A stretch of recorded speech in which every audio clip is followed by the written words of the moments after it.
You are now tuned into Then Radio. If you enjoy our videos, we ask that you consider joining our Patreon to support our channel. Don't forget to like and subscribe so that you never miss a new video. We hope you enjoyed today's episode, and as always, thank you for watching.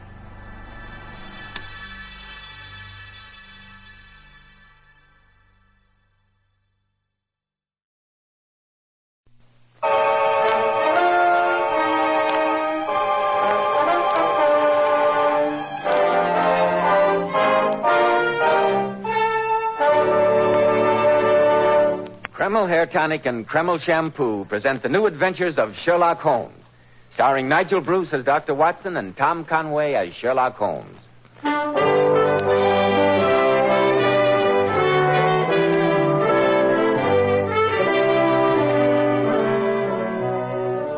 Now, here we are once more in Dr. Watson's study. And maybe we're not glad to get here. If we hadn't had a Sherlock Holmes story waiting for us at the other end, we'd have never ventured out on a night like this. Pretty bad weather out, eh, Mr. Bell? Indeed it is, Dr. Watson. There's a cold wind that chills you to the bone. I had one hand holding my coat collar and the other holding my hat all the way over. I felt as though some malignant deity were determined to keep me from reaching your door. You hear that wind? Reminds me of what I just escaped from. Oh, it's typical Edinburgh weather, Mr. Bell. Perhaps you've heard that there's no language richer in terms of reproach against the howling wind than the Scots dialect. Snell, Bly, Nearly, Scouthering, to mention just a handful. All of them words that carry a shiver with them.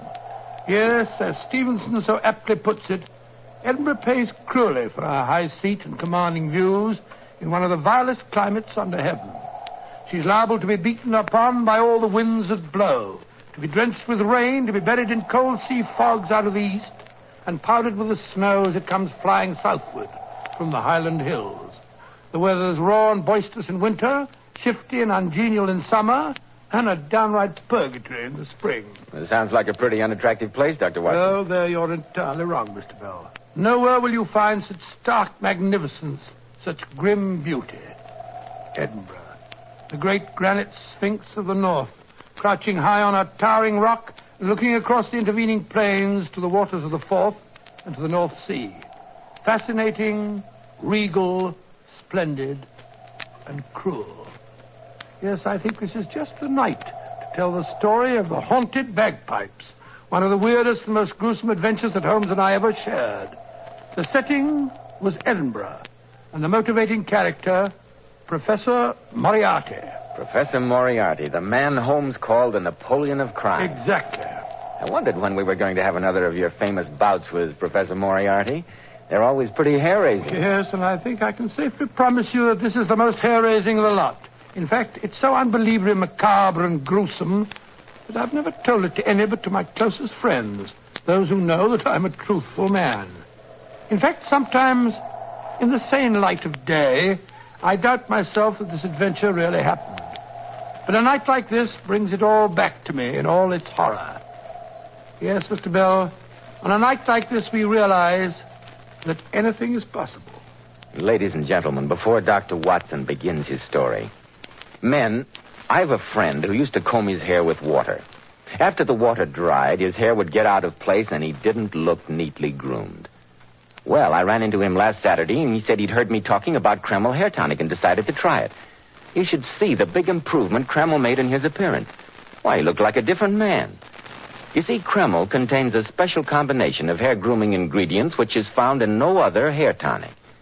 That's why it keeps every hair in place all day, just as you combed it in the morning. Kreml gives hair a healthy-looking luster, too. Yet it never leaves hair feeling greasy or dirty like some of those sticky preparations you want to wash right out. Kreml always feels and looks so clean on your hair and scalp. It always gives hair such a clean-cut, prosperous appearance. Why not try it? Spelled Kreml, Kreml Hair Tonic. Now, Dr. Watson, won't you please go on with the story? The shivers run up and down my spine in anticipation. Well, I certainly will. As I look back on that particular visit to Edinburgh, it seems that a cold fear settled into the very marrow of my bones from the moment we got off the train late one winter afternoon and caught our first glimpse of Edinburgh Castle rising bleak and menacing out of a cloud of fog and rain. There it is, Watson, in all its austere majesty. Edinburgh Castle. Nice, impressive pile of stone. Nice and grim. No grimmer than its history, Watson. Part castle, part fortress, part prison. Wars have been plotted there. Dancing has lasted deep into the night. Murder has been done in its chambers. Well, this is no time to stand here chatting. Let's get out of this confounded rain. Rain, Watson? You are getting soft. This isn't rain, it's just a good Scotch mist. Mist, my grandmother. I'm soaked to the skin and my teeth are chattering like castanets.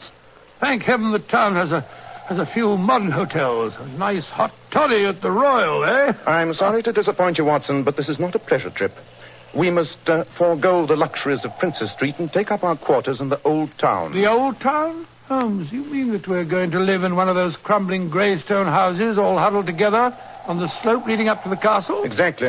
Why, they're nothing but tenements. Those lands, as they're called, once housed the flower of the Scottish nobility. In the old days, this was a walled city, and space was at a premium. That is why those crazy buildings tower 8 and 10 stories into the air. Yes, but the days of the nobility are over. Those tenements are full of goodness knows what. True. What more suitable dwelling place could one imagine for our friend, Professor Moriarty? Professor Moriarty? Quite. You may have noticed, Watson, that London has been singularly free from crime during the last few months. And for a very good reason. Professor Moriarty was not in residence. Oh, you mean that you think we've succeeded in driving him out? No, Watson. Let us not underrate the professor. He is not in London because he has business elsewhere. But where? I confess I was in complete ignorance until the day before yesterday morning, when I received a telegram informing me that one of Moriarty's chief assistants had been seen prowling through the graves at Greyfriars. Then I remembered that Professor Moriarty has a particular reason for hating Edinburgh. He's not a man to forget his grudges, Watson. The question is, shall we be in time to prevent his revenge? But here, get into this cab before you catch pneumonia. Professor Moriarty in Edinburgh. Huh. I thought the place looked even more forbidding than usual. Oh, cabby, let us out in front of St. Giles. Aye.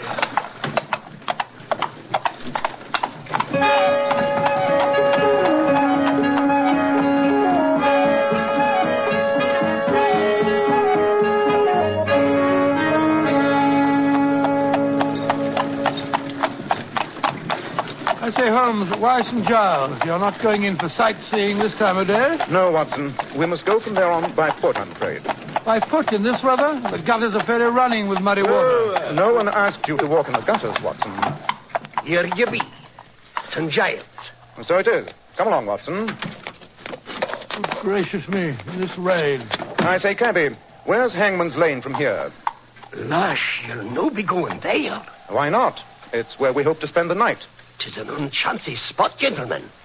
You'll no find me going up Hangman's Lane after dark. As bad as that, huh? I'll no stand here arguing with you. It's the first land back of the kirk, if you must go. Thanks. Here, drink to our health. Achone. There you stand, two fine, upstanding gentlemen, hale and hearty, with a black shadow of death looking over your shoulder. What? Hello, Death. Ah, well, then I say I didn't warn you. Come along, Beatrice.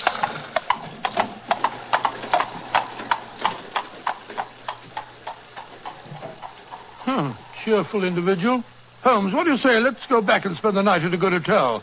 We can't possibly find any lodgings in a place like Hangman's Lane. But we shall, Watson. We shall. They're expecting us. Come along. What do you mean, they're expecting us? I mean the owner of most of the tenements in Hangman's Lane has arranged that we should be taken care of. He's most anxious to have us inspect his property. Oh, very well, but I don't see what that has got to do with our search for Professor Moriarty. Whenever anything curious and inexplicable happens in the professor's neighborhood, the chances are he's mixed up in it. Ah, here's Hangman's Lane. Narrow, steep little byway, eh, Watson? I don't like it, Holmes. No lights in any of the windows. Usually these tall houses are overrun with inhabitants. Several families to a floor. Look, the buildings in this street look positively deserted. They are deserted, Watson. That's the most interesting part of it. Oh, really? One particular house hasn't been open for several hundred years. But during the last month, the rest of the tenements have been vacated, too. Their inhabitants have fled from them like rats from a sinking ship. The rents have been lowered to the vanishing point, and still there are no takers. The people hereabouts seem to think the whole street is haunted. Couldn't we come up here and look the place over in the daytime, Holmes? Look, already the light's beginning to fade. Unfortunately, Watson, the phenomena we're going to investigate occur only at night. Oh, dear, oh, dear, oh, dear. Ah, here's the house we're to stay in. There should be a bell somewhere. Yes. Well, perhaps there isn't anyone to let us in. I think there will be, Watson. Yes, I hear footsteps. Obey you. Mr. Holmes and Dr. Watson. Oh, the Lord be thanked. One moment, gentlemen. I'll unbar the door. Oh, be pleased to enter. Go ahead, Watson. Good Lord, it's dark in here. And if you'll kindly step this way, there's a braw blaze a-burning and candles a-lit in the back parlour.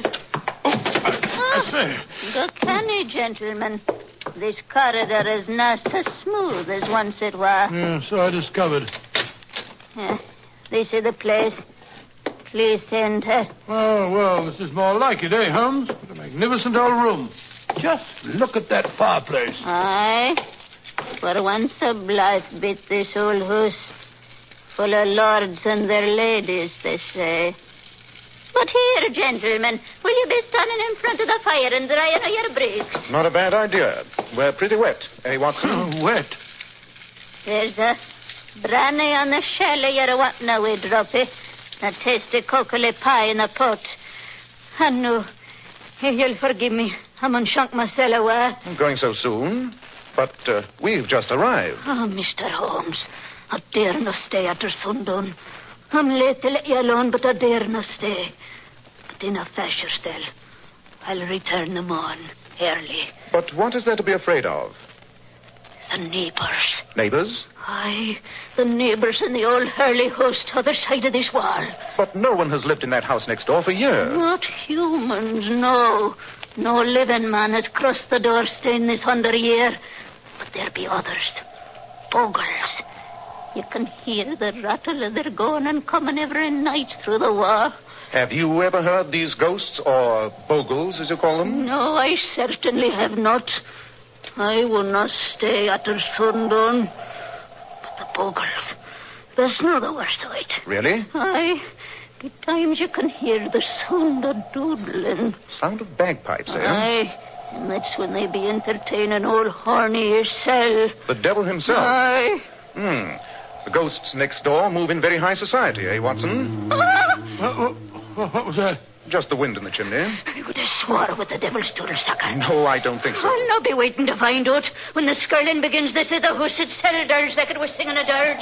Good night, gentlemen, and God help you. I say.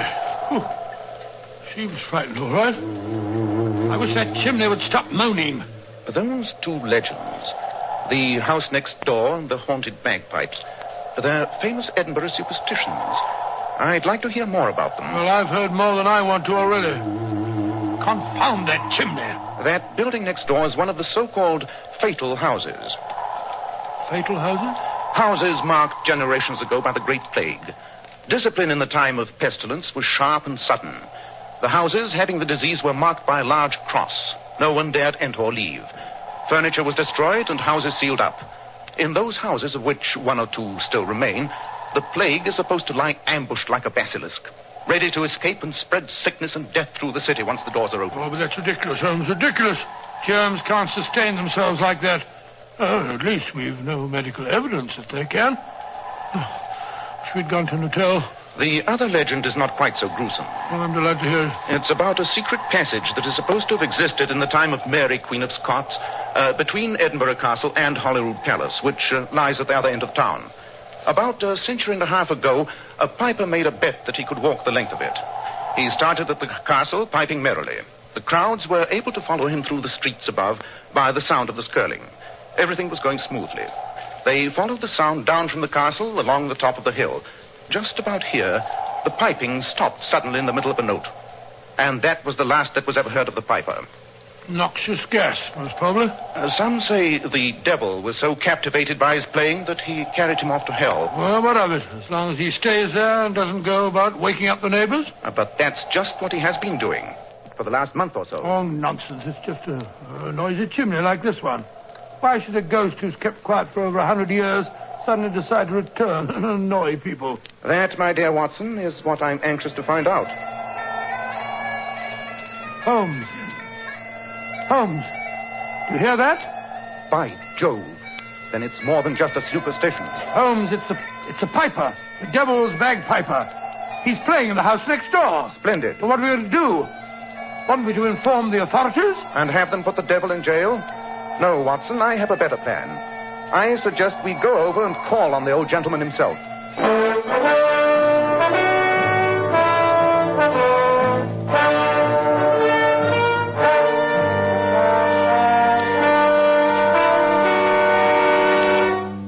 In just a moment, we'll find out what Sherlock Holmes discovers in the mysterious house next door. Men, if you're wise, you'll start right away and take better care of the hair you've got. Remember, handsome, healthy-looking hair needs a hygienic scalp. So why be content with just any hairdressing when you can enjoy the extra advantages of Kreml Hair Tonic? This highly specialized hair tonic goes in for modern, natural-looking hair grooming. It keeps hair perfectly groomed all day long, looking so neat and attractive, yet never gives hair that cheap, greasy, patent leather look. But Kreml does lots more than keep hair looking handsome. Kreml is simply great to lubricate a dry scalp. And at the same time, it removes dandruff flakes and leaves the scalp feeling so alive and tingling. And if your hair breaks off and falls when you comb it because it's so dry, use Kreml, which actually helps condition hair in that it leaves it feeling so much softer and more pliable. And since Kreml is never sticky or gummy, and because it's such a nice, clean product, you can use it every day and your hair will always look its very best. Buy a bottle of Kreml at any drug counter. Ask for an application at your barber shop. Kreml, Kreml Hair Tonic.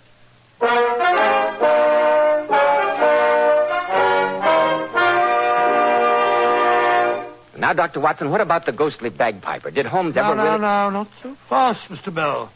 Holmes insisted that we investigate the house next door at once.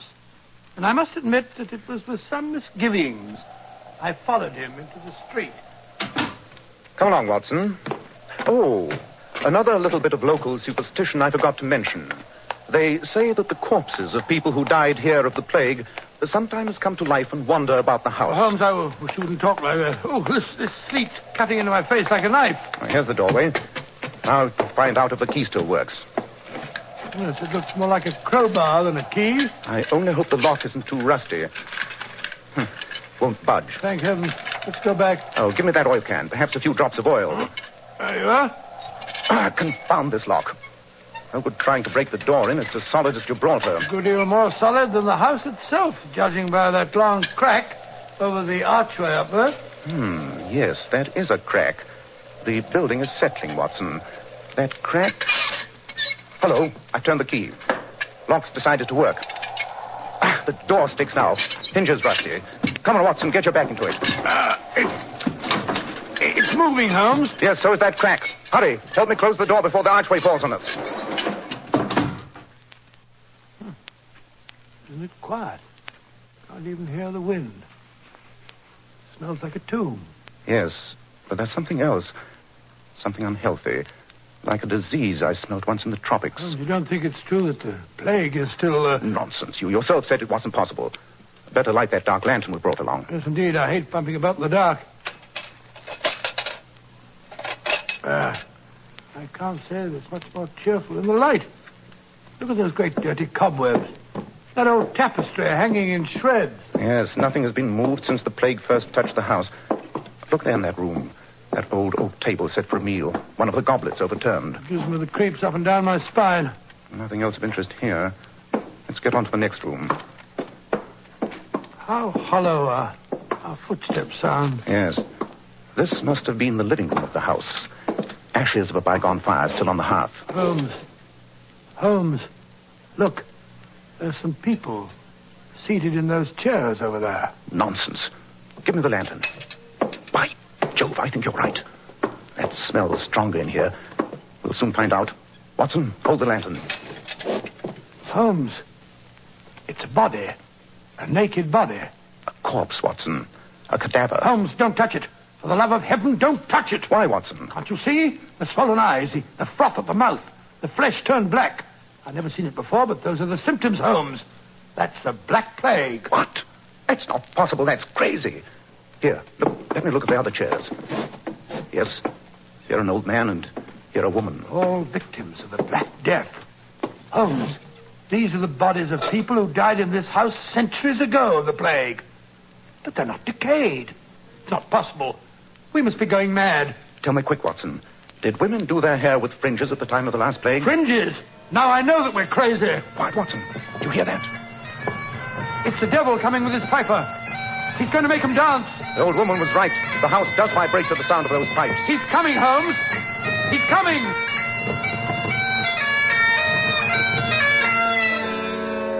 Good evening, gentlemen. Dear me, if it isn't our friend Professor Moriarty. I had no idea you were a musician. You admire my piping, eh? Yes, I wondered how long it would take you to find me. Allow me to congratulate you, Mr. Holmes. You're very prompt. Most flattering, Professor. But I assure you it was simplicity itself. You didn't think I'd overlook anything as obvious as a sealed house and the haunted bagpiper who so conveniently came back to life in the past month? Yes, I might have known my little ruse to get rid of my superstitious neighbors wouldn't keep Sherlock Holmes away.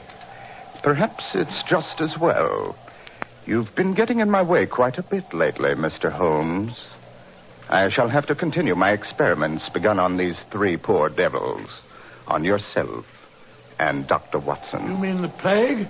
You're going to give us the Black Plague? I really must try my serum on two healthy specimens before I pronounce it perfect. After all, these three, an old beggar, a thief dying of starvation, and a woman of ill repute, they could hardly be expected to resist the disease. That's very interesting. I was just assuring Dr. Watson that these corpses were quite recent because I was sure that women didn't wear fringes during the last pestilence. And Dr. Watson was afraid they might be victims of the original plague. But in a sense, he's right. The victims are recent, but they were killed by the germs of the original Black Death. Most amusing, isn't it? Fascinating. Tell me, how did you discover those germs? They were in this house. I found a nice little culture of them in a glass of calf's foot jelly, which was on the table in the front room. How they ever survived as long as this, I can't imagine. But here, gentlemen, come into my laboratory. I want to show you what I've done with them. Holmes, what shall we do? Black Plague. It's a terrible thing. The man's mad. Humane, Watson, humane. Oh, yes, shall I? Here we are, gentlemen. Quite a nice modern little outlay for such an ancient house. Yes, it is an ancient house, Professor. But here, this little test tube, it contains enough of the Black Plague to wipe out the entire city of Edinburgh. Yes, I rather thought that was your purpose. You've never forgotten how they drove you out at the time of the Burke and Hare scandal. You know about that? Quite. Your name wasn't Moriarty then, huh? What of it? You were Dr. Knox's young assistant at the time. Together, you were carrying on some exciting experiments. Yes, Mr. Holmes. Experiments that might have saved the world a great deal of suffering. But you were short of cadavers. It wasn't you, by any chance, who suggested to Burke and Hare, those two body snatchers, that a body did not have to be legally dead to be acceptable? Well, what if I did? They only killed the refuse of the city. Beggars, scum. Quite. But they met the hangman nonetheless. Aye, the fools. What price the death of a few when we might have discovered a cure that would have saved all humanity? Humanity. Bah, I hate it. Ever since then, I'd sworn I'd get revenge on humanity, and the law-abiding citizens of Edinburgh in particular. And now, the time has come. Tomorrow, the contents of this test tube will spread destruction throughout the city. But in the meantime, you, Mr. Holmes, and you, Dr. Watson, you know too much. You shall be the first of the law-abiding citizens to feel the prick of my little needle. Just a moment till I prepare my instruments. Stop him, Holmes. Stop him. Do not move, gentlemen. One drop out of this test tube, even in its present state, is enough to cause death. I quite agree. By the way, Professor Moriarty, while you are preparing your solution, you have no objections if I play a tune on your bagpipes? I used to be rather good at them in my younger days. Not at all, if it'll amuse you. Quite. Watson, stand here beside me against this wall. No, don't quite. Don't argue.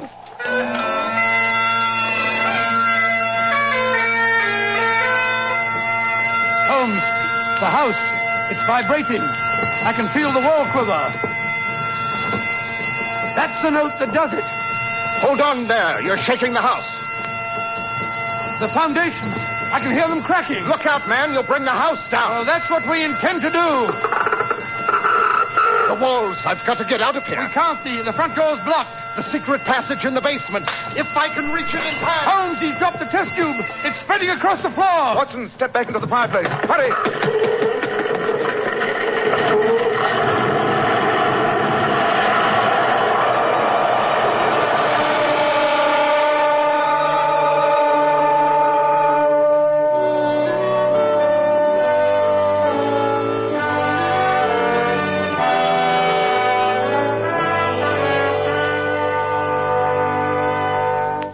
So, Mr. Bell, Holmes played that note on the bagpipes until the house crashed in upon itself. But, Dr. Watson, weren't you killed? Not quite, Mr. Bell. No. Holmes had deduced from that crack above the front door that the house was weak, and he also guessed which way it'd fall if it did cave in. The wall that we were standing against and the fireplace alone were left standing. If you've seen any ruined castles, Mr. Bell, you'll notice how frequently that seems to happen. And Professor Moriarty, did he escape? Unfortunately, he did, Mr. Bell, through the secret passage in the basement which he had mentioned. But the Black Plague and those corpses, what did you do about that? We left them where they were. No use informing the authorities. They wouldn't have believed us, and besides, it would have been too dangerous to go poking about in the ruins.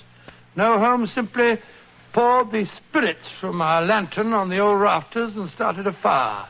The wood was as dry as tinder, and there was quite a blaze. And fire, Mr. Bell, is a great purifier. And so you prevented an outbreak of the Black Death. That's a gruesome story. Ladies and gentlemen, Dr. Watson will return in just a moment to tell us something about the thrilling Sherlock Holmes mystery he has for us next Monday night. Ladies, those beautiful Powers models whose photographs you see in magazines always have to keep their hair shining bright with dazzling highlights. Now, here's how they do it. Powers models were among the very first to discover how Kreml shampoo brings out all the natural sparkling luster of each tiny strand of hair. How it keeps hair simply radiant for days. Yes, and those lovely Powers models told me that no other shampoo gives their hair more natural, glossy luster. It never dries the hair or makes it brittle. Well, that's because Kreml shampoo has such a beneficial oil base. It actually helps hair, and it keeps the hair from becoming dry. Then, ladies, why not take a tip from beauty-wise Powers models? See how easy it is to glamour bathe your hair to a vision of tantalizing beauty. Buy a bottle of Kreml shampoo at any drug counter. Kreml, Kreml shampoo. Now, Dr. Watson, what about next week?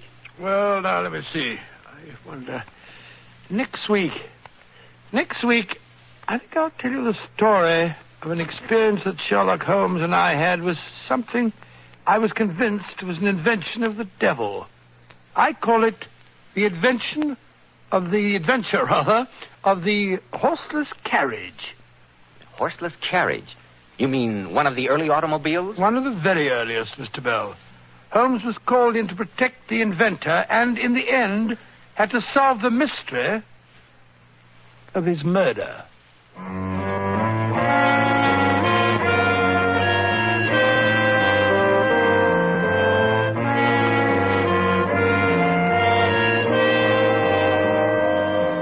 Tonight's Sherlock Holmes adventure was suggested by an incident in Sir Arthur Conan Doyle's story, The Final Problem. Nigel Bruce appeared by permission of California Pictures. Tom Conway through the courtesy of Eagle Lion Pictures. The Sherlock Holmes series is produced by Tom McKnight, with original music composed and conducted by Alex Steinert. This is Joseph Bell speaking for Kreml Hair Tonic and Kreml Shampoo, inviting you to be with us next week at this same time when Dr. Watson will tell us about the adventure of the Horseless Carriage.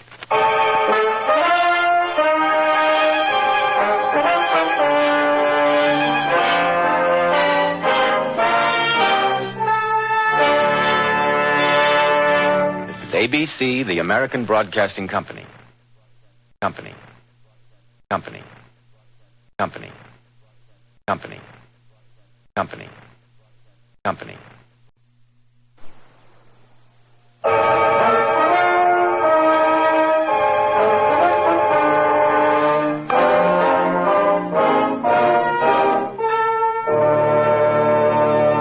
Kreml Hair Tonic and Kreml Shampoo present the new adventures of Sherlock Holmes, starring Nigel Bruce as Dr. Watson and Tom Conway as Sherlock Holmes.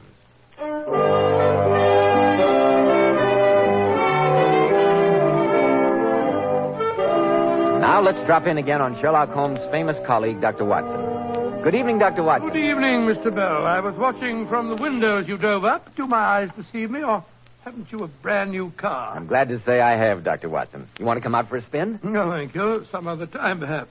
I can't help thinking of the first time I ever accepted such an invitation. I sent a story, Dr. Watson, and judging from the reminiscent expression, one in which you and your friend, Mr. Sherlock Holmes, were both concerned. Oh, hardly, Doctor. You're quite right, my boy. Sherlock Holmes and I took our first ride in a motor car together back in the autumn of 1903, when Holmes had just concluded the affair of the creeping man. I refuse to listen to any more hints, Dr. Watson, unless you're going to tell us the whole story. Oh, of course, Mr. Bell. As soon as you've had your word with our listeners, I'll relate the strange account which I've entered in my casebook as the adventure of the Horseless Carriage. Men, if you want to be a success in life, remember that well-groomed hair means a lot to a man's appearance. I've heard so many men complain lately that the hairdressing they use is too greasy or too highly perfumed. That's why I urge you to try Kreml Hair Tonic. This highly specialized hair tonic has just enough light oil to keep hair handsomely groomed, every lock in place, with a rich, healthy-looking luster. Yet Kreml never leaves the hair looking or feeling greasy or sticky. This is because Kreml contains a special combination of hair grooming ingredients which is found in no other hair tonic. After you apply Kreml, just run your hand over your hair. Notice how delightfully clean your hair feels. So tempting for the ladies to touch. Notice how no greasy film comes off on your hand or hatband. Kreml always gives hair such a handsome, clean-cut look, as if you just combed it. And it keeps it that way all day long. Kreml, Kreml Hair Tonic. Now, Dr. Watson, you have my undivided attention. How about the adventure of the Horseless Carriage? It all began one morning when Holmes and I were breakfasting in our rooms in Baker Street. Holmes was opening his mail. If you can tear yourself away from the kidneys and bacon for a moment, Watson, I'd like to read you a letter. It's a bad habit, Holmes, burdening your mind with problems at breakfast. It feels a suggestion, told you so 100 times, but go ahead. My dear Mr. Holmes, my friend Mr. Alexander Holder of the banking firm of Holder and Stevenson of Threadneedle Street informs me that you recently were of great assistance to him in a highly confidential matter. I'm therefore taking the liberty of calling upon you at 10 o'clock tomorrow morning, Tuesday, in the hope of obtaining your assistance and advice.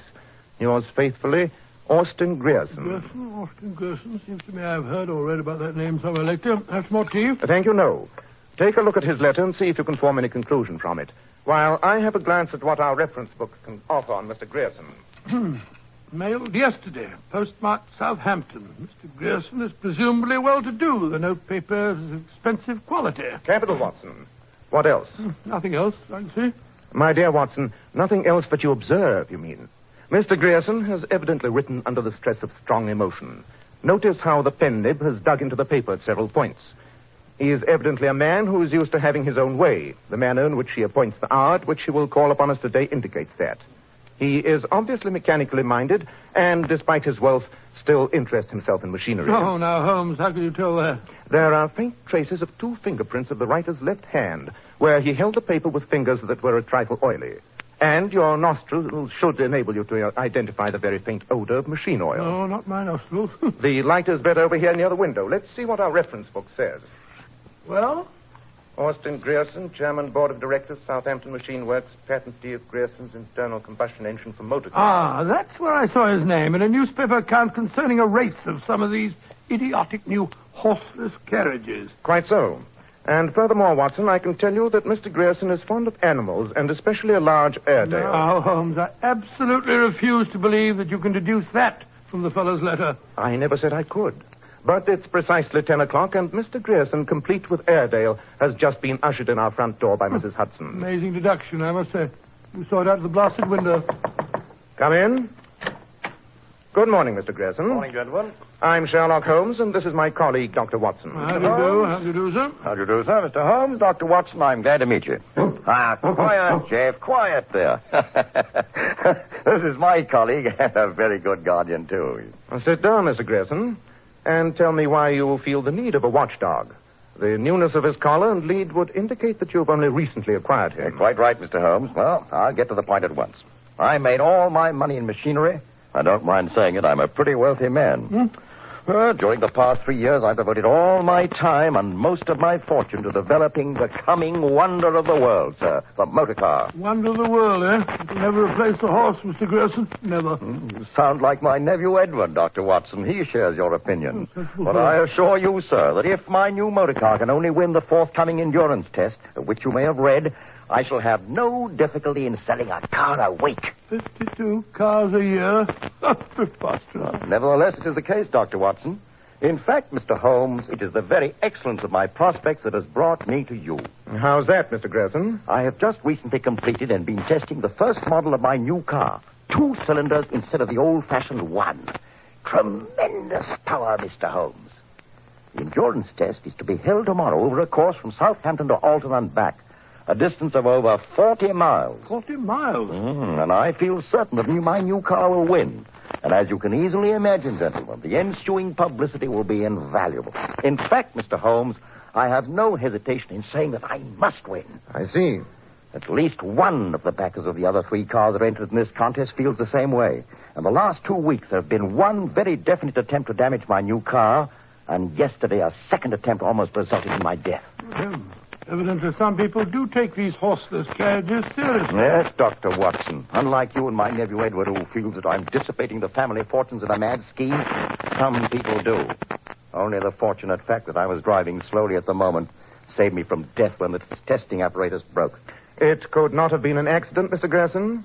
Did the mechanism show definite signs of being tampered with? Beyond any doubt, Mr. Holmes. There were file marks on the steering yoke. And you're certain that these attempts are being made by outside sources, not by members of your own family or persons associated with your venture? My family and fellow workers are above suspicion, Mr. Holmes. So I hope that you will undertake to guard both the car and myself during the next 24 hours until the race is over. Under one condition, Mr. Grayson. Name it, sir. I'm always anxious to experience a new sensation.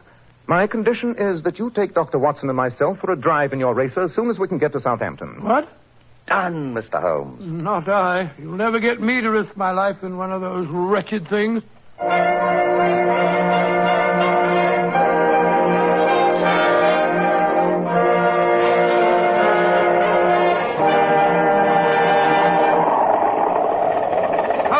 I can't breathe.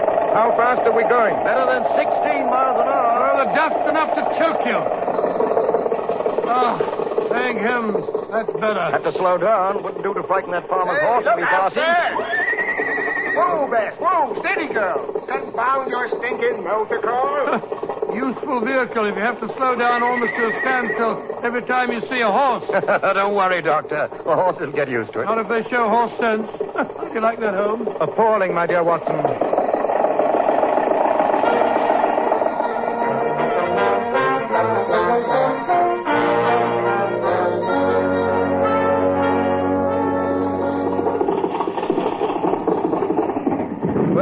Gentlemen, here we are, safely home again. A most interesting experience, Mr. Grayson.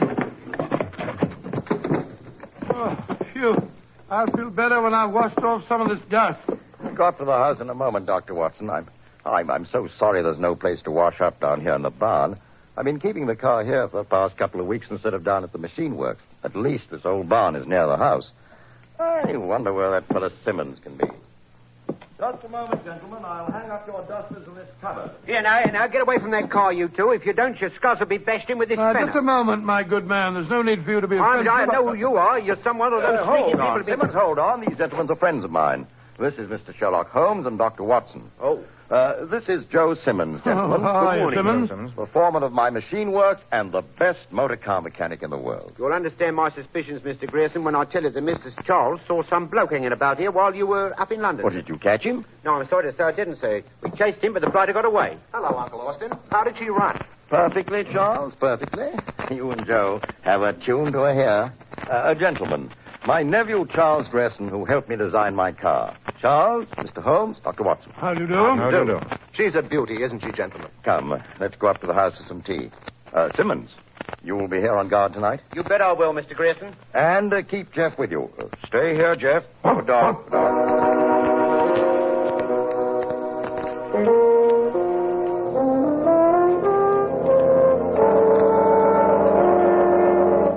It was rotten luck, that fellow getting away, Uncle. I was gaining on him till I climbed the fence near the road, and then I gave my ankle a twist that ended all hope of catching him. Oh, too bad, Charles. Tell me, Mr. Grayson, have you or your nephew any suspicions that might indicate which one of your competitors is behind these attempts? No, not a thing. I wish we had, Mr. Holmes. Have you taken any precautions? We've rigged an alarm bell from the barn to the house. Simmons has only to touch a lever, and the gong will ring in the main hall. What of Simmons himself? There's such a thing as bribery, you know. I'd stake my life on Joe's honesty. He's been with me 20 years. Now that I've washed the dust off the outside, I'm glad to see that you gentlemen have something that'll do the job internally. Yes. You are, Doctor. Oh, thank you. Hello, Uncle Austin. Good evening. Oh, Helen, my dear. This is Mr. Holmes and Dr. Watson. My ward, Miss Helen Lacey, and her fiancé, my other nephew, Edward Grayson. How do you do? I'm glad to see you gentlemen survived your ride in my uncle's infernal contrivance. To my surprise, we did. I gather that you agree with my low opinion of the Horseless Carriage. I've told my uncle often enough that I regard it in the same light as the South Sea bubble. Oh, now, Edward, don't get started on that again. Just you wait until we've won the race and are turning out cars by the dozen, Edward, and you'll find yourself with plenty of legal work on your hands. Taking care of damage suits, probably. By the way, I ran across a rather odd thing today in a letter of inquiry from America. Did you know that in all countries except England, people drive on the wrong side of the road? What? Do you mean to say that in other countries they don't keep to the left? Absolutely not. They drive on the right. Barbaric. Mr. Holmes and Dr. Watson are going to be staying with us, Helen, until... The alarm. Good Scott. Simmons, the car. Something's happened. Hurry.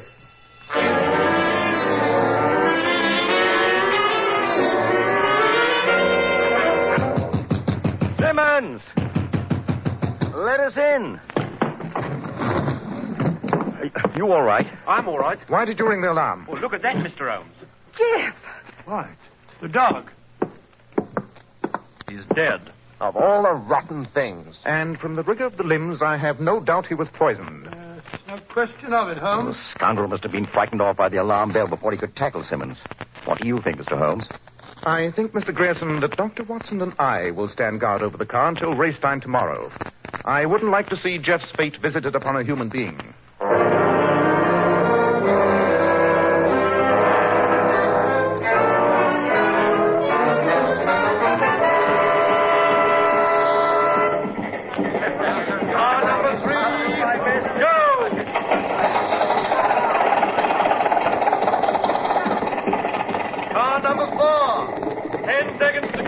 Good luck, Mr. Grayson. You've done your job, Mr. Holmes. Now I'll do mine. Careful of that curve near Petersfield, Uncle. Be careful, Uncle. Good luck. Come back all in one piece. Car number 4, go!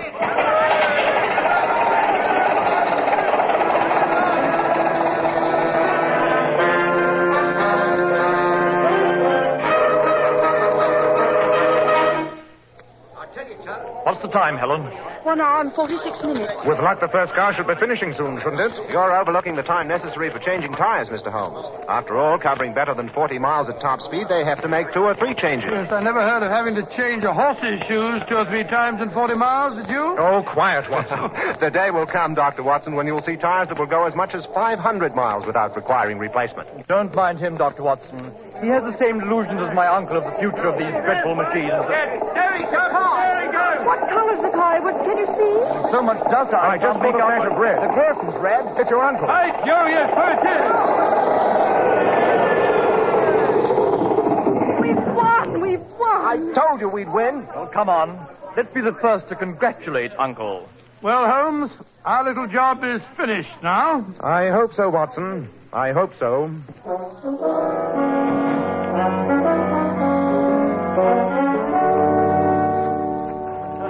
Well, I'll admit the way Mr. Grayson took the bridge outside Alton, my heart was in my mouth. But it was a great race. Hello, everybody.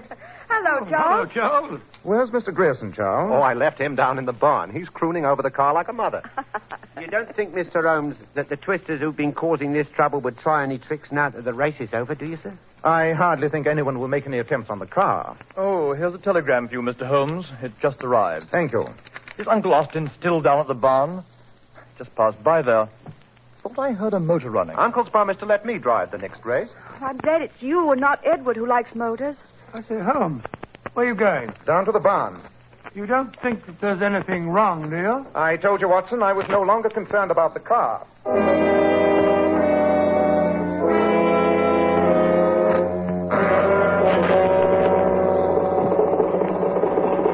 Give me a hand with this door, Watson. Seems to be stuck. Here, let me get my shoulder against it. Now. Push. Back, Watson, back. What is it, Holmes? What's wrong? What's the matter? Don't go in there. That motor's still running. Those fumes are deadly carbon monoxide. Edward, take Helen back to the house. No, Holmes, don't. I've got to get Grierson out. All right, I'll help you. No, you don't, Dr. Watson. If you go in, there'll be three of you to drag out. Here. Give me a hand. That's better. Take care of him, Watson.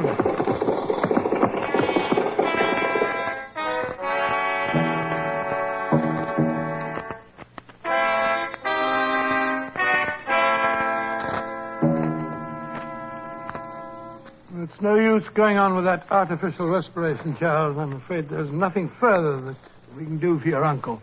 Will you get in touch with the police, Charles? I'll send someone to town right away. I'd best get down to the factory and tell them what's happened. There'll be no party over the victory tonight. There's another devilish thing that you can charge up to the motor car, Holmes. Grierson evidently stayed in the closed barn with the motor running, was overcome by the deadly fumes, fell, and died of suffocation. And how do you account for that deep wound at the back of his head? Well, obviously, when he fell, he struck his head against the metal bonnet of the car. You saw the blood on the edge of the bonnet, didn't you? Quite so. And I also noticed that Grierson's face is extremely pale. Did you notice that, Watson? Yes, of course. What of it? Simply that carbon monoxide victims invariably show a cherry red discoloration of the face. What do you mean, Holmes? This is no accident, Watson. This is murder.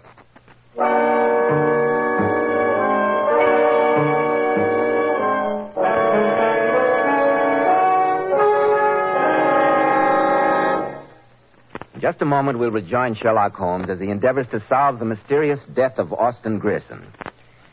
Every man who takes pride in his appearance should know that handsome, healthy-looking hair needs a hygienic scalp. That's why when you buy a hair tonic, be sure to get your money's worth. Don't just settle for any hairdressing when you can enjoy the extra advantages of Kreml Hair Tonic. This highly specialized hair tonic contains an amazing combination of hair grooming ingredients which is found in no other hair tonic. Kreml keeps dry, stubborn hair neatly in place all day and always gives hair such a natural, well-groomed appearance, never sticky or greasy. But men, Kreml does lots more than keep hair looking handsome. Kreml leaves your scalp feeling so alive. At the same time, it removes dandruff flakes. It's simply great to lubricate a dry scalp. And if your hair is so dry it breaks and falls when you comb it, Kreml actually helps condition the hair, in that it makes it feel softer, more pliable. So men, buy a bottle of Kreml at any drug counter. Ask for an application at your barber shop. Let Kreml help keep your scalp hygienic, your hair always looking its very best. Kreml, Kreml Hair Tonic. Now, Dr. Watson, what happened after Sherlock Holmes discovered Mr. Grierson had not died accidentally but had been murdered? Well, I was still the only one to whom Holmes had revealed the shocking discovery, and he'd cautioned me to say nothing of it. As we walked back to the house a few minutes later, I suggested a theory. And on what do you base your suspicions of Edward, Watson? Well, it's obvious. Grierson told us last night that his two nephews would inherit equally. And Edward has made no secret of the fact that he felt his uncle was throwing away the family fortune in this wild venture. Besides, he had the opportunity. What do you think, Holmes? I think, Watson, that the libel laws being what they are, and Edward being a lawyer, you had better not air your opinion where he can hear you. Oh, really? Ah, Edward. How is Helen? She's resting upstairs, Mr. Holmes. One of the maids is staying with her. This horrible affair has shaken her badly. Of course. I've sent Joe Simmons to town with a message for the police, Mr. Holmes. Thank you, Charles. I'm afraid it'll be the better part of an hour before we can expect them. I wonder, Watson, if you'd be good enough to take care of this little matter that I've noted down on the slip of paper. Huh? Oh, that's right. I'll see to it at once, Holmes. Gentlemen, I gathered from what your uncle said last night that you will now be the joint owners of the Southampton Machine Works and of his motor car patents. Yes. Do you intend to carry on as before? Of course not, Mr. Holmes. My uncle knew how I felt about all this expensive foolishness. I've agreed to buy out Edward's share, and he's going up to London to carry on his legal career. Well, if you don't need me for anything further, Mr. Holmes, I think I'll sit upstairs and see how Helen is doing. Of course, Edward. I hope you'll find her bearing up under the shock. Thank you. Charles, there are one or two minor points that I'd like to get clear in my own mind before the police arrive. Anything I can tell you, Mr. Holmes, I'll be glad to.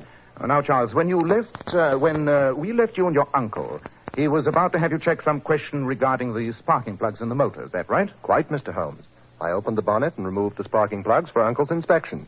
Meanwhile, he refilled the petrol tank. So that there would be sufficient petrol to allow him to test the motor, I assume. That's right. The tank was almost empty after the race. Precisely. You didn't help him refill the tank then, did you? No, I was busy removing the sparking plugs. And when you were finished? Uncle told me not to wait for him, that he wanted to run the engine for a few minutes and that I should join you others up here. And you came straight from the barn to the room in which we all were? Why, yes. You stopped nowhere on the way? Nowhere, Mr. Holmes. Well, that all seems simple enough. Yes, I took care of that little matter, Holmes. Is everything satisfactory? Quite. Excellent. If you and Charles will excuse me, Watson, I'll be back in a few minutes. Well, certainly, Mr. Holmes. By the way, Charles, Dr. Watson and I will be returning to London as soon as the police have been here. Very well. I suppose, Dr. Watson, that this tragic accident confirms your distaste for the motor car. Yes, it does, Charles. Or rather, it would if Holmes hadn't convinced me that it wasn't an accident. What do you mean? There's something I couldn't... I thought Holmes had told you that... Told me what? Nothing. Nothing. I insist on knowing what you're hinting. Are you implying that my uncle's death was not accidental? Well, of course it didn't occur to me. But Holmes pointed out that in the case of monoxide poisoning, the face and lips would be congested, and your uncle's face was pale. Holmes seemed to think that I'll see for myself what Holmes thinks. I won't stand for any insinuations that... Holmes seemed to think that your uncle was... Oh, gone. Watson, did he take the bait? Swallowed it hook, line, and sinker. Good work, Watson. You evidently carried out my instructions in the note to perfection. Yes, I think I convinced him that I left the cat out of the bag quite accidentally. He said he was going off to have it out with you at once. He must have changed his mind rather suddenly, judging from the way he hurried down the hall and tiptoed out of the front door. I don't understand. To prove that Austin Grierson was murdered, Watson, would be a matter of the utmost simplicity. But my certainty that it was Charles who murdered him rests upon so slender a bit of evidence that I'm sure no jury in the world would convict him. It was necessary to make Charles betray himself, and he fell into our trap. His very flight is a confession of guilt. Ah, listen. That's why you told me to remove those things, sparking plugs, you call them, from the car. Quite. So that Charles would be forced to make his escape on one of the horses, once he'd discovered that the car would not start. But Holmes, undoubtedly, he'll have taken the fastest horse. How on earth are we going to catch up with him? In the motor car, of course. The motor car? But Simmons isn't here. Who on earth's going to drive the infernal thing? I observed Mr. Grierson's actions rather closely yesterday. I feel quite certain that I am competent to operate the machine. Oh, this is the end. Come on, Watson. Show me where you hid those sparking plugs.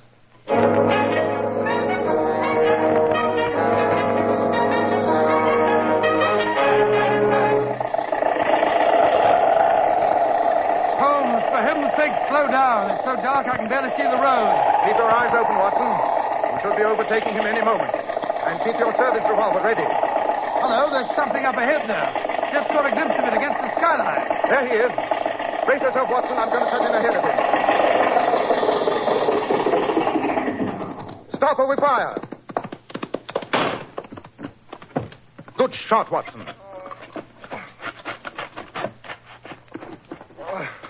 You killed me, you devil. Take a look at him, Watson. Got him through the shoulder. Painful, but not fatal. Blast you, Holmes. You had the devil's own luck. I can assure you it wasn't luck that gave you away and revealed your whole scheme. You thought that once your uncle was out of the way and you had bought out your brother's interest, you would have sole control of a business that would prove a gold mine. You can't prove it. A gold mine? Why, Edward told me that Mr. Grierson had sunk a fortune into his experiment. So he had. But what Edward did not know, but Charles had evidently learned, was that the banking firm of Holder and Stevenson had offered Mr. Grierson £100,000 for his patents. The offer was dependent upon his winning the race.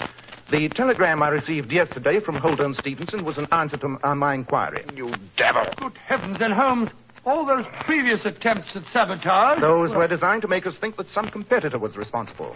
All meant to point away from the real murderer. The dog. Why poison the dog? Another attempt to lead us off the track by making us believe strangers were responsible. But, Holmes, what was it that made you realize that it was Charles who killed his uncle? As I've often told you, Watson, you see, but you do not observe. You may remember that when we returned from our drive, Mr. Austin Grierson, when you wanted to wash off the dust, told you that there was no place in the barn where you could do so. What on earth's that got to do with it? When this fellow here had removed the sparking plugs after the race at his uncle's request, his hands must have been covered with dirt and grease. But when he joined us at the house, his hands were quite clean. He told me when I questioned him that he had not stopped anywhere on the way. Obviously, it must have been he that filled the petrol tank so that the engine would keep running after he had killed his uncle. Nothing but petrol would have washed off the oil and dirt from his hands. Good heavens, Holmes, and that was the slender clue which told you that he'd killed Grierson. So slender a clue, Watson, that it was only your excellent performance that betrayed this fellow into the flight that will convict him. Oh, thanks very much. Only did what you told me, Holmes.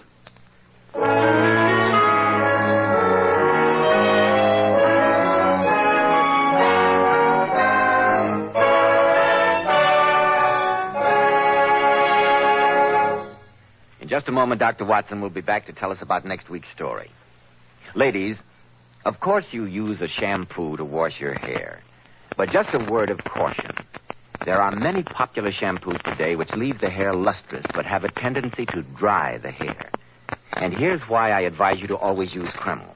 Lovely Powers models were among the first to discover the amazing beautifying qualities of Kreml shampoo. Yes, Mr. Bell. The girls claim no other shampoo leaves hair with more brilliant, glossy, natural highlights. Yet under no circumstances does Kreml shampoo ever dry your hair. Kreml shampoo is not a soapless shampoo. It's not a cream shampoo. It's entirely different. It really is different, Mr. Bell. After a Kreml shampoo, the hair actually radiates natural, brilliant luster. But Kreml shampoo has a built-in oil base, which helps keep the hair from becoming dry or brittle. So, ladies, be smart. Always wash your hair with Kreml shampoo. It leaves hair a vision of shining beauty, yet in no way hurts the texture. Kreml, Kreml shampoo. Now, Dr. Watson, what about next week? Well, now, let me see. Next week, I think I'll tell you a story I always referred to as Q for murder. Q for murder? That sounds as if it concerned the theater, Dr. Watson. That's where you're wrong, Mr. Bell. Oh? This adventure took place in the depth of Limehouse near the docks and concerned a particularly unpleasant and fiendish murderer.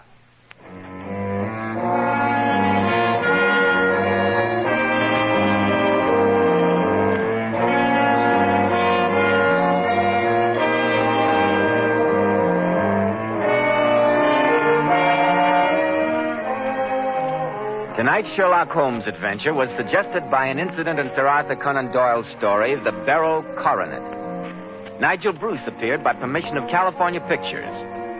Tom Conway through the courtesy of Eagle Lion Pictures. The Sherlock Holmes series is produced by Tom McKnight, with original music composed and conducted by Alex Steinert. This is Joseph Bell speaking for Kreml Hair Tonic and Kreml Shampoo, and inviting you to be with us next week at this same time, when Dr. Watson will tell us about Q for murder.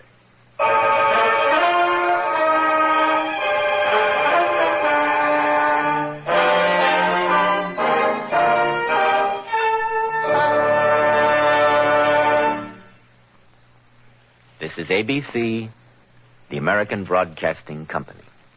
Thing Company. Thing Company. Thing Company. Thing Company. Thing Company. Thing Company.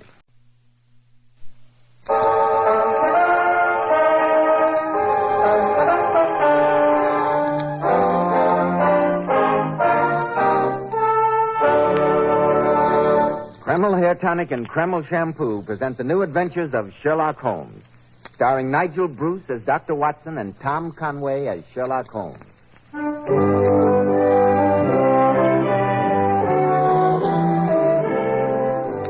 Well, once again, it's Monday night and time to keep that weekly date with our good friend and host, Dr. Watson. Let's join him, shall we? Good evening, Dr. Watson. Good evening, Mr. Bell. Draw up your usual chair. Ah, that's it. There's tobacco in the jar there beside you. Thank you, Dr. Watson. And now, how about tonight's new Sherlock Holmes Oh, adventure? my boys, I told you last week the story took place in the fetid depths lurking behind the wharfs which line the north side of the river near London Bridge.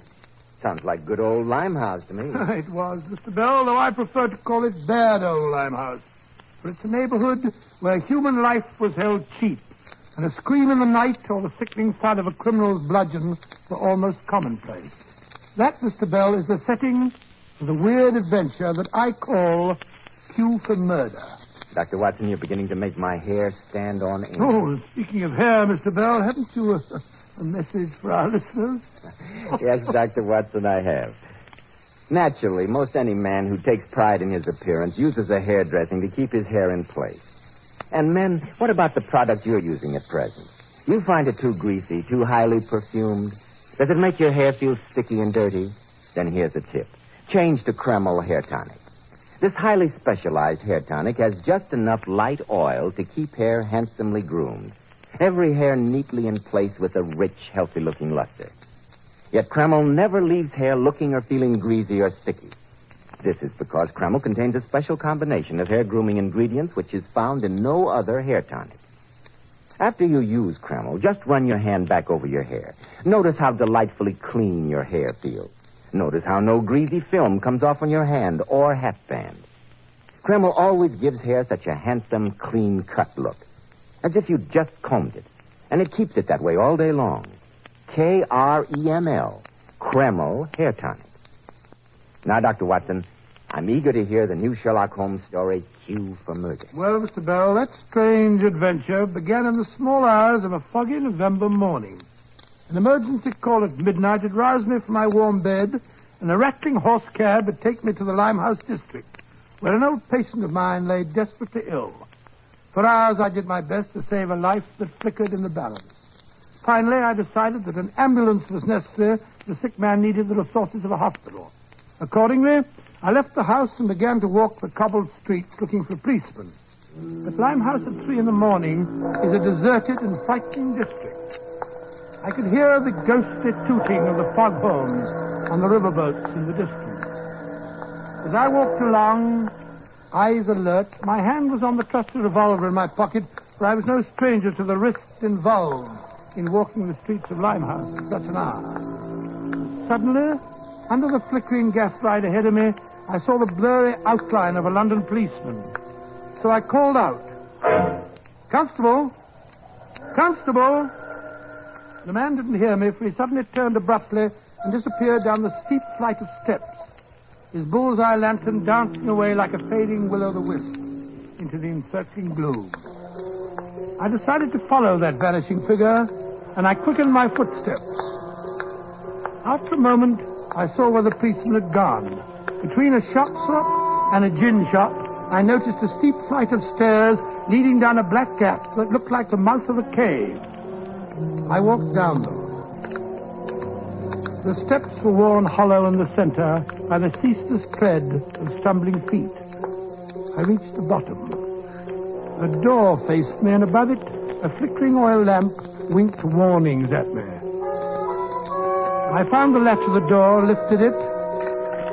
The door squeaked open protestingly, and I entered. There was a tinkle of glass-beaded curtains as I walked towards a long, low room. A strange sight met my eyes. Through the gloom, thick and heavy with the filthy brown smoke of opium, I saw that the room was terraced with wooden berths. Bodies lay in strange, fantastic poses. Bowed shoulders, bent knees, and heads thrown back. Suddenly an attendant walked up to me with a pipe and beckoned me to an empty berth. This way, please. I haven't come here to smoke that foul drug. I saw a policeman enter this place a few moments ago. I want to speak to him. No policeman here. I'm carrying the revolver, so you'd better not argue with me, my good man. Where'd he go? He in back room. Ma sick there. Follow me, please. In here. Well, bless my soul if it ain't Dr. Watson. All right, Wong, you can leave it. Yes, sir. I go. You seem to know me, Constable, but I don't recall meeting you before. Oh, I seen you and Mr. Holmes at Scotland Yard, Doctor. My name's Merriweather, Constable Merriweather. You couldn't have arrived at a better time, sir. This man needs a doctor, bad. Poor fellow. A patient of mine nearby needs an ambulance. That's why I followed you down here. Oh, I'll examine this wretched fellow first. How did you know he was here, Constable? They sent a message to the station. Said he was in trouble here. He's in trouble, yes. He's in trouble, all right. The poor devil's coughing his life away. Nothing I can do but make his dying a little more comfortable. Here you are. Hand me my bag, Constable, will you? Here you are, Doctor. Yes, I'll give him a sedative. At least it'll keep him out of pain. Who are you? What you do? I'm a doctor, my man. Here, this will ease your pain. There. You good man, doctor. You help me. Now you help me kill devil who brings opium to my people. Brings opium? What are you talking about? You good man. You find Dr. Sturgeon. He bad man. He bring opium. Sturgeon? I've heard of a Dr. Sturgeon. What's his address? He's asleep, Doctor. Yes. This poor devil's hours are numbered, I'm afraid. You know, Dr. Watson, this is a great honor for me. I read every story you've written. To me, Sherlock Holmes is almost like a god, you might say. Oh, thanks very much. One of these days, I hope to be a detective myself. Indeed, and I think if you study me, you might learn a few pointers. I shall lose no time in investigating this matter. I may be able to expose a shocking scandal. Hadn't you better leave that to Mr. Sherlock Holmes, sir? That's more in his line, isn't it? Oh, rubbish, my good man. This is one case that I'm more than capable of handling myself. I shall call on Dr. Sturgeon as soon as his office opens in the morning.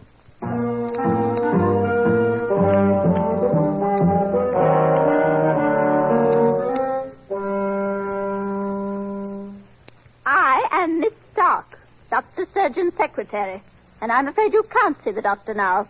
His first patient is due at any moment, and you haven't got an appointment. But I'm a doctor myself. My name is Watson. Nevertheless, you'll have to make an appointment. Now, look here, my good woman. I am not your good woman, and you cannot see Dr. Sturgeon.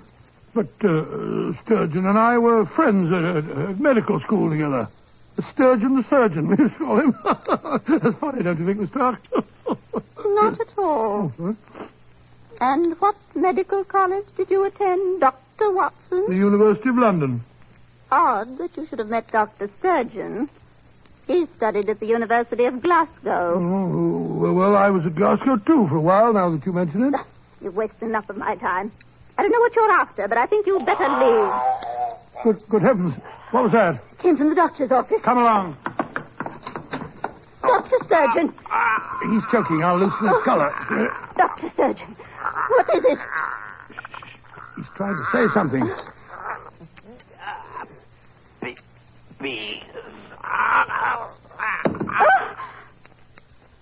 Freddy's dead. Look at the marks on his throat.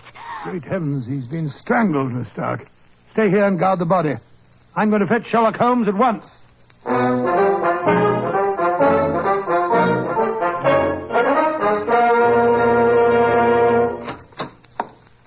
is it? Oh, you're back again. Yes, Miss Stark, this is Mr. Sherlock Holmes. How do you do? How do you do? No one's been here since I left? No. Patient came into the outer office, but I sent her away. Splendid. Tell me, Miss Stark, is there another entrance to this office? Yes, Mr. Holmes. The doctor had a private door from the outside leading into the laboratory in there. He always let himself in that way. Did he ever admit patients by that private door? Why should I answer your questions? You're not the police. I appreciate your loyalty, Miss Stark, but I assure you that if you're trying to protect your dead employer, you'll find me to be more understanding than Scotland Yard. Very well. What do you want to know? I repeat my question. Did Dr. Sturgeon admit patients by his private door? Yes, he did, Mr. Holmes. Sometimes. I never saw them, but I'd hear voices in there. A perfect way of distributing drugs without anybody knowing. Are you implying that Dr. surgeon. Quite. You say that as he was dying, he kept pointing to a pad on his desk, Watson? Yes, his arm's lying across it now. Let's see if there's any message written on the pad. There is. It's an address. 116 Upper Swandam Lane, Millwall. That's in the heart of Limehouse. Precisely. An odd address to find written on the desk pad of a Harley Street physician. Watson, you're convinced that as the man was dying, he uttered the word peace? Well, that's what it sounded like to me. Peace? Well, perhaps he meant that death would bring him peace after his mortal sins. Possibly, Watson. And now to examine the marks on the dead man's throat. I think I'll wait in the other room if you don't mind.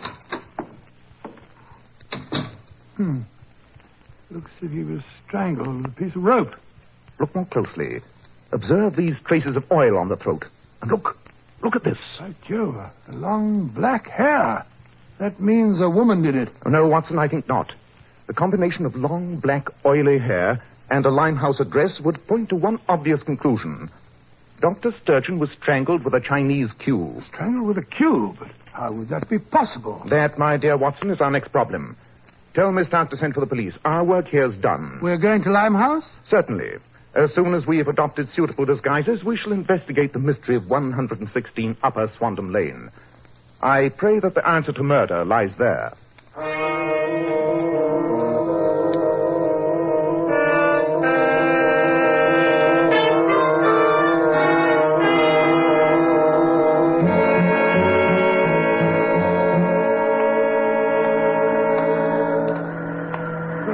Upon my soul, Holmes, you make the most convincing-looking dock hand. Thank you, Watson. Now, let me see. 116. It's the next house. There's a policeman standing just outside it. It's Constable Merriweather, the one I met last night. Hello, Constable. Something happened? Never you mind. Just keep moving along. We ain't doing no harm, mate. We know if we're just going down in a pig and whistle for part of the model bidder. Ain't that right, Alfie? Of course it is, Bertie. Then off you go, both of you. Oh, can't a bloke stop and pass the time of day? Ain't you been a bit narky, chum? Hey, here, what's happened here? Murder. That's what's happened. Now move along there. Murder. And at the address on Dr. Sturgeon's pad. Here, who are you? Oh, it's all right, Merriweather. It's Mr. Sherlock Holmes. Well, blow me down. I'd never have recognized you, gentlemen. But what brought you to this address? I'll explain that later, Constable. Who has been murdered? A Chinese gentleman got himself done in. Was he strangled? I don't rightly know, sir. What do you mean you don't know? Surely the evidence of strangulation is perfectly easy to detect? Well, I suppose it is. But you see, in this case, Mr. Holmes, the corpse ain't got no head.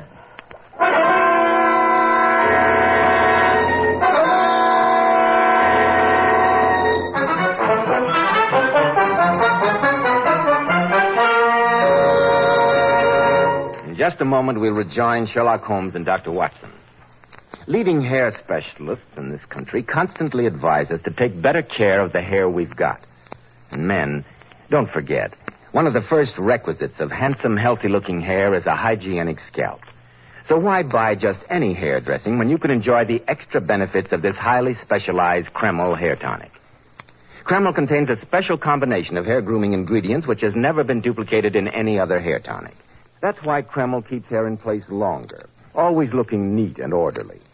But Kreml does lots more than keep hair looking handsome. Kreml is simply great to lubricate a dry scalp. At the same time, it removes dandruff flakes and leaves your scalp feeling so alive and invigorated. And men, if your hair is so dry it breaks and falls when you comb it, Kreml actually helps condition the hair in that it makes it feel softer, more pliable, and look as if it had some body to it. So men, buy a bottle of Kreml at any drug counter. Ask for an application at your barber shop. Use Kreml daily for better groomed hair, for a more hygienic scalp. Kreml. Kreml Hair Tonic. Well, Dr. Watson, what happened next? Well, my boy, we quickly entered the house and examined the scene of the latest tragedy. Constable Merriweather seemed to be in a seventh heaven of delight to realize that he was working on a case with the great Sherlock Holmes himself. I'm glad you're here and no mistake, Mr. Holmes. I'm a little out of my depth in a case like this, and I don't mind admitting it. Merriweather's a great admirer of yours, Holmes. He's read every story that I've written. Indeed. You have a strong constitution, Constable. though I will admit that this case presents as bizarre a problem as my friend has ever included in his rather sensational accounts. What I can't understand, sir, is why they took the head. For that matter, how was it stolen? Before we theorize, let us assemble the facts. Has the body been identified, Constable? Yes, sir. You see, he had a missing finger on one hand. Then obviously the head was not stolen in order to make identification of the corpse difficult. Who is the victim? A Chinese merchant by the name of Li Ming ran a shop downstairs in the basement. Please describe the circumstances under which you discovered the crime. Well, gentlemen, I was on my beat and I saw the dead man walk up the stairs from the basement and go into the house. That passed the time of day with me, he did. 2 houses down, I stopped to talk to the fishmonger outside his shop. I must have talked to him for 15 minutes or more. What time was this, Merriweather? Just after 10 o'clock, sir. I see. Please continue. Well, sir, all the time I was watching this house. Suddenly there was an hollering and a yelling, and I runs back to find the man lying in here with his head gone. You were watching the house all the time, you say, Merriweather? Yes, sir, just idle-like. But I'll swear no one went in or out. Which means that somebody inside the house must be the killer. That's what I think, Doctor. Who are the other tenants? Well, Mr. Holmes, on this floor there's an old Chinese lady, servant to the dead man she was. But she's half crippled with rheumatism, and I swear she couldn't have done it. But upstairs, there's a Chinese gentleman, Prince Fu Sen. Prince? In these surroundings? He's got quite a place, too. Then you've already interviewed him? Oh, yes, sir. He and his nephew are up there. Swore they didn't have nothing to do about it, but the young fella acted mighty suspicious-like. Perhaps you'd like to go up there, sir. I know you'd handle these foreigners better than me. Very well, Constable. Let us visit Prince Fu Sen at once.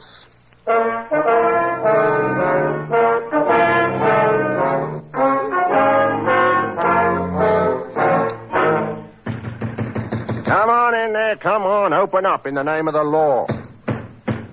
I'm afraid the name of the law doesn't appeal to them. Unless I'm much mistaken, they're barricading furniture on the other side of the door. Yes, well, 3 good shoulders can take care of that, Holmes. Good idea, Watson. Come on.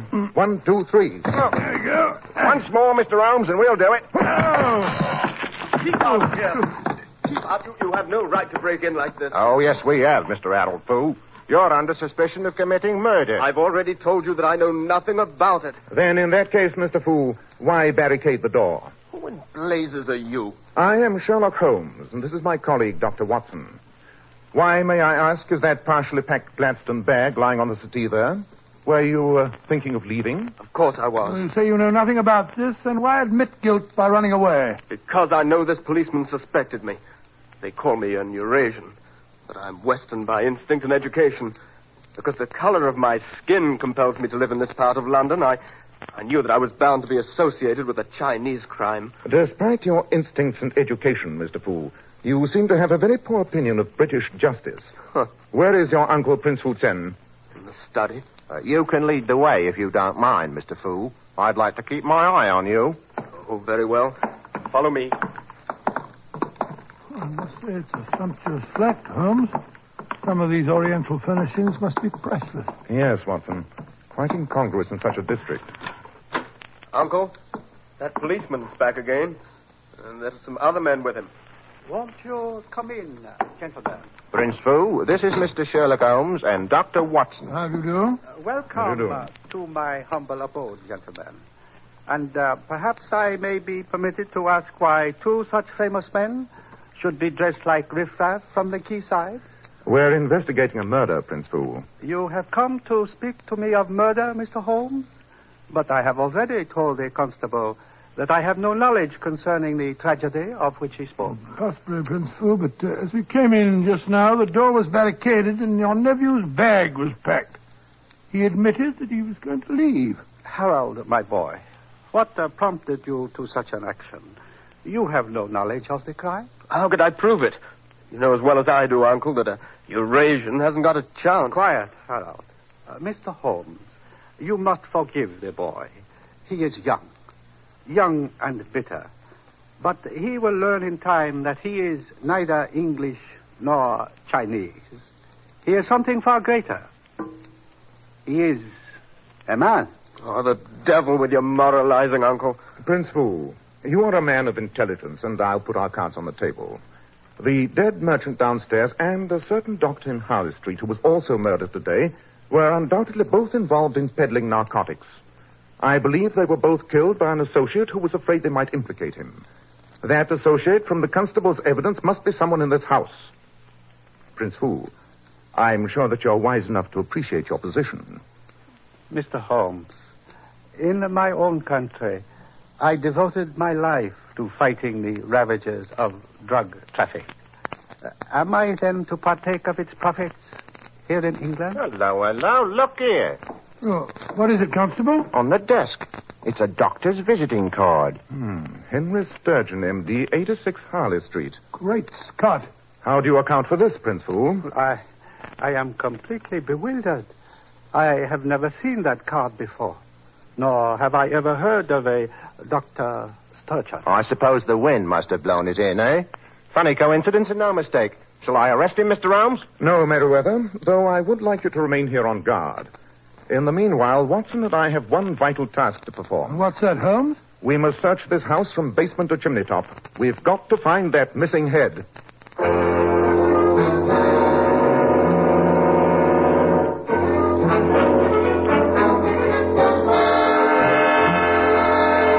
Holmes, I've searched the house with a fine tooth comb. I'll swear the missing head isn't here. So will I, old chap. That's why I gave you the job of searching for it. Why the blazes waste my time while you go careering all somewhere else? Oh, don't be angry with me, Watson. I needed you to create a diversion to cloak my real activities. Oh, where have you been? I've been having a most illuminating talk with a certain tradesman by the name of Albert Bloggs. Now I know who our double murderer is. Good Lord. Who? I suggest that we return to Prince Fu Tsen's flat upstairs. There I shall make the matter clear to you.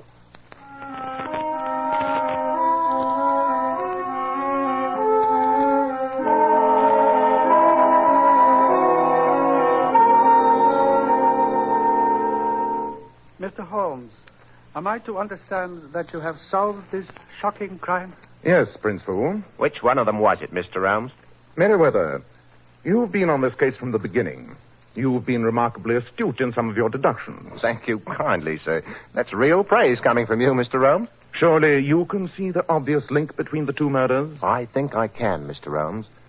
Dr. Sturgeon got himself strangled with a Chinese cue. Now, we know one of these two men did it. But Mr. Harold Fu wears his hair short like an Englishman. Only the prince has a cue. It must have been him. It seems logical to me, Holmes. And singularly lacking in logic to me, my friend. I quite agree, Prince Fu. You see, Watson, you and Constable Meriwether overlooking the stolen head. Why was it stolen? What more likely reason than for the sake of its cue? And if the merchant's head was the weapon used to strangle Dr. Sturgeon, then the murderer wished to create the imaginary figure of someone wearing a cue. Therefore, the murderer did not have a cue. Then it was Harold Fu. Yes, it must have been. That's utterly ridiculous. Of course it is. You're overlooking one vital point. Limiting our suspects to the prince and Mr. Harold Fu depends entirely on Constable Meriwether's testimony, which means that we have three suspects. And the third is the constable. Me? Oh, you're joking, Mr. Holmes. Murder is not a subject for levity, But Holmes, what motive could he have had? The reason is obvious, Watson. Why did the murders occur immediately after you stumbled into this trafficking in narcotics? Because Meriwether himself was involved with the criminals. He overheard the man last night tell you about Dr. Sturgeon, and so Dr. Sturgeon had to die. You mean that Meriwether was a member of this ring? Of course. And a dishonest policeman could be a very valuable ally. Mr. Holmes, you got hold of the wrong end of the stick, and no mistake. No, I haven't, Constable. You killed the merchant downstairs, decapitated the poor devil, and then used his cue to strangle Dr. Sturgeon. You lied about the time you'd seen him enter. You said it was after 10 o'clock. How can you prove it wasn't that time, Mr. Holmes? I just talked to Albert Bloggs, the fishmonger. He saw you for a moment at 8:30 this morning. He did not see you at 10. Great Scott, then Meriwether killed the merchant first, went over to Dr. Sturgeon and strangled him, probably dropped the head into the river, and came back here and lied about the time. Precisely. And on his first visit to this flat, he carefully planted one of Dr. Sturgeon's cards, knowing that it would incriminate Prince Fu. As cold-blooded and horrible a crime as ever I encountered. You're a disgrace to the force, Meriwether. Oh, wait a moment. You still got no proof. My word's as good as that stinking fishmonger. I doubt it. In any case, another word pins the crime on you. One from beyond the grave, the dying word that Dr. Sturgeon uttered. He uttered the word peace. And why should he say peace? when he was pointing at the address and trying to indicate to us his murderer. No, he died while he was saying what sounded like peace. What he was trying to say was PC, which stands for Police Constable. He died as he tried to accuse his murderer, Police Constable Merriweather. You'll never get me on the end of that. Grab him, he's heading for the window. He must be 40 feet down into the street. It'll be a miracle if he hasn't broken his neck. I'll go down and see what I can do for him. A doctor will save a man's life so that he may lose it on the gallows.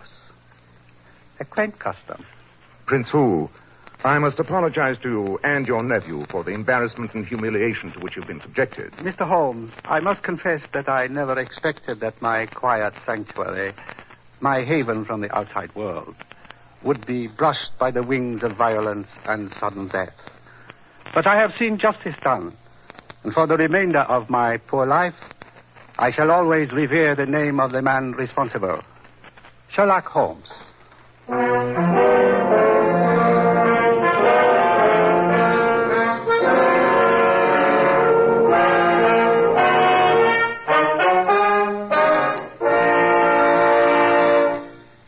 Ladies, one of the greatest beauty authorities in this country is John Robert Powers. And the first beauty advice Mr. Powers gives his lovely Powers models is to use only Kreml shampoo to wash their hair. And isn't he wise, Mr. Bell? Because Kreml shampoo is one shampoo that can be bought today that leaves the hair fairly teeming with natural, brilliant highlights. Yet never under any circumstances does Kreml shampoo ever dry the hair. You see, Kreml shampoo is not a soapless shampoo. It's not a cream shampoo. It's entirely different. How right you are, Mr. Bell. Why, after a Kreml shampoo, even dull, lifeless-looking hair actually radiates all its natural glossy luster. And Kreml shampoo has a built-in oil base, which helps keep the hair from becoming dry or brittle. In fact, it's wonderful to soften dry, brittle ends. So, ladies, be smart. Always wash your hair with Kreml shampoo. It leaves the hair a vision of shining beauty, yet in no way hurts the texture. No matter how often you use Kreml shampoo, or over a long period of time, it's always so mild and gentle on your hair. And remember, ladies, no other shampoo leaves the hair sparkling with more natural, glossy luster. It's Kreml, Kreml shampoo. Now, Dr. Watson, what about next week? Well, now, let me see. What shall I tell you next week? Next week, Mr. Bell, I think I'll tell you a story about some strange deaths that happened, of all places, in the British Museum. I call it the singular affair of the ancient Egyptian curse.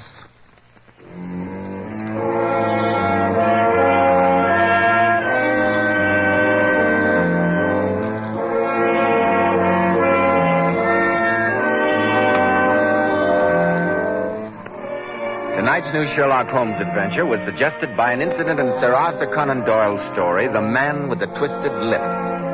Nigel Bruce appeared by permission of California Pictures. Tom Conway through the courtesy of Eagle Lion Pictures. The Sherlock Holmes series is produced by Tom McKnight, with original music composed and conducted by Alex Steinert. This is Joseph Bell speaking for Kreml Hair Tonic and Kreml Shampoo, inviting you to be with us next week at this same time, when Dr. Watson will tell us about the singular affair of the ancient Egyptian curse.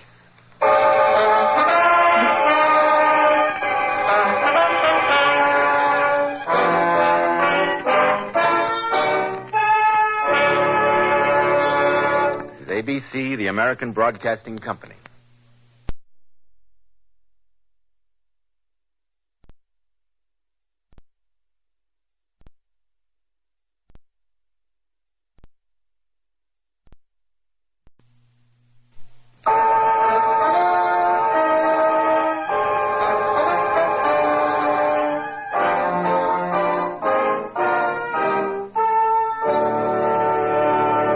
Kreml Hair Tonic and Kreml Shampoo present the new adventures of Sherlock Holmes, starring Nigel Bruce as Dr. Watson and Tom Conway as Sherlock Holmes. Tonight, owing to Mr. Conway's illness, the part of Sherlock Holmes will be played by Mr. Ben Wright.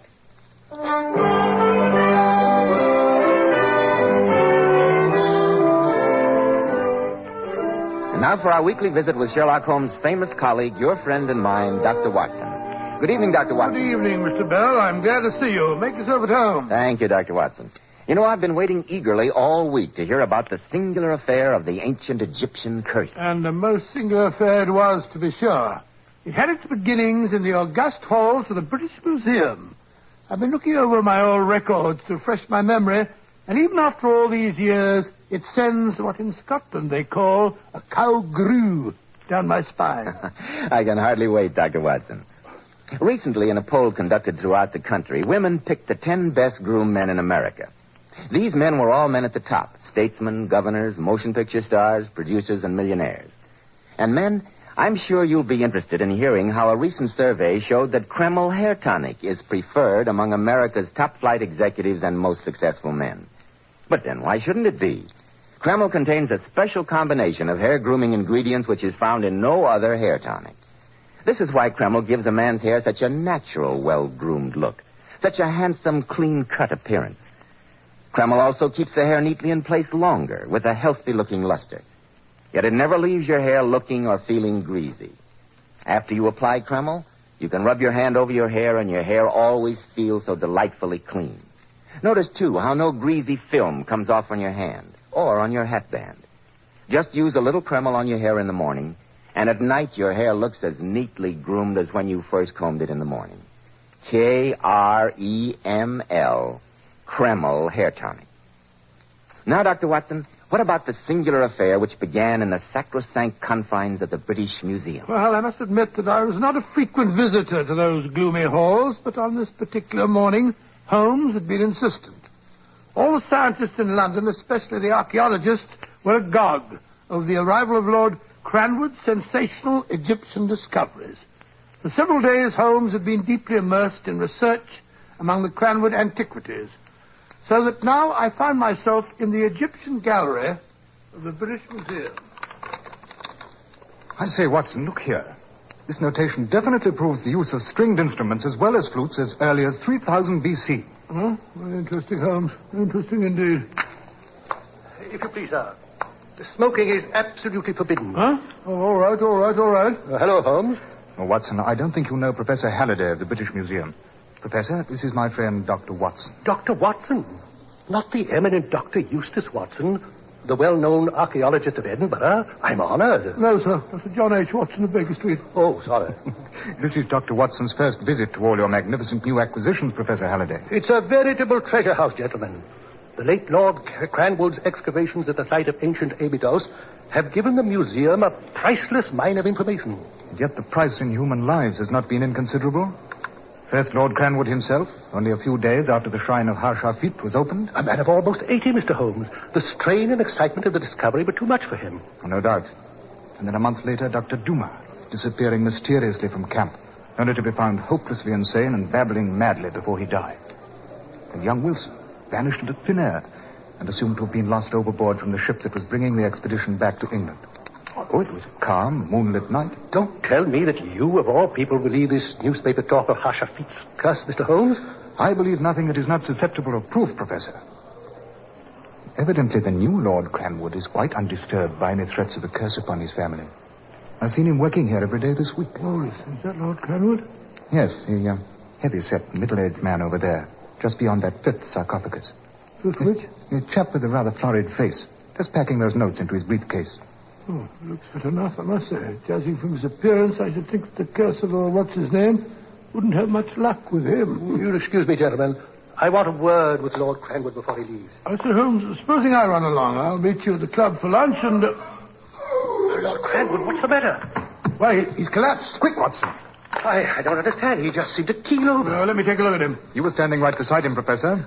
Just what happened? I was speaking to him. He clutched his throat, tried to say something, and collapsed. Holmes. Yes, Watson? The man's dead. Impossible. Cause of death, Watson? Well, I should have said heart, but... But the curious rigidity of the muscles of his hands and throat aren't consistent with that diagnosis. Is that it, Watson? Quite correct, Holmes. You would better notify Scotland Yard at once, Professor Halliday. Scotland Yard? Mr. Holmes, are you suggesting... I suggest nothing, Professor Halliday. But Lord Cranwood has died extremely suddenly.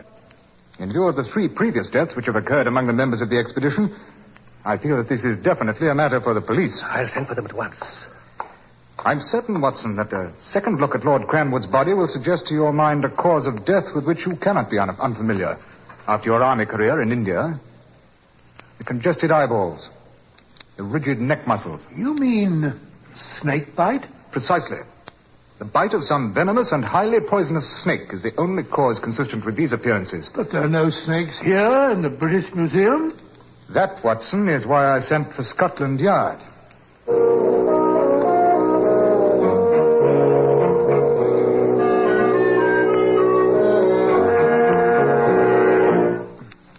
You've been pacing up and down now for 2 solid days, Holmes. Would it be too much to ask you to be seated for at least 5 minutes? I'm sorry, Watson. The lack of any satisfactory solution to the problem of Lord Cranwood's death has driven me almost out of my mind. You find the problem insoluble, then? So far. Come in. Inspector Lestrade. I've been expecting a call from you. This thing's fair got me beat, Mr. Holmes. Sit down, Inspector. Can I get you a drink? Thank you, Doctor. I'll be glad of one. Well, we've got the coroner's verdict, Mr. Holmes, and much good it does us. Death by misadventure from unknown causes. Well, you could hardly expect a coroner's jury to say more.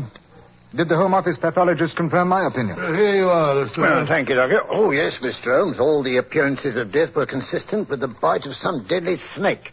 But did we find any snakes running around? Were there any snake bites on the deceased body? No. Why, you yourself, within a few yards of the man, Mr. Holmes, and you know as well as I do that if a man gets bitten by a snake, he's going to let out a yell. I know exactly how you feel, Lestrade. Yeah, and have you seen the papers? Scotland Yard baffled by 5,000-year-old curse. Death strikes again from Egyptian tomb. You can't blame the journalist, Lestrade. It's a newspaper editor's dream. And Scotland Yard's nightmare. Well, I must be off. The commissioner wants to see me this afternoon. You can be thankful this isn't one of your cases, Mr. Holmes. I think this one would be too much even for you. Phew. I've never seen Lestrade quite so worked up before. And I can't say that I blame him, Watson. Well, come along. Since the late Lord Cranwood's funeral is to take place at 2 o'clock, we might well stroll over to Hanover Square. Perhaps a brisk walk may serve to blow the cobwebs from our brains.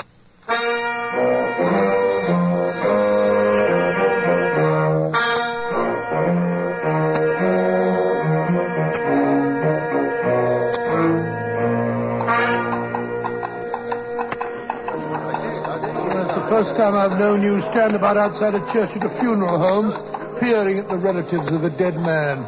I'm anxious to see the new Lord Cranwood, as well as his relatives. He was a nephew of the late Lord's, you know, and the family's interest in Egyptology has been inherited by him, along with the title. Here they come. Here's them, you little private. I wouldn't want to be in his boots with a curse hanging over me head. There's Lord Cranwood, Watson. Husky-looking young chap. Looks as though it'd take more than a family curse to get him down. Who's that coming after him, the pale young fellow in the wheelchair? His cousin, Mr. Neville Robertson, I believe.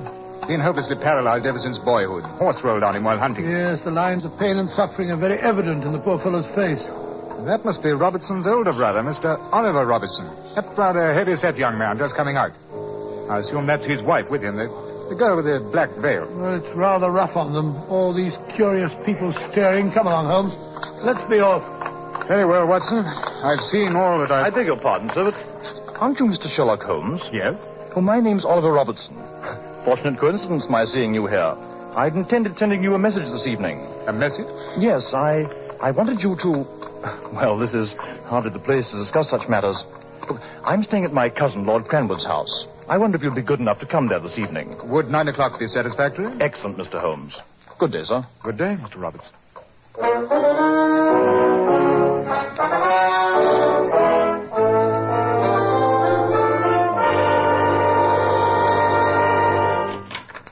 Oh, come in, gentlemen, come in.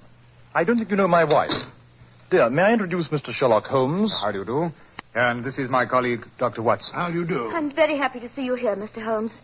And you too, Dr. Watson. Mr. Holmes, my wife and I, well, to put it frankly, have asked you to come here because we're afraid. Not for ourselves, but for my cousin, the new Lord Cranwood. Mr. Holmes, neither Oliver nor myself is of a nervous temperament. If you've read the accounts of the Cranwood expedition, you must appreciate my feeling that we're contending against more than mere ill fate. 4 members of the same small group. dying mysteriously or by violence within a few weeks of each other. So you don't put any stock in all this talk about an ancient Egyptian curse? I don't really know. Tell me, Mr. Robertson, does the new Lord Cranwood share your fears? I regret to say he does not. He laughed when I told him I'd asked you here. Am I interrupting a council of war, or may I be permitted to be present? Oh, come in by all means, Neville. Here, let me give you a hand with your wheelchair. I can manage. My brother Neville, gentlemen. Mr. Sherlock Holmes and Dr. Watson. How do you do? I assume that the presence of the celebrated sleuth of Baker Street is not unconnected with the curse of the Cranwoods. Please, Neville, don't make fun of us for being frightened. After all, it's Derek we're worrying about, not ourselves. Time enough for you to worry, Oliver, when the curse catches up with Derek. Then you'll be Lord Cranwood yourself, and it'll be my turn to start worrying. I gather, Mr. Robertson, that you're somewhat skeptical regarding the efficacy of Harshafit's 5,000-year-old curse. My granduncle died of heart failure after the excitement of discovering the tomb. Dr. Dumas' death was certainly not the first case of sunstroke that's ever been heard of in Egypt. And Wilson, who fell overboard from the ship, was notoriously fond of the bottle. Does that answer your question? Ingenious, Mr. Robertson, but it leaves out of account your uncle's death in the British Museum the other day. I could offer you a dozen theories to account for that, but I doubt if they'd be sensational enough to please you. Mr. Holmes, regardless of what my cousin may say, and I know he'll agree with my brother, I wish to engage you to prevent any repetition of the tragedies which have already struck this family. Do say you will, Mr. Holmes. I will do my best, Mr. Robertson, to keep Lord Cranwood safe from harm, but without his cooperation, I greatly fear that Stimson said he wanted to see me, Oliver. Oh, I beg your pardon. I didn't know you had guests. I very much want to see you, Derek. This is Mr. Sherlock Holmes and Dr. Watson. My cousin, Lord Cranwood, gentlemen. How do you do?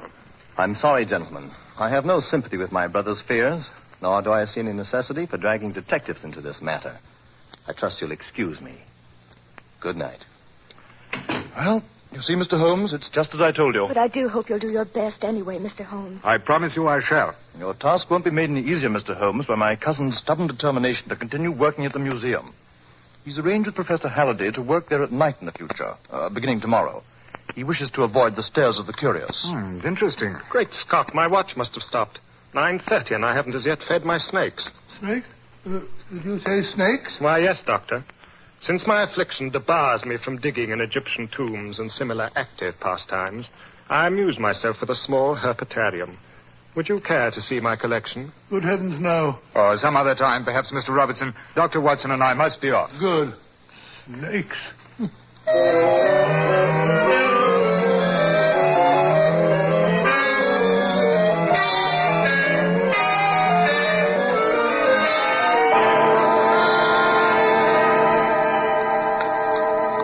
I must say, Holmes, that I find that sinister cripple Neville and his nasty collection of poisonous reptiles highly suspicious. Well, there's no doubt that Neville's personality has been warped by his affliction. And the availability of snake venom is, of course, significant. And look at his motive, Holmes. Look at his motive. The Cranwood title and the Cranwood fortune. But there's one thing you've forgotten, Watson. Even if the new Lord Cranwood were to die, it would be Neville's older brother who would inherit. Oliver and his wife would become Lord and Lady Cranwood. Are you trying to tell me that a murderer who'd killed two men would boggle at a third? If Cranwood dies and Oliver gets the title, he'd be the last barrier Neville's way. I don't like to say it, Holmes, but for once you seem to be singly obtuse about the facts of this case. Possibly, Watson. At any rate, I intend that you and I shall be present, although concealed, when Lord Cranwood visits the Egyptian galleries tomorrow night. You mean that you anticipate an attempt upon his life? As I have told you on previous occasions, Watson, it's a great mistake to theorize ahead of one's data. Mr. Holmes, you don't really put any faith in all this talk about a supernatural curse? Do you, Watson? Dash it, no, of course not. Good. Well, then I trust that tomorrow night you will arm yourself with your service revolver. Oh, really? Yes, Watson. I should like to be in readiness for anything we may encounter at the British Museum. Supernatural or otherwise.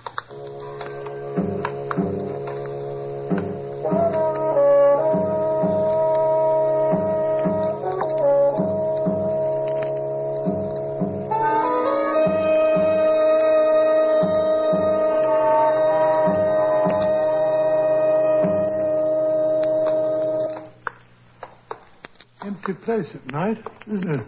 Of humanity? Yes. What do you mean? Merely that the relics of the past are all about us. Oh, yes, of course, sir. On this way, through the northern vestibule. I say, Holmes, what's that thing? Looks like a coffin. That's what it is. Oh, good Scott. Here we are.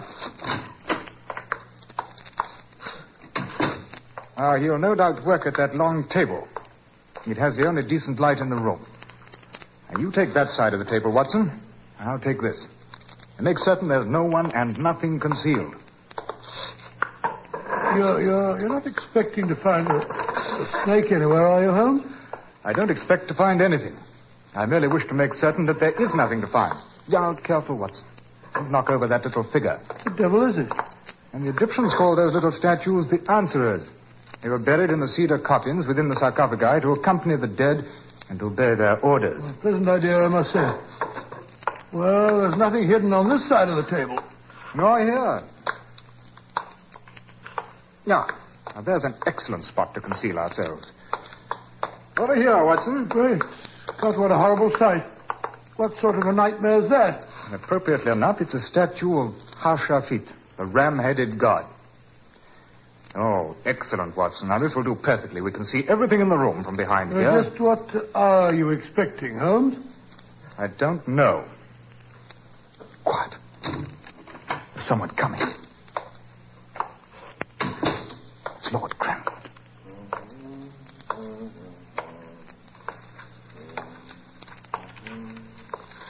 He's taking his papers out of his briefcase. Oh, now that he's turned the lamp up, I can see a bit better. Well, he's all right so far. He's settling down to work. What? Something's wrong. Quick!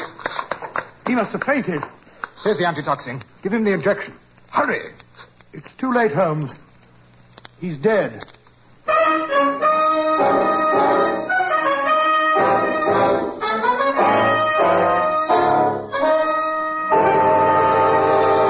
In just a moment, we'll rejoin Sherlock Holmes and Dr. Watson as they endeavor to solve the mystery of the ancient Egyptian curse. Men, if you want to be a success in life, remember that well-groomed hair adds a great deal to a man's appearance.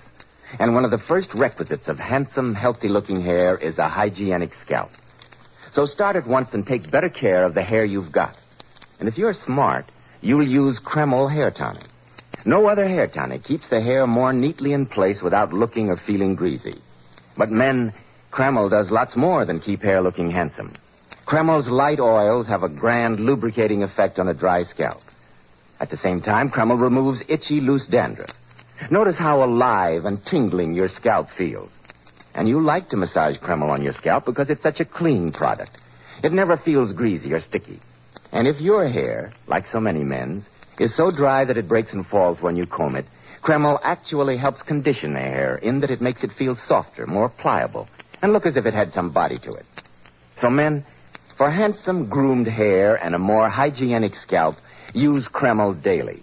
Buy a bottle of Kreml at any drugstore. Ask for an application at your barber's. Kreml, Kreml Hair Tonic. That famous modern hair tonic which has become such a nationwide favorite. And now back to Sherlock Holmes and Dr. Watson and our story.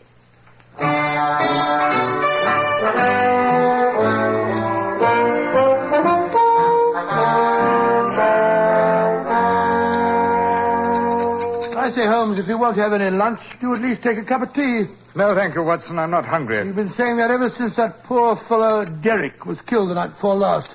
You simply must eat, Holmes. My appetite will return when I have a solution for this case, Watson, and not before. Well, I've hesitated to say it, Holmes, but if that man had died by any natural means in front of our very eyes, I'm perfectly certain that you would have solved the riddle. Well, if your hypothesis is correct, Watson, this case is not a matter of the mortal's minds. And that I refuse to admit. Well, we saw him come in. We saw him open his briefcase. He turned up the lamp, sat down. Thank you, Watson. Thank me for what? You've just given me some remarkably interesting food for thought. Oh, really? Come in. Why, Mrs. Robertson. Oh, I beg your pardon. It's Lady Cranwood now, isn't it? Makes me unhappy to say that it is, Dr. Watson. Won't you sit down, Lady Cranwood? I've already expressed to your husband my deep feeling over the tragedy I failed to prevent. Let me assure you, Mr. Holmes, that neither my husband nor I feel that you were in any way to blame. I appreciate your kindness, Lady Cranwood, but I still blame myself for having failed to reach a solution. And that is why I've come to see you this morning, Mr. Holmes. I hardly know how to say it. My suspicion is such a horrible one. Oh, there, my dear. I'm convinced that Oliver is in deadly peril. And from his own brother. Do you hear that, Holmes? You felt it too, Dr. Watson. Oh, I've been fighting down a horrible thought, denying it even to myself. But I felt I had to tell you, Mr. Holmes. Well, have you any proof, Lady Cranwood? Anything definite on which to base such an accusation? Only Neville's sneers and his jealousy of my husband. And those horrible snakes of his. Perhaps you may be able to assist me in confirming or disproving your suspicions of Neville, Lady Cranwood. Anything I can do, Mr. Holmes. Anything. I imagine that the entire family, and the servants as well, will all be attending the funeral this afternoon. Yes, of course. Then, if you will be good enough to leave me your key to the house, I shall take advantage of everyone's absence to go there and investigate one or two possibilities that have occurred to me. Of course, Mr. Holmes. Here is the key. Thank you. And one other thing. I should appreciate it if you would ask your husband to meet Watson and myself at the museum tonight, about 9 o'clock. At the museum? Yes. I feel that a reenactment of the late Lord Cranwood's death may bring us to a solution. If you think it's necessary, Mr. Holmes. I think it is vitally necessary. Very well. I will ask my husband to meet you at the museum at 9. I must go now. Goodbye. Goodbye, Dr. Watson. Goodbye. Poor woman, no wonder she's overwrought. Come, Watson. Your hat and stick. We have work to do. Cranwood's house, you mean? Well, I shall go there this afternoon. But meanwhile, I want you to take a note to Lestrade at Scotland Yard and personally see to it that he gets it. And then? Meet me at 9 o'clock tonight at the British Museum.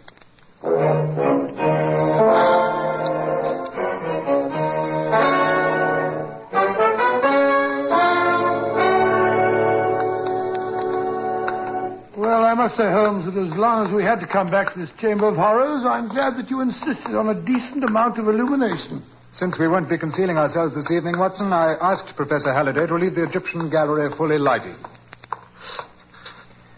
Now, you sit here, Watson. Well, as long as none of the professors are about, Holmes, I don't suppose the museum will be shaken to its foundations if I smoke the pipe. Ah. Huh, that's better. Good evening, Lord Cranwood. Good evening.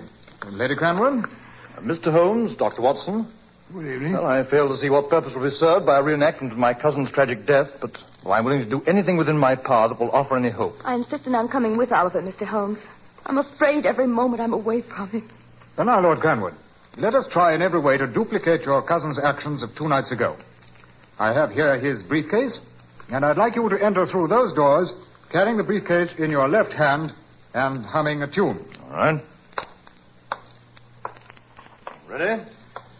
All right, go ahead. Now, put the briefcase down on this table. Take off your hat and coat and put them on the table. Any particular place you want them? Oh, just place them on the table as your cousin did.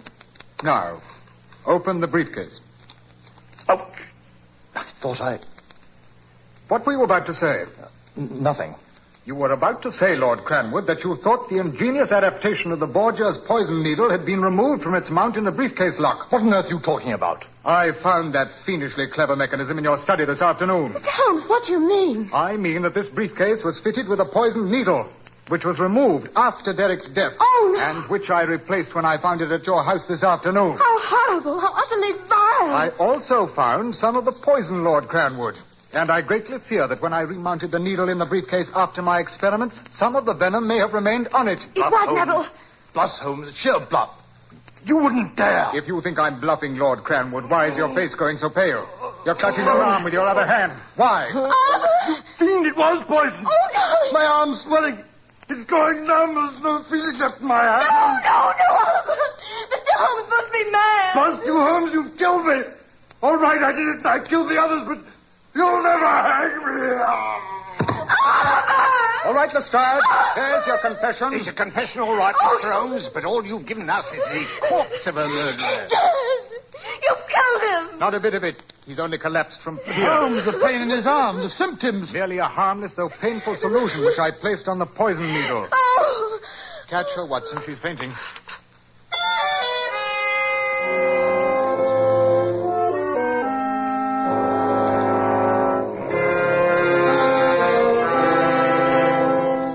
That Oliver's a fiend, Holmes, an absolute fiend. Oh, unquestionably.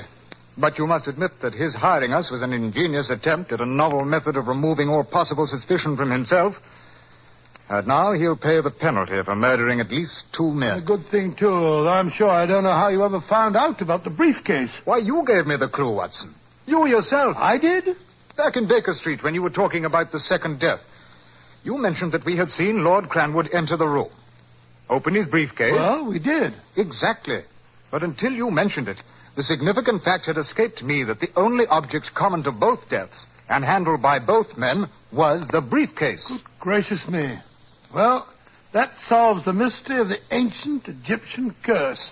Does it, Watson? Have you forgotten the 3 who died previously under such strange circumstances after they had opened Harshapit's temple? You don't mean that you really believe in that stupid curse? Those 3 deaths have still not been explained, and I doubt that they ever will be. There are powers, Watson, higher powers, of which we poor humans still know nothing.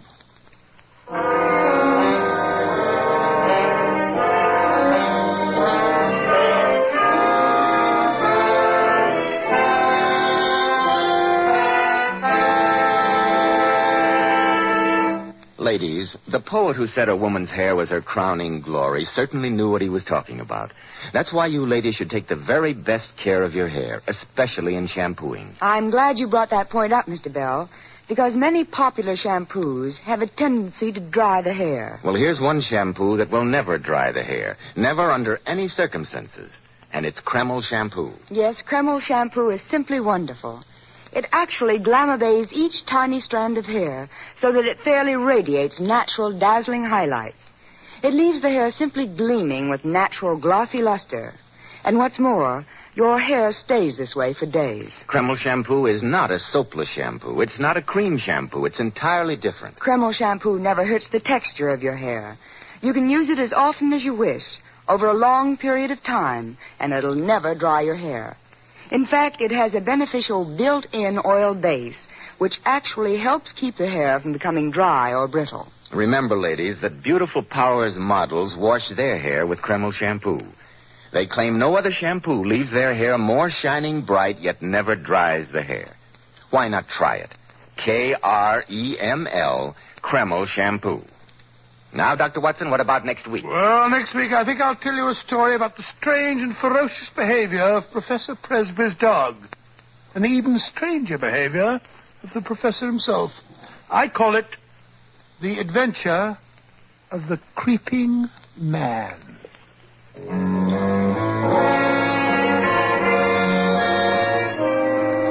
Tonight's new Sherlock Holmes adventure was suggested by an incident in Sir Arthur Conan Doyle's story, A Study in Scarlet. Nigel Bruce appeared by permission of California Pictures. Tonight, the part of Sherlock Holmes was played by Mr. Ben Wright. The Sherlock Holmes series is produced by Tom McKnight, with original music composed and conducted by Alex Steinert. This is Joseph Bell speaking for Kreml Hair Tonic and Kreml Shampoo, and inviting you to be with us next week at this same time, when Dr. Watson will tell us about the adventure of the creeping man.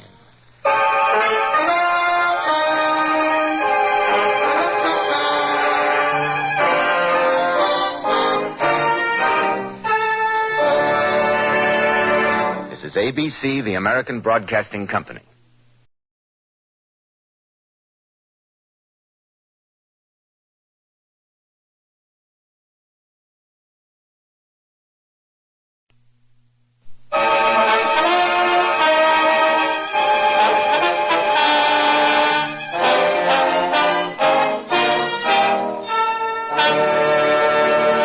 Kreml Hair Tonic and Kreml Shampoo present the new adventures of Sherlock Holmes, starring Nigel Bruce as Dr. Watson and Tom Conway as Sherlock Holmes.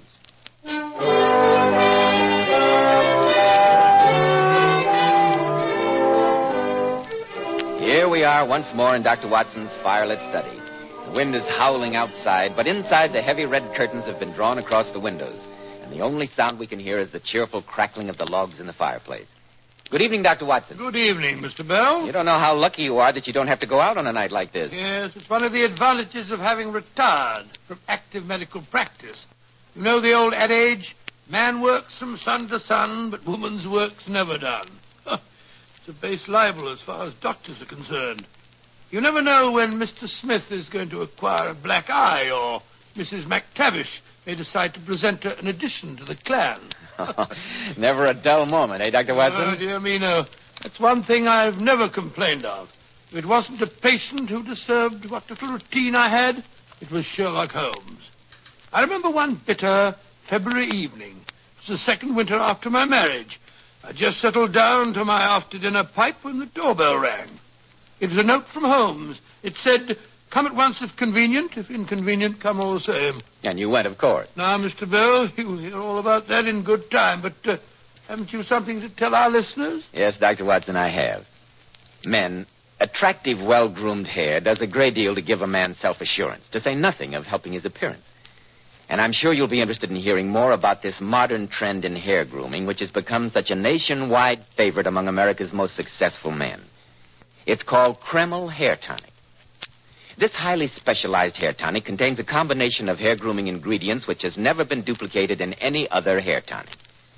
Yes, that's exactly why Kreml gives a man's hair such a natural, well-groomed look and keeps it in place longer.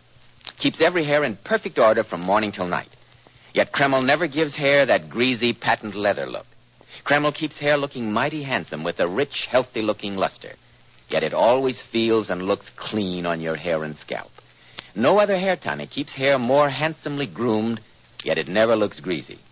So men, for better groomed hair, change to Kreml. Kreml. Kreml Hair Tonic.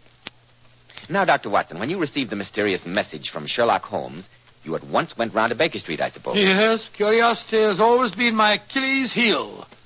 Well, when I arrived at Baker Street, I found Holmes huddled in his armchair, his knees drawn up and his pipe in his mouth.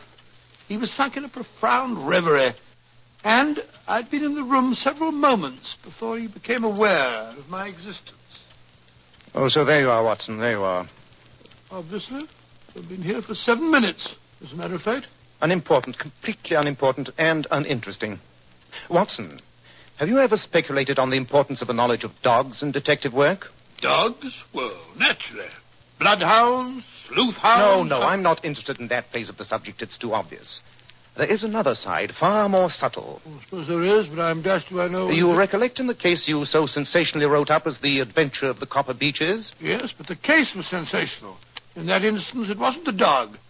It was the fact that the master of the house was willing to pay a sizable sum to... Don't prattle, Watson, don't prattle. Prattle? I was about to point a moral. In the case of the Copper Beeches, I was able, by noting the actions of a rather vicious child, to draw some startling deductions as to the criminal instincts of its father, who was considered a thoroughly respectable citizen.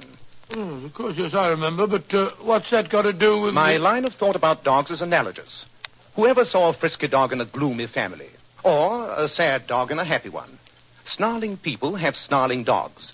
Dangerous people have dangerous dogs. Surely, Holmes, you didn't rout me out on a night like this to discuss the temperaments of dogs? Not in general, no. What interests me is why Professor Presbury's faithful wolfhound Roy endeavors to bite him.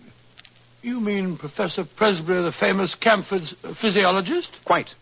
The dog, until recently a most devoted animal, has attacked his master twice. Huh? What do you make of it? The dog is ill. Possibly. But he attacks no one else. Nor does he molest his master save on very special occasions. Curious, Watson, very curious.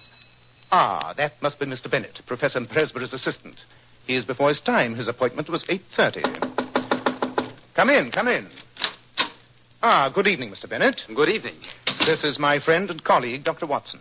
I couldn't consider undertaking a case or solving an enigma without his invaluable aid. Oh, Holmes, really, pay no attention to Mr. Bennett. He's just pulling my leg again. Delighted to meet you, sir. I hope you'll forgive me arriving so early, Mr. Holmes, but Edith is so worried about her father, and naturally Quite so.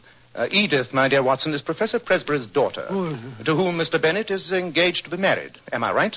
Yes, Mr. Holmes, I have that honor. Oh, congratulations, young man, congratulations. Ideal state matrimony. Watson, stop chattering. Oh, I was only going to say that I've only been... Now then, Mr. Bennett, I believe you gave me the salient points of the case in your letter, but I've not had the opportunity to relate them to Dr. Watson. So if you will be good enough to go over the matter again... Certainly, Mr. Holmes. The professor, as you may know, Dr. Watson, is a man of splendid reputation. Yes, indeed he is. A trifle positive, I might even say combative, but There has never been a breath of scandal, at least until a month ago. Dear me, don't tell me that old Presbury has started to sow his wild oats at his age. I always considered him the soul of respectability. Well, you see, early last fall he became attached to the daughter of Professor Morphy. It was not the reasoned courting of an elderly man, but rather the passionate frenzy of youth. In short, his family considered the infatuation rather excessive? Exactly. And so I gathered did the young lady, although her father, Professor Morphy, favored the match. Yes. Presbury is fairly well-to-do, I understand. Yes. About a month ago, Professor Presbury did something he's never done before. He left home without telling anyone he was going. A fortnight later, he returned rather travel-worn. Oh, where'd he been? Well, he refused to say. By chance, however, I received a letter from a friend of mine in Prague, saying he'd seen the professor at a distance. And now comes the remarkable part of the story. Oh? Yes, Dr. Watson. From that time on, a curious change came over the professor. Those around him had the inexplicable feeling that he was under some influence that darkened his better nature. You don't think that he was hypnotized, possibly, or mentally unbalanced in some way? No, on the contrary. His lectures were more brilliant than ever. His mind was singularly alert. But there was something new about him, something sinister. His daughter tried again and again to penetrate the mask he had put on, but in vain. He behaved to her almost as though she were a stranger. In fact, all of his friends and co-workers noticed a rather singular change of personality. And the incident of the letters, Mr. Bennett. Don't forget that. I was just coming to that. You see, Dr. Watson, the professor has never had any secrets from me. I handled every paper which came in to him and opened all his letters. Yes, of course. Shortly after his return, all this was changed. Certain letters began to arrive, marked with an X under the stamp. These I was in no account to touch. What was the handwriting like? Decidedly illiterate. The envelopes had the EC mark. East Central, eh? Not exactly the portion of London one would expect the professor to be in touch with. The letters were curious enough, but not more curious than the little wooden box. Wooden box? Yes. One of those quaint carved things one associates with a visit to Germany. I discovered it one morning in the drawer of Professor Presbury's desk. He had sent me into his study in search of a cannula.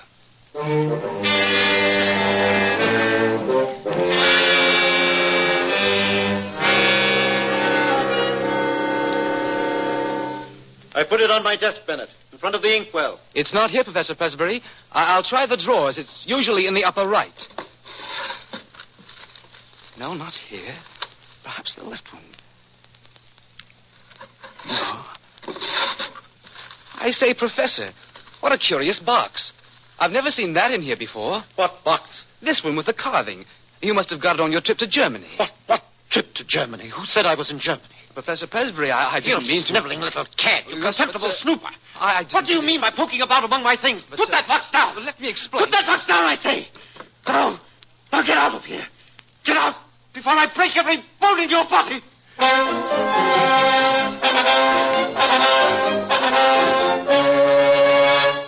Jolly chap, the professor. Sounds as if he were heading for an apoplectic fit. Do you remember the date of that outburst, Mr. Bennett? It was December the 2nd. It was on that very day that Roy the Wolfhound made his first attack on the professor. An attack? Do you mean that the dog actually bit him? Well, he certainly tried to. When was the next attack? December the 11th, and again on December the 20th.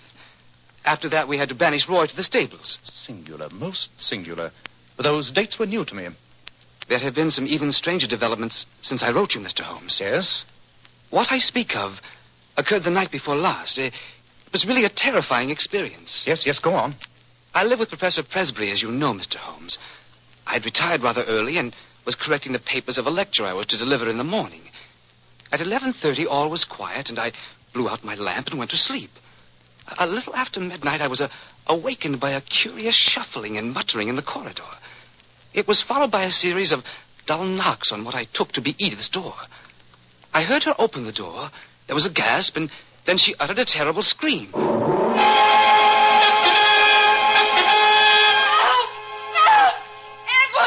help! It's all right, darling. I'm coming. What's the matter? Don't look so terrified. Oh, Edward, it was horrible. Like a nightmare. What was? Oh, darling, don't tremble so. I'm here now. Tell me what frightened you. I thought I heard someone knocking at my door. I heard it, too. I got up and opened the door, and there it was, leering up at me. It? What do you mean? Was it a man? I don't know. I only know it was something dark and crouching. I screamed and it hurried down the hall, not quite in its hands and knees, with its face sunk between its shoulders. How awful. You lock yourself in and I'll have a look. No. No, don't leave. But, darling, I... Shh. Do you hear anything? No. Nothing that... There it is again. In the ivy outside the window. As though someone were climbing up the wall. But that's impossible. The window's a good 20 feet from the ground. Nobody would dare. Look. On the windowsill. A hand. It's drawing itself up. Here comes the head. Good heavens, what a horrible face. The eyes that leer. Oh, Edward! Edward! It's Father!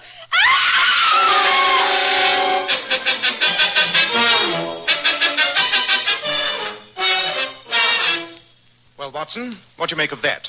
The professor crawling about in this curious fashion. Lumbago, probably. I've known it to double a man up. Oh, rubbish, Watson. Did you ever hear of a man with lumbago scaling a 20-foot wall? Oh, now that you mention it, no. Mr. Bennett, how did Professor Presbury explain his actions the next morning? He seemed to have no recollection of them. No recollection of them at all. When did you say this happened, Mr. Bennett? The night before last. The 4th of February, huh? That rather complicates matters. And last night, did anything further happen? The only unusual thing I heard was Roy, barking furiously a little after midnight. Poor fellow, he's been chained down to the stable. I must confess, if anything else happened, neither Edith nor I would have known it. You see, we both had a feeling of impending danger and slept with our doors locked and the shutters barricaded. Very sensible procedure. I would suggest that you get Miss Presbury out of the house for a few days. Send her away until we can clear this matter up. I've already persuaded her to pay a visit to her aunt in Cambridge. Splendid. Now, as to the dates of these seizures, you will say the first was December the 2nd, the next December the 11th, and the third... Here's a list of the dates. When I first observed abnormality in the professor's behavior, I felt it my duty to obtain all possible data about the case. Excellent. Let me see. Yes, as I thought, the intervals are regular. Putting 2 and 2 together, let us say that every 9 days the professor takes some strong drug, which has a passing but highly poisonous effect. He learned to take this drug while in Prague, and is now supplied by an intermediary who resides in the East Central District of London. Yes, but the dog and the creeping man in the passage. Holmes, the thing's too fantastic to be explained by simple addiction to drugs. It's not simple, not in the least. But patience, Watson, patience. We've at least made a beginning. Our next step is to obtain an interview with the professor himself. What is the best time to catch him in, Mr. Bennett? When would he be free to see us? About 11 in the morning, Mr. Holmes. Good. You may expect us at that time tomorrow.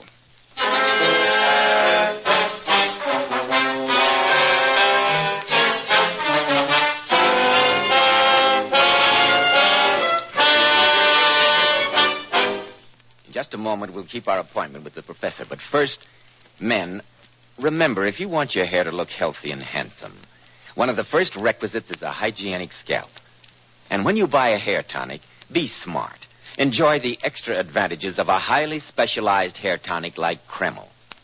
Kreml contains a combination of hair grooming ingredients which is found in no other hair tonic. This is why it keeps unruly hair neatly in place longer, with a rich, healthy-looking luster.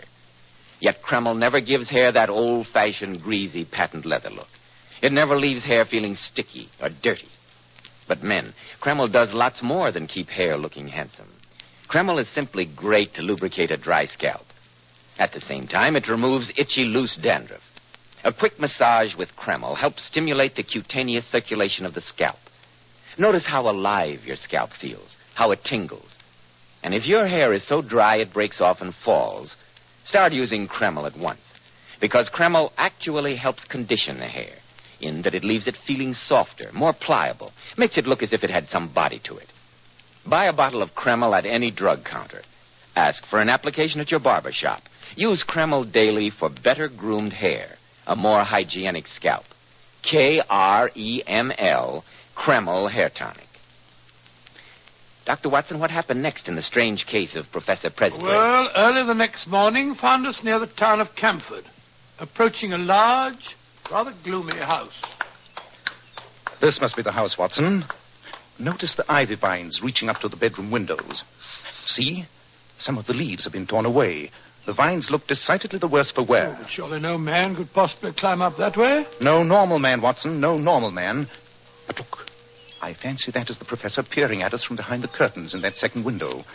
Doesn't seem to be too well pleased at our presence. Fierce-looking chap. Tremendously vigorous for his age.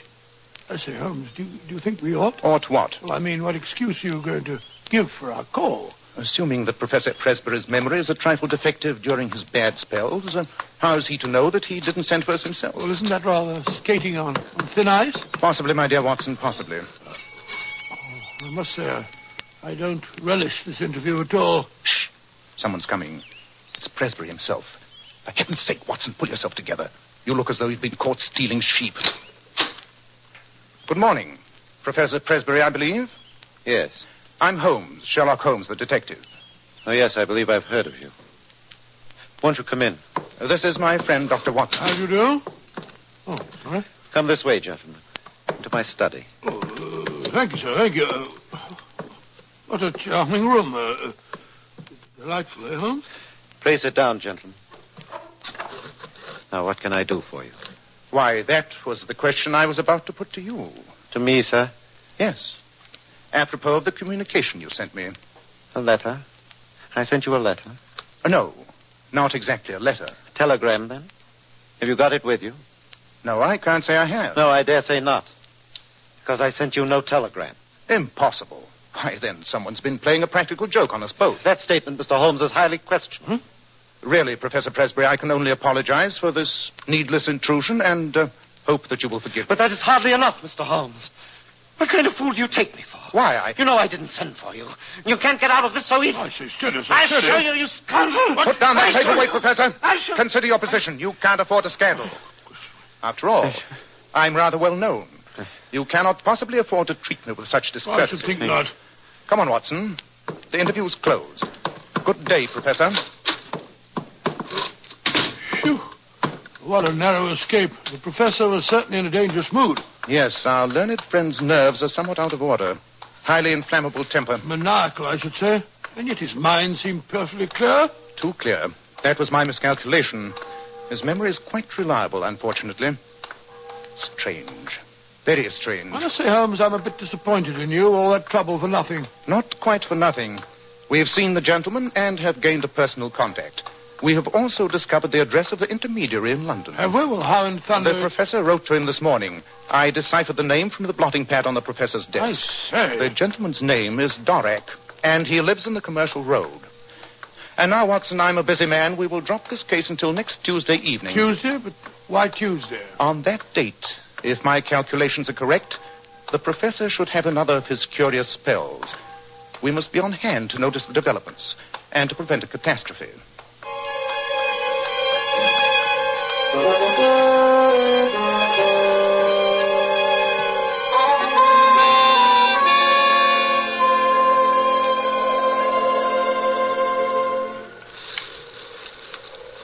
Mr. Holmes, this isn't my idea of the way to spend a pleasant evening. Look at those clouds cutting across the moon. Yes. I told you to bring your greatcoat. I suspected it might be a trifle draughty. Draughty? My legs are quite numb from crouching behind this gooseberry bush. Why did you have to pick this particular night? If the cycle of 9 days holds good, we shall have the professor at his worst tonight. And moreover, I ascertained that he received a packet from the man Dorak this morning. Yes, we shall see. We shall see. Look. Someone has lit a light in the corner bedroom. That must be the professor. So I was right in my calculations. Things are beginning to happen. I warned Bennett not to try to interfere with him, but to follow him at a safe distance. Safe? You don't think that he's as dangerous as that, do you? I don't think so. I know it. What? Have you your revolver handy? Yes, but you don't think I should be obliged to use it? Huh? Oh, control your nerves, Watson. I can hear your teeth chattering. It's not nerves. It's a cold. The professor's symptoms are particularly interesting. Apart from these fits, he has more energy and vitality than ever. And then his knuckles. Did you notice his knuckles? No, I can't say that I did. Thick and horny. Quite unusual for a man. Very curious, Knuckles, that can only be explained by the mode of progression observed in... The Knuckles. But, of course. And the dog. And the ivy. Why didn't I think of that before? Holmes. Look. He's opened the side door. There he is. Standing in the doorway, leaning forward with his arms dangling. Of course. Now he's coming down the drive. Wait, he's not walking, he's crouching, running and skipping along on his hands and feet. Holmes, it's uncanny. It's almost as if he were possessed by some strange, unnatural force. There he goes, round the corner of the house. Quick, Watson, we must follow him. Here comes Bennett. Oh, Mr. Holmes, have you seen him? Yes, he went this way. Come along. He's worse than usual tonight. I could hear him through my door, chattering and jabbering to himself. There he is. He's crouching at the foot of the ivy. Now he's climbing. Actually springing from vine to vine. His dressing gown flapping in the wind. How horrible. He looks like some huge bat glued against the side of the house. It's uncanny. Now he's swinging himself over to that tree. He's coming down again. He's heading for the stables. Come along. We mustn't lose sight of him. We can't let him get away from us. The dog has caught sight of him. Oh, you'll kill him if you can get at him. No, the professor's staying out of reach. Look at him crouched on the ground like that. He's teasing the dog. He's throwing stones at it. Oh, this isn't human. Quite, Watson, quite. Professor Presbury isn't human. Great heavens, Holmes, what do you mean? Look out. Roy's leash is broken. He's after the professor. He'll kill him. Come on. He's got him by the throat. Drag them apart. Come on, drag them apart. Down, I said. I've got him by the collar. Watson, help me carry the professor into the house. His throat is badly mangled.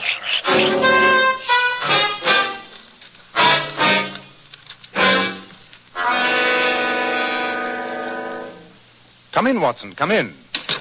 I've been looking over the professor's laboratory while you were treating his injuries.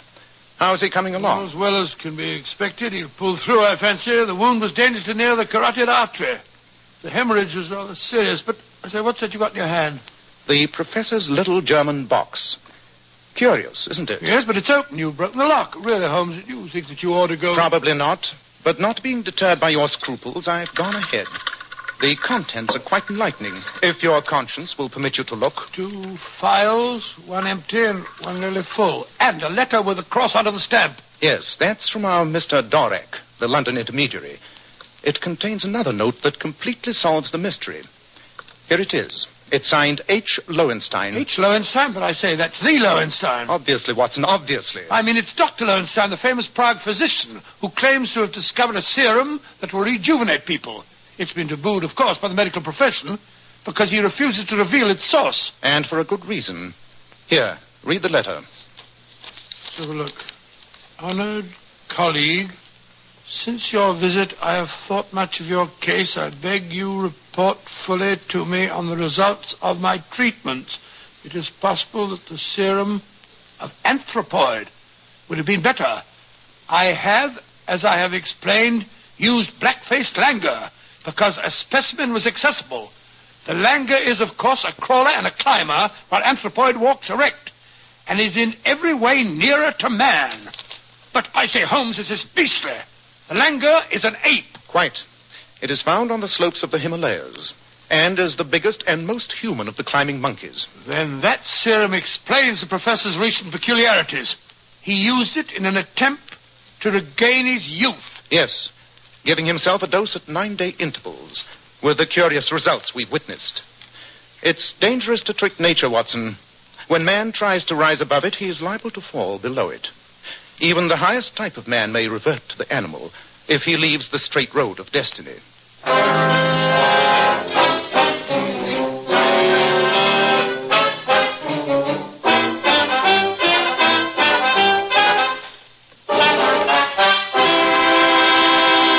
What a curious story, Dr. Watson. But did Holmes manage to stop the treatment? Indeed. He wrote to Dr. Lowenstein and told him that he would be held criminally responsible if he continued to circulate his poisons. And that was the end of that. Why do you suppose the dog noticed the change in his master before anyone else did? His sense of smell told him. It was the monkey and not the professor whom Roy attacked. Just as it was the monkey who teased the dog. It's fantastic. I didn't know such things were possible, Dr. Watson. Oh, dear me, yes. Both in detection and in medicine, things are apt to happen that it is difficult for the lay mind to believe. Between you and Mr. Holmes, you covered both fields. Yes, 221 Baker Street must have been an exciting place to reside when you both lived there. Yes, Mr. Bell, as you remarked a few minutes ago, we never had a dull moment. Dr. Watson will be back in just a moment to tell you about next week's story. Here's some sensational information for our lady listeners. I'm sure we all know or have heard how divinely beautiful Powers models are. But did you know these famous beauties make up to $35,000 a year? Which shows they have brains as well as beauty. But seriously, Joe, what impresses me most is that Powers models can afford to spend a fortune on their hair. Yet when they wash it, they rely on inexpensive Kreml shampoo. Which proves how wonderful Kreml shampoo really is. Powers models were among the first to discover that no other shampoo leaves hair more shining bright with natural gloss and luster. But under no circumstances does Kreml shampoo ever dry the hair. Kreml shampoo is not a drying detergent. Kreml shampoo is entirely different. And you know, after a Kreml shampoo, the hair actually radiates natural, brilliant highlights. And Kreml shampoo has a built-in oil base, which helps hair from becoming dry or brittle. It rinses out so easily and positively never leaves any dull, soapy film. So, ladies, always wash your hair with Kreml shampoo. It leaves hair a vision of shining, sparkling beauty, yet in no way hurts its texture. Kreml, Kreml shampoo. Now, Dr. Watson, what about next week? Well, now, let me see. Next week. Next week, I think I'll tell you a story about international intrigue in Paris and how, in a vile Apache den, I met a beautiful, glamorous spy and almost... Almost what, Dr. Watson? Well, now, Mr. Bell, you'll have to wait next week to find out. I call this story The Adventure of the Scarlet Worm.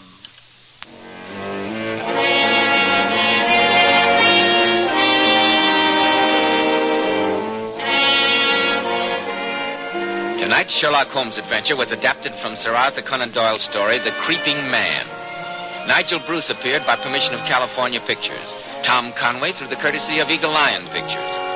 The Sherlock Holmes series is produced by Tom McKnight with original music composed and conducted by Alex Steinert. This is Joseph Bell speaking for Kreml Hair Tonic and Kreml Shampoo and inviting you to be with us next week at this same time when Dr. Watson will tell us about the adventure of the Scarlet Worm.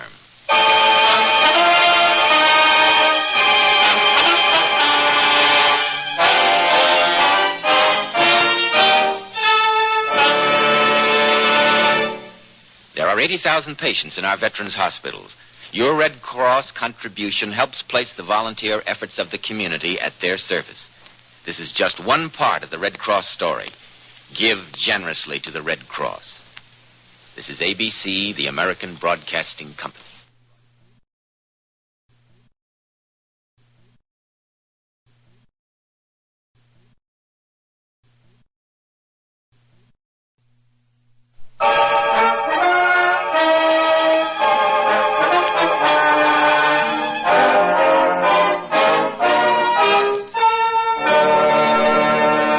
Kreml Hair Tonic and Kreml Shampoo present the new adventures of Sherlock Holmes, starring Nigel Bruce as Dr. Watson and Tom Conway as Sherlock Holmes.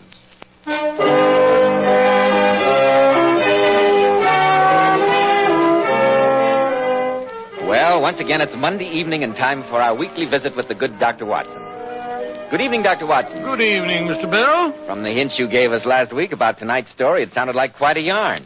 It took place in Paris, you said. Yes, my boy. It was in that colorful city of bright lights, lilting music, and beautiful women that Sherlock Holmes and I had one of the oddest adventures that ever happened to us in our long association.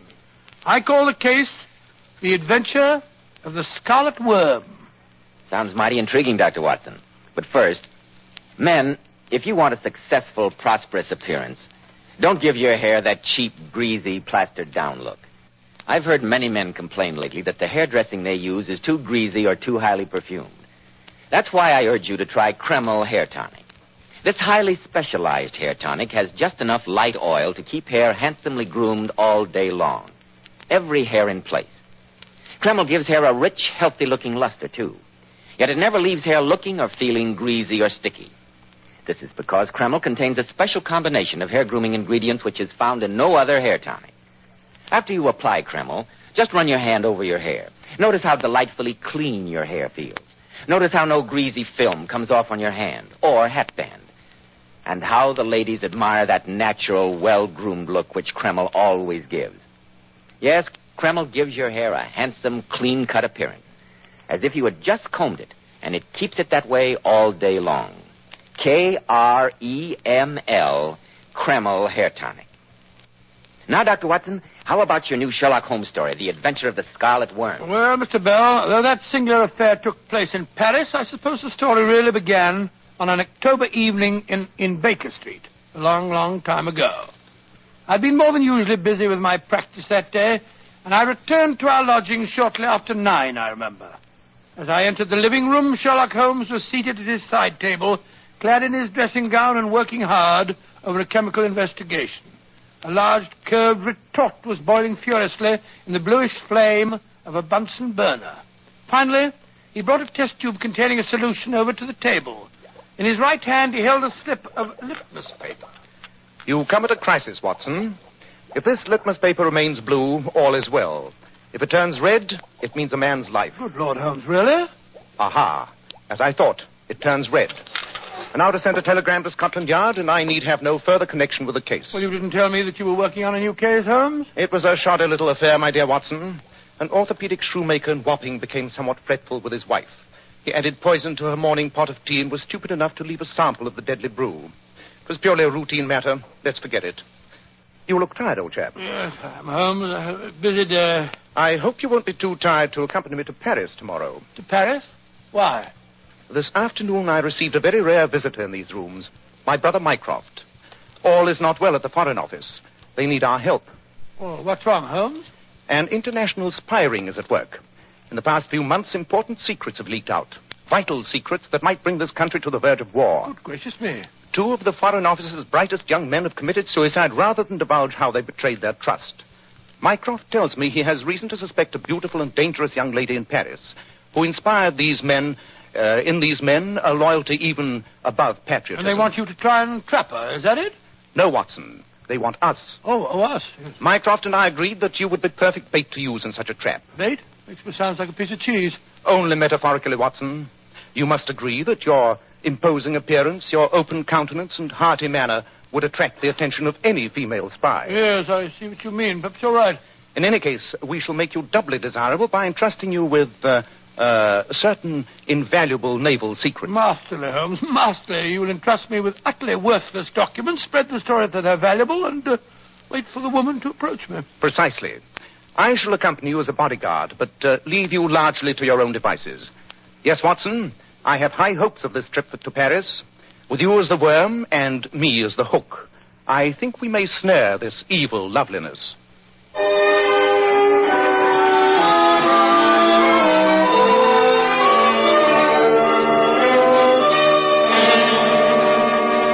Mr. Holmes, Dr. Watson, you have shown me your credentials and explained your mission.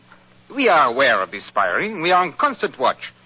But I think you would have done better to have stayed in your own country.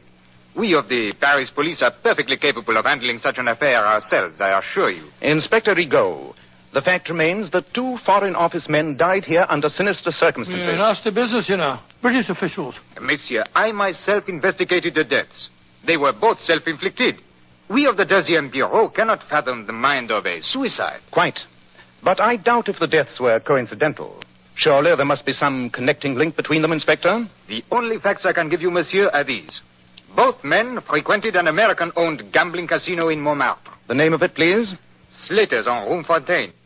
The only other fact I can give you is that both the dead men were seen there in the company of a certain Mademoiselle Elvira. Ah, that must be the woman that Mycroft spoke of. Can you describe her, Inspector? Oh, what a woman. Although she is very young, princes have dueled for her favors. What? At the moment, a high official of the Banque de France lies in a prison cell because he appropriated funds that he lavished on her. She is a femme fatale, messieurs. But she is as elusive as the wind. Well, Watson, our first move is obvious. Tonight we shall visit Slater's gambling casino on the Rue Fontaine and try our luck.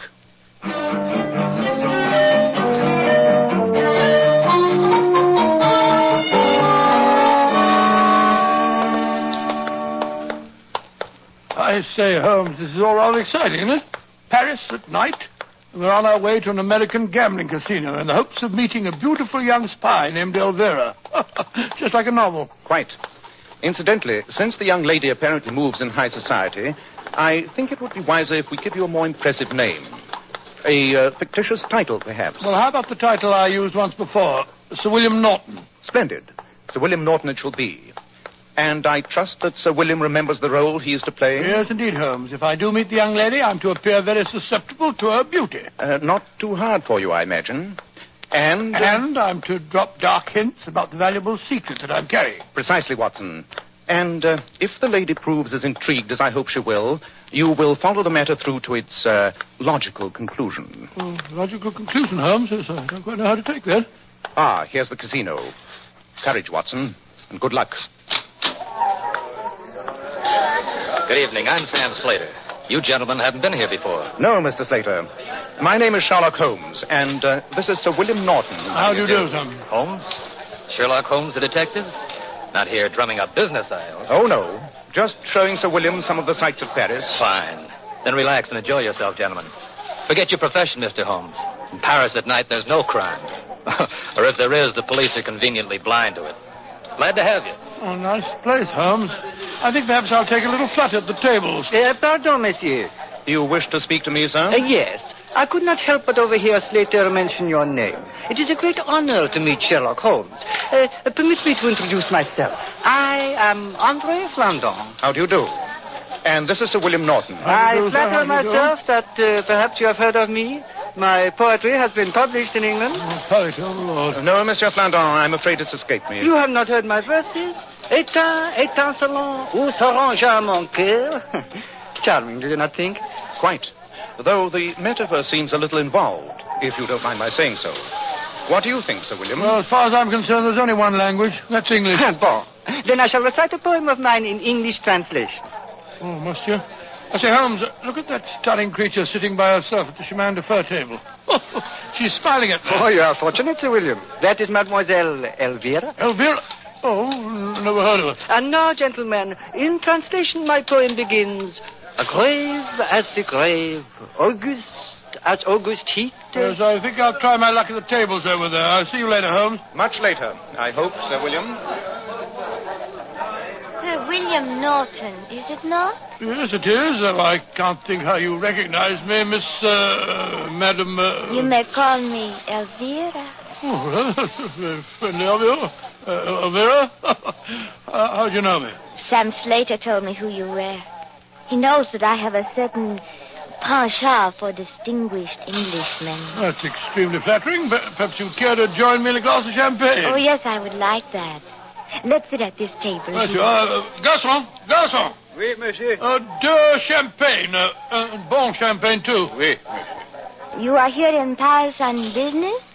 Yes, I am. Important business. You see, I'm handling an extremely delicate and confidential matter for the British government. Oh, how very impressive. And I suppose you will be too busy to let me show you some of the sights of Paris. Oh, no, I don't think so. All work, no play, you know. I must be very flattered to escort you, but... Oh, good. Then if we are to be friends, I can't go on calling you Sir William. I think I shall call you Willie. Do you mind? Willie? No, like it. Willie. D'autres champagne, monsieur. Oh, yes, thank you. Mercy. Open it up, will you? Oui, monsieur. Well, we must drink a toast, will May I propose one? To Willie, the man of mystery. Oh, thank you, my dear. And I shall drink to Elvira and to our better acquaintance.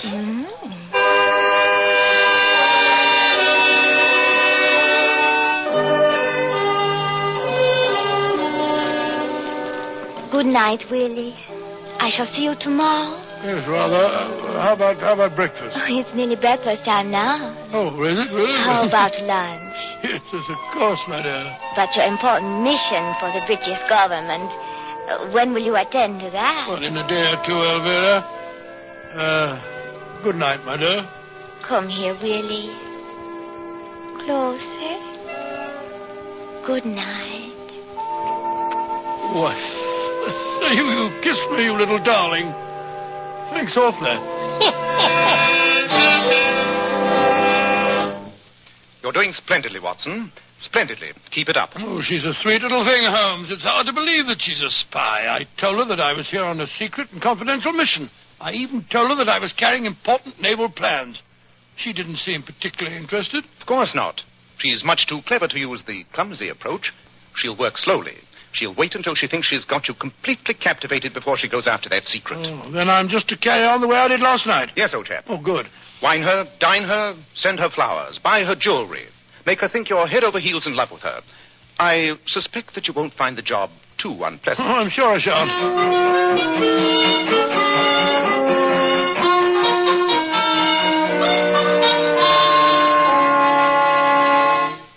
For 3 days now, Elvira, you've been showing me Paris, but this is the first time I've actually been in your flat. You like it, Willie? Yeah, very much.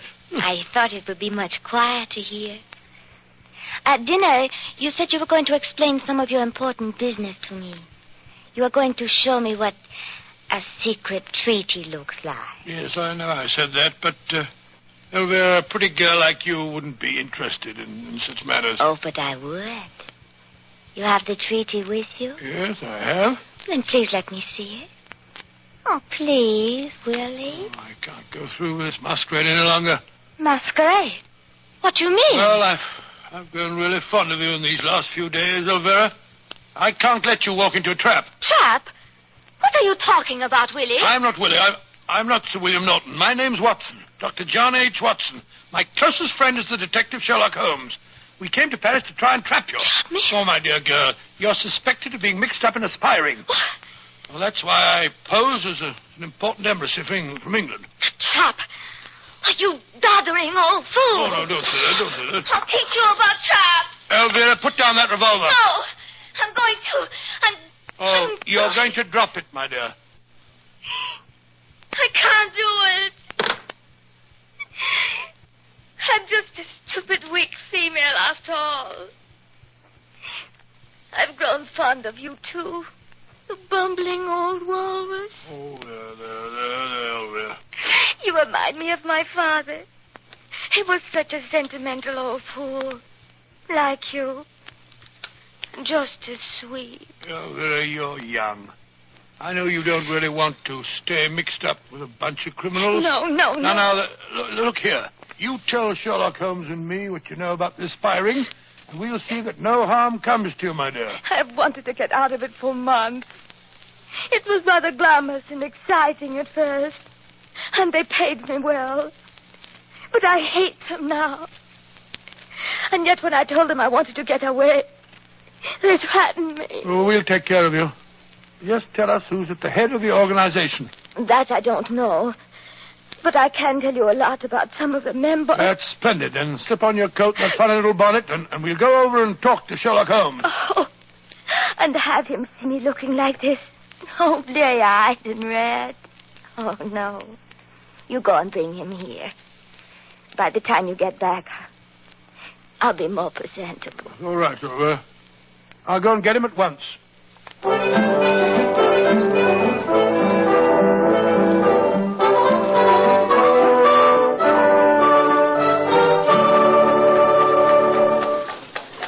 Watson, I'm occasionally astonished at the many facets to your character. Oh, thank you very much, Holmes. It's nice of you to say so. Your personal charm has apparently convinced a dangerous woman that crime does not pay. It's remarkable, if it's true. What do you mean, if it's true? Surely it must have occurred, even to a man burning with the zeal of one who has snatched a convert from the fiery flames, that this could be a trap for us to walk into. The delay while the young lady makes herself presentable would provide an excellent opportunity for her to summon her associates. Oh, upon my soul, Holmes, you're utterly cynical. I don't believe you have a heart. Possibly not, but I do have a head. Well, here's our place now. Stop, cabby, stop. Arrêtez. I bet you £100 to a shilling that she's still waiting for us and alone. Long odds, Watson. Very long odds. Look. The concierge is sweeping up the steps. He'll be able to tell us if anyone's been here since I left. True. Bonsoir.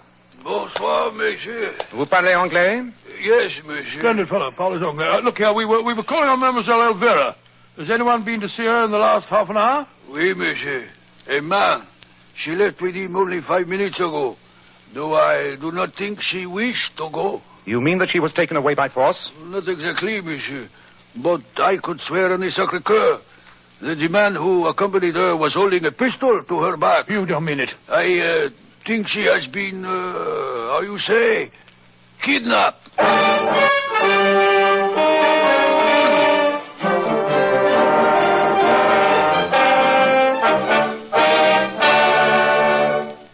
In just a moment, we'll rejoin Sherlock Holmes and Dr. Watson.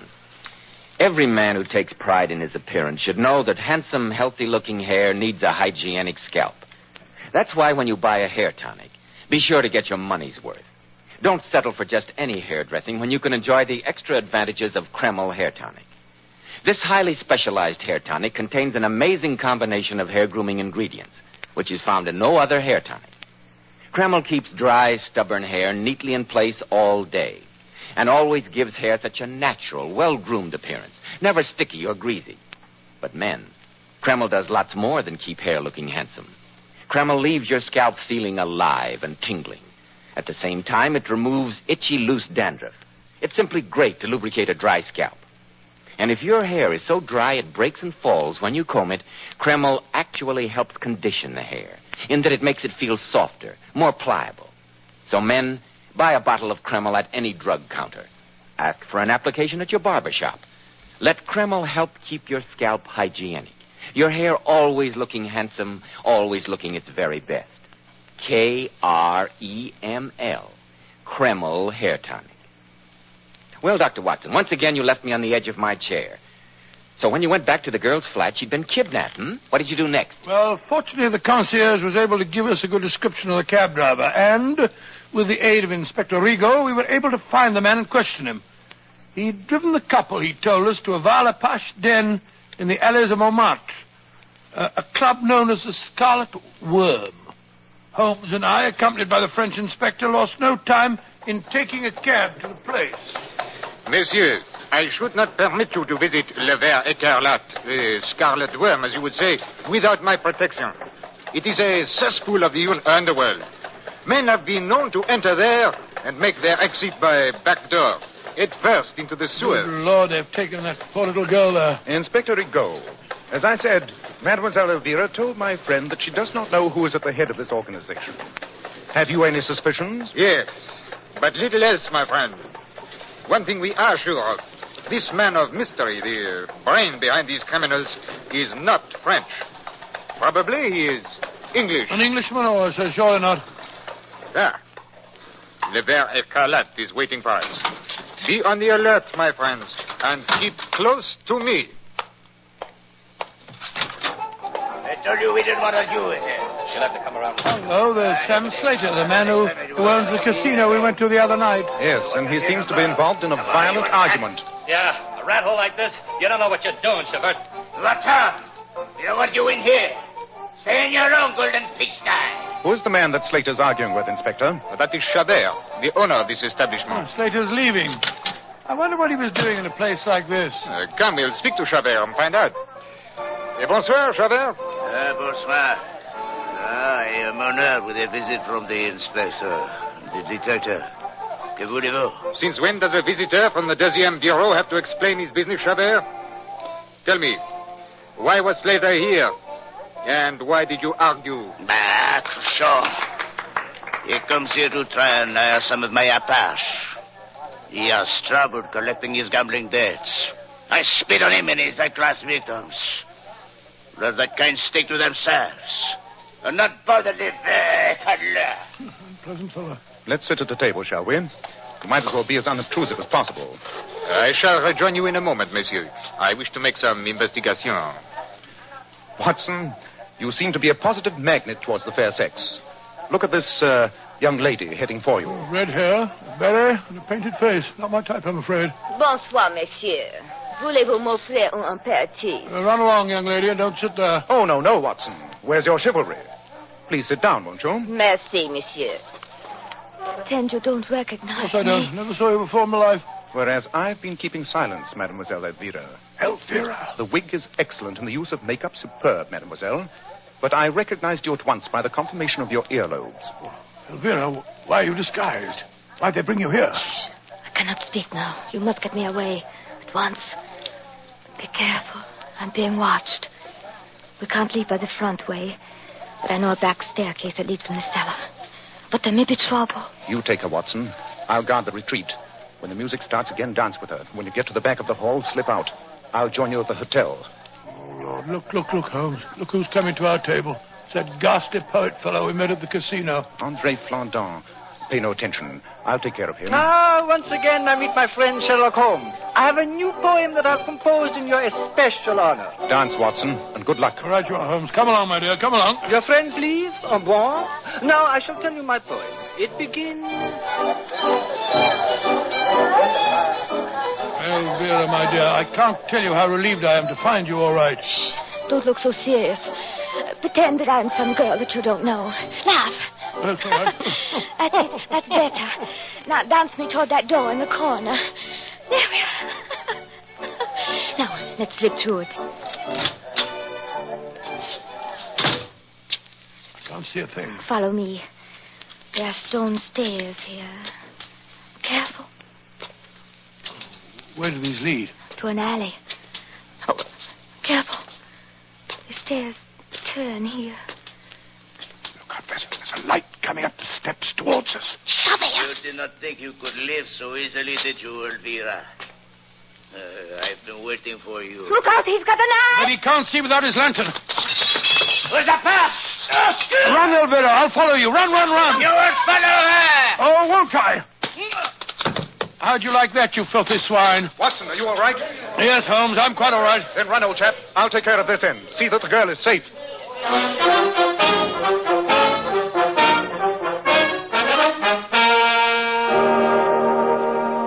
Well, now that we're all safely back at the hotel, I can tell you, Holmes, that I hated leaving you in that filthy den. Inspector Rigaud had a revolver. It's more efficient than a knife. Eh, Inspector? It was a near thing, Monsieur Holmes. You fought bravely. And so did your recumbent friend on the sofa there. Andre Flandin, the poet. I wondered why you brought him back here. For a poet, he uses his fists with surprising skill. He must be hurt. He seems to be unconscious. I think he's suffering from the effects of a trifle too much absinthe. I hadn't the heart to leave him. Ah, there you are, Mademoiselle Elvira. You're feeling no ill effects, I hope? No, Mr. Holmes. Splendid. Then now that we're all assembled, supposing you tell us your story. Who kidnapped you tonight? It was one of Chavert's men. They made me disguise myself and swear never to see either of you again, on pain of death. Instead of which we came to see you. We knew that Travers was connected with the spies. Now he is safely under lock and key. But we still don't know who is at the head of this organization. Can you give us any clues, mademoiselle? I think that the man you want was waiting in the cab that took me to the Scarlet Worm. But he was masked and he never spoke. Can't you recall anything that might give us a clue? Oh, one incident, if it means anything. Chavert's man said to him, "We go to the Scarlet Worm, eh? That is good. You make worms, no?" And then he laughed. He said this in French, of course? Yes, he did. Then the case is solved. I'm an idiot. I should have spotted it sooner. The man you want, Inspector, is lying asleep on the... Look out! He's not asleep. Watson, he's got a revolver. Oh, no, you don't. Oh! He's gone to sleep again. Really, Watson, you're in splendid form tonight. But, Monsieur Holmes, why do you say that man is the culprit? You yourself gave me the clue, Inspector, when you told me that the criminal was an Englishman posing as a Frenchman. But you only met the fellow on 2 occasions, and then not for more than a few minutes. It was long enough to realize that Flandin was really an Englishman. The first time we met him, he quoted a poem that he said was translated from the French. The translation was, "Grave as the grave, August as August heat." The poem could not have been translated from the French because both of those puns are possible only in the English language. But how did my repeating the conversation in the cab give you a clue, Mr. Holmes? Because it was another pun. In French, the word for worms and for verses is the same. Ver, spelt V-R-S. I see it now. When the man in the cab said, "You make worms," he also meant, "You make verses." Precisely, Watson. And thereby pointed directly at the poet there. With Andre Flandin, or whatever his real name is, in prison, I'm sure Mycroft will have no more trouble with his spy ring.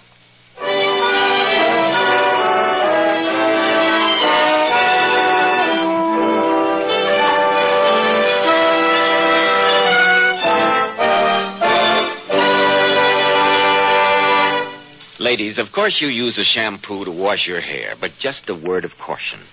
There are many popular shampoos today which leave the hair lustrous but have a tendency to dry the hair. And that's why I advise you to always use Kreml shampoo. How right you are, Joe. Lovely Powers models were among the very first to discover the amazing beautifying qualities of Kreml shampoo. They claim no other shampoo leaves hair with more brilliant, glossy, natural highlights. Yet under no circumstances does Kreml shampoo ever dry your hair. Kreml shampoo is not a soapless shampoo. It's not a cream shampoo. It's not a drying detergent. It's entirely different. Yes, after a Kreml shampoo, your hair actually radiates natural, brilliant luster. But Kreml shampoo is one shampoo you can buy today that has a beneficial built-in oil base, which helps keep the hair from becoming dry or brittle. So, ladies, be smart. Always wash your hair with Kreml shampoo. It leaves hair a vision of shining beauty, yet in no way hurts the texture. Kreml, Kreml shampoo. Now, Dr. Watson, what about next week? Well, now, let me think. Next week, what should I tell you? Next week, I think I'll tell you the story of how Sherlock Holmes, by solving an ancient musical cipher, managed to save the estates and restore the fortunes of the Earl of Maltree. I call it The Adventure of Maltree Abbey.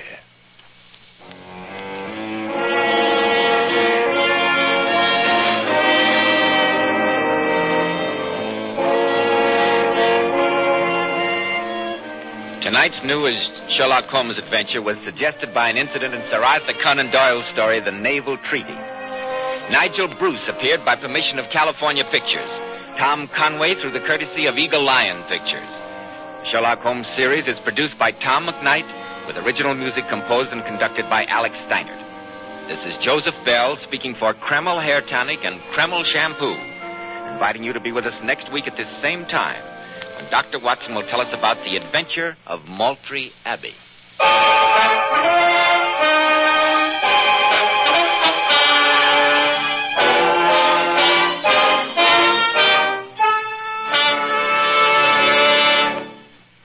This is ABC, the American Broadcasting Company.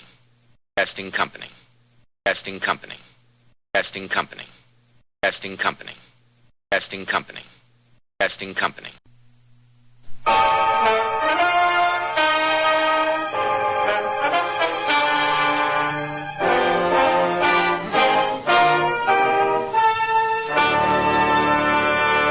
Kreml Hair Tonic and Kreml Shampoo present the new adventures of Sherlock Holmes, starring Nigel Bruce as Dr. Watson and Tom Conway as Sherlock Holmes.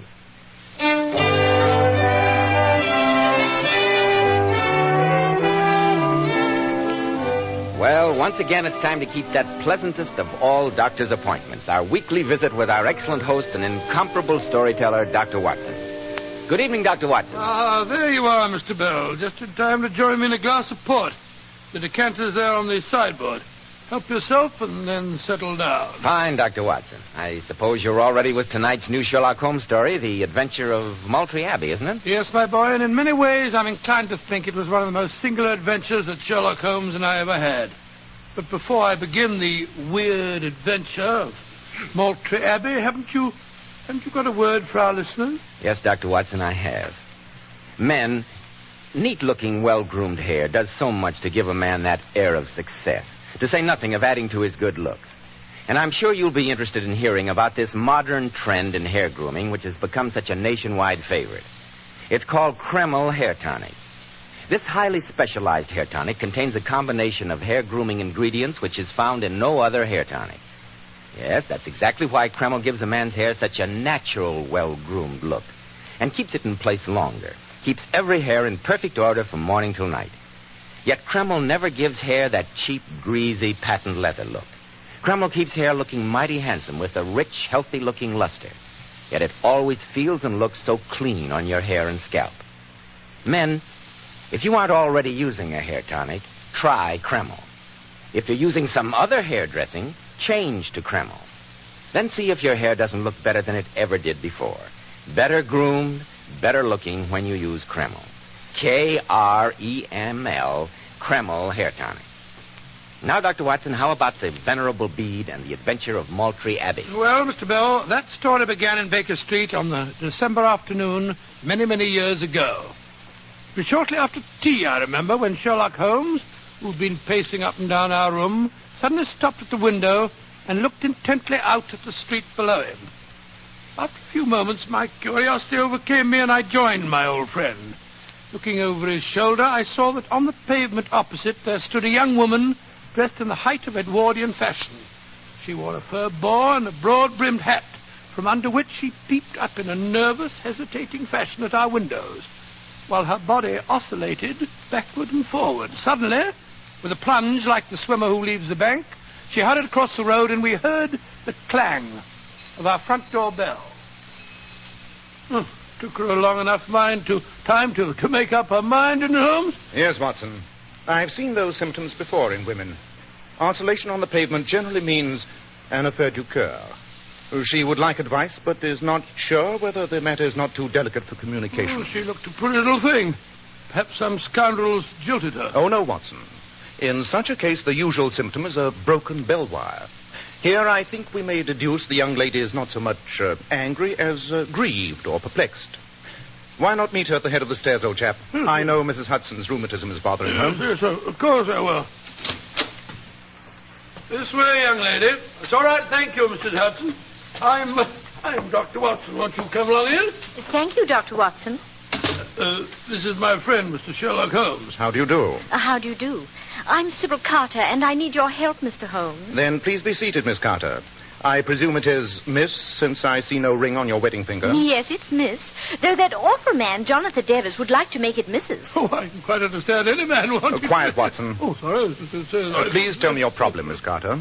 Well, I can tell you in 2 words, gentlemen. Jonathan Devers wanted to marry me, and that was bad enough. But even to save the Maltree fortunes, I couldn't marry him. Now he wants Harold to leave the country and disappear. And when we think of the Abbey and the tenants, what can we do? I know that my brother's dead set against outside interference, but tonight is when we play the music. And if only you could be there. Oh, that's considerably more than 2 words, Miss Carter. I'm afraid I can't make head or tail of any of them. Nor can I. Supposing you begin again and talk more slowly. Oh, very well, Mr. Holmes. Perhaps it'll be better if I ask questions. You mention your brother's title. May I ask what that title is? My brother's Harold Carter, the 14th Earl of Maltree, and the poorest. Confidentially, we're in a dreadful way financially. Harold invested in Canadian copper last year. The market dropped recently, and we were nearly wiped out.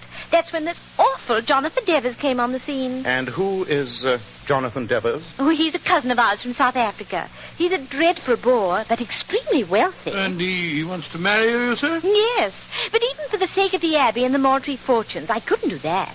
Now he's offered Harold £50,000 in cash if he'll go abroad and pretend to disappear. You see, Jonathan Devers is next of male kin in line for the inheritance. So Mr. Devers is trying to bribe your brother to disappear so that he may inherit the title and estates? Yes, Mr. Holmes. In this particular matter, I fail to see how I can help you. Oh, but you can, Mr. Holmes. You see, the first Earl of Maltree, he was created by Henry VIII, you know, left a family motto. It's inscribed in our private chapel at the Abbey. It says, "If the Maltrees be in need, seek the Venerable Bede." Beadle's some fellow who works in the parish, isn't he? Bede, Watson, not Beadle. Oh, Bede. Yes, spelt B-E-D-E. Oh, Bede. The Venerable Bede, if I'm not mistaken, was an 8th century monk who is revered not only as a saint, but as the first great English historian. Yes, Mr. Holmes. We have a statue of him in the chapel. And then we have a family custom that... Oh, I know this may sound silly to you. Oh, don't worry, Miss Carter. I'm aware that some of these old, crusted superstitions often conceal surprising truths. Pray continue. Well, it's been passed down in the family that if ever the Maltrees were in trouble, they should play a very peculiar piece of music which he composed. Piece of music? What an odd idea. Extremely interesting. And you're planning to play the music tonight, you say? Yes, Mr. Holmes. Heaven alone knows the Maltrees couldn't be in worse trouble than they are now. And I want you to be there. Only Harold doesn't. So I thought if you'd bring your violin, I could pretend that you had just come to hear the music. An excellent idea, Miss Carter. As I remember, Maltree Abbey is in Gloucestershire. Yes, Mr. Holmes, at Chipping Martin. An express leaves Paddington at 5:30. Perhaps we could travel together? Certainly. So it seems like a wild goose chase, Holmes. An 8th century monk and strange music. Sounds like a lot of mumbo-jumbo to me. Where's your chivalry, Watson? In any case, surely you recall the singular affair of the Musgrave ritual? There's no telling what these old family customs may portend. So be a good fellow and pack your bag. There's no time to be lost.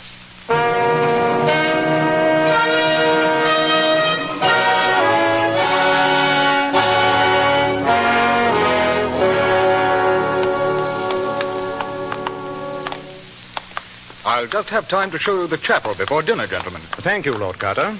And after dinner, I shall be happy to gratify your musical curiosity, Mr. Holmes. But you mustn't regard my sister's visit today too seriously. Sybil's an overly emotional girl. And quite frankly, I wish that she hadn't approached you.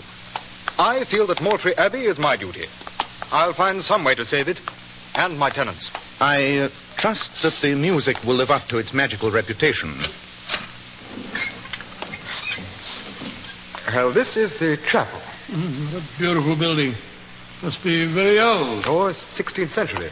The Abbey house was built nearly 100 years later. 16th century? Hold your lantern a little higher, Dr. Watson. That's it. Now, I want to show you a prized possession. There you are. Magnificent. Quite magnificent. This, I presume, is the statue of the Venerable Bede that your sister spoke of. Yes. It's an excellent specimen of 16th century wood carving. Note particularly the delicate work on the beads of the rosary. Odd.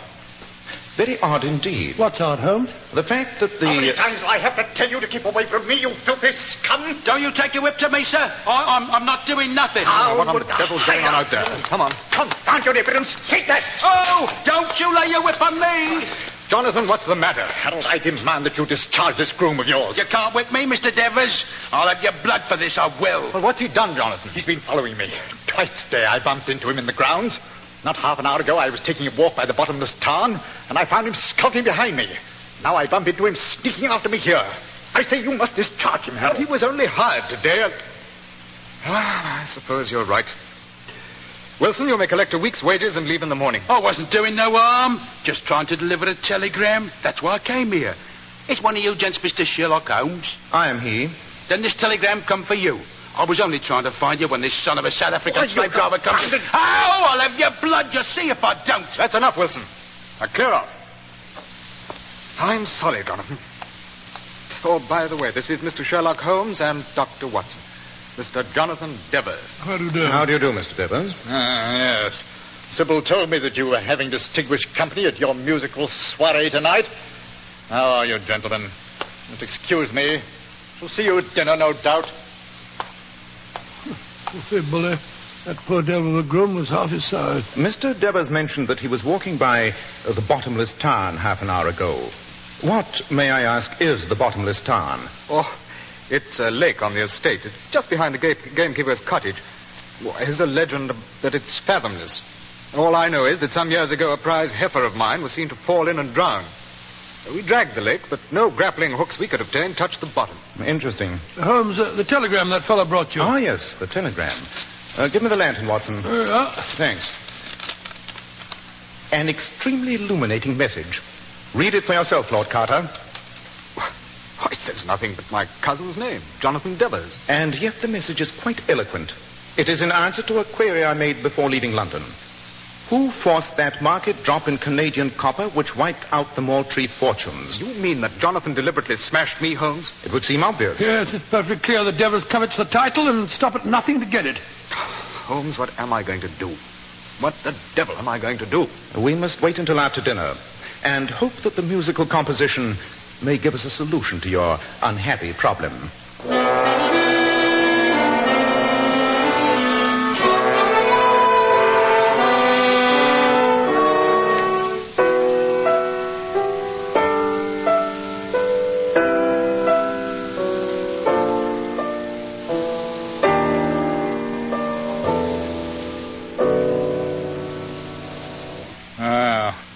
Now that Sybil's played that rather dull piece of discordancy, I hope you're all satisfied. Naturally, the Maltree fortunes will be restored. Very funny, Jonathan. What do you make of it, Mr. Holmes? It's curious. Very curious. Will you repeat that principal theme again, please, Miss Carter? Oh, yes, of course.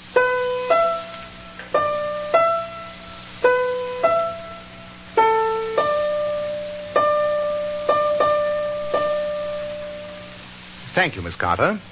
I think I begin to get a glimmering of the mysterious message. Yeah, blessed if I do. Sounds like a jumble of meaningless notes to me. Never mind, Dr. Watson. Your brilliant friend thinks that he saved the Maltree fortunes.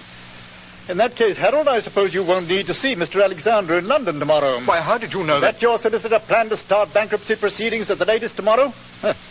I, too, have my investigators, Harold. They seem a bit more efficient than your great Sherlock Holmes. Good night, Sybil. Good night, gentlemen. There you are again. What are you doing, listening at the door, you filthy swine? I was just going to the kitchen. Get to the stables where you belong. If I see that groom again, Harold, I'll break his neck.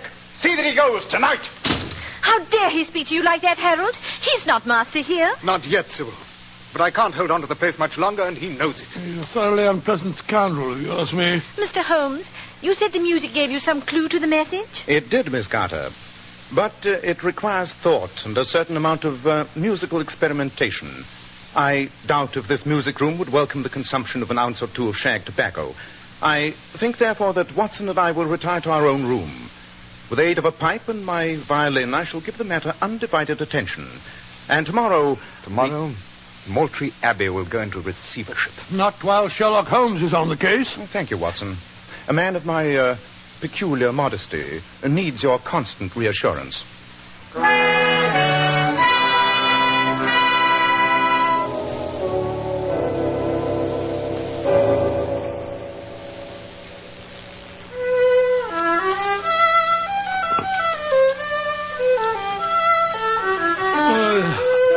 Finally sleep out. Then why not go to sleep, my dear chap? How can I when you keep scraping away that wretched fiddle? Da da da da da da da da. Lot of rubbish. Sit up half the night. Where'll it get you? Oh dear, I'm going to sleep.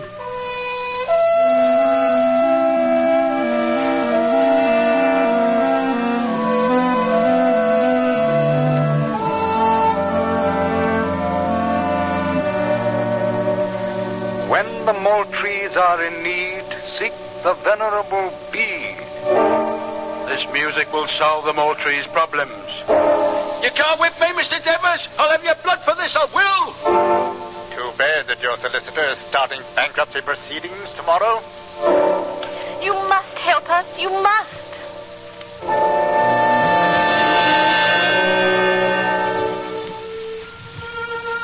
When the Maltrees are in need, seek the venerable bee. I've got it. Watson, wake up, wake up. What's the matter? What's up, Holmes? I've got the answer, Watson. I've solved the musical message. Before the night is through, I think we shall find the secret of Maltree Abbey.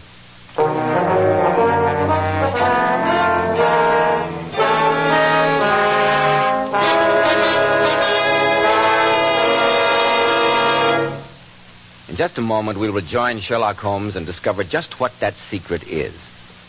Leading hair specialists in this country constantly advise us to take better care of the hair we've got. And men, don't forget that if you want your hair handsome and healthy looking, one of the first requirements is a hygienic scalp. And why settle for just any hairdressing when you can enjoy the extra advantages of Kreml Hair Tonic? Kreml is a highly specialized hair tonic which gives you your money's worth. It contains a unique combination of hair grooming ingredients which is found in no other hair preparation. It keeps hair attractively groomed at all times, looking so neat and orderly. But Kreml does lots more than keep hair looking handsome. A Kreml massage stimulates circulation right in the surface of your scalp and leaves your scalp feeling so alive and invigorated. At the same time, Kreml removes dandruff flakes. And it's excellent to lubricate a dry scalp.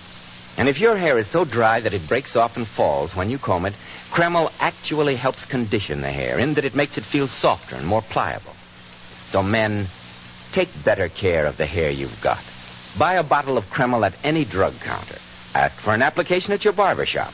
Use Kreml daily for better groomed hair, for a more hygienic scalp. Kreml, Kreml Hair Tonic. Well, Dr. Watson, I'm just as confused as I'm sure you must have been when Sherlock Holmes awakened you. What was the musical message? Supposing I tell you the story in its actual sequence, Mr. Bell. I quickly dressed, and in the moonlight, Holmes and I stealthily crept down the corridor to Lord Carter's room.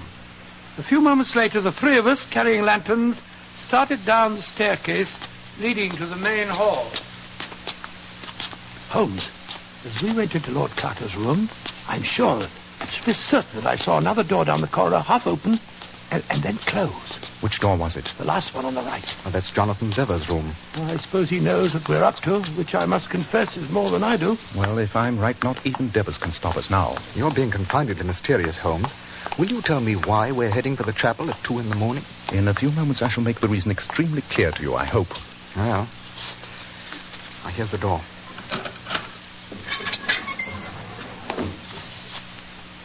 Look. Through the stained glass windows over there. I swear there's someone with a lantern in the grounds outside. Our immediate problem is here, inside. Focus your lantern on the statue of the Venerable Bede, Watson. That's where the answer to the Maltree legend lies, I think. For heaven's sake, Holmes, I wish you'd be more explicit. Very well. Let me see if I can whistle those notes written in the musical theme.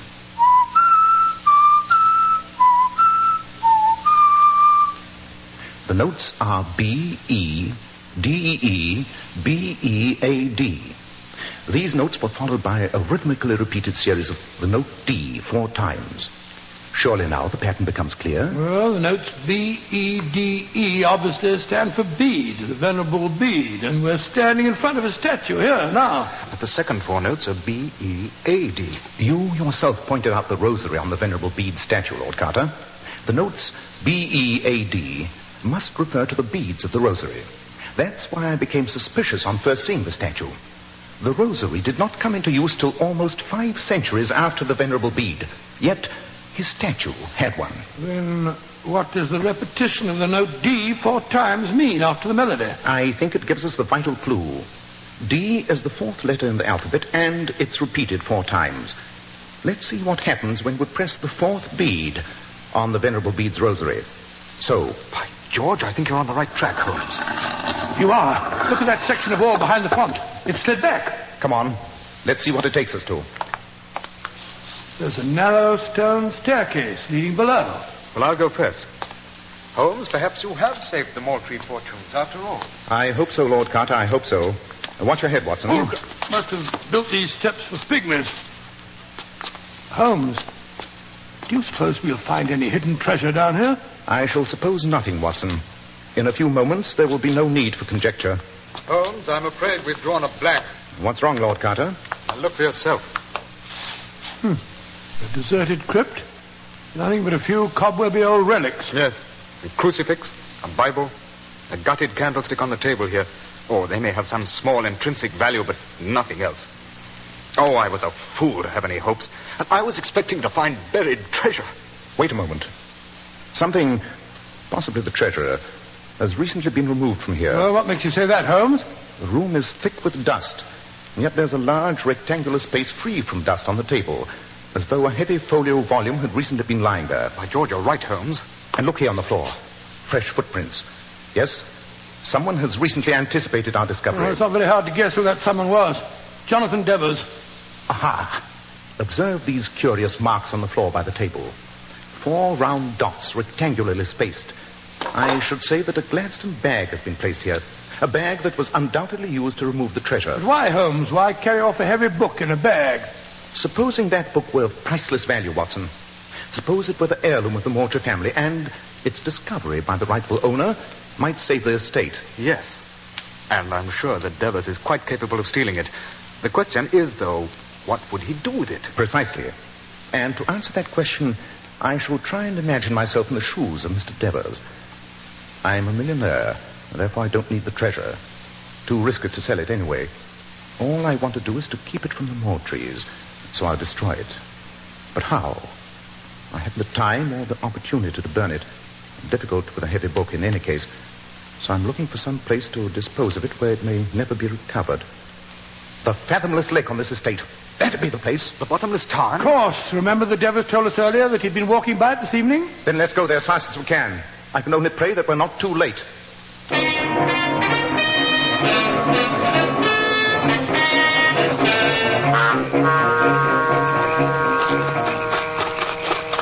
Look. There in the moonlight. It's Jonathan Devers. He's running towards the edge of the lake. Yes, and he's carrying a Gladstone bag. Which means that we can run faster than he can.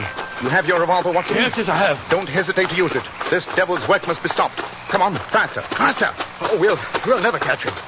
He's at the edge of the tower. Drop that bag, Mr. Devers. You're too late, my friend. Drop it or I'll shoot. I'll drop it in the bottomless tarn. There. Goodbye to the treasure of the Maltrees. You devil. You've ruined me. I'll have the law on you for this. You're a common thief. I don't know how you'll prove it, Harold. It was my own Gladstone bag, and I dropped it in the tarn. You don't even know what was inside it. But here comes the man who can tell us. Lord, it's Wilson, the groom fellow you discharged, Lord Carter. What are you doing here, Wilson? What's that book you're carrying? I just done what Mr. Sherlock Holmes told me to, sir. I was following Mr. Devers. When he put down the bag and went off to get his coat before coming out here, I thought there might be something valuable in it. I took out this book, and I filled the bag with a few rocks. Wilson, No, you won't, Devers. Or you'll end up in the tarn where you belong. Let me see the book, Wilson. Here you are, Governor. Thank you. Hold the lantern a little higher, Watson. That's it. Aha. These faded pages are written in monkish Latin of the 8th century, and the hand is of the same period. Unless all my researches on the datings of documents are valueless, these they must be, the original manuscripts of the Venerable Bede himself. Good Lord, then they're absolutely priceless. And that means that the Maltrees are saved. And you, Mr. Devers, will have the privilege of inspecting the interior of an English prison. Rubbish. What charge could you make? Common theft, burglary. The proof will depend on the word of that filthy groom there. And who's going to believe the oath of a servant with a grudge over the word of a South African millionaire? I think it's high time that this, filthy groom disclosed his true identity. All right, Mr. Holmes. The gentleman, I'm Inspector Athelney Jones of Scotland Yard. And a great credit to the force you've been, my dear Jones. Yes, indeed, you certainly have. Your impersonation of a country groom was masterly, quite masterly. And now, let's return to the house, shall we? It's nearly 3 in the morning, and I think we've had enough excitement for one night.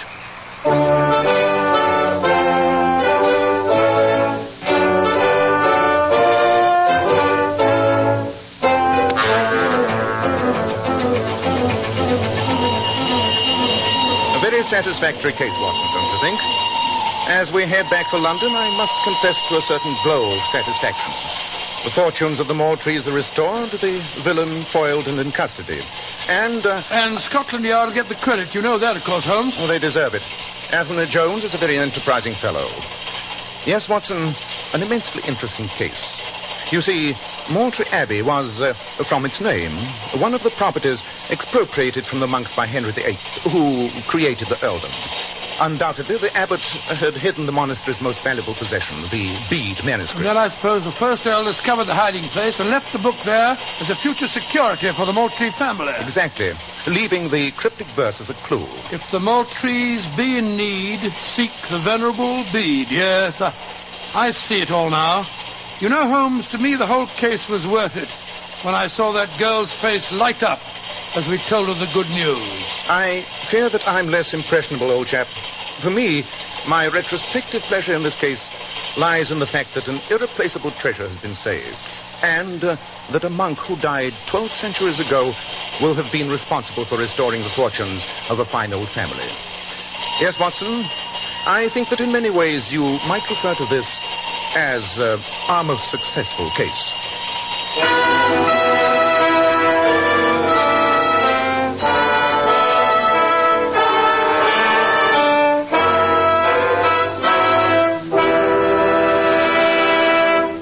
Dr. Watson will be back in just a moment to tell you about next week's story. Ladies, you've heard it said that a woman's hair is her crowning glory. And how true this is. That's why you ladies should take the very best care of your hair, especially in shampooing. I'm glad you brought that point up, Mr. Bell, because many popular shampoos have a tendency to dry the hair. Well, here's one shampoo that will never dry the hair. Never under any circumstances. And it's Kreml shampoo. Yes, Kreml shampoo is simply wonderful. It actually glamour bathes each tiny strand of hair so that it fairly radiates natural, dazzling highlights. It leaves the hair simply gleaming with natural, glossy luster. And what's more, your hair stays this way for days. Kreml shampoo is not a soapless shampoo. It's not a cream shampoo. It's not a drying detergent. It's entirely different. Kreml shampoo whips up a luxurious active foam. even in the hardest water. You can use it as often as you wish over a long period of time, and it'll never dry your hair. In fact, Kreml shampoo has a built-in oil base, which actually helps keep the hair from becoming dry or brittle. Remember, ladies, that Divinely Beautiful Powers models wash their hair with Kreml shampoo. They claim no other shampoo leaves their hair more shining bright, yet never dries the hair. Why not try it? Kreml, Kreml shampoo. Now, Dr. Watson, what about next week? Well, now, let me see. Next week, I think I shall tell you how Holmes managed to trap a fiendish murderer who had terrorized a pretty little English country village. I call it The Adventure of the Tolling Bell.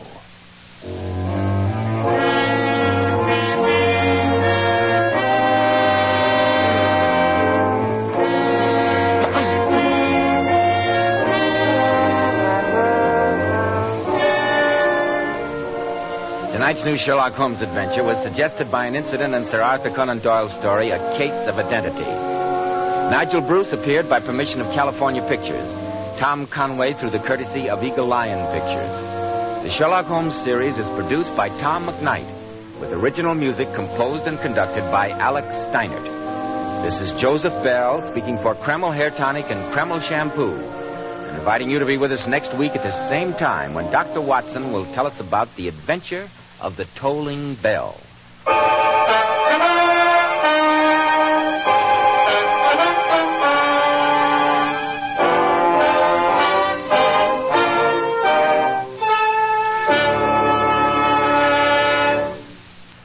This is ABC, the American Broadcasting Company. Broadcasting Company. Broadcasting Company. Broadcasting Company. Broadcasting Company. Broadcasting Company. Broadcasting Company.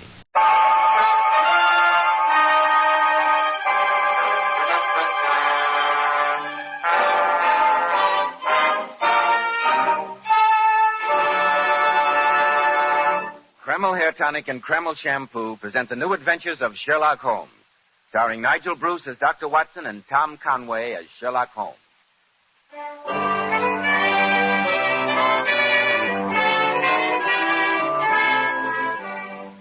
Now, once again, it's time to keep that weekly appointment with our good friend and host, Dr. Watson. Good evening, Dr. Watson. Good evening, Mr. Bell. As usual, you're punctual to the minute. Draw up your chair and make yourself comfortable. Thank you. That's it. I see that you have the old black tin dispatch box out again, Dr. Watson. I deduced that you were going over your notes on tonight's case. Elementary, my dear boy. And among the records, I came across some notes of cases that I'd almost forgotten. The shocking death of Crosby, the banker, the Addleton tragedy, and some data on the unusual contents of the ancient British barrow. Those stories sound pretty intriguing, Dr. Watson. I shall tell them to you some other evening, Mr. Bell. Tonight, I'm going to recount an adventure that took place in the heart of the beautiful English countryside. I call it The Adventure of the Tolling Bell. Well, that story began in the small country village of Carnforth. Holmes had recently brought to a successful conclusion the affair of the Barrow and Furnace wheelchair murders, and we decided that a few days' rest in nearby Carnforth would do us both good before returning to our arduous life in Baker Street. We were staying at a small but comfortable inn. Early on the morning of the third day, I remember, Holmes and I were in our bedroom waiting for those two essentials without which an English country gentleman could not start his day: the early morning cup of tea and a jug of hot water for shaving. As we sat there at the open window, a nearby church bell was tolling a funeral knell. There must be a funeral in the village, Holmes. An astonishing deduction, Watson. There's no need to make fun of me. Depressing sound, isn't it? I suppose so. Has it ever occurred to you, Watson, that the history of bells is full of romantic interest? Well, I can't say that I've thought much about it. Almost every historical event has been accompanied by the sound of bells. They summoned soldiers to arms as well as Christians to church. They sounded the alarm in fire, tumult, and invasion. And many a bloody chapter in history has been rung in and out by bells. You seem to be a mine of information on the subject. Yes, Watson. It's a fascinating subject. Come in, come in. Good morning, my dear. Morning, gentlemen. I brought you tea and your shaving water. Mrs. Mickle said to say your breakfast will be ready in half an hour. Splendid, Mary. Oh, Mary, the church bell is tolling a funeral knell. Do you know who is being buried? That I do, sir. I wish it was me. It'll be my turn soon. Poor little thing. I wonder what's the matter with her. I have no idea. Perhaps her father or mother just died. Or a young man. Yes, I bet that's it. She's a pretty girl. She'd obviously been crying when she came in. Perhaps that's her fiancé they're burying now. Watson, you have the sentimental imagination of the true storyteller. But we've come here for a holiday. You must give your imagination a rest, too. So drink your tea, remove your whiskers, and we'll go downstairs and investigate those kippers.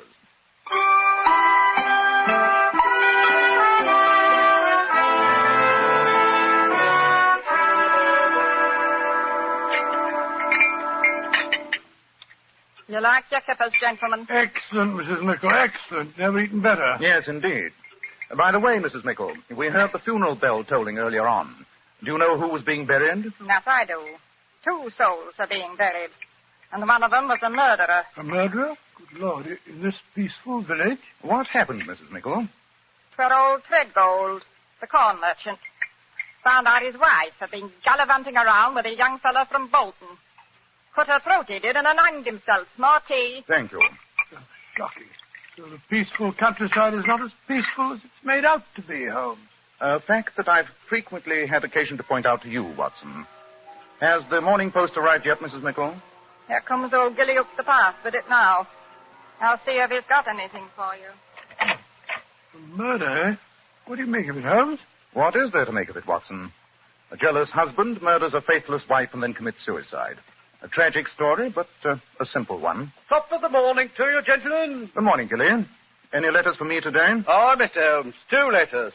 One of them's got some newspaper clippings in it, I think. And you've got a postcard from a Mr. Lestrade. He wants you back in London bad, Mr. Holmes. Here you are. Upon my soul, Gilly, you've been reading Mr. Holmes's private correspondence. Bless your heart, Dr. Watson. If I didn't read other people's correspondence, how would I know what's going on in the village? You were right, Gillian. It is newspaper clippings. By the way, you heard about the murder of Mrs. Threadgold, I suppose? Heard about it. I told the bell this morning at the funeral. You mean to say that you're the bell ringer as well as the postman? Bless your heart, yes, Doctor. President of the Choral Society, too, as well as being on the parish council. You're a busy man, Gillian. That I am, sir. Take this afternoon now. I'm to ring those bells again. Not another funeral, surely? No, sir. A wedding this time. Oh, I'm glad to hear it. Young Sam Perrin is marrying the Slater girl. And you might say I'm responsible for bringing them together. Got some of their letters mixed up, I did. They looked each other up to exchange them, and presto, before you know what's happening, they're getting married. Regular Cupid, you might say I am. Be off with you, Gilly. Other people want their letters. Mr. Holmes doesn't want his kippers spoiled with your idle chatter. All right, Mrs. Crabapples and Vinegar. One of these fine days you'll smile, and the world will come to an end. Good day, gentlemen. Good day. Talkative old busybody he is. Oh, Mr. Holmes. Mrs. Lackland's in the hall. The poor old lady's most anxious to talk to you. Mrs. Lackland? She has the seamstress shop in the High Street. Her only son ran away from home a few months back. I think that's what she wants to speak to you about. Oh, but my friend's here for a rest, Mrs. Mickle. I told her that, Doctor, but she won't go away without seeing Mr. Holmes. Oh, very well. Ask her to come in, please, Mrs. Mickle. Yes, Mr. Holmes. Oh, why do you bother to see her, Holmes? Sounds like a trivial matter. The disappearance of an only son can never be a trivial matter. Well, I meant trivial for you, not for her. This is Mr. Holmes and Dr. Watson, dear. Thank you, Amy. Good morning, sir. Good morning. Good morning. Please sit down, Mrs. Lackland. That's it. Now, what's the trouble? It's Tom, sir. My only son. He left me 4 months ago, and I've not seen ear nor eyed of him since.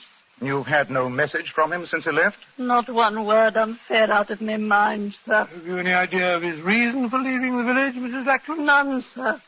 He was a good boy, and he worked hard, and he didn't fool around with those flippity-gibbet girls in the village. I think he's met with foul play, gentlemen. And I want you to find out about him for me, Mr. Holmes. I've heard say in the village that you're the greatest detective in England. Mrs. Lackland, I'd be glad to help you, but you give me no clues to work with. I'm afraid if that I it's can't... money you want, I got £20 in my postal savings. It's all yours if you can bring my Tommy home to me. Or at least tell me he's safe. Mrs. Lackland, I wouldn't dream of accepting a fee. However, I shall give your problem some thought. If I arrive at any conclusions, I'll get in touch with you at once.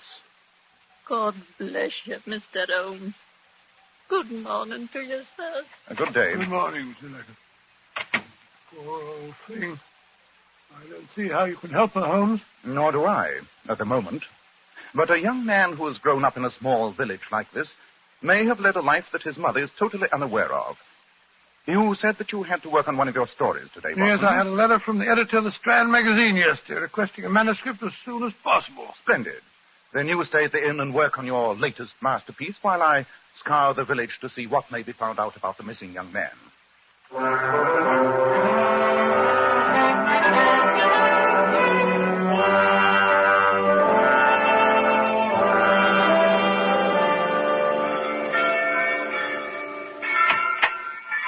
Oh, there you are, Holmes. I was beginning to think you'd got lost. Hello, Watson. I trust you had a profitable session with pen and paper. Well, I've done about half a chapter. I would have done more if it hadn't been for those infernal bells. The wedding ceremony that the worthy Gilly told us about this morning. Oh, I'm tired. Oh, well, what did you find out about Mrs. Lackland's son? Among other things, that he had a secret love life unknown to his mother. And the object of his affections was none other than the maid who brought us our tea this morning. Mary? Did we talk to her? No, it's her half day off, and I was unable to find her. However, I shall question her when she brings our tea tomorrow morning.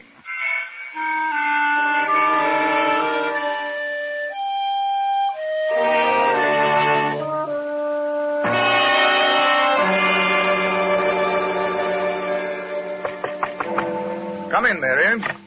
Oh, Mrs. Mickle. Good morning, gentlemen. Here's your tea and shaving water. Where's Mary this morning? She didn't come to work. Must be ill again. Unreliable girl. And no better than she ought to be, if you ask me. It's no job for me to be carrying tea and hot water upstairs. I hear the village bell tolling for another funeral.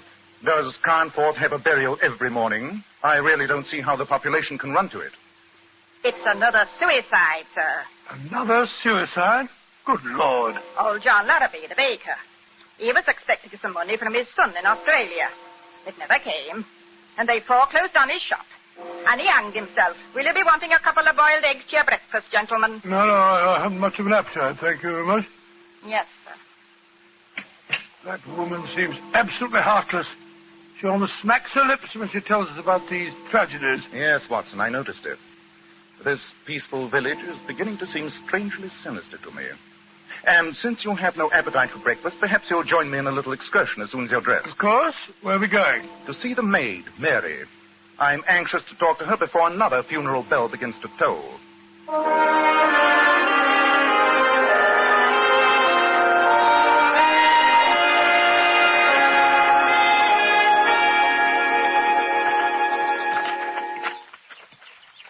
This must be the cottage, Holmes. They said it was the one with honeysuckle over the gate. Yes, and there's Mary sitting on the porch. Oh, she's got up. She's coming up the path to meet us. Good morning, Mary. I'm sorry you're not feeling well. Mr. Holmes, Dr. Watson, why have you come here? Not to ask about my health. Or should a servant girl matter to gentlemen like you? Oh, you must judge us, my dear. I assure you that No, Watson. Let's be honest and admit we didn't come here because of our concern for Mary's health. Then why did you come here, sir? Mrs. Lackland asked me to try and find her son, Tom. Tom? Yes, Tom Lackland. I thought you might be able to help me, Mary. If I could help you, Mr. Holmes, I'd be helping myself, too. Here come Gilly, the postman. Gilly, is there a letter for me today? No, lass. There's nothing for you again. There must be, Gilly. There must be there. No, lass. If the letter would come, I'd bring it to you as fast as my legs would carry me. You know that. Oh.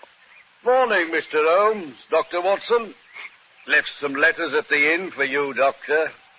You had a letter from a lady. Oh, how do you know it was from a lady? Reeked with the smell of violets, it did. And it was written in green ink on grey paper, sir. Amazing deduction. That sounds like your young friend from Daly's, Watson. Oh, how did you know about... Well, I don't have a young friend from Daly's, Watson. Quite. Gilly, you told another funeral bell today, didn't you? Aye, sir. And a tragic thing it was. Fate, you might call it. Old Larrabee hanged himself because he didn't get money from his son in Australia. I found him, I did. I was the one to cut him down.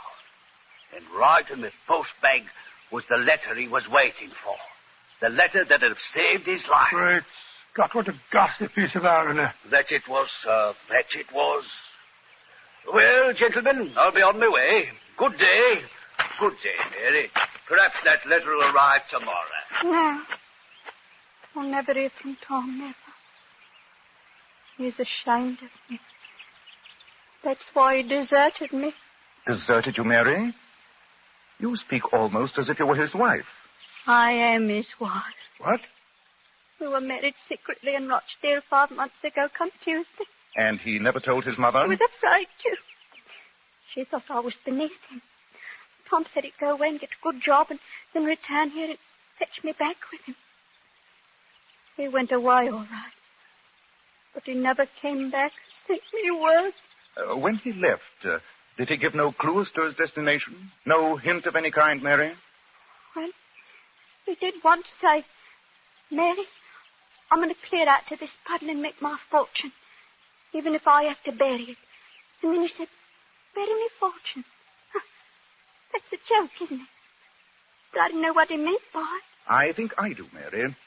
Watson, we're taking a short train journey as soon as possible. Oh, where are we going, may I ask? We're going to the town of Bury in search of this young lady's husband. What makes you think Tom might be in Bury, Mr. Holmes? Because the famous fortune cotton mills are in Bury.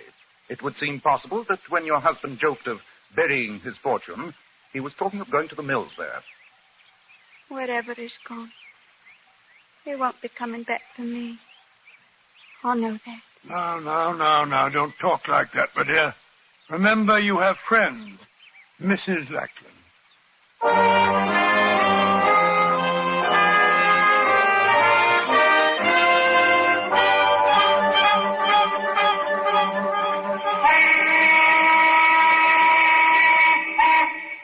How much longer is Holmes going to be? Leaves me standing outside the factory gates as if I were a blasted coachman. Ah, there he is. Holmes! Hello, Watson. Permit me to introduce you to Mr. Tom Lackland. Tom, this is Dr. Watson. How do you do, Dr. Watson? How do you do? Never mind how I do, young fellow, my lad. How do you do? Your behavior's been absolutely shocking. Shocking. Now, what are you talking Leaving your dear old mother and deserting your pretty little bride because you're ashamed of her. You're a scoundrel, sir. You deserve a good horsewhipping, and I've a good mind to give it to you. I don't know what you're talking about, Dr. Watson, but I don't like the words you use. And if it's violence you want, I don't mind telling you I'm amateur heavyweight champion of the county. You are? Oh, well, no need to become aggressive more. Don't let's waste time on being acrimonious, Watson. Let's get back to the station as fast as we can. The return of the prodigal is long overdue. We must give them every opportunity to kill the fatted calf.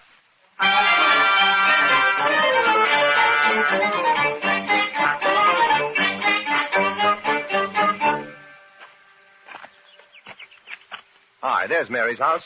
I'm dying to see her. And after this reunion, Tom, I suggest that you both go over and see your mother. I'm sure she'll forgive you. Oh, yes, Mr. Holmes, I'll do that. Well, perhaps we should have warned her. Your sudden appearance may be something of a shock. I think it's a shock that Mary can handle. She must be out. Door's locked. Knock again, if you don't mind. She may be asleep. Great heavens! That was a revolver shot. Come on, Watson. Help me break in the door.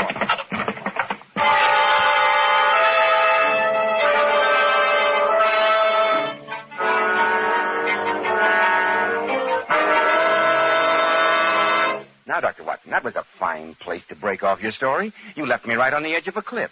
Had the young girl shot herself? She'd shot at herself, Mr. Bell. But fortunately, a last-minute lack of courage had made her shot go wild.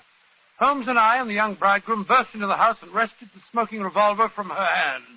I must confess that the union between the two young lovers was a touching sight. In fact, I felt considerably older than I was as Holmes and I stood there listening to Tom, reassuring her. Mary, darling, it's all right. I'm here. Tom, you are. You did come back for me. I thought you never would. I tried to kill myself. But I hadn't the courage. Oh, there, Mary. Everything's going to be all right now. We'll be, Tom, won't it? I'm so tired. And now, Tom, I think the time has come to reassure Mary that you did write to her. Oh, of course I did, Mary, darling, and I sent you money and told you that I'd be back here to take you to Bury as soon as I'd saved up enough.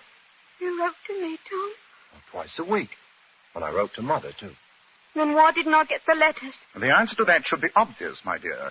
Gilly, the postman, deliberately withheld them from you. Gilly? Great heavens. Why? I have my suspicions. Strong suspicions. But I have to get proof. Tell me, Mary, the day before yesterday, Mr. Threadgold murdered his wife. Do you know how he learned of her infidelity? Well, I'm not sure, but I did hear Mrs. Nichols say that it was through some letters that got mixed up. The letters addressed to her were delivered to his office instead of at the house. Gilly again. Precisely. Surely the whole terrible pattern begins to take shape. Tom. Yes, Mr. Holmes? I'm going to lay a trap. To spring it, I shall need your assistance. Of course, Mr. Holmes. I'll do anything. Wait here with Mary until darkness falls. Then muffle yourselves up and go to your mother's house. Wait there in hiding and let no outsiders see you until you hear from me. Since you two lovebirds have been separated for 4 months, I don't imagine that'll be too unpleasant. Quiet, Watson. You understand, Tom? Yes, Mr. Holmes. Good. Then come on, Watson. What's your plan, Holmes? I'll tell you as we go. One thing I can promise you. Before the sun is very high tomorrow, I shall free this village from one of the most subtly evil powers I've ever come in contact with.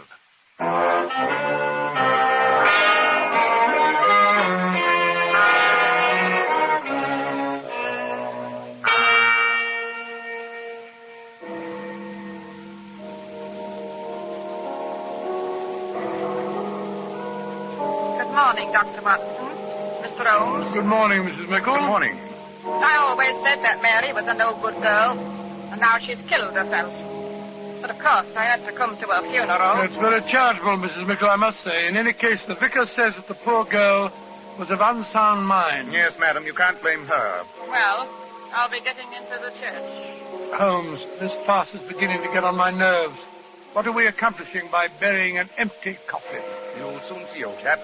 Come on, let's slip into the vestry. This way. Oh, where are we going, Holmes? Up the stairs that lead to the belfry. Here they are. Well, supposing Gilly turns nasty when he finds out we know his secret. Then we must handle him to the best of our ability, Watson. Well, I must say I do not relish the thought of a tussle high in the belfry of a church.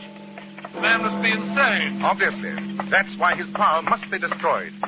This door apparently leads to the belfry. Keep your wits about you, Watson. Good morning, Gilly. Mr. Holmes. Dr. Watson. You've come to see me at work. That's nice of you.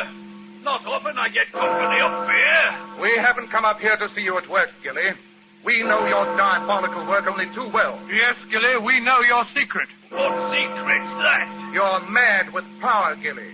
You've tried to control the destiny of this village. In your position as postman, you thought you had the power to give life and death. That I am, sir. And it's a great power. It makes a man feel good. Almost like a god, you might say. That's sacrilege, you scoundrel. You were responsible for the murder of Mrs. Threadgold. Aye, sir, that I was. And for the old man hanging himself. You were responsible for John Larrabee's suicide, weren't you? Aye, that I was. Larrabee tried to vote me off the village council. I swore I'd make him pay for it, and I did. Your reign is over, Gilly. You'll never toll a bell again. The only one you'll hear will be a prison bell. You can't touch me, Mr. Holmes. You've got no proof. There's nothing you can do. Don't be too sure. I've enough influence to take your job away. You take me away from me bells. I live for these bells. You wouldn't take me away from them. You couldn't live without the power they give you, could you, Gilly? You're trying to destroy me! You are destroyed, Gilly. Yes, you've already failed. Mary's alive. Alive? But the coffin they're burying down there is full of stones. You'll be the laughing stock of the village, Gilly. They'll never laugh at Gilly. You can't catch me, Mr. Holmes. I'm beyond you still. He's running up the ladder leading to the bell car. Come back, Gilly. Come back.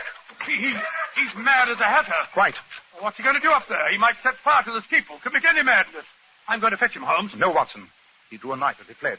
And with that rickety staircase and the narrow opening leading into the bell chamber, you'd never stand a chance. He'd get you on the first slash. How are we going to get him down? There's only one way.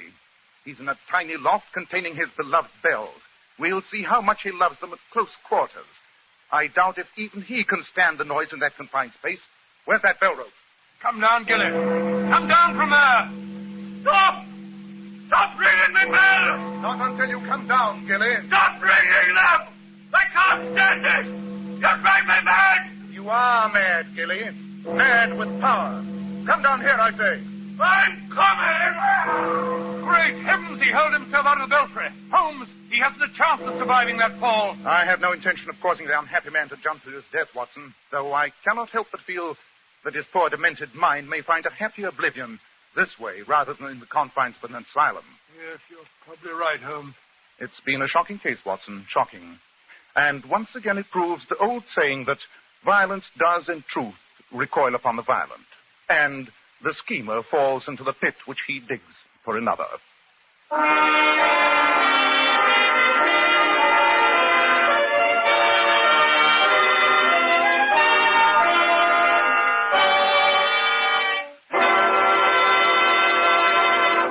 Now, Dr. Watson, what about next week? Well, now, let me see what's left in here.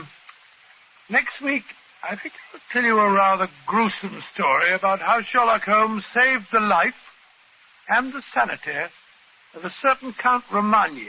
I call it The Adventure of the Carpathian Horror.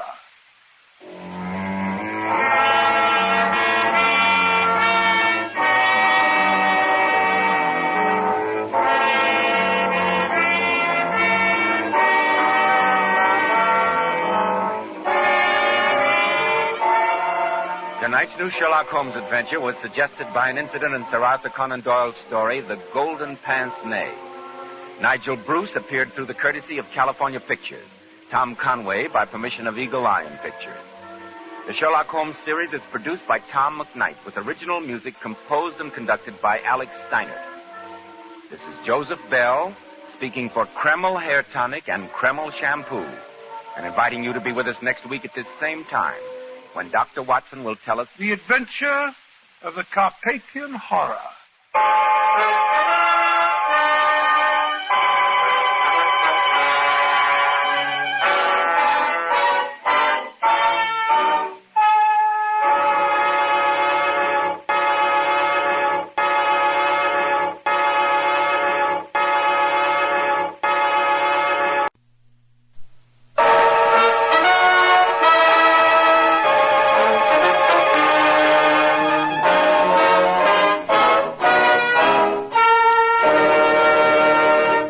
Kreml Hair Tonic and Kreml Shampoo present the new adventures of Sherlock Holmes, starring Nigel Bruce as Dr. Watson and Tom Conway as Sherlock Holmes.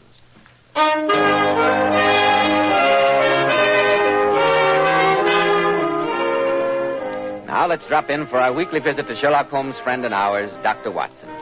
Well, Dr. Watson, how are you this evening? Never better, Mr. Bell, thank you. And you? Fine, thanks. I see you've kept your promise to open your dispatch box and bring out your files in connection with the adventure of the Carpathian Horror. Indeed I have, Mr. Bell, just as I promised. And a most macabre adventure it was, too. I'm eager to hear it. So you shall, Mr. Bell, so you shall. But first, am I correct in deducing that you'd like to have a word with our listeners? A most accurate deduction, Dr. Watson. Men, if you want your hair to look handsomely groomed from morning until night, use Kreml Hair Tonic. Kreml contains a special combination of hair grooming ingredients which is found in no other hair tonic. This wonderful, natural-looking hairdressing has just enough light oil to keep hair perfectly groomed with an attractive, healthy-looking luster. Yet Kreml never gives hair that offensive, cheap, greasy look. Kreml always looks and feels so clean on both hair and scalp. Try it, men. Kreml, Kreml Hair Tonic. Now, Dr. Watson, what about the adventure of the Carpathian Horror? It all began with this very letter which I have here in my hand, Mr. Bell. A letter from a most prosaic firm of solicitors. Holmes and I were at breakfast one spring morning in June 902, shortly after the end of the South African War.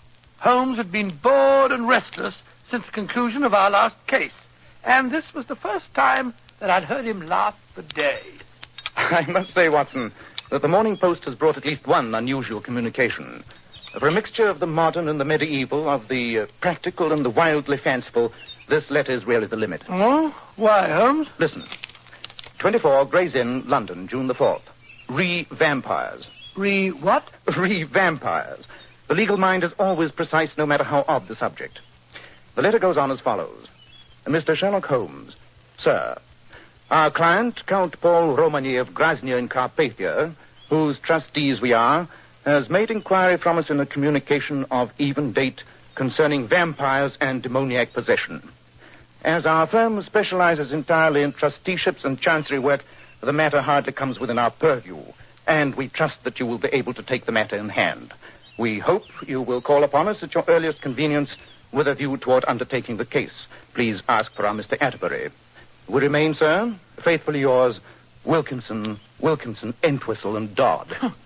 Scott Holmes, that's the weirdest farrago of legal jargon and sheer nonsense that I've ever heard. I wonder, Watson.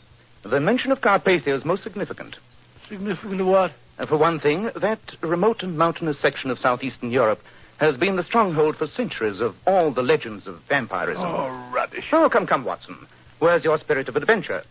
After weeks of lying in the doldrums, here's a fresh breeze from the unexpected environs of Gray's Inn. Come on, it's a beautiful morning for a walk. Where to? Wilkinson, Entwistle, and Dodd. And then, I hope, Carpathia.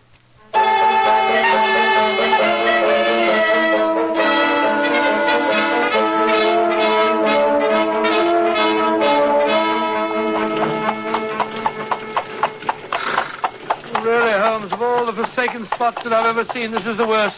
Not a light in sight, not a sign of human habitation. And you've dragged me 2/3 of the way across Europe on what will unquestionably prove a wild goose chase. At least we have our fishing rods with us, my dear fellow. And we can always console ourselves with the promise of some of the best trout streams to be found anywhere.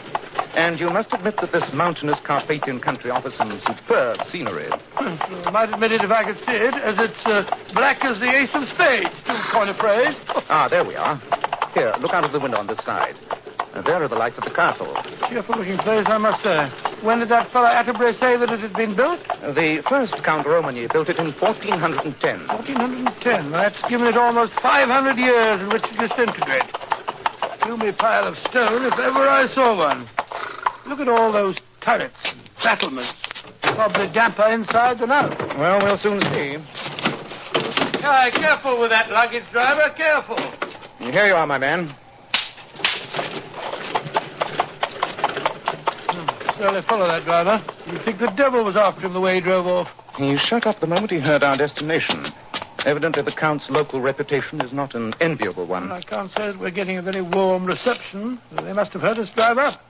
Well, here's the door, but I can't see any sign of a bell. They seem a trifle short of modern conveniences. Let's try the knocker. Oh, I really think this is perfectly outrageous, Holmes. Why the devil does... It's the name. What you say? It's the name. Oh, foreign, Holmes. Do you speak English? What you want? Nobody can come in.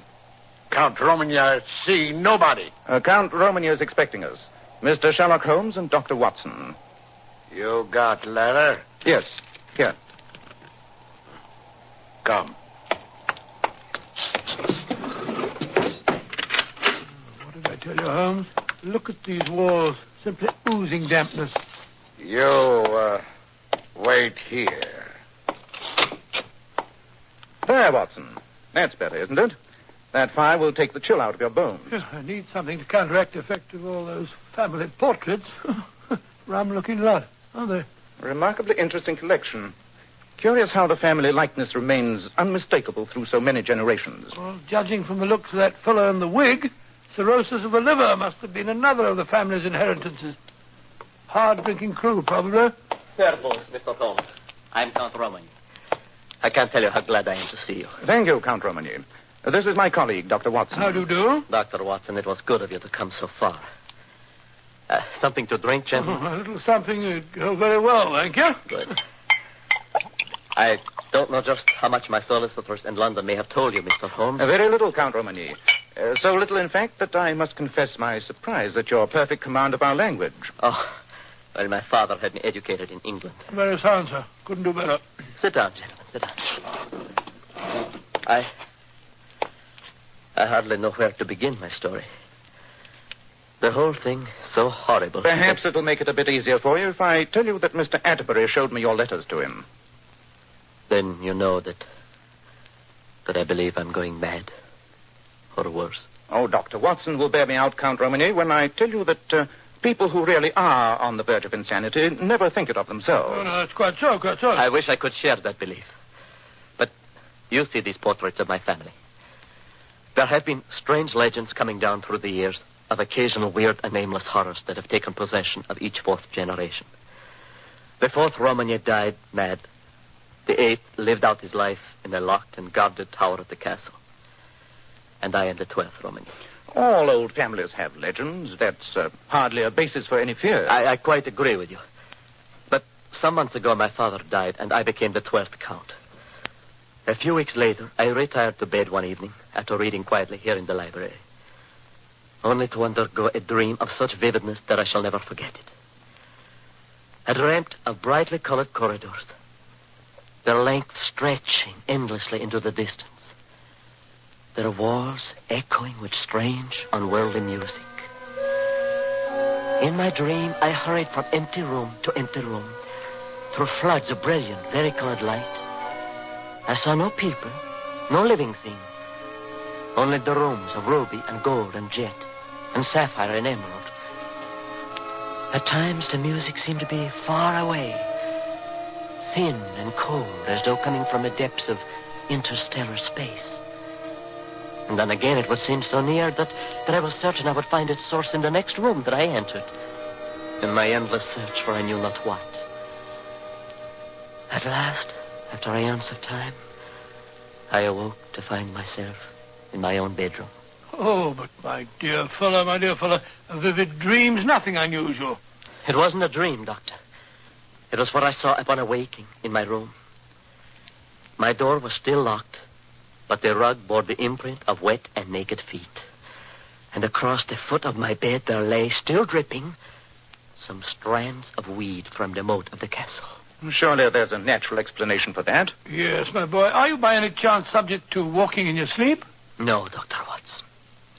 And even if I were, I could not have walked through a locked and bolted door. And the windows? The windows of my room give on a wall of the castle that drops sheer for 60 feet.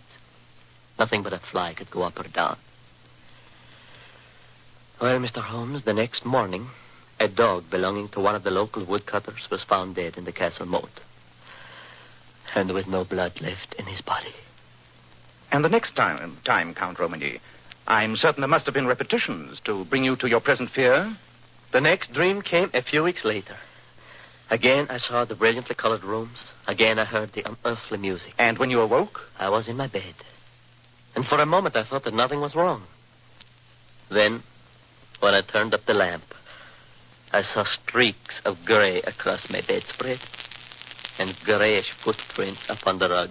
Dust? Dust, Mr. Holmes. And a moment later, I received horrible confirmation of its source. For lying beside me on the pillow was the heavy, ancient wrought-iron key which unlocks the burial vaults of the Romany. Extraordinary thing. Since your action in sending for me shows that you don't lack for moral courage, Count Romany, I'm certain that you paid an immediate visit to your family vaults. Quite right, Mr. Holmes, quite right. In the company of my cousin Peter and several of the servants, and with torches to light our way, we visited the subterranean vault which is cut into the mountainside under the castle. And you found? We found that the coffins of the 4th and 8th Count Romany had been opened, their lids shoved aside, and the bones of my ancestors tumbled out upon the stone. Lord. Here, my boy. Here. Drink this. You'll feel better. Thank you, Doctor. Well, now you understand, Mr. Holmes, why I sent for you. I do indeed. I consulted doctors. They gave me pills to make me sleep when sleep was the one thing I dreaded. The local priest spoke learnedly of exorcism and its possession by the devils, but he could not put an end to my dreams. The servants have run away in superstitious fear, all except old Anton, who admitted you. The peasants flee at the sight of me. Only my cousin Peter Hallish, who has stayed bravely and loyally at my side, still remains with me. Mr. Holmes, am I mad? Tell me, am I mad? Or am I cursed by some fearful family taint? All that I can tell you at the moment, Count Romany, is that the priest was not mistaken when he said the devil has been at work here.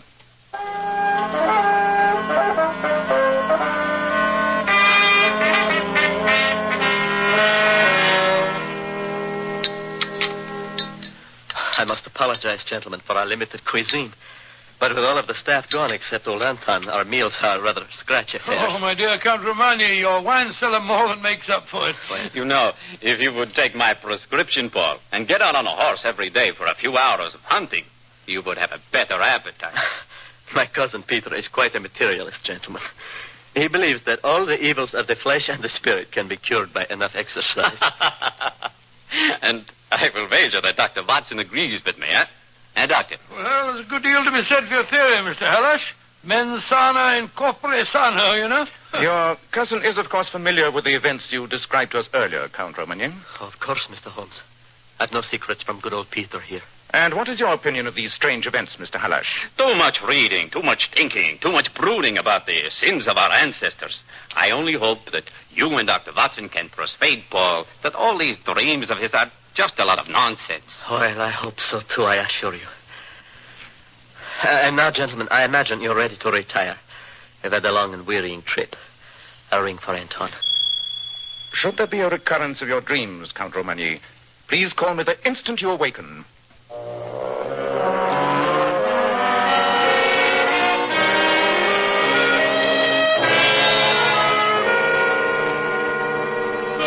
Well, damp walls or no damp walls, I shall have no trouble sleeping tonight. I'm afraid you will, Watson. What? I intend that one of us shall keep the Count's door under observation all night. For heaven's sake, why? There's no doubt in your mind the poor chap is definitely unbalanced, is there? Is that your opinion? Well, certainly. Careless cake of delusions I overheard. Poor chap's absolutely certifiable. Nevertheless, Watson, we shall keep watch. I'll take the first, and I shall call you at midnight.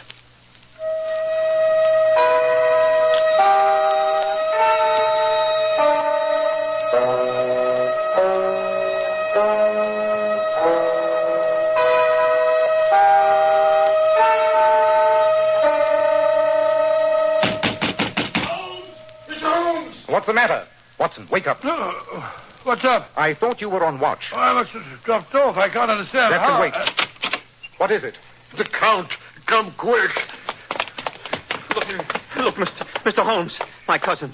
There in his bed. Good heavens, Holmes. There's blood smeared all over his hands and on the bedclothes. But no sign of a wound. Just a minute. I can feel his pulse. He's only fainted. Now, what happened? I heard him cry out. Ran down to his room. The door was half open and Paul was lying across the bed. Just as you see him now. It is the curse of the Romagny. Anton, stop that nonsense. No nonsense. Priests say my master possessed by evil spirit. What's that? Sounds like someone riding hard. Coming this way. I will go to the door. You were right, Holmes. I can't find any sign of a wound on his body. I can't imagine where the blood came from. I very much fear that I can. What do you mean? Holmes. Count Romagny. My dream, Holmes. My dream. I had it again tonight. Holmes. Mr. Holmes. That's the police inspector from Grasmere. A young girl was murdered tonight. Oh, no. And the prints of a man's naked feet led directly here to the castle.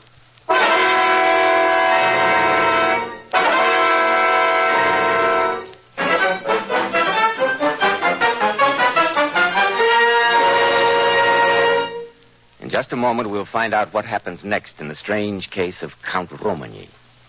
Men, when you buy a hair tonic, get your money's worth. Enjoy the extra advantages of Kreml hair tonic. No other hair tonic keeps the hair more neatly groomed and attractive looking. But Kreml does lots more than keep hair looking handsome. You simply can't beat Kreml to lubricate a dry scalp. At the same time, it removes itchy, loose dandruff and leaves the scalp feeling so alive and invigorated. No wonder Kreml is preferred among America's most successful men. Buy a bottle of Kreml at any drug counter. Ask for an application at your barber shop. Use Kreml daily for better groomed hair, a more hygienic scalp. Kreml, Kreml Hair Tonic. Now, Dr. Watson, what happened after Count Romagny's third and most terrible dream? Well, Romagny was in such a state of profound shock over the horror that had taken place that I thought it best to administer a strong sedative. Leaving Anton to watch over his master, Holmes and I, with Mr. Peter Hallish to act as interpreter, drove down with the police inspector to the home of the murdered girl. Ask the inspector to bring that lamp a little nearer, will you, Mr. Hallish? Jose Deo Lempat. Shocking, Holmes. Simply shocking. Her injuries look as though they'd been done by a wild animal. You're quite right, Watson. My poor cousin. No court could hold him legally responsible. He'd have to be put away, of course. Hello, what's all that shouting outside? It's the peasants. The news must have spread. They're shouting, "Tuicha fellow Koshte, burn the castle. Polalo vampira, death to the vampire. Hakasuksel, hang him." Well, Holmes, we'd better drive back to the castle immediately. That mob's in an angry temper. They mustn't be allowed to wreak their vengeance on that poor mad boy. Quite right, Watson. I've seen all I wish to hear. Come, Mr. Hallish, we'd better be getting back to the castle just as fast as we can.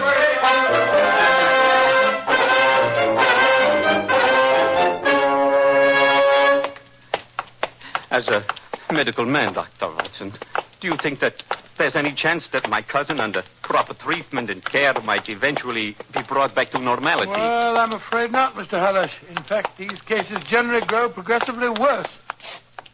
Well, here's the poor fellow's room. He's probably still asleep from the effects of the sedative that I gave him. Ah, Anton. Is the Count still asleep? Oh, speak up, man. The bed, it's empty. He's gone. Gone? Gone? He gone where you never find him. My master no wait for you to lock him up like animal. What shall we do? Where has he gone? Those peasants will be here in an hour. Holmes, what are you looking for? For something that should be here on the desk. Something the Count showed us last night. The key to the Romagna burial vault. But why should he take that, Mr. Holmes? Gone right enough. Bring that lamp, Watson. We may yet be in time to avert the final disaster.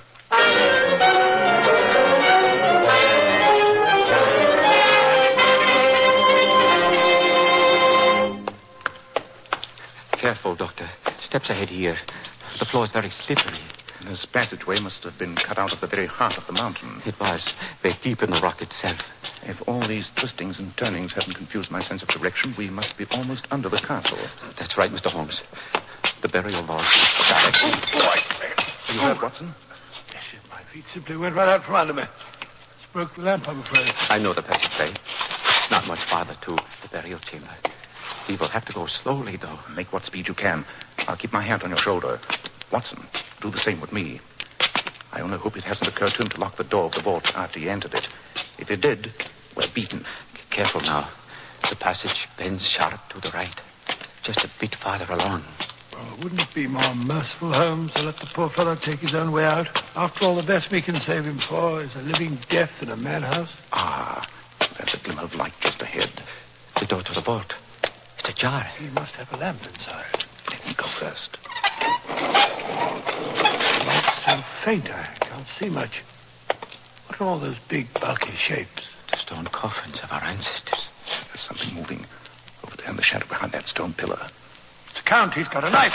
Don't go, Robin. Be careful, Holmes. He's mad. Let me go. Let me finish it. Oh, you want to stop? Drop that knife. No. Give me a hand here, Watson. I've got it. Oh, you're wounded. Oh, it's nothing. Just a scratch on my hand. Why did you have to interfere? I'd be better off dead. Come, Paul. You mustn't talk like that.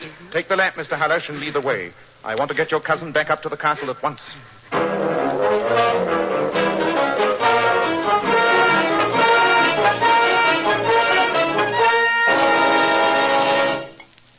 It's against my rule to take a drink before breakfast, but this morning I'll break that rule. Thank you, Anton. Sit here, Count Romagny. And you, Mr. Hallish, over there. Anton, lock that door and remain in case I should need you. Oh, what is the use of prolonging the agony, Mr. Holmes? If you'd let me finish things down there... We haven't much time left, Count Romagny. The peasants from the village may be here at any moment. Well, then turn me over to them and let them do what they want. You know we would never do that, Paul. We will protect you no matter what happens, and no matter what you may have done. After all, you weren't responsible for your actions. I'm afraid I must correct you there, Mr. Hallish. Count Romagny is and has been fully as responsible for everything he has done as any other sane person. What sort of riddle are you asking us, Holmes? Are you attempting to deny Count Romagny's dreams, the episode of the dog, the burial vault, and the horrible death of that girl? I'm not offering a riddle, Watson, but its solution. Your dreams, Count Romany, had one feature which immediately led me to suspect their unnatural origin. You spoke of brilliant colors, of unearthly music, of a distorted sense of space and time. All characteristics of the dreams, or more properly, visions induced by the drug cannabis indica, more commonly known as hashish. Good heavens. And since you showed none of the signs of the habitual drug taker, it was at once obvious to me that your dreams were being induced by someone else. Someone who administered the drug to you in your food or wine on those occasions when they desired you to have one of your hallucinations. But last night, that girl, the blood... The blood stains were the final confirmation, if I needed any, that you had not committed the crime. The real killer slipped badly there. It did not occur to him, when smearing the blood upon you and the bedclothes, that during a 4-mile walk from where that poor girl was killed, the blood would have dried upon you and not come off upon the bedclothes. Peter Halash, have you ever seen an execution in this country? Why do you address me? What have I to do with all this? Who but you would inherit the Romany title and estates? No. In the early hours of dawn, the prisoner is led out, his hands tied behind him, the priest walking in front and the jailers on each side. Mr. Holmes! He's led to the stained wooden block in the center of the prison courtyard, where there stands a giant figure in full evening dress, his hands covered by white gloves, his face masked. It is the executioner. Stop it! Then, as the wretched man is bent forward on the block, the executioner raises his gleaming axe high into the air for the final blow. I've had enough. Have you ever seen that, Peter Halash? No. I am innocent. I swear it. Do you think a judge will believe you? No, he did not do it. He speaks true. It was I. You shall do nothing to harm him. Hands on you. This is impossible. I do it for my master and for revenge, but you never take me alive. Open what's in the window. No need to look out of the window. It's a drop of 100 feet to the courtyard below. Perhaps it was best it ended that way. But, Holmes, I still don't understand. It's not difficult if you study the facts. Poor Anton. But why did you accuse me, Holmes? Anton's fanatic plot to drive the Count to madness or suicide and to see you in his place almost succeeded, Mr. Halash.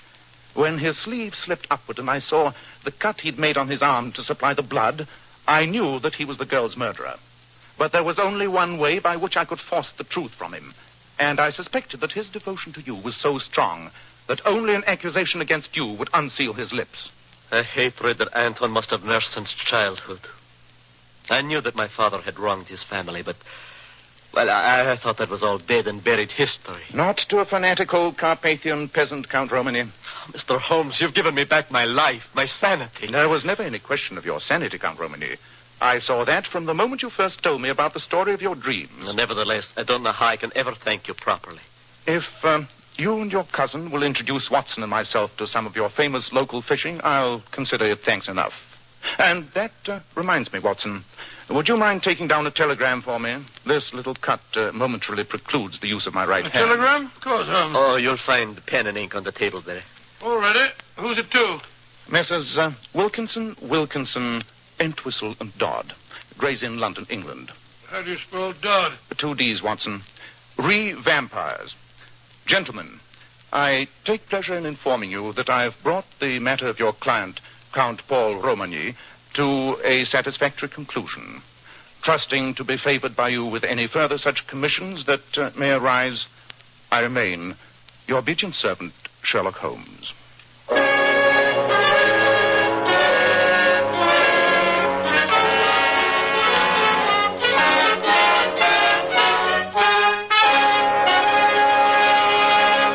Now, friends, here especially transcribed for you is a famous celebrity, that great authority on feminine beauty, the king of glamour, John Robert Powers himself. Mr. Powers. Thank you, Joe. Well, that was quite a send-off. I thought it might be of interest to our audience tonight if I brought along one of my Powers girls.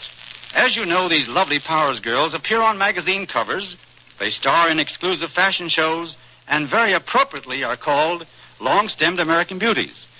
So tonight I'd like you to meet Miss Maria Morton. Good evening, ladies and gentlemen. That's a very attractive spring hat you're wearing, Maria. Like it? Yes, very much. But how about removing it so we can see those lovely shining locks? Why, of course. I'd love to. Maria, your hair certainly looks like $1 million. Thanks to you, Mr. Powers. To me? Yes. The first advice you gave me when I became a Powers model was to always wash my hair with Kreml shampoo. And I must say, never in my life have I used any shampoo that left my hair more radiant. Yes, I'm completely sold on Kreml shampoo. You see, Kreml shampoo has been especially developed to glamour bathe each tiny strand of hair to reveal all its natural brilliant luster. And don't forget to mention the built-in oil base. And that's what helps keep the hair from becoming dry and brittle. The Powers girls tell me that after Kreml shampoo, their hair holds a wave and curl much better. In fact, I certainly recommend Kreml shampoo, not only to the Powers girls, but to every woman who wants to bring out the radiant, shining beauty in her hair.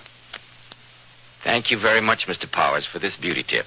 And many thanks to your beautiful model.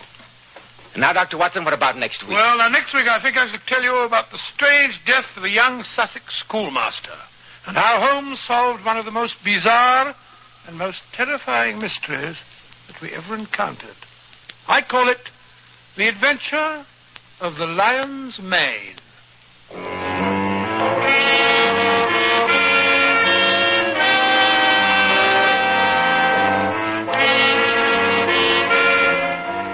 Tonight's adventure was suggested by an incident in Sir Arthur Conan Doyle's story, The Sussex Vampire. Nigel Bruce appeared by permission of California Pictures. Tom Conway through the courtesy of Eagle Lion Pictures. The Sherlock Holmes series is produced by Tom McKnight, with original music composed and conducted by Alex Steinert. This is Joseph Bell, speaking for Kreml Hair Tonic and Kreml Shampoo, and inviting you to be with us next week at this same time, when Dr. Watson will tell us about the adventure of the Lion's Mane.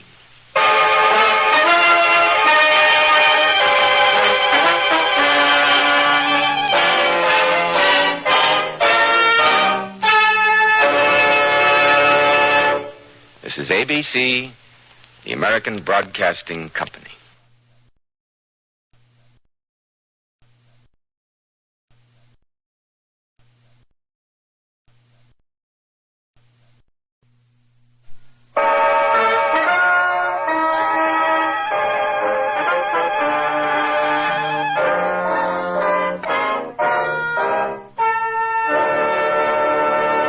Kreml Hair Tonic and Kreml Shampoo present the new adventures of Sherlock Holmes, starring Nigel Bruce as Dr. Watson and Tom Conway as Sherlock Holmes.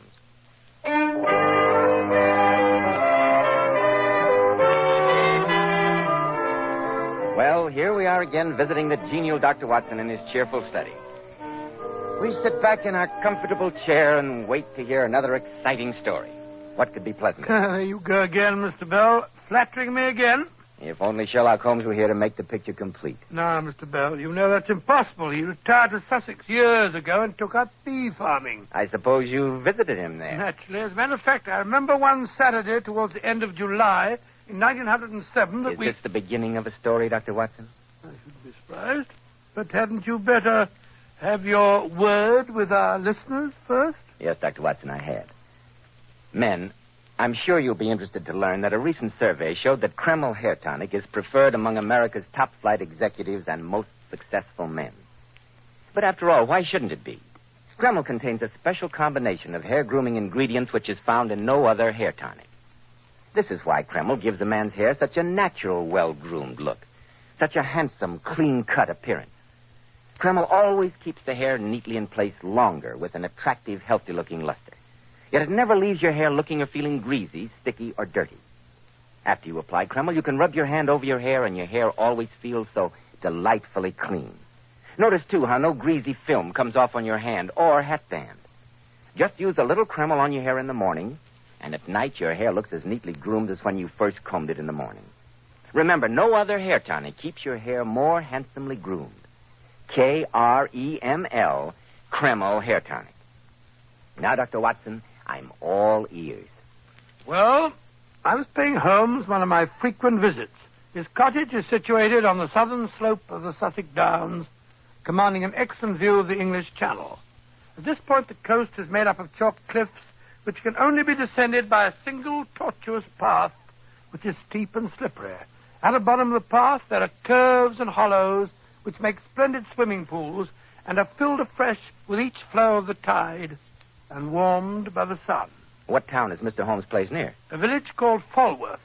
But even that is at a distance, and the house is quite lonely. Half a mile away, is Holmes's only neighbor. And who is that? Harold Stackhurst, who's the headmaster of the well-known preparatory school, the Gables. A private school, I suppose you would call it. It was summer, and most of the boys were away on holiday, except a few who were catching up. The teaching staff was reduced to 3. First of all, there was Harold Stackhurst himself, who was an old pal of mine. We went to school together. He was a splendid fellow and a well-known blue for rowing in his day. Assisting him were 2 younger men, Fitzroy McPherson, red-headed and cheerful. In summer and winter, he went for his morning swim. Winter swimming, quite a Spartan. Yes, indeed.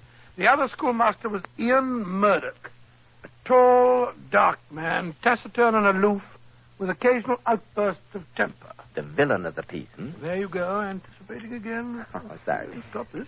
Well, it was early one morning, just after sunrise.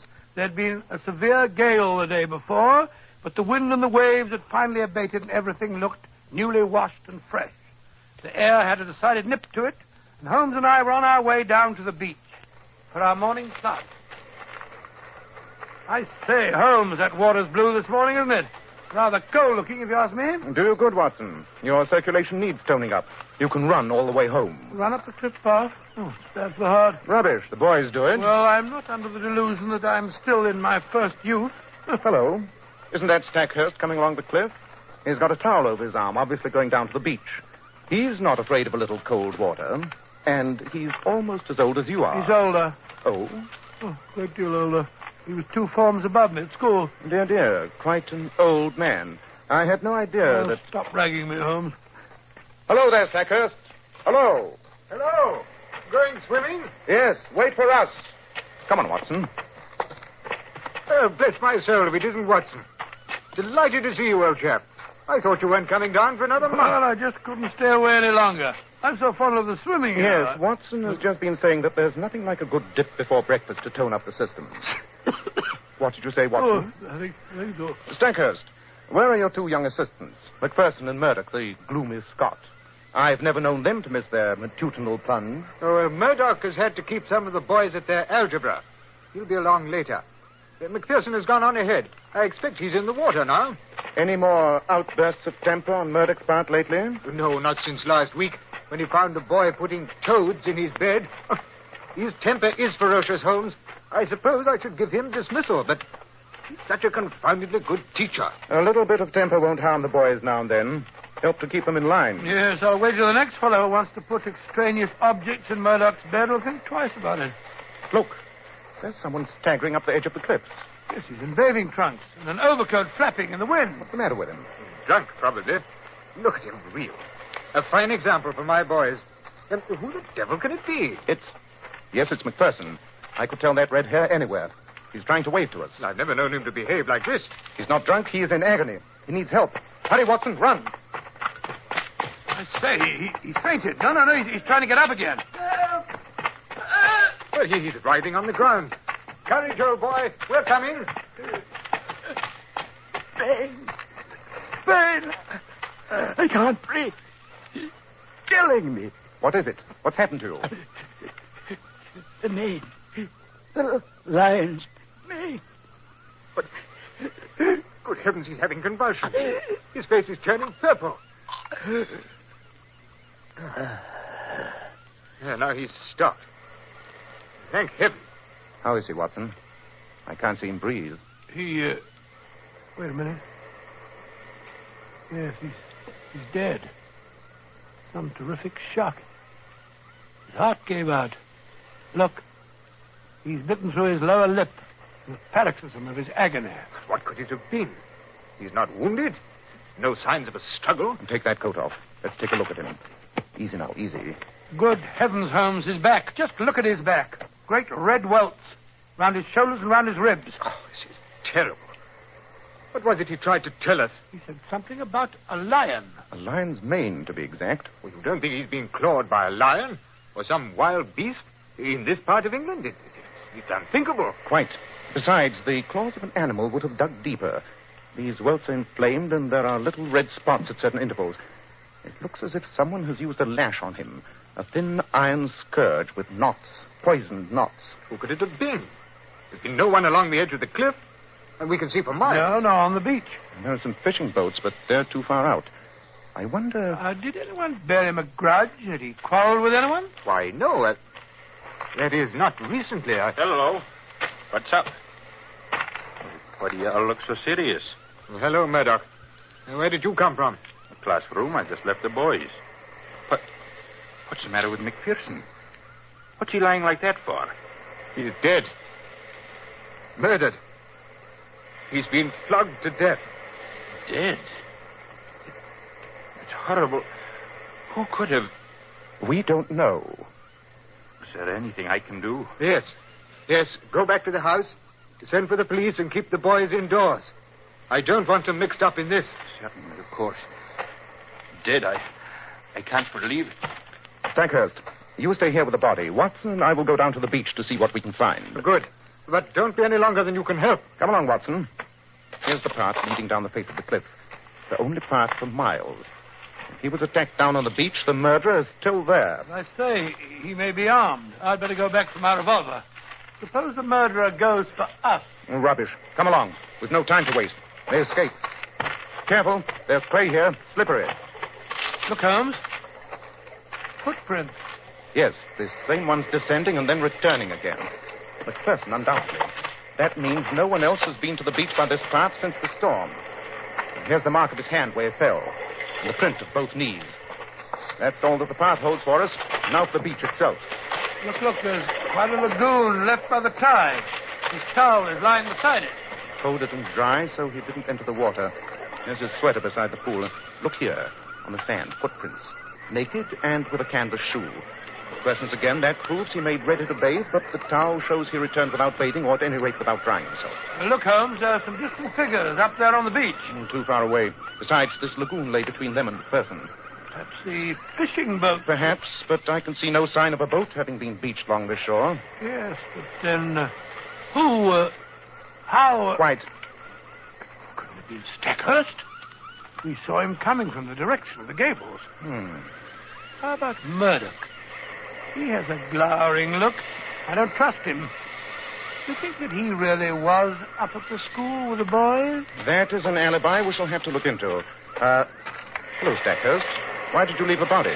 Murdoch sent down one of the gardeners to stand watch over it, so I came along. Besides, I just thought of something. Yes? You asked if anyone had a grudge against McPherson, and I thought I ought to tell you. Go on. Well, about a year ago, this chap Murdoch was rather fond of a girl down in the village. But McPherson cut him out.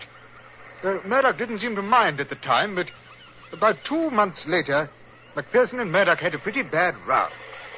Murdoch was always a bit fiery, you know. Well, when McPherson's dog got excited, he went for Murdoch, and Murdoch went into one of his rages and threw the animal out of the window. Well, the dog wasn't hurt, and the quarrel was patched up. At least so we all thought. But you never know. Resentment sometimes smolders for a long time. Yeah, particularly if there's a woman in the case. Quite. Well, let's have a look at the towel and sweater. We've seen everything else there's to see down here. Hello. There's something in the pocket of the sweater.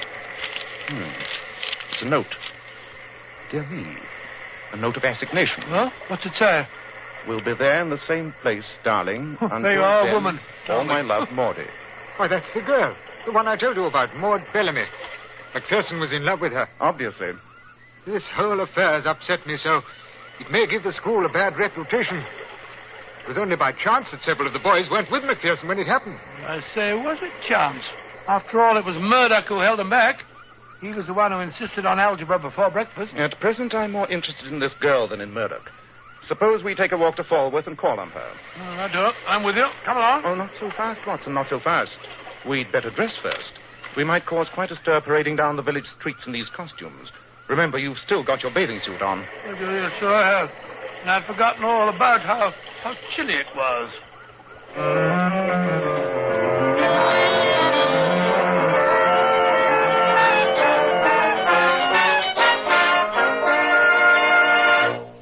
In just a moment, we'll find out what Sherlock Holmes discovers in his visit to Maud Bellamy. Men, I'm sure you'll agree that well-groomed hair adds a great deal to a man's appearance. And one of the first requisites of handsome, healthy-looking hair is a hygienic scalp. So start at once and take better care of the hair you've got. If you're smart, you'll use Kreml hair tonic. No other hair tonic keeps the hair more neatly in place without looking or feeling greasy. But Kreml does lots more than keep hair looking handsome.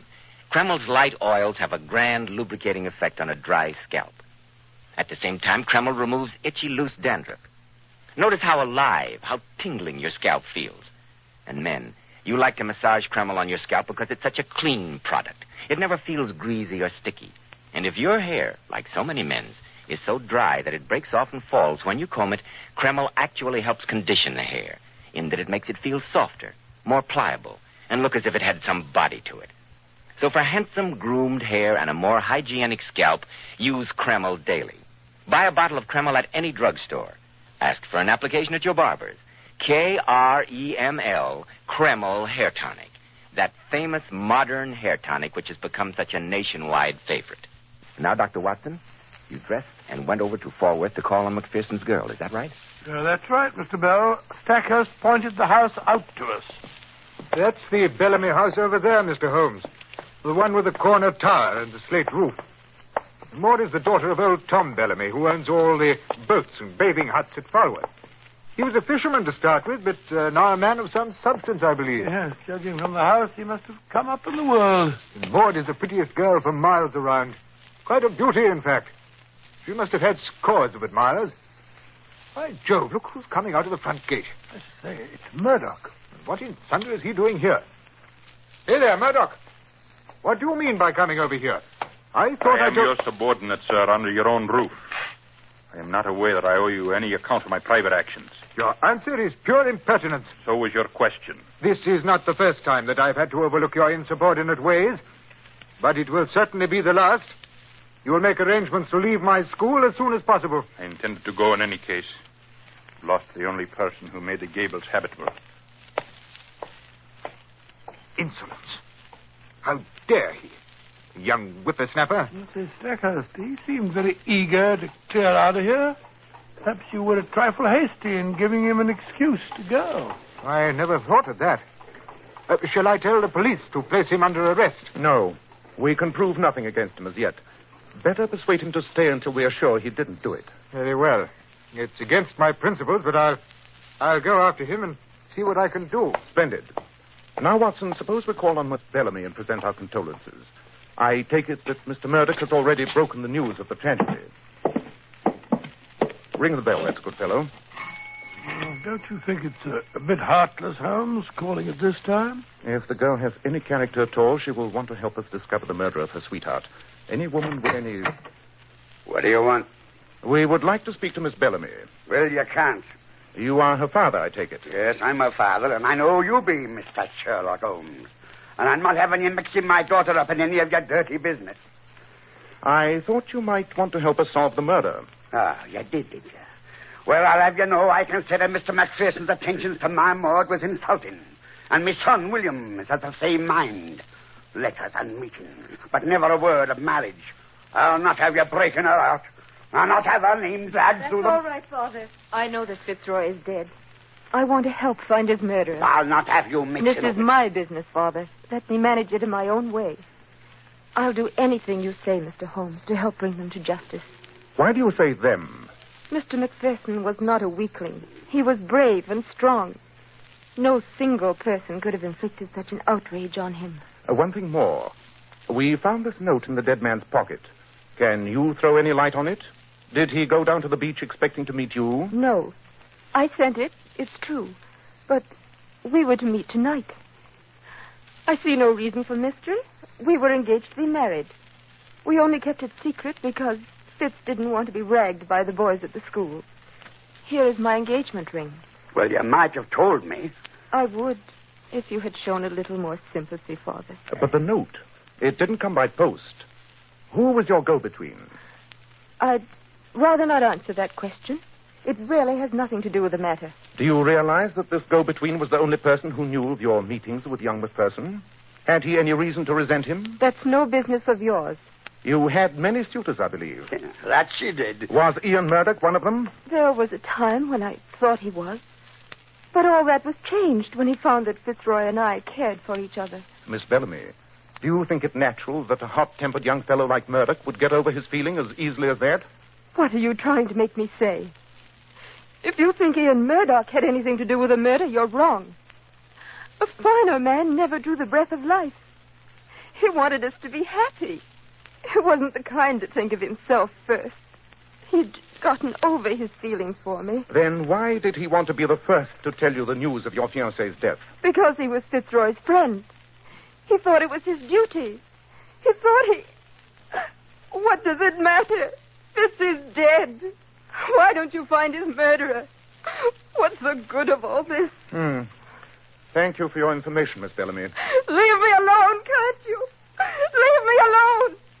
Go and find the murderer if you're so clever. Perhaps we shall. Well, good day.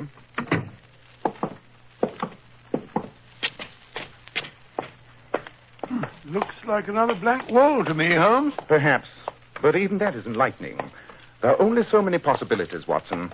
We may finally arrive at the correct solution by crossing off all the rest.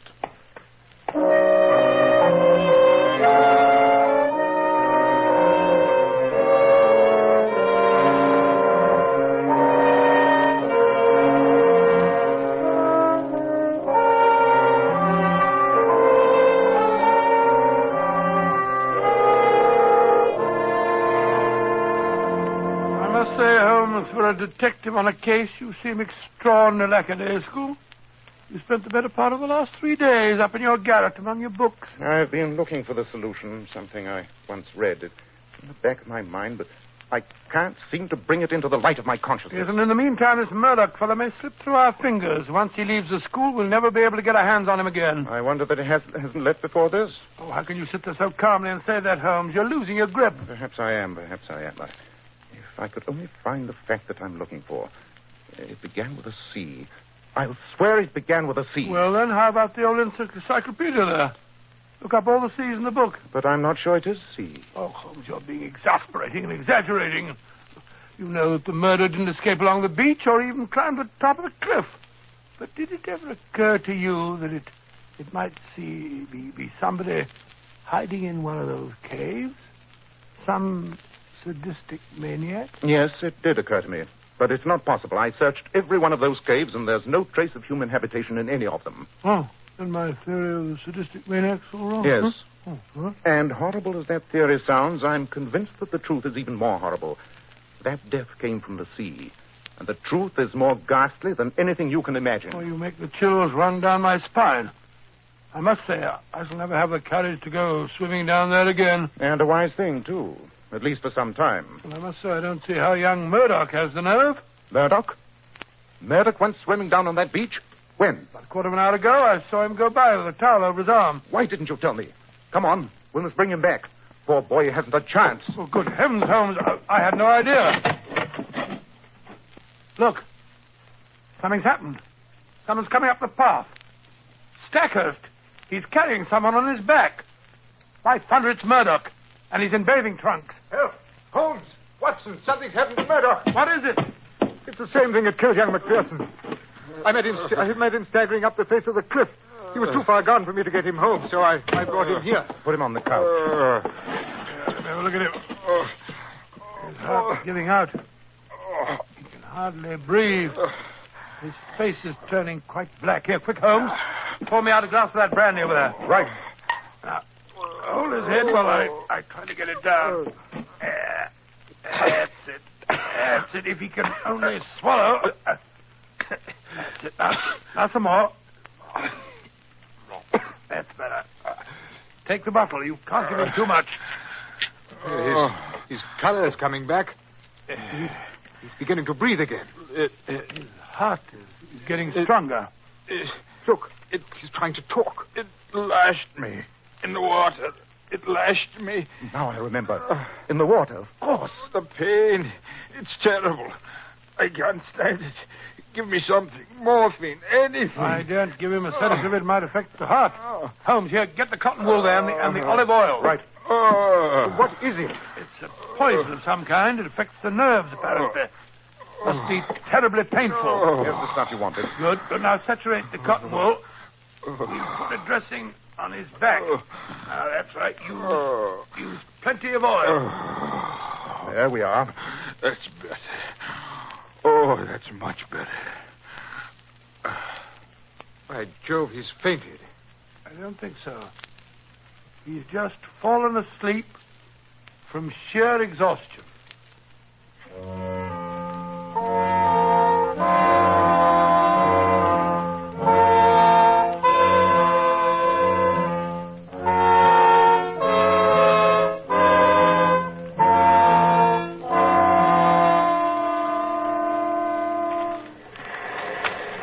Well, Watson, how's our patient coming along? Splendid. The nurse says we can move him tomorrow. Splendid physique that boy must have had to stand up under the strain. I suspect us. We all owe that chap an apology for suspecting him of McPherson's death. Yes. But who in thunder did kill him? I'll show him to you, if you like. You discovered the murderer? Yes. One of the most gruesome instruments of torture ever devised. He is waiting for us at the foot of this cliff. But is it safe to go down? You said that murder... Yes, if you don't go too near. Come along. All right, if you say so. Well, the tide's coming in. I don't see any murderer. No, he's not as obvious as all that. Treacherous as well as deadly. I must say, this place gets on my nerves since the tragedy. I haven't allowed the boys to go in swimming lately. I suppose it's foolish of me. On the contrary, you would have had a few more tragedies if you'd allowed them to swim. This death strikes like lightning. There's no escaping it. But great Scott, if it's as dangerous as all that, we'd better get back up the cliff before the murderer finds us. We're quite safe unless we take a dip in the lagoon McPherson went swimming in. What? But I thought you said that he didn't go into the water. So I did. The towel fooled me. The truth of the matter is that he was in such agony when he came out that he failed to use the towel. That's what threw me off the track in the first place. But the murderer? Down here. Where's he? Under the cliff, where the lagoon is quite deep. Ah, there's your murderer, on that rocky shelf about 3 feet below the surface. Look down there. See it? Why, it's a tangled mass. Great Scott, it's alive. It's vibrating and waving. A hairy creature with streaks of silver amongst its yellow stresses. Oh, what a foul and sinister thing. Sinister enough. The death that comes from the sea. As fatal as a cobra and more far-reaching. That is Cyania, the fearful stinger, sometimes called the lion's mane. Well, I've been born and bred in these parts, and I've never seen anything like it. Look at that foul thing. Well, it doesn't belong to Sussex, I swear. Just as well for Sussex. The southwest gale must have brought it up. What do you say? Shall we end this murder forever? Shall we end it by all means? Very well. I think this boulder should do the trick. Help me move it. It's too heavy for one man. Right. There she goes.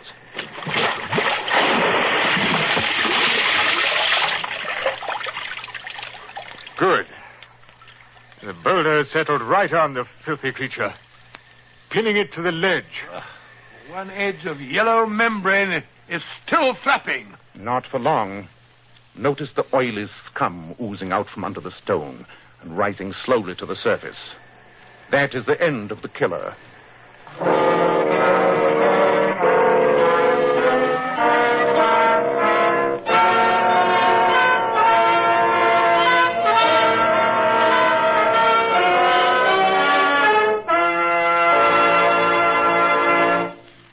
Lion's mane. I've never heard of that before, Dr. Watson. Mr. Bell, now that Holmes discovered the article that he'd been searching for and read it to us. The full name of the dreadful creature is Cyania capillata. It radiates almost invisible filaments to the distance of 50 feet. Within that radius, it is as deadly and far more painful than the bite of a poisonous snake. Ladies and gentlemen, in just a moment, Dr. Watson will be back to tell you about next week's story. But first, ladies, here's a sensational beauty tip direct from Hollywood. When you want your hair to look its radiant best for an important date, do this the night before. Give your hair a glamour bath with Kreml shampoo. I certainly agree with that, Mr. Bell.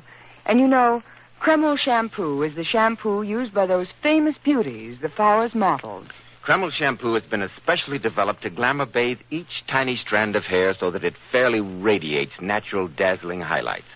It leaves the hair simply gleaming with natural glossy luster. And what's more, your hair stays that way for days. And please bear in mind that Kreml shampoo is not a soapless shampoo.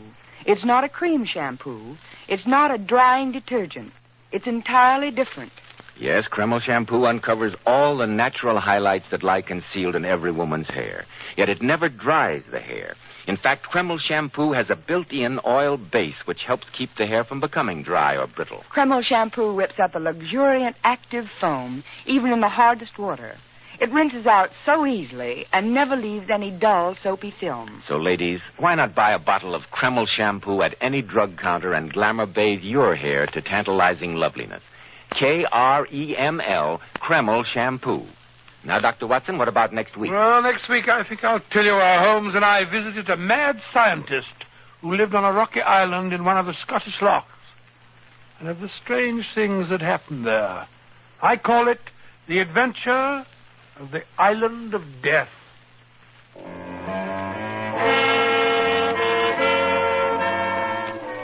Tonight's adventure was adapted from Sir Arthur Conan Doyle's story, The Lion's Mane. Nigel Bruce appeared by permission of California Pictures. Tom Conway through the courtesy of Eagle Lion Pictures. The Sherlock Holmes series is produced by Tom McKnight with original music composed and conducted by Alex Steiner. This is Joseph Bell speaking for Kreml Hair Tonic and Kreml Shampoo and inviting you to be with us next week at this same time, regardless of whether you change to daylight saving time, when Dr. Watson will tell us about the adventure of the Island of Death.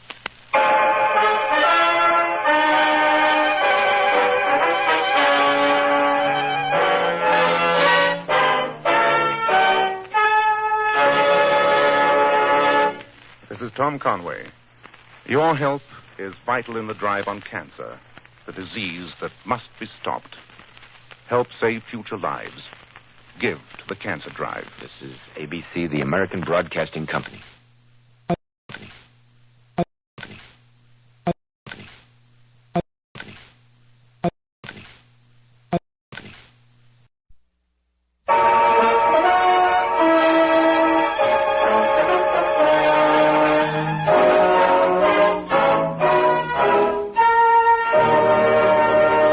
Kreml Hair Tonic and Kreml Shampoo present the new adventures of Sherlock Holmes, starring Nigel Bruce as Dr. Watson and Tom Conway as Sherlock Holmes.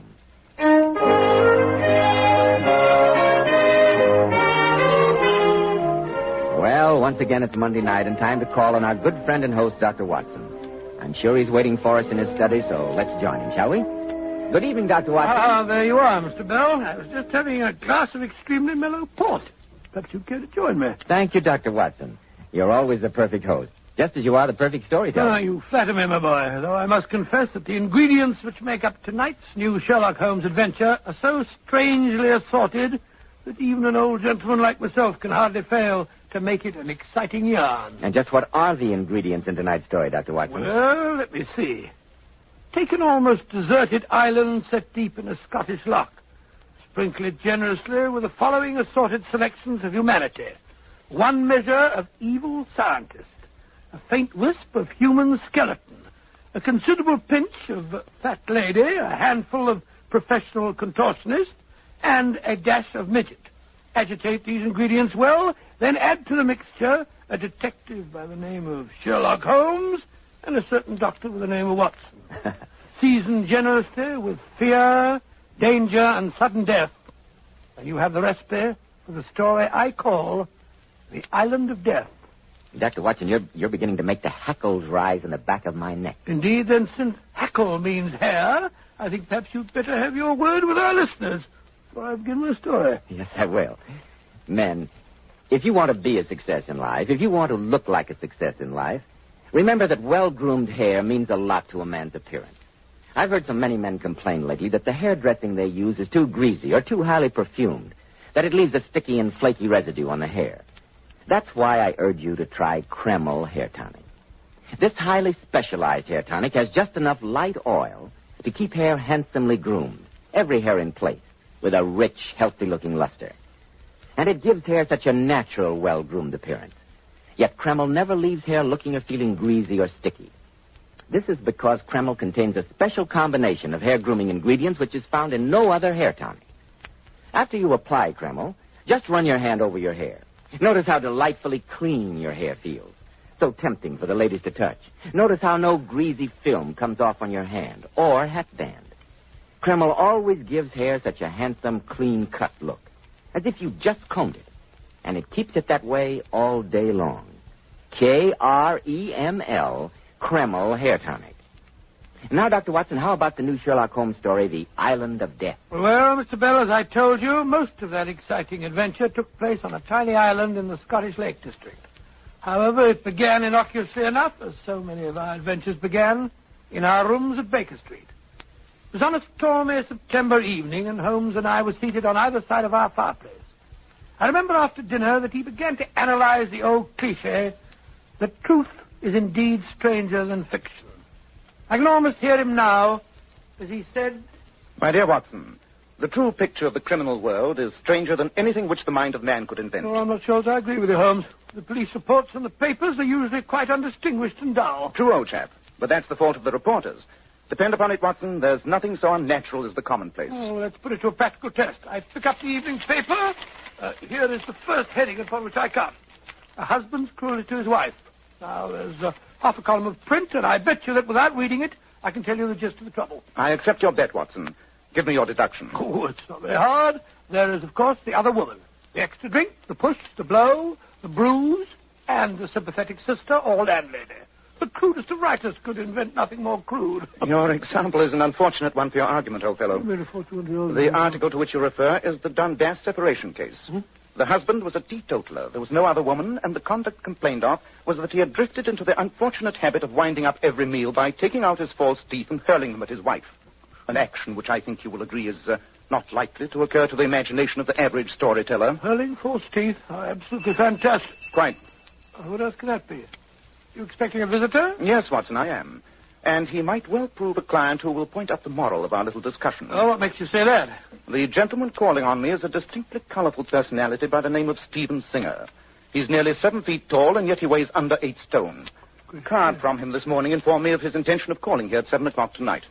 You said that he weighs under 8 stone? That's only 130 pounds. He must be a human skeleton. That was the unfortunate title applied to him at the circus sideshow at which I first met him. Good Scott, circus freaks here in Baker Street. Now I've seen everything. Freak is an unkind and inappropriate word, Watson. Stephen Singer's a fellow human being, and a more than unusually worthy one. In the case of the Bagshot circus murders, he was good enough to take advantage of his almost unique physical proportion and oblige me by hiding in the barrel of a circus cannon. His evidence was instrumental in sending a diabolical murderer to the gallows. Let him in, will you, Watson? Yeah, of course. Good evening, Mr. Singer. Come along in, won't you? It's all right, thank you, Mrs. Hudson. It's good to see you again, Stephen. Hello, Mr. Holmes. Don't want to make a nuisance of myself, but I did have a little problem, and I thought perhaps you'd help me with it. Of course, Stephen. Sit down, won't you? By the way, this is my colleague, Dr. Watson. How do you do, Doctor? How do you do, Mr. Singer? My friend was just telling me that you once helped him in a murder case. Oh, that? Twas nothing. Just slipped myself into the cannon barrel and heard 1 or 2 things I wasn't meant to. Nevertheless, your help was invaluable, Stephen.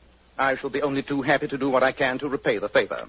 What's your problem? Well, perhaps I'm imagining things and perhaps I'm not. But wouldn't you say it was a rum thing if a professor offered me and 3 of my pals from the circus 50 quid apiece to go to some island in Scotland for a week? Yes, indeed. I should say that's extremely odd. Can you give me a few more facts? Well, Mr. Holmes, this professor come to the circus 3 nights ago when we was playing at Stafford at the Bow. What was his name? Professor McElwraith. Funny-looking cove with a bushy red beard he was. Indeed. I've heard of the gentleman. I understand that he is something of a rebel in the medical profession. He returned from Vienna recently, where he's been studying under Dr. Freud. Dr. Freud? Never heard of him. You will, Watson, you will. Mm-hmm. He devotes himself to the psychological aspects of the human body. Pray continue with your story, Stephen. Well, Mr. Holmes, he approached me and 3 of me pals. And who are those pals? Well, there was Bill Carew, the major we call him. He's a midget. And there was Belle Brackett, the fat lady. And the third was a bloke who joined the circus 2 days ago. Jeff Walner's his name. I haven't seen his act, but he bills himself as the India Rubber Man. The professor promised us 50 quid apiece, our tickets on the Scotch Express tomorrow morning, and told us he'd have a boat waiting to ferry us out to his island when we got there. Holmes, there's something devilish going on here. A professor who studies psychology wants 4 people to go to a lonely island. A midget, a contortionist, a fat lady, and the 4th... That's all right. I'm used to it, Doctor. so far, Sir Human Skellington. Oh, I wouldn't say that. That's what you were going to say. Well, And now we all agreed to go up there. We didn't like the bloke, but none of us can turn down 50 quid. But we got to talking after he'd gone. Supposing he's up to doing us a bit of no good. And anyway, he made us sign that paper. Paper? What paper? I don't remember it too well, Mr. Holmes, but it did say that if anything was to happen to us, the professor wasn't responsible. That's what started us to talking and worrying after he'd gone. And that's why I've come to you. I'm glad that you did, Stephen. Did you inform your friends of your decision to come to see me? No, Mr. Holmes, I didn't. I might have done it if I'd have been sure you wouldn't have laughed at me. I'm convinced that this is no laughing matter, Stephen. Unless I'm much mistaken, there's devil's work afoot. Then you'll come up there with us, Mr. Holmes? Yes. Tomorrow morning, Dr. Watson and I will meet you in Scotland.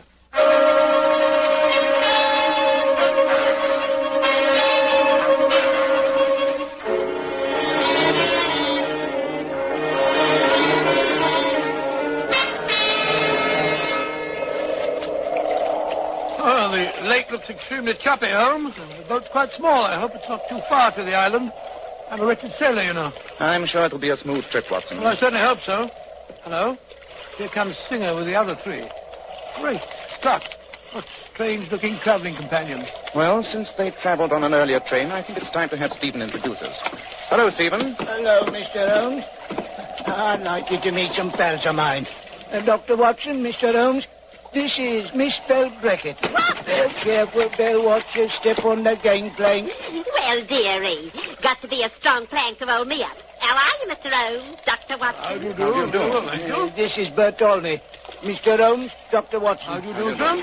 Don't know what you do on the bill, governors, but I can kick the back of my head with both feet at once. Oh, really? Very useful, I should imagine. Providing you're not standing up. What's your act, gentlemen? Act? Well, we haven't exactly got an act. Just regard us as friends of Stephen's. We thought a little trip to the Highlands might do us good. It'll do me 50 pounds worth of good. That's all I know. Put 50 more pounds on me, dearie, and I'd explode. And this is Bill Carew, the Major, we call him. And Dr. Watson, Mr. Sherlock Holmes. How do you do, Mr. Carew? Gentlemen, I do hope this isn't going to be a long journey. I'm really rather a poor sailor. Well, I just said the same thing myself, Mr. Carew. Oh, call me Major. Everyone calls me Major. I suppose it's incongruous when you consider that I'm only 4'3", but I do like the nickname. Have a cigar. Cigar? Oh, no, thank you. Well, we're all aboard, Mr. Holmes.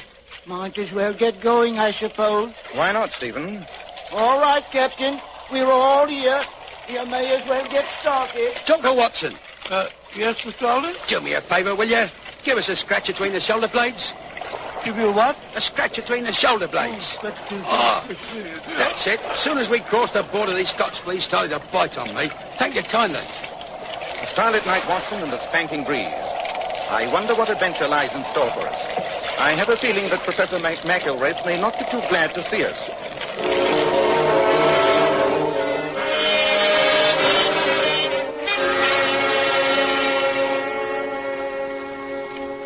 Why did you come here, Holmes?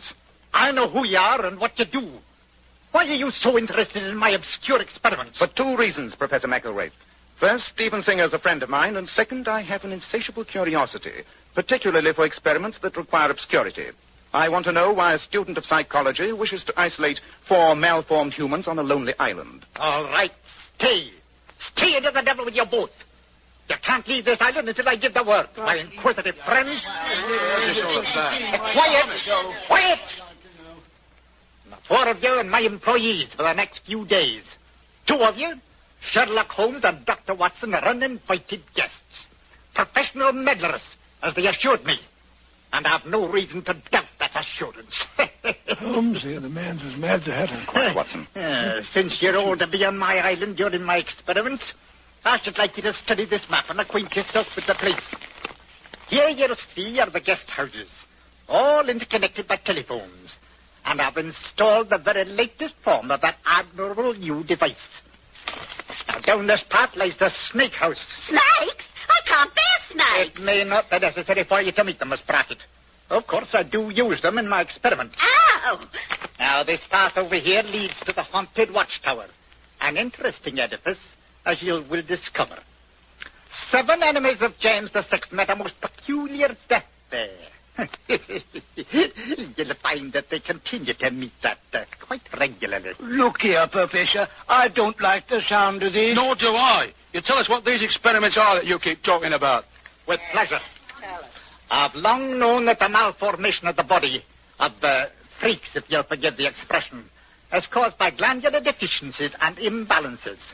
My studies have convinced me that these same glandular defects produce psychological alterations. For instance, you, Miss Brackett, weigh 4 times as much as you, Mr. Singer. It'll be interesting to see how differently each of you reacts to the same stimuli. What do you think we are? Guinea pigs? You talk of applying different stimuli to these people, Professor McElwraith. What kind of stimuli do you intend to apply, may I ask? Every stimulus that the men and resources of this island will enable me to apply.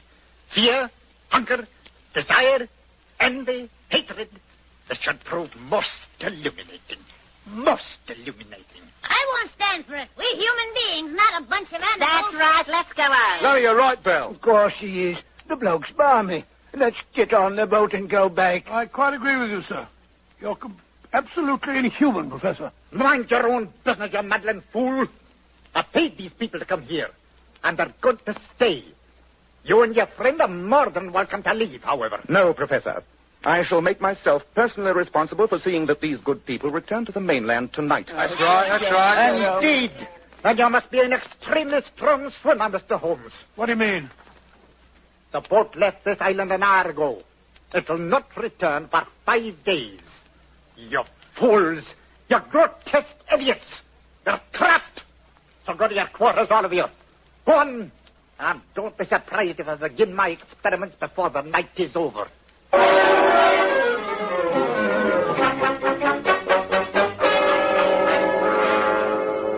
Well, Holmes, if we are marooned on an island with a madman and 4 members of a circus, I suppose we might as well make the best of it. Oh, dear. I think I'll turn in. What the devil's that? The telephone. Wretched instrument. Just a passing fad. They'll never catch on. You mark my words. Yes, what is it? Mr. Holmes, are you in your cottage? Since I'm obviously at the other end of this wire, yes. Dr. Watson, is he with you? Yes, why? I'm worried, Holmes. A few moments ago, I caught a glimpse of a figure standing near my library window. I'm speaking from there now. I thought it might be you or Dr. Watson. But if it isn't, I'm afraid... And, well, you might be, if only of your own conscience. I'm afraid of them, the freaks. They're so angry. They might will... I'd hardly blame them. If you're frightened for your safety, the best thing to do is to let us all leave here at once. Are you sure it's impossible to summon the boat before 5 days are gone? Well, no, I did lie about that. I could give a signal in the morning by hoisting a flag on the watchtower. Just a moment. That was a stone dust against my window. I'll be back, Holmes. Don't hang up. What does that devil want, Holmes? Sounds distinctly subdued. He's frightened, Watson. He says there's someone lurking outside his window. Holmes, are you still there? Yes, Professor. What's wrong? That figure just standing in the shadows. I can see it from where I'm talking. I can't see the face, but it's... Holmes! It's raising its arm! It's going to... Oh! I'm afraid it's murder, Watson. Quick, we must get over to the big house as fast as we can.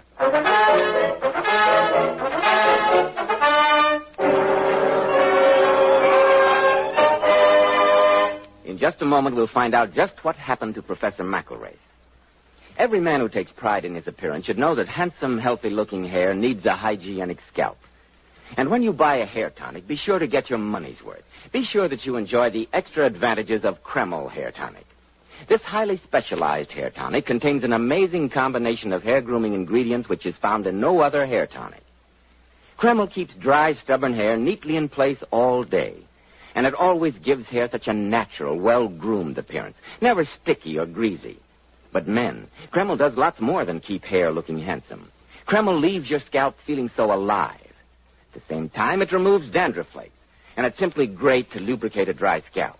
And if you, like so many men, have hair so dry it breaks off and falls when you comb it, Kreml actually helps condition the hair in that it makes it feel softer and more pliable. So men, buy a bottle of Kreml at any drug counter.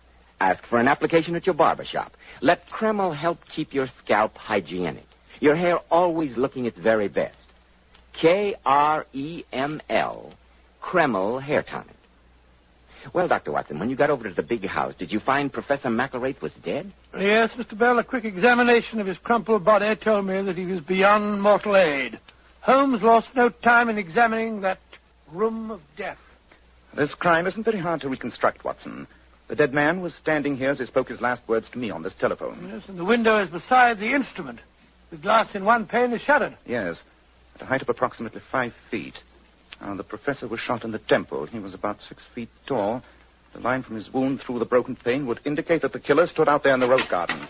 What's up, Mr. Holmes? Yes, we heard a shot. Anyone get hurt, dearie? Yes, I'm afraid they did. Professor McElraith has just been murdered. Murdered?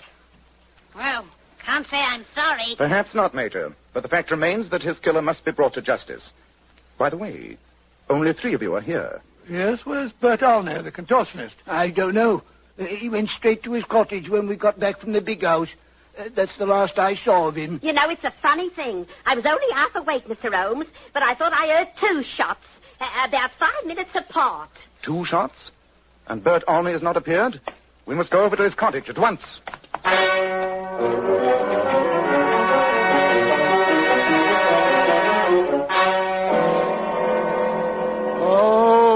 Oh, poor Bert.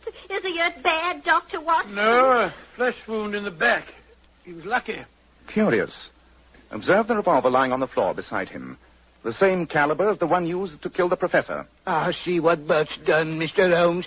He killed the professor to save us all. That's right, Stephen. And then he tried to kill himself because he knew you'd catch him, Mr. Holmes. That's the way it must have been. Oh, he was a brave man. An interesting theory. Yes, but only a theory. Look at the position of the wound. I'll stake my medical reputation that it couldn't possibly have been self-inflicted. Holmes, this has been an attempt at another murder.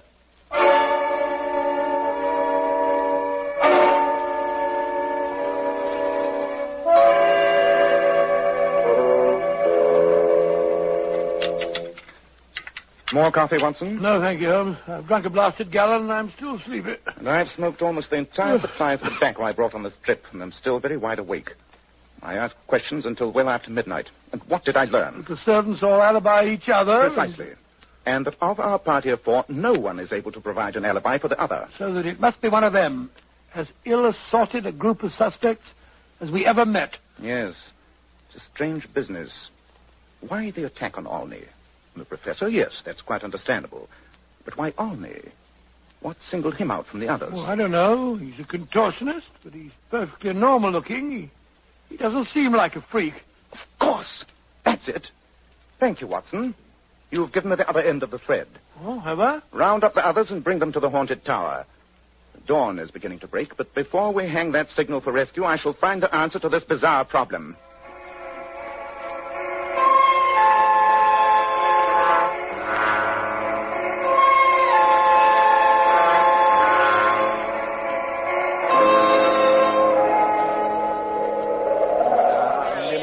Before we fix this signal flag, ladies and gentlemen, I wish to warn you that as soon as we reach land, I shall turn Professor McElraith's murderer over to the authorities. Let it go, Mr. Holmes. Whoever it was did us all a good turn. Let's forget it. I'm afraid that murder is not a matter to be forgotten, Major. But surely you haven't forgotten the attempt on your own life, Mr. Olney. I feel nearly as good as new, Governor. I think the Major's right. Let's forget it. No, Mr. Olney. Not even on your request. Because the whole case centers around you. Who, me? Last night, while the murderer was standing outside his window, the professor telephoned me. He wanted to know if both Dr. Watson and I were in our cottage. The implication is obvious. You mean that the mysterious figure he'd seen resembled us in build? Precisely, Watson. Now, Mr. Singer is nearly 7 feet tall. You, Miss Brackett, if you'll forgive me, could hardly be mistaken for us. You said it, dearie. Well, no, the Major. He told us that he's only 4'3". It must have been you, Mr. Olney. But I got shot, too.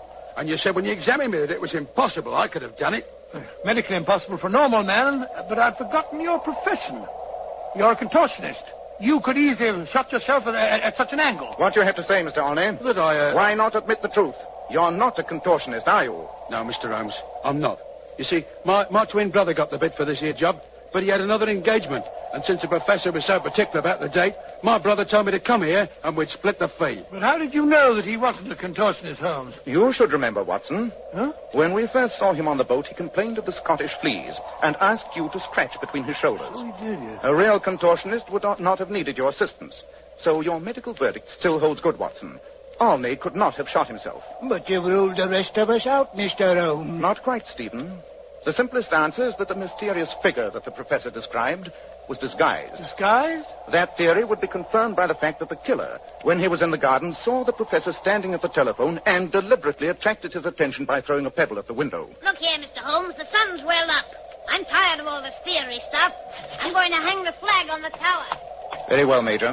But, Mr. Holmes, don't keep us on edge like this. Yes, dearie. You said someone disguised themselves. Now, who was it? Well, surely the answer is apparent. Not to me, it ain't. Could you, Miss Brackett, have reduced your excessive weight to appear the size of a normal man? No. Nor could you, Stephen, have decreased your excessive height. But the Major could have made himself appear taller with improvised stilts. And the Major's the only possibly guilty party. The Major? Well, it's hard to believe he'd done it. Well, even if he did, I still don't think we ought to turn him in, Mr. Holmes. Oh, no. Remember, he did it for us, dearie. Well, he didn't really hurt me when he took that shot at me. Well, that's just it, Olney. I might have been tempted if it were only the professor's murder. But he deliberately tried not to murder you, Mr. Olney, but to make it appear that you had killed the professor. But if he's arrested, there'll be a trial, dearie. And if there's a trial, you know how it'll be. They'll make out it was all because he's a freak. It'll be harder than ever for people to accept us just as people. Bell's right, Mr. Holmes. It'd be bad for all of us. I think the Major has thought of that possibility. Look at him up there on the tower. He's hoisted the flag. Huh? Now he's teetering on the edge of the parapet. He's going to... Major! Blimey, he jumped. Must be a couple of 100 feet down there. He doesn't have a chance. Oh, the poor Major. He done it for us. Come on, Belle. I'll take you back to the cottage. I suggest we all return to our quarters and pack. This unhappy tragedy has reached its final conclusion. What a shocking business. You're right, Dr. Watson. When I came to you in Baker Street, I never dreamed it would end up like this.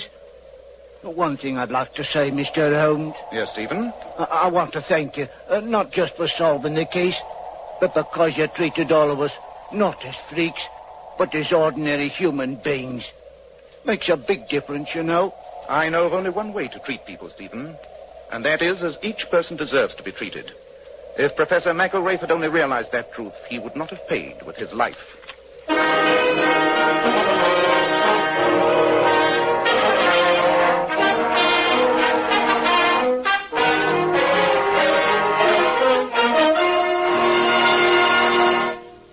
When you girls go out on an important date, you naturally want your hair to appear just as beautiful and lustrous as it can be. So here's a tip from some of the world's most divinely beautiful girls, Powers models. Girls who are famous for their enchantingly lovely silken sheen hair. We glamour bathe our hair with Kreml shampoo. And I want to state that no other shampoo leaves the hair more sparkling clean. Really, girls, you'll be amazed how Kreml shampoo brings out all your hair's natural gleaming luster. It leaves hair shimmering with brilliant highlights that last for days. Kreml shampoo is not a cream shampoo, not a soapless shampoo, not a drying detergent. After a Kreml shampoo, the hair fairly radiates natural glossy highlights. Kreml shampoo even has a built-in oil base, which actually helps keep the hair from becoming dry or brittle. How right you are, Mr. Bell.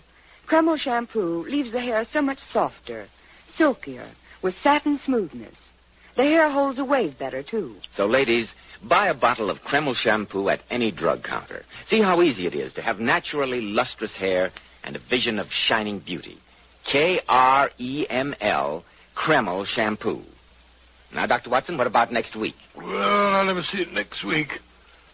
Well, now, next week, I think I'll tell you about another of our encounters with the infamous Professor Moriarty, and how Holmes deduced that an apparently unimportant robbery in a Sussex vicarage was in reality part of a plot that threatened the safety of all England. I call it the strange adventure of the pointless robbery.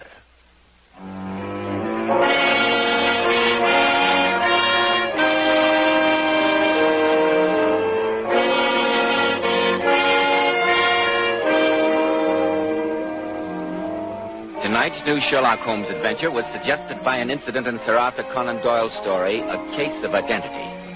Nigel Bruce appeared through the courtesy of California Pictures. Tom Conway through the permission of Eagle Lion Pictures. The Sherlock Holmes series is produced by Tom McKnight, with original music composed and conducted by Alex Steiner. This is Joseph Bell speaking for Kreml Hair Tonic and Kreml Shampoo, and inviting you to be with us next week at the same time, when Dr. Watson will tell us about the strange adventure of the pointless robbery.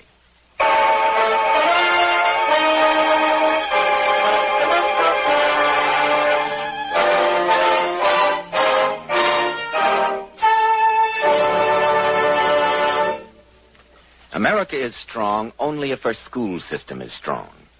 Today it's overcrowded and inadequate. So support your Parent-Teachers Association.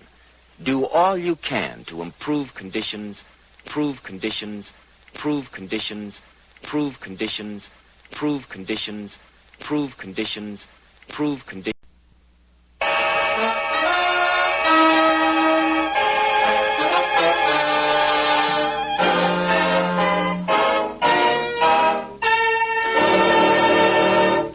Kreml Hair Tonic and Kreml Shampoo present the new adventures of Sherlock Holmes, starring Nigel Bruce as Dr. Watson and Tom Conway as Sherlock Holmes.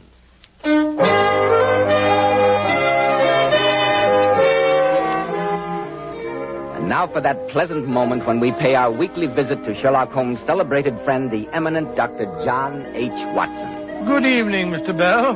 Come in and sit down. I thought you might have forgotten your date, Dr. Watson, when I saw that your door was closed. Not at all, my dear fellow. Rather the opposite. I'm afraid I neglected to keep an eye on the time. I was so deeply engrossed in searching through my files. With satisfactory results, I trust? Well, I hope you will find them so. You may remember after I told you the story of the lion's mane the week before last, that you asked if Holmes had any other adventures in his beekeeping days. I do indeed, Dr. Watson. Well, I've been running through my notes concerning the remarkable affair of the pointless robbery. And I think you will find it thrilling enough to keep you on the edge of your chair. I'm sure we all will, Dr. Watson. But first, men, I'm sure you'll be interested to hear why Kreml Hair Tonic is preferred among America's most prosperous and successful men. Kreml keeps hair handsomely groomed from morning until night, just the way you combed it in the morning.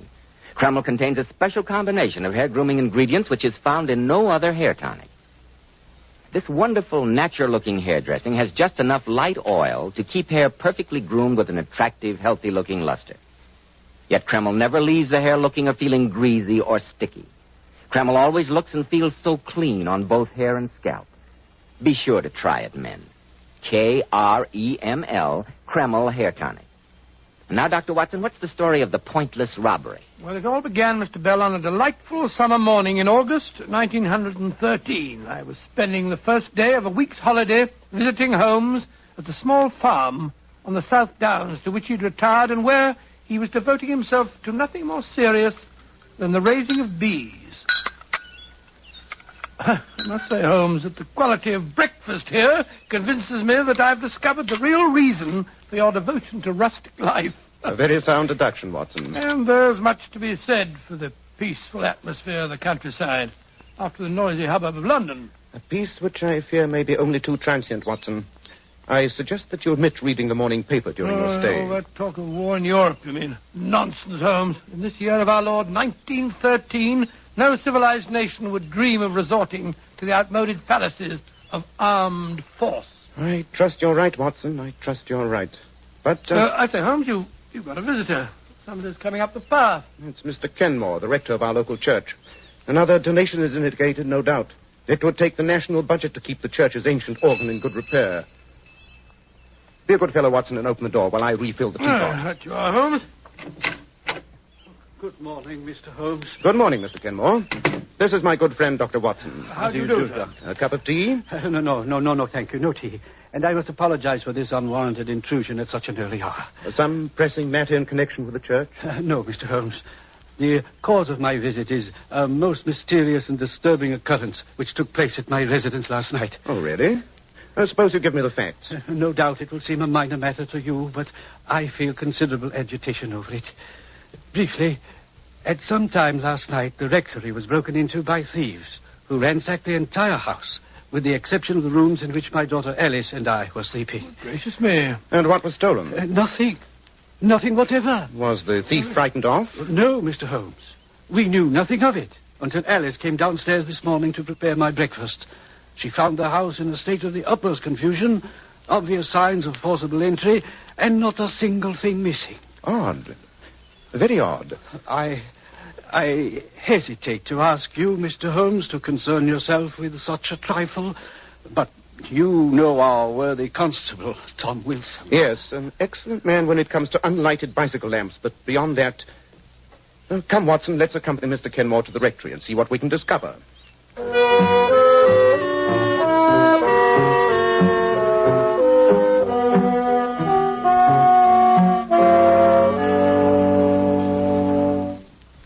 Mr. Holmes, as Father told you, absolutely nothing seems to be missing. Not that the possessions of a country rector are of such great value. Nevertheless, that silver service on the sideboard would undoubtedly attract any thief's eye. A family inheritance, Mr. Holmes. One of my few valuables. I see that you've got quite a large library, Mr. Kenmore. Any books of great value there? Not at all, Dr. Watson. Sound suggestion, though, Watson. Oh, this French window, which gives onto the garden, seems to be where the thief made his entry. Quite. A circle of glass cut out of one of the panes. Then a gloved hand reaching in to turn the key. A gloved hand, Mr. Holmes? Undoubtedly, my dear. The blurred impressions are quite characteristic. And now that you've seen everything, Mr. Holmes, what do you make of it? It presents a most interesting problem, Mr. Kenmore. The disorder of the rooms would indicate a search for some definite object, even though you assure me that you know of nothing of value in your possession. And we must wait for developments. I think you and your daughter should most certainly be on your guard against the thief's return. You really think there is... Mr. Kenmore, my friend is apt to see criminals behind every bush, the natural result of a lifelong career. Perhaps, Watson, perhaps. Well, we must be getting along. I wonder, Mr. Holmes, if you and Dr. Watson would do me a great favor before you go. Of course, if it's in our power. Well, what is it?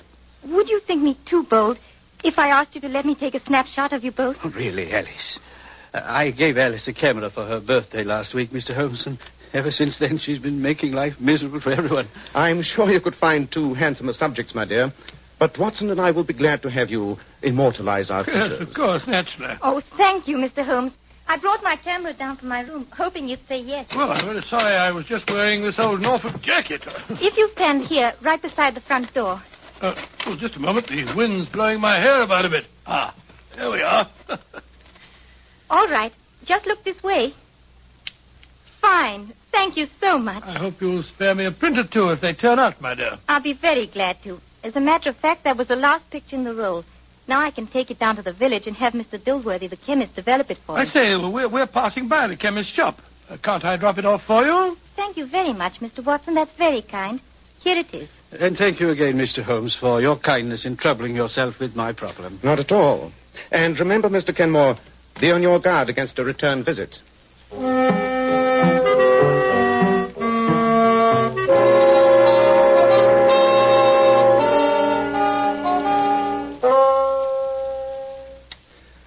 Looks to me as though you're falling asleep over your book, Watson. That's it. Well, I must admit, Holmes, that the combination of country air and that excellent dinner had a very soporific effect on me. Oh, don't apologize. We country dwellers keep early hours. Certainly different from the old days in Baker Street. I'm surprised that you don't miss the excitement of the chase, Holmes. Professor Moriarty was the spice who kept the daily routine from becoming monotonous. But apparently he, too, seems to be in retirement. Oh, have you any news of him, Holmes? The last I heard, Scotland Yard had him fairly definitely located in South America. South America, eh? Which would indicate to anyone knowing the professor as well as I do that he may be anywhere on the face of the globe with the exception of South America. Well, old fella, I'm going upstairs to sleep the sleep. What the devil's that? The church bell. Come on, Watson. There must be something wrong at the rectory.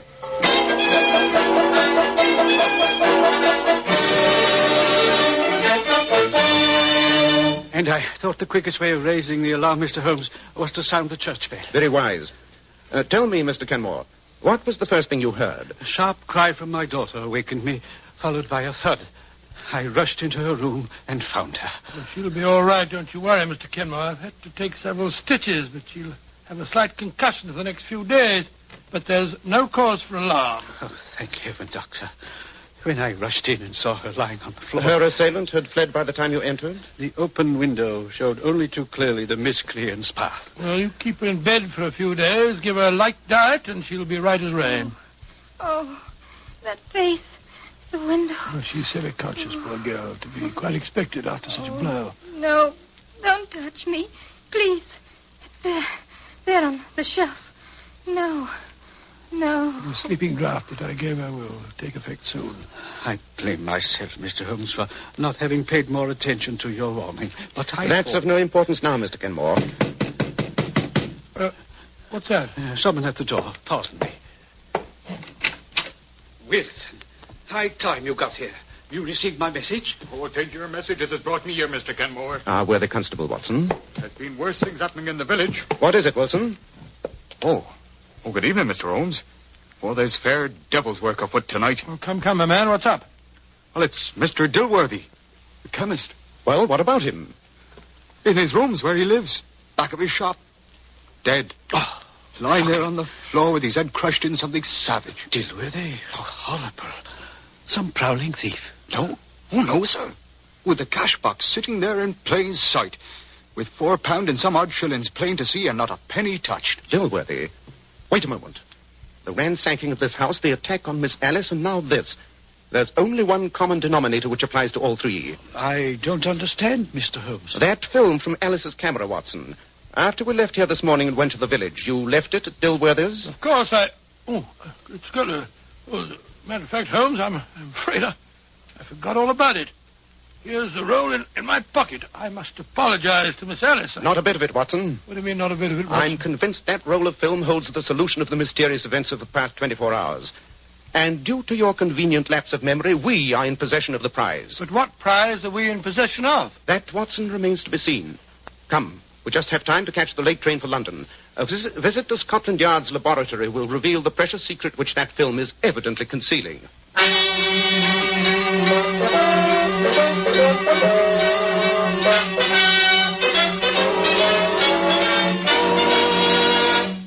In just a moment, we'll find out what that precious secret is. Men, when you buy a hair tonic, why not buy one that does lots more than just keep hair looking handsome? Why not get your money's worth and buy Kreml hair tonic? No other hair tonic keeps the hair more neatly groomed and attractive looking. In addition, Kreml is simply great to lubricate a dry scalp. At the same time, it removes itchy, loose dandruff and leaves the scalp feeling so clean, refreshed, and alive. No wonder Kreml is preferred among America's most successful men. Buy a bottle of Kreml at any drug counter. Ask for an application at your barbershop. Use this highly specialized hair tonic daily for better groomed hair, a more hygienic scalp. Kreml. Kreml hair tonic. And now, Dr. Watson, what did you discover on that precious roll of film which had already caused the death of one person and a murderous assault upon another? Well, as soon as we reached Scotland Yard's laboratory, Holmes wasted no time in getting permission to develop the photographs. Just hand me that second tray, will you, Watson? The one this side of the red lamp. There you are. There. That does it. Look, Watson. The images are starting to appear. Oh, I'll take your word for it. That red lamp gives about as much light as a glowworm. Sorry, but that's all we can use until we finish the development. Look, Watson. They're coming much more strongly now. Yes, I see. That seems to be a picture of the rector. Doesn't look to me as though that were worth committing murder for. There are 12 pictures on the roll, Watson. This next one seems to be a somewhat out-of-focus picture of the directory. That third one, sharper. Evidently a croquet match. I'm quite sure that we haven't gone tearing off on a wild goose chase, Holmes. Impossible, Watson. All the evidence indicates that this film must have been the objective. Ah, now that looks more interesting. 2 girls on the beach in bathing suits. I say, Holmes. What? That girl on the left's got a fine figure, eh? Undoubtedly. But the composition is not improved by those other people in the middle background. I think that... Watson, hand me that lens. The large magnifier there. I thought you were displaying a cavalier lack of interest in such a shapely young lady. Well, I trust it's repaying your intense study. Look, Watson. Look here. Examine it closely through the lens. Well, a daring bathing suit, I must say.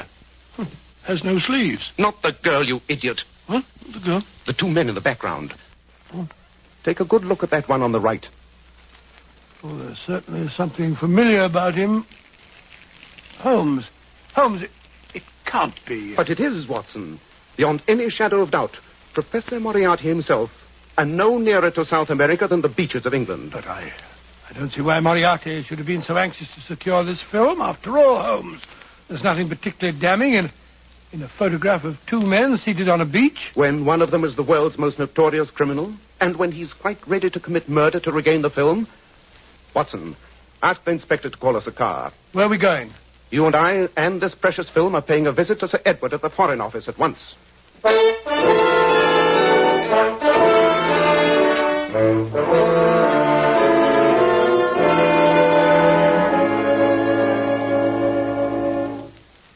Your deduction was absolutely sound, Holmes. You recognize Moriarty's companion, then, Sir Edward? Beyond any question. He goes by many names, but our files would indicate that the real one is von Schäling, probably the cleverest among the senior members of the Imperial German Secret Service. Good heavens, a spy. Yes, precisely, Dr. Watson. I should imagine, Sir Edward, that his dealings with Moriarty must be of great importance, since they required him to come to England in person. I'm quite sure of it. But the peaceful surroundings of the South Downs and the quiet beaches, what would a spy be doing there? With Portsmouth, England's greatest naval base only a few miles away, and the present situation in Europe, Professor Moriarty does not concern himself with trifles. Under the circumstances, I have no hesitation in telling you two gentlemen that the first trials of our new battle cruisers have been taking place off Portsmouth these last few days. Great Scott. Yes, Doctor. In what we thought was the utmost secrecy. There's still a ray of hope, Sir Edward. Moriarty would not have gone to such lengths to suppress this photograph had his transactions with von Schäling been completed. Do you mean, Holmes, that there may still be time to forestall him? Dr. Watson and I will do whatever is in our power, Sir Edward.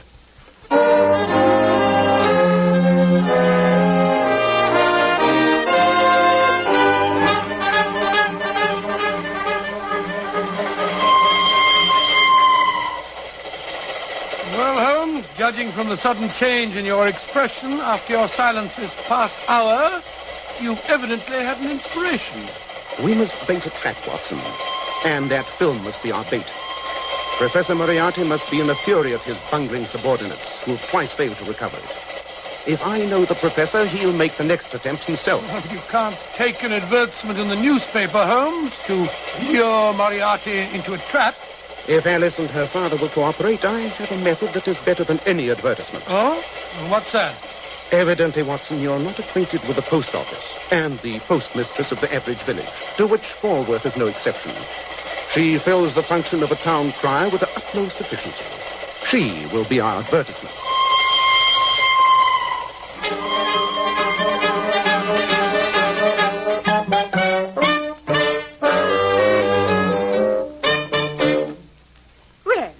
Good morning, Mr. Kenmore. And how are you this fine morning? And how is poor Miss Alice coming along? Very well indeed, thank you, Mrs. Roberts. Ah, that's a blessing. And what can I do for you today? A shilling's worth of penny stamps, please. I do hope the young lady will be up and about again soon. We miss her cheery face. You know, Mrs. Roberts, there was an odd thing about that robbery at the rectory. What was that? All the intruder took was Alice's camera. Fancy that. After he struck her down. Not a very valuable bit of loot. No, indeed. Alice is glad she happened to remove the film that very afternoon. It's still on the library desk. Is it really now? I must remember to have it developed. Well, it's a mercy that nothing worse happened. Oh, I almost forgot. Here's your stamps, Mr. Kenmore.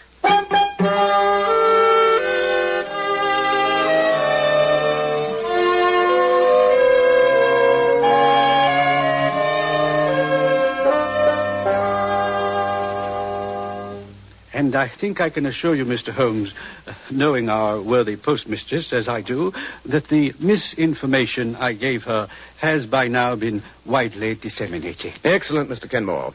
And I appreciate what you and Alice have been willing to risk on behalf of your country. At least the falsehood I told was in a worthy cause. I only wish Dr. Watson would let me get out of bed and come downstairs into the library with you when you take up your vigil tonight. I'd like to see that those horrible men get their just deserts. Really, my dear, you sound almost bloodthirsty. Well, I can't say that I blame Miss Alice for that. If someone had given me a crack on the head, I'd look forward to their downfall. Mr. Kenmore, I would have felt happier if you and Alice were not in the house. But with my knowledge of Moriarty, I fear that he may have the place under observation, and the departure of you and your daughter might make him suspicious. Is that why you and Dr. Watson are wearing those filthy farmer's clothes, Mr. Holmes? Precisely, my dear. 8 o'clock. Time we were beginning our vigil. Mr. Kenmore, you will remain on guard with Alice here in her room. No matter what happens in the library, this is your post of duty. Very well, Mr. Holmes. You have your service revolver, Watson? Certainly. Come then. We must be concealed and in readiness for our visitor at whatever hour he may arrive.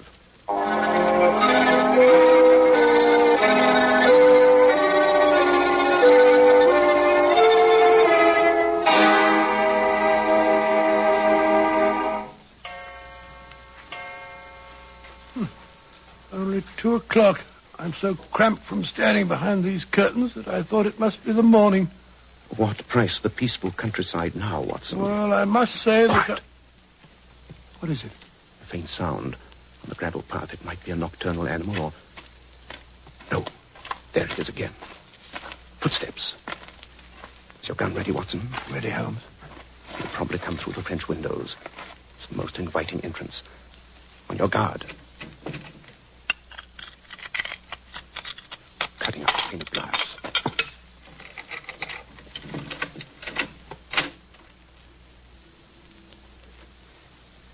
Don't move. We've got you covered. The light switch, Watson, with your left hand. There. Well, Professor Moriarty, we meet again.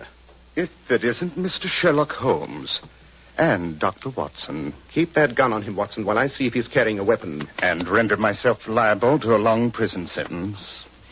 My dear Holmes, your retirement to pastoral pursuits must have impaired your reasoning powers. It's all right, Watson. He's unarmed.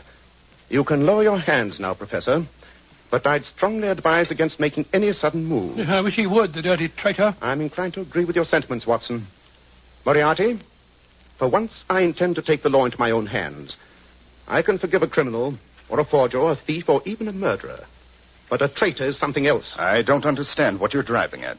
Certain backward Balkan countries, Moriarty, have an extremely convenient system of disposing of unwanted prisoners. They are invariably shot while attempting to escape. You wouldn't dare. You who have always stood on the side of the law. Have you ever known me to break my word? I assure you, Moriarty, that unless you consent to turn over von Schailing to us, together with any information you have for him, you will be dead by the time I count 10. And I promise you that Watson won't hesitate either. Yeah, you bet I won't, Holmes. Take your choice, Moriarty. 1, 2, 3, 4. All right, Holmes. You win. This time. A wise decision. Where were you to meet von Schailing? And what were you to deliver to him? At midnight tomorrow, on a beach 6 miles south of here. He has a rendezvous there with a submarine that is to take him back to Germany. And the figures on the new cruisers are hidden at my lodgings in Portsmouth. We'll keep that appointment with von Schailing tomorrow night. And to make sure that you have no chance for further treachery, you'll remain with us until he's in our hands.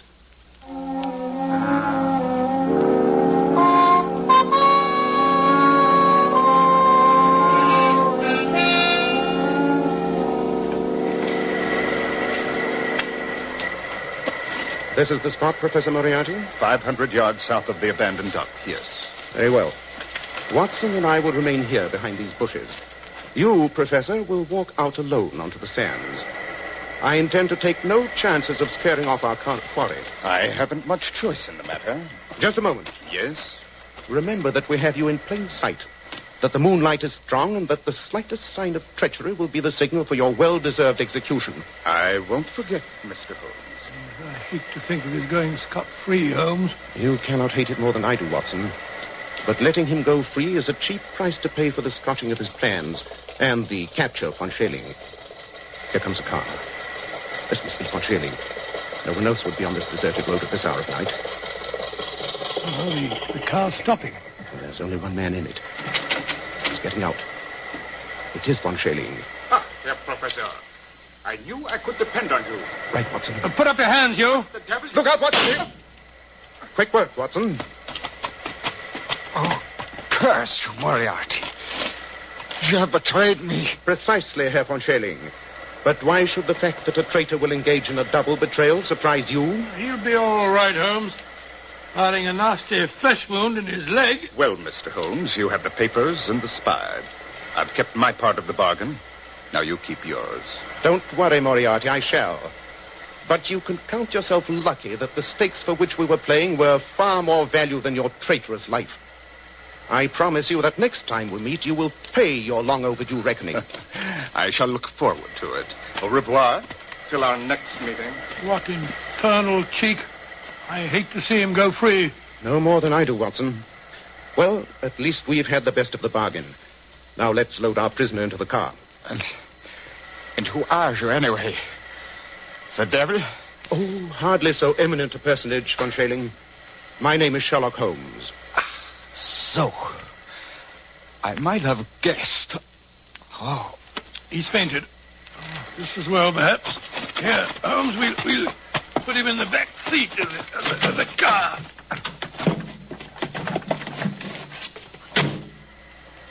Well, you've got the spy, and that finishes that. I wonder. There's an east wind coming, Watson.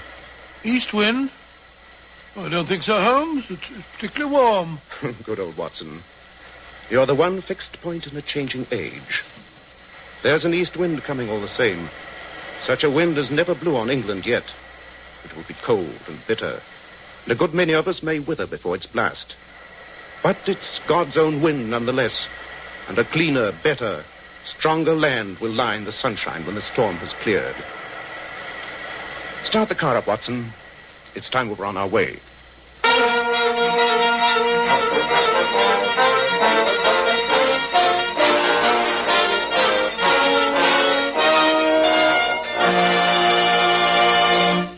And now may I introduce one of the outstanding authorities on feminine beauty.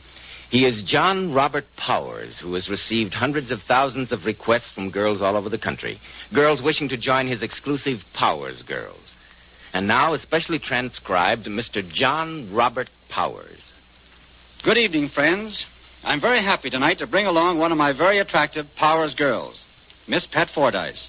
And maybe we can coax Pat to tell us what she considers one of the most important requirements of a Powers girl. How about it, Pat?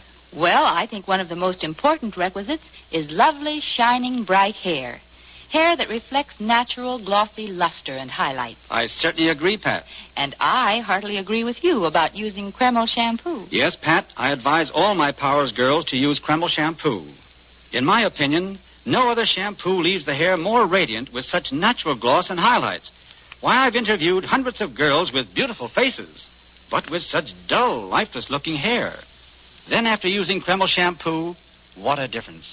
Their hair emerges a vision of shining beauty. I love its rich, velvety oil base, too. A very good point, Pat, because this oil base actually helps hair from becoming dry or brittle.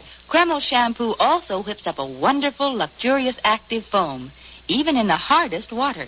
Yes, Pat, to glamour bathe the hair, you simply can't beat Kreml shampoo. And I sincerely recommend it to every girl who is discouraged about the way her hair looks. To every girl who wants her hair to look its shining best. Thank you, Mr. Powers, and also your very, very beautiful Powers girls, Miss Pat Fordyce. And now, Dr. Watson, what about next week? Well, now, let me see. Next week, I think I shall tell you a weird story about the strange experience of Mr. John Scott Eccles, wherein Holmes solves the murder of a certain Aloysius, or as you say, Aloysius, Garcia, and finds a kitchen full of voodoo fetishes. I call the story The Adventure of Wysteria Lodge.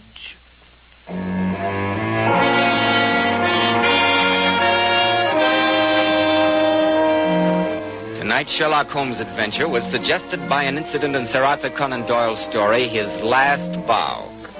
Nigel Bruce appeared by permission of California Pictures. Tom Conway through the courtesy of Eagle Lion Pictures. The Sherlock Holmes series is produced by Tom McKnight, with original music composed and conducted by Alex Stangert. This is Joseph Bell, speaking for Kreml Hair Tonic and Kreml Shampoo, and inviting you to listen next week at this same time, when Dr. Watson will tell us about the adventure of Wysteria Lodge.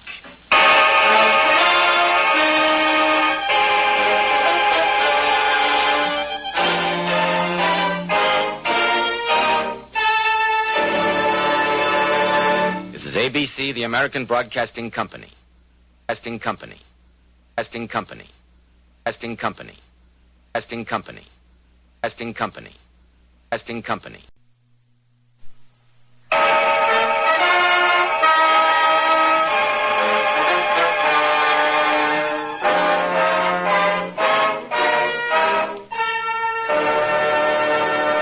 Kreml Hair Tonic and Kreml Shampoo present the new adventures of Sherlock Holmes, starring Nigel Bruce as Dr. Watson and Tom Conway as Sherlock Holmes.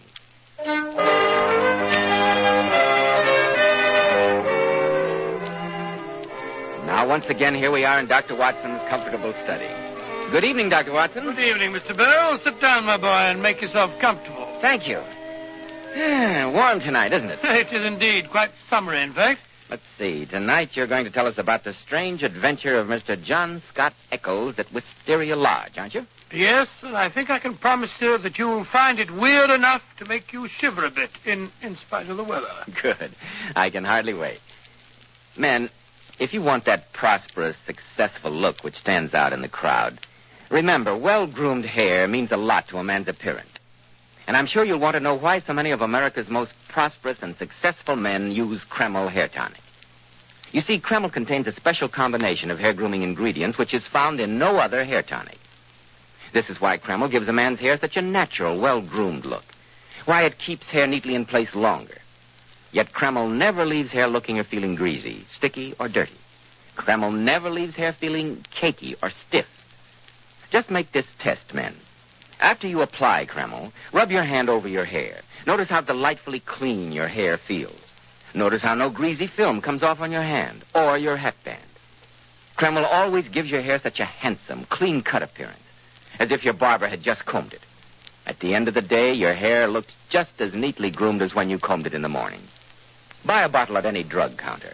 Kreml, Kreml Hair Tonic. Now, Dr. Watson, what about the strange experience of Mr. John Scott Eccles and Wysteria Lodge? It was a bleak, wintry day. The year was 1892, I believe. We were in our rooms in Baker Street, and Holmes had received a telegram during lunch. He'd read it and sent off a reply. The lunch things were subsequently cleared away, and Holmes was standing in front of the fireplace, smoking his pipe, a thoughtful look on his face. Suddenly, he turned to me with a mischievous twinkle in his eyes. Watson, you are supposed to be a man of letters. How would you define the word grotesque? Grotesque? Why, something strange, remarkable. No, there's more in it than that. Grotesque. There's an underlying suggestion of the tragic and the terrible. Yes, but why all this introspection? Who's been using the word now? This telegram. Read it. Oh, let's have a look. I've just had most incredible and grotesque experience. May I consult you? Signed J.S. Eccles. And sent from the Charing Cross post office. Eccles. I wonder if it's a man or a woman. Man, of course. No woman would have sent a reply-paid telegram. No? No. She would have come herself. And that, if I'm not mistaken, is Mr. Eccles himself. Let's take a peek at him before Mrs. Hudson lets him in. Watson, don't joggle the curtain like that. It's too obvious. Respectable looking, eh, Holmes? Notice the grey whiskers? Pompous old bird. Yes. Everything from his spats to the gold-rimmed spectacles and top hat pronounce him a conservative. A churchman, a good citizen, orthodox and conventional to the last degree. Yes, but what is such a paragon coming here for? Accidents, my dear Watson, sometimes happen even in the best regulated circles. Shh, here he is. Come in. Good day. Mr. Eccles, I presume? Yes, Eccles. John Scott Eccles. I've just had a most upsetting and unpleasant experience, Mr. Holmes. Most improper, most outrageous. Pray sit down, Mr. Eccles. Oh, thank you. This is my colleague, Dr. Watson. How do you do, sir? It's an outrage. That's what it is. Oh, sorry. May I ask, Mr. Eccles, why you didn't come to me at once? Oh, what do you mean? It's now 2:15. Your telegram was dispatched at 1:15. And yet one glance at the somewhat disheveled state of your attire shows that the disturbance dates from the moment of your waking. You're right, Mr. Holmes. I never gave a thought to my appearance. My one idea was to get out of that house. But I've been busy since then, running round to the house agents, you know. The fellow's rent was paid right enough. Come, Mr. Eccles, I'm afraid you've acquired my friend Dr. Watson's deplorable habit. Huh? He is prone to tell his stories wrong end foremost. Now, look here, Holmes, I really don't think interrupt, Watson. Now, Mr. Eccles, will you please give us the facts of the case? Now what? Come in. Aha! Oh, so it's you, Lestrade, the watchdog of Scotland Yard. I might have known no one else would come thundering at the door in that fashion. I thought I'd find him here. Are you not Mr. John Scott Eccles of Poppermouse Lee? Naturally he is. You traced him through his telegram to me. It's all perfectly obvious, so why be so melodramatic? Who is this gentleman? Allow me to introduce Inspector Lestrade, mastermind of Scotland Yard. You got a blazes, Mr. Holmes. It's Mr. Eccles I'm after. And what for, if I may be so impertinent? The murder of Mr. Aloysius Garcia of Wysteria Lodge near Esher. Dead? You say he's dead? No, none of that surprise stuff. This letter was found in his pocket. You wrote it, didn't you? Of course. You accepted his invitation to spend last night in his house, didn't you? Yes. You did stay the night there, eh? Yes, but I can explain. Explain, eh? One moment, Lestrade. Mr. Eccles was on the verge of telling me what happened during his visit. I suggest we allow him to proceed. Draw up a chair, Lestrade. You might learn something. Oh, very well, but I warn you, Mr. Eccles, anything you say may be used in evidence against you. But I'm sure my story, but also... Oh, dear me. Go on, please. Go on. Oh, yes. Well, you see, Mr. Holmes, I'm a bachelor of a rather sociable turn of mind. I cultivate a large number of friends, among them Mr. Gerald Melville. Gerald Melville, the retired brewer? Oh, yes, that's the one. Well, nothing like a glass of Melville's double brew to quench a thirst on a hot day, eh, Lestrade? Oh, Watson, don't interrupt. Well, it was there some weeks ago that I met a fellow named Garcia. He was, I understood, of Spanish descent and connected with the embassy. We struck up quite a friendship. One thing led to another, ended by his inviting me to spend a few days at his house, Wysteria Lodge, between Esher and Oxshott. How many were there in his household? He had a sort of valet butler, a countryman of his named Jose, and a half-breed cook called Grogo. A queer household to find in the heart of Surrey, eh, Holmes? Yes, Dr. Watson. So I thought at the time. It proved a good deal queerer than I expected. Yeah, now, let's get to the point. You went to the house? Yes. I arrived last night, a few hours after dinner. Drove over from Esher. Storm was brewing. The house was fair-sized, a crazy, tumble-down affair. I'll admit I had some doubts as to the wisdom of my visit as we went up the drive.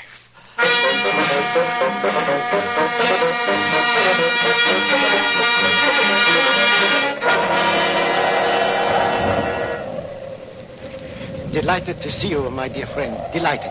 I was afraid you might not reach this place before the storm arrived. Jose, you will take the Senor Eccles things to his room. The one in front, across the hall from my own. Si, senor. Ah, that is he, my priceless Jose. A forbidding-looking fellow, I must say, Garcia. Looks more like a brigand than a servant. Yes, that is what makes him so truly remarkable. Ah, but come in here into my study.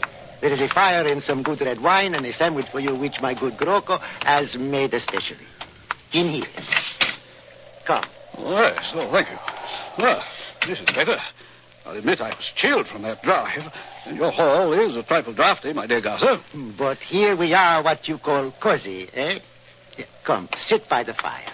I feel good. A glass of wine, no? Not a bad idea. Good. I will have one, too. So, and here is your sandwich. Thank you. Oh, by Jove, I say, this sandwich is hot. Yes, a Spanish specialty. It is full of onion. So I notice. Dears, what was that? Sounds like someone at the front door. There it is again. I say, Garcia, you look white as a sheet. Is anything the matter? No, nothing at all. Only that it is so late for someone to be calling. Look here, I'll go to the door if you're afraid. No, senora. It is not necessary. Jose will go. Ah, listen, he is going now. Wonder who it is on a night like this. Come in. What is it, Jose? What has happened? A message for you, senor. A letter. Good. Give it to me. So, that is it. It is what, senor? Never mind, Jose. And close the door. Look here, Garcia. What's the matter? Did the letter have bad news? Bad news? The letter? Oh, but no, senor. Just an invitation. I do not even bother to answer. See, it goes into the fire. Why are you trembling? Trembling? Me? It is the cold. I am not accustomed to this climate. But it is late, and I am a bad host, no? You want to go to bed? Not particularly. And look here. If you're afraid of something, I'm perfectly willing to sit up all night. Afraid? Come on. Show you to your room. You will take this candle, please. Oh, that's a bad draught you have in this hall, Garcia. I can hardly keep the candle from blowing out. This way, please. This is your room, senor. I am in there, across the hall. Oh, good. Then you can call to me if you get the jumps again. Or if I see a ghost, eh? Good night, senor. Good night. And pleasant dreams. Pleasant dreams. More apt to have nightmares in a place like this. Not even a fire in here. Room's like an iceberg. The storm's getting nearer. What a clock. Sounds like the knell of doom. 8, 9, 10, 11, 12. Right, 12. Midnight. Had no idea it was so late. My watch must have stopped. It says only 11:15. Suppose I forgot to wind it. Senor Eccles. Senor Eccles, are you still awake? Well, if I hadn't been, that clock would have wakened me. So sorry. Never mind. Next time it strikes only once for 1 o'clock. Yeah, that's a revelation. What I want to say, senor, is the bell by the bed. If you will ring it in the morning when you wake up, Jose will bring you your hot water. Oh, thanks. Good night again, senor. So far, I have seen no ghosts. What does he mean by that? Ghosts. Oh, this would certainly be the place for them. Yeah, that storm is going to break any minute now. Wish that candle wouldn't flicker so. What weird shadows. I don't like the way they move about. Get on my nerves. Better blow the candle out. That'll finish them. Now, if I can get a little sleep. Oh, what a bed. What's that?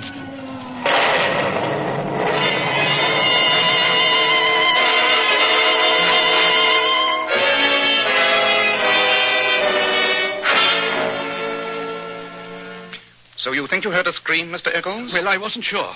The storm broke at about that time. It may have been the wind. What a curious evening. The most curious thing about it was the clock. Do you often let your watch run down, Mr. Eccles?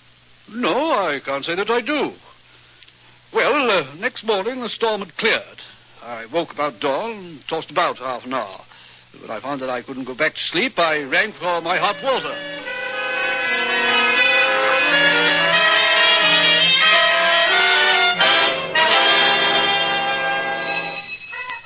Oh, what a place. That bed should be in a museum. Oh, it's even colder than last night. Confound that, Jose. Where's my hot water? Never did like the country. That fellow's probably still asleep. Maybe if I shout. Jose! I say, Jose! I don't like it. This place is too quiet. Jose! Grogo, where are you? What the deuce? Why doesn't all this bellowing wake Garcia? Must be a sound sleeper. Garcia! Garcia, are you up? Confound the man. Oh, you don't suppose? Oh, nonsense. I'm getting as jumpy as he was last night. Garcia, wake up! I say, I better go in and see if the man's all right. I say, Garcia, are you... Garcia! What? Well, look here. He's gone. The bed hasn't been slept in. Garcia! Jose! Garcia!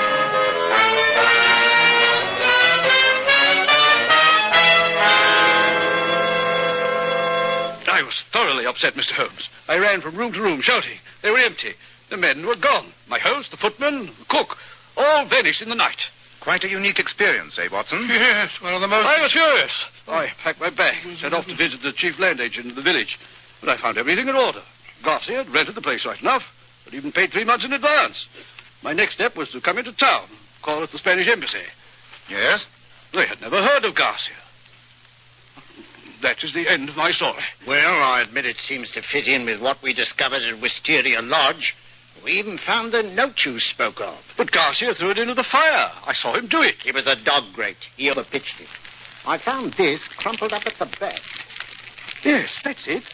I recognize the paper. May I see it? What's it say? Our own colors. Green and white. Green open, white shut. Main stair, first corridor, 7th right, green baize. Godspeed, sign D. Woman's writing. An assignation of some sort, I'd say. Well, why should he turn pale if it was just an amorous intrigue? It was more than that. She writes Godspeed. It was a serious and dangerous undertaking. Who do you suppose she is? She signs us up D. He was Spanish, and she must have been too. D. Ah, that might stand for Dolores. Very good, Watson. Oh, thank you. But unfortunately, she wasn't Spanish. Wasn't Spanish? Why not? She writes to our Spanish friend in English. Oh, and there were others in it, too. The envelope is addressed in a different hand, a man's writing. And the print of a man's cufflink has been pressed into the sealing wax. A remarkable note. There's something about it I don't quite like. Lestrade, where did you say Garcia was found? Oxshot Common, about an eighth of a mile from his own. Head battered in. Footprints? Well, there weren't any we could see. The rain had washed them out. Robbed? No. His watch and money were left intact. Well, Mr. Eccles, if you don't mind stepping around the yard, I'd like your story in writing. Certainly. I'll come at once. But I should like to retain your services, Mr. Holmes. I shall be delighted to collaborate with Scotland Yard if Lestrade doesn't mind. And what good would it do if I did? Then it's settled. I suggest we take a run down to Esher, Watson. I find I have a longing for the country. Yeah, I'm coming too. Splendid. Suppose we meet tonight at Mr. Garcia's poetically named villa. What was it? Yes. Wysteria Lodge. I fancy it'll be a case of chercher la femme. Chercher... Oh, French. Look for the woman. Oh, what woman? The woman who wrote that note. If I'm not mistaken, she's in a decidedly dangerous position.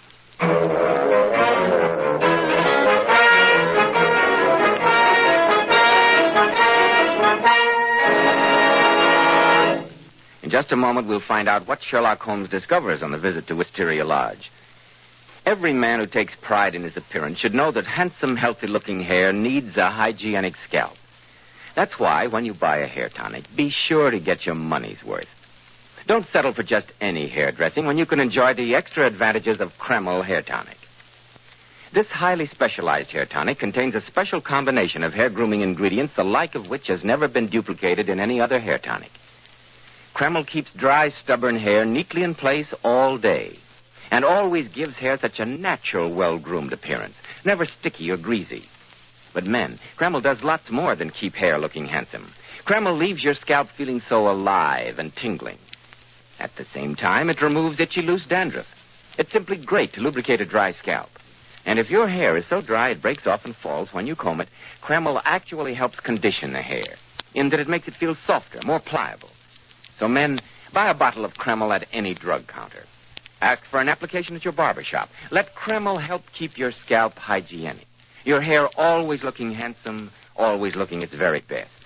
Kreml, Kreml Hair Tonic. Now, Dr. Watson, you and Sherlock Holmes went down to Wysteria Lodge. Yes, Mr. Bell. That night found us walking in the neighborhood of Esher. It was pitch black, and there was a wind blowing. Look here, Holmes. Why go plodding about on a night like this? There's another storm brewing up. Why not wait until daylight? It's too dark to see anything now anyway. Even the road. Oh, stop grumbling, Watson. We promised Lestrade we'd pick him up at the villa. Yes, but Besides, we've got to rescue that woman. That note was written under pressure. The writing was shaky. Someone else addressed the envelope, sent it off, and lured Garcia to his death. She's probably being kept prisoner at this moment, unless they've killed her, too. How are we going to find her? The note ran, main stair, first corridor, 7th white, green baize. That indicates a large house. Yes, but there aren't many large houses in the neighborhood. Quite. Moreover, it had to be a house Garcia could get to, do what he intended to do, and be back by 12 o'clock. Less than an hour's time. What do you mean? I mean that Garcia invited our friend Mr. Eccles to visit him with one purpose in mind. Oh, what was that? He wanted an alibi. That is why the clock struck 12 when Mr. Eccles' watch indicated it was only 11:15, which was the correct time, by the way. Garcia intended to be somewhere else at 12 o'clock. Yes, but where? Somewhere within the radius of a mile. There are only 2 large houses within this radius. One belongs to Lord Weaverly, a conservative old fellow. He's out of the question. The other, High Gables, was rented just last month by a man who calls himself Henderson, but who looks like a foreigner. The whole house is run by foreign servants, with the exception of an English governess for his little girl. You think that she may be the woman in question? I only know she has not been seen for the last 3 days. That looks bad. Well, if I'm not mistaken, that is a light from Wysteria Lodge shining through the trees. Yes, the Lestrade's here ahead of us. Lugubrious-looking place. Eh, Holmes? Yes. Come on across the driveway. That's Lestrade sitting in the middle of the study with a light beside him. What's the matter with the man? He's as stiff as a ramrod. Tap on the window, Watson. Oh, it's you. Thank God for that. What's up, Lestrade? Open the window. I never expected to see the day when I'd be so glad to see your face, Mr. Holmes. It's been a bad evening. Here, Watson. Step over the sill. That's it. You can close the window behind you. Now then, Lestrade, what's been giving you the jumps? Well, it's a lonely, silent house. And what with that queer thing in the kitchen, when I heard you tapping at the window, I thought it had come again. It? What is it? The devil, for all I know. I got here a bit early. I was sitting here reading a book when all of a sudden something made me look up. And there was a face looking in at me through the lower pane. Great Scott. And what was it like? Well, it wasn't black, nor was it white. Sort of a clay color. Like it was dead and had earth on it. And the size of it, twice as big as yours. Good gracious me. But the look on the face was the worst of it. Great goggle eyes and a line of white teeth like a hungry beast. I tell you, I couldn't move a finger. I just shut my eyes and held my breath, and when I got the courage to look again, it was gone. Like that, into thin air. Let's have a look round the house. Wait till you see what's in the kitchen. Oh, no time like the present. You know the place, Lestrade. You lead the way. Not in your life. I'll go with you, but not ahead of you. Oh, all right. Here. Down this corridor to the right. Watson, you had better hold the lamp. Lestrade's hand doesn't seem to be as steady as usual. This is the kitchen. Untidy-looking place. Look. What an extraordinary thing. Chicken feathers all over the room. Yes. A white cock torn savagely to pieces. And over in that corner is a goat with its throat slit and blood all over the place. How perfectly beastly. Yeah, but that's not the worst of it. Look here, by the sink. Here's something to make your flesh creep. What a sinister, shriveled-up thing. Looks like a barbaric doll or a mummified monkey. That is no doll, Watson. Nor yet a monkey. That was once a human being. A South American native, to be exact. What? Down there, some of the wilder tribes have a secret process by which they can dry and dwarf the bodies of their dead enemies until they look like this. It's a voodoo fetish. And all this mess of blood and slain animals indicates a South American voodoo sacrifice. South American? Green and white, of course. What is it, Holmes? Never mind, Watson. No time for discussion. Hurry. We must go to High Gables and find the governess. She must be made to talk while she's still able.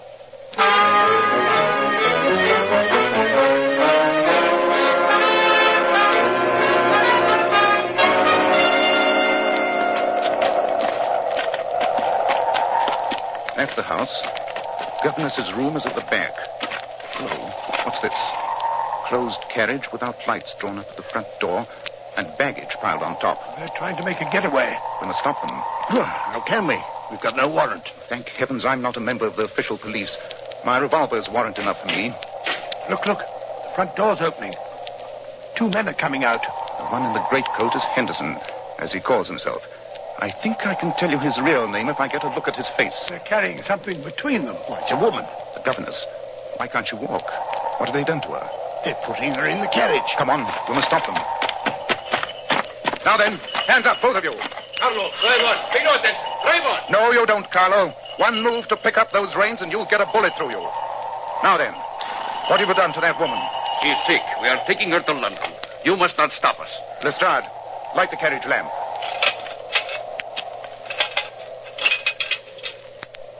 Watson, take a look at that woman. What seems to be the matter with her? Pulse? Pupils of eyes? Yes, she's been drugged. Opium.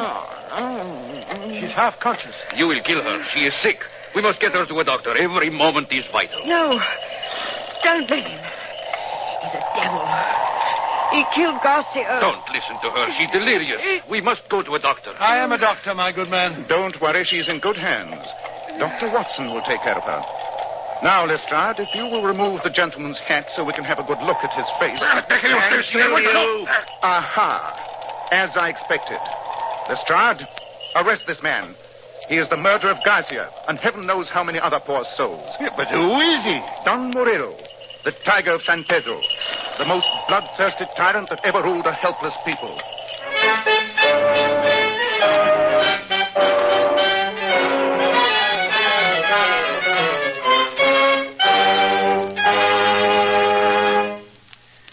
say, Dr. Watson, I'm still a bit confused. Yes, and so was I, Mr. Bell, until the English governess explained the whole thing to me. Don Murillo had been a dictator of the country of San Pedro in South America. Its colors are green and white. Yes, I know. He was a terrible man who had no scruples about butchering anyone who stood in his way politically. One of his victims had been the Spanish husband of the English lady who later became Murillo's governess. Oh, I see. His reign of terror ended in a revolution, but he managed to escape the country with all the government funds. The inhabitants of San Pedro plotted to bring him to justice, but failed until the Englishwoman managed to worm her way into his household. So that's why she was there. Yes, it is.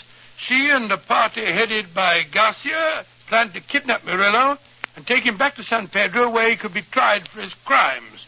Murillo, however, suspected the governess, intercepted her note, and killed Garcia. Well, that's perfectly clear now. Oh, just one more thing.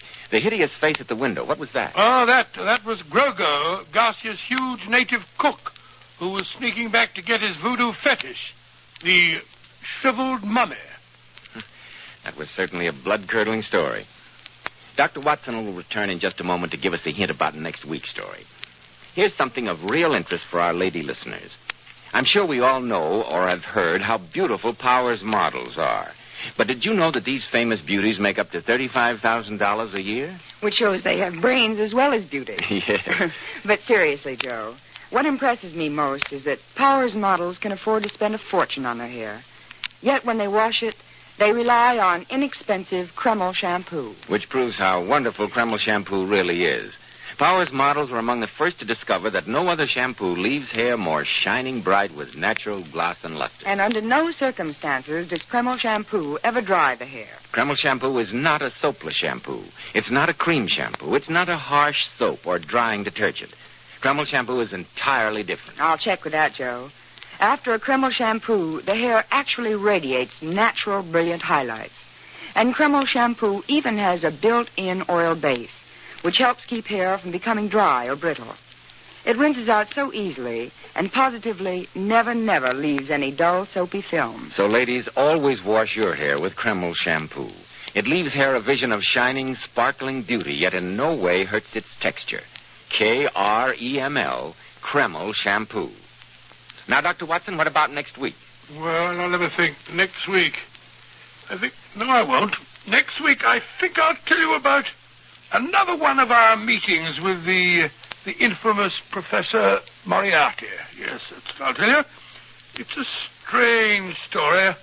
A very strange story of violence and sudden death. Death that struck from the London shadows. I call it The Adventure of the Harley Street Murders.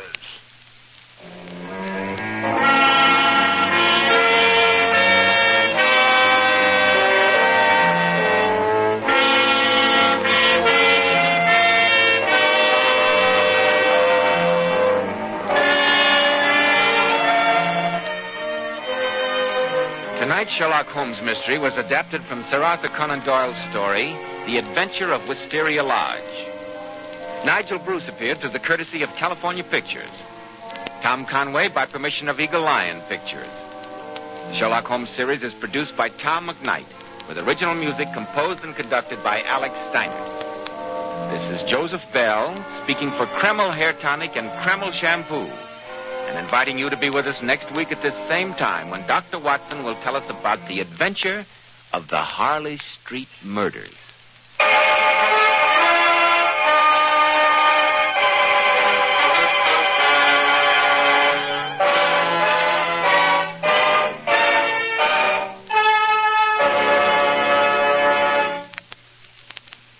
This is ABC, the American Broadcasting Company.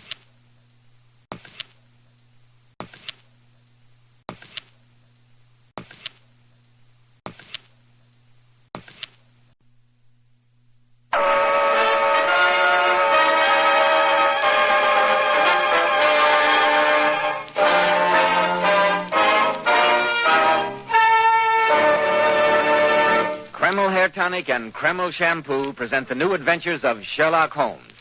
Starring Nigel Bruce as Dr. Watson and Tom Conway as Sherlock Holmes.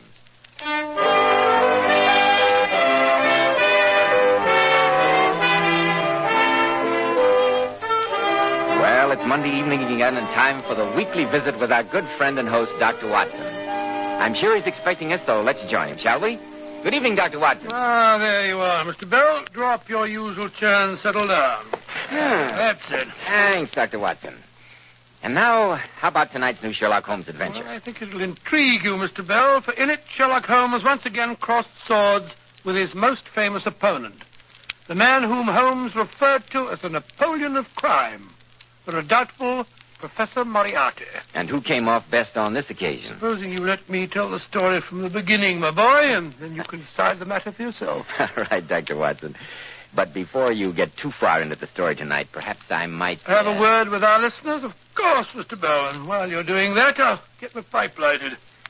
So many men today who use only water to keep their hair in place find that after the water dries, those stubborn hairs and cowlicks get out of place, and their hair never looks neatly groomed or attractive. Yet these men are reluctant to plaster their hair down with a heavy, greasy hairdressing. And who can blame them? That's why I urge you to try Kreml Hair Tonic. This highly specialized hair tonic has just enough light oil to keep hair handsomely groomed all day long. Every hair in place. Kreml gives hair a rich, healthy-looking luster, too. Yet it never leaves hair looking or feeling greasy or sticky. This is because Kreml contains a special combination of hair grooming ingredients which is found in no other hair tonic. After you apply Kreml, just run your hand over your hair. Notice how delightfully clean your hair feels. Notice how no greasy film comes off on your hand or hatband. And how the ladies admire that natural, well-groomed look which Kreml always gives. Yes, Kreml gives your hair a handsome, clean-cut appearance, as if your barber had just combed it. And it helps keep it that way all day long. Kreml, Kreml Hair Tonic. Now, Dr. Watson, how about the case of the Harley Street murders? Well, Mr. Bell, that story began on a December evening at the turn of the century. I had occasion to visit a certain doctor that night, I remember. And after an early dinner in Baker Street, I was able to persuade Sherlock Holmes to walk with me on my mission to nearby Harley Street. Holmes was never very keen on indulging in exercise for its own sake, and as we tramped through the frosty streets, his noticeably bad humor made me realize that I might have been wiser to have left him at home amid the material comforts of our flat. Finally, he turned to me. We should have taken a hansom cab, Watson. Why, Holmes? It's not more than a 10-minute walk. A cab would have taken 3. The remaining 7 minutes might have been more profitably employed at home. Rubbish. A brisk walk after dinner is good for one. It aids the digestion. My digestion is as uncomplicated as that of a horse. Mm-hmm. I've never been able to understand the hearty Englishman who believes that a resounding plunge into ice-cold water or running round Hyde Park on a rainy day in an attenuated pair of shorts are the obvious ways of inducing glowing health and a happy digestion. Personally, I think such asinine behavior is merely conducive to double pneumonia. And why did you come with me? Because you said you were going to call on Dr. Ingleby. You're familiar with the name? Oh, yes. Then perhaps you'd be rather startled to learn that Dr. Ingleby is a woman. No, Watson. I was well aware of the fact. Well, how'd you know? Because I read an article of hers in the current medical bulletin.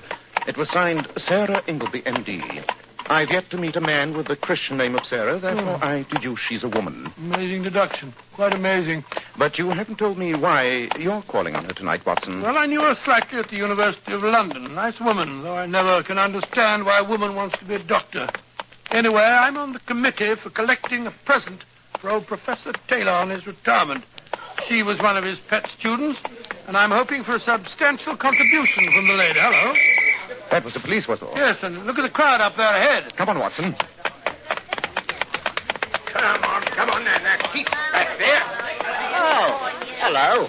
Mr. Holmes and Dr. Watson. Evening, gentlemen. Good evening. What's wrong, Lestrade? Murder. That's what's wrong, Mr. Holmes. Murder? Yeah, come and look what we found at the foot of the basement steps half an hour ago.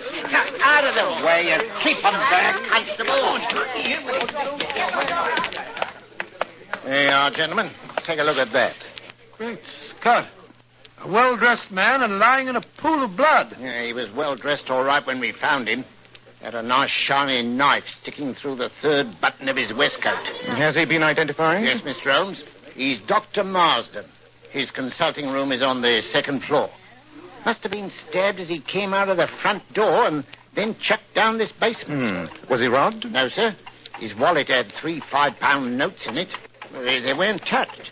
Nor was the gold watch and chain he was wearing. Have you been able to unearth any clue as to motive, Inspector? Not a blooming one, Doctor. Just been talking with his nurse. From what she says, he didn't have an enemy in the world. No robbery, no apparent motive, no clues, eh, Lestrade? Provoking problem. Well, come on, Watson. We must be on our way. Huh? You mean that you're going to leave? Well, I thought this would be a case after your own heart, Mr. Holmes. I was hoping you'd give me a bit of help. No, Lestrade, it's no concern of mine. Let Scotland Yard do its own work for once. Come on, Watson. The doctor we're interested in is alive, and a woman.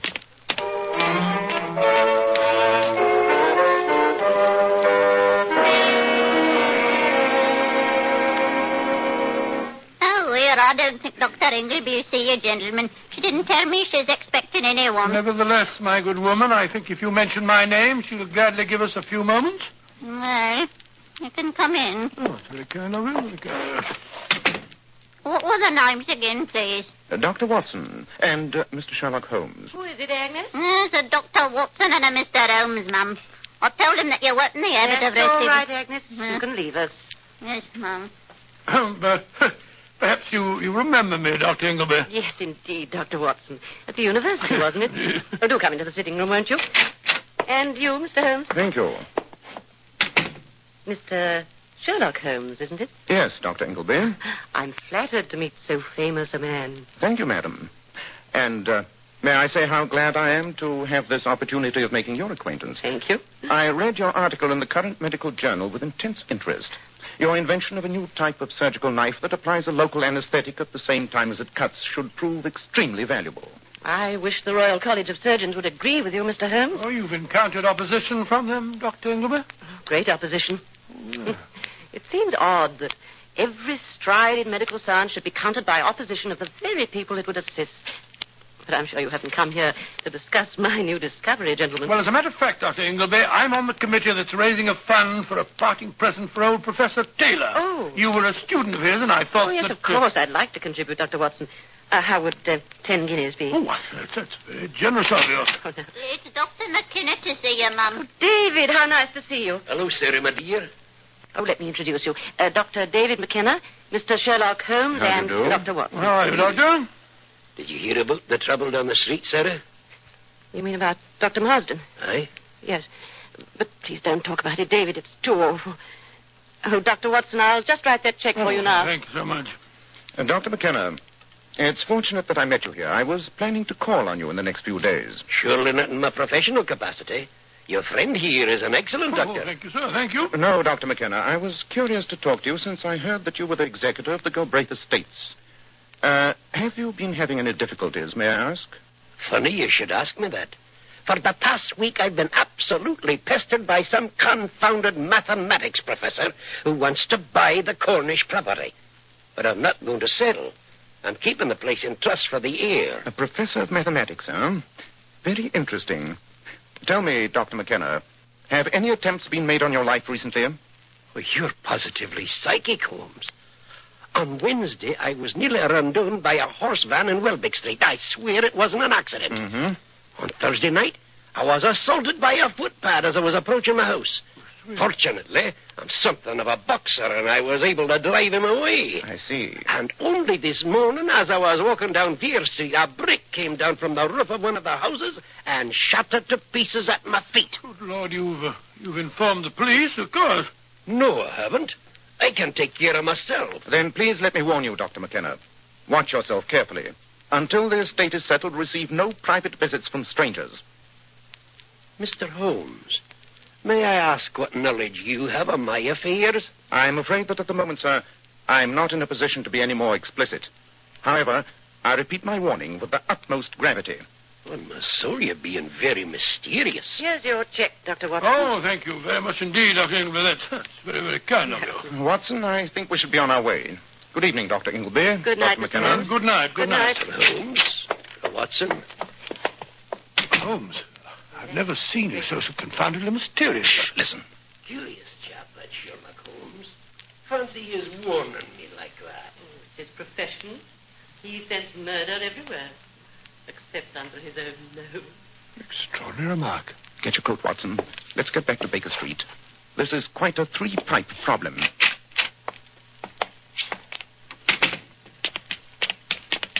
You know, Holmes, I'm suspicious of that woman. She behaved very queerly when the murder was mentioned, and that remark of hers a moment ago was very odd, too. You're leaping to conclusions, my dear Watson. At the moment, I'm much more interested in the fact that the mysterious mathematics professor in whose path Dr. McKenna stands is undoubtedly our old friend, the professor. Moriarty? Quite. You think that he was connected with that murder tonight, too? Indirectly, yes, Watson. And I fear that before we unravel this complicated skein of circumstances, several more members of the medical profession are doomed to die.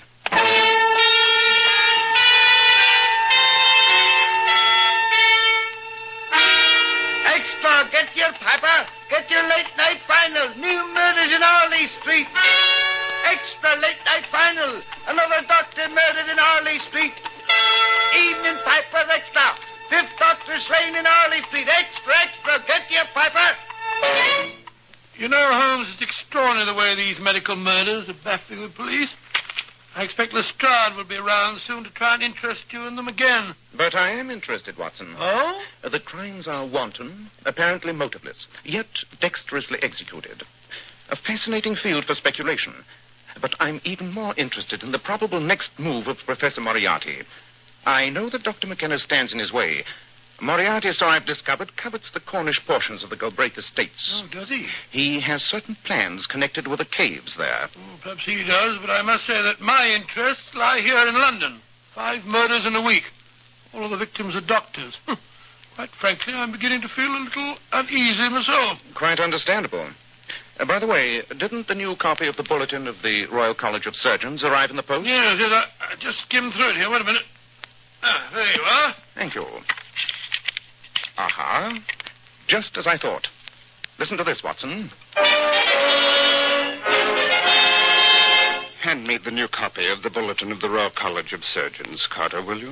Here it is, Professor Moriarty. Just as I thought, Carter.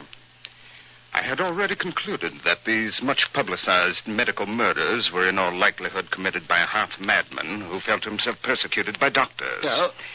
But why these particular doctors, I ask myself. Here is the answer, Carter. The names of all the murdered men are on one committee. Illuminating, Carter, isn't it? Yes, it is, Professor. Very illuminating. Illuminating, Watson, isn't it? Yes, it is, Holmes. All the murdered men were on one committee. A committee that emphatically rejected as impractical Dr. Sarah Ingleby's invention. Then it begins to look as if I was right in suspecting her. Yes, old chap, it seems that your guesswork hit upon the truth. But now we have to work fast.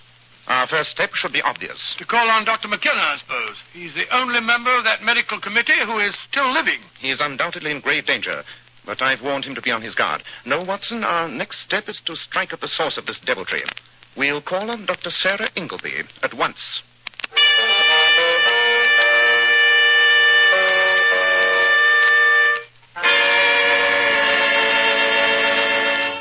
But you can't see the doctor, Mr. Holmes.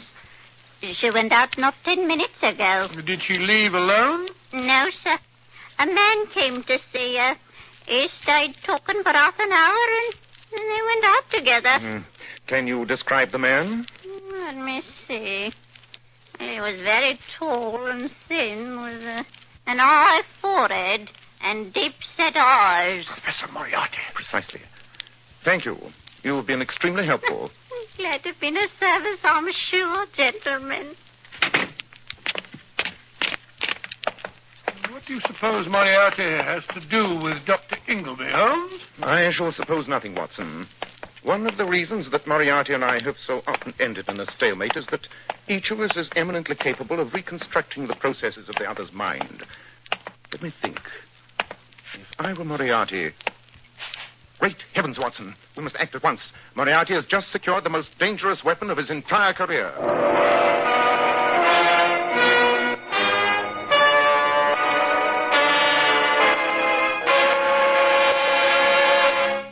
just a moment, we'll rejoin Sherlock Holmes as he endeavors to solve the strange case of the Harley Street murders.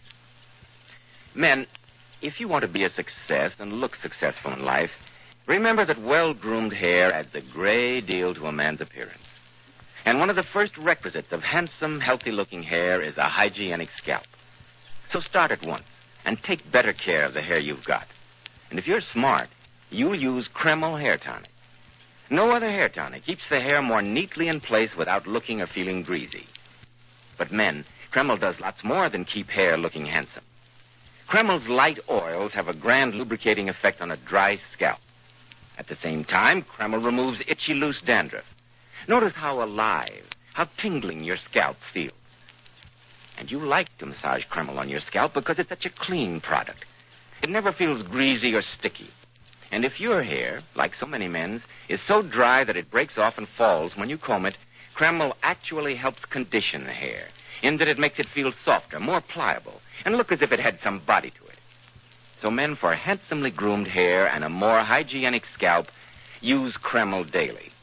Buy a bottle of Kreml at any drugstore. Ask for an application at your barber's. Kreml, Kreml Hair Tonic. That famous modern hair tonic which is preferred among America's top executives and most successful men.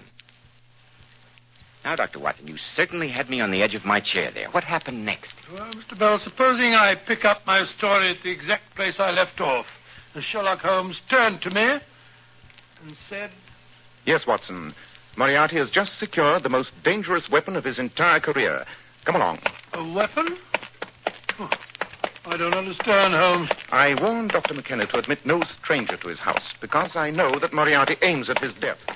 But the person he's sure to admit is the woman to whom he's so obviously devoted. Dr. Sarah Ingleby. Yes, Watson. The pattern begins to become frighteningly clear. And if Moriarty is half the brain I know him to be, I can just imagine how devilishly persuasive he's being at this very moment.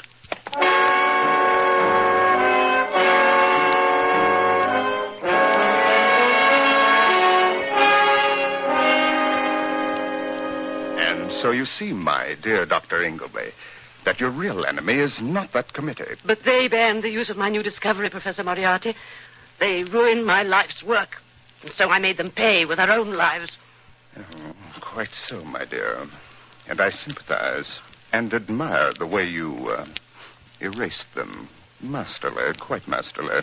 But they were mere tools. It is Dr. McKenna who was behind that committee. I can't believe that David would have done that. He told me he loved me. All the more reason why he was jealous of your scientific attainments. He resents women in his field. He told me that himself. He planned to destroy you as a doctor. He told you that? That and much more that I couldn't repeat to you, my dear. Then he must die, too. Of course.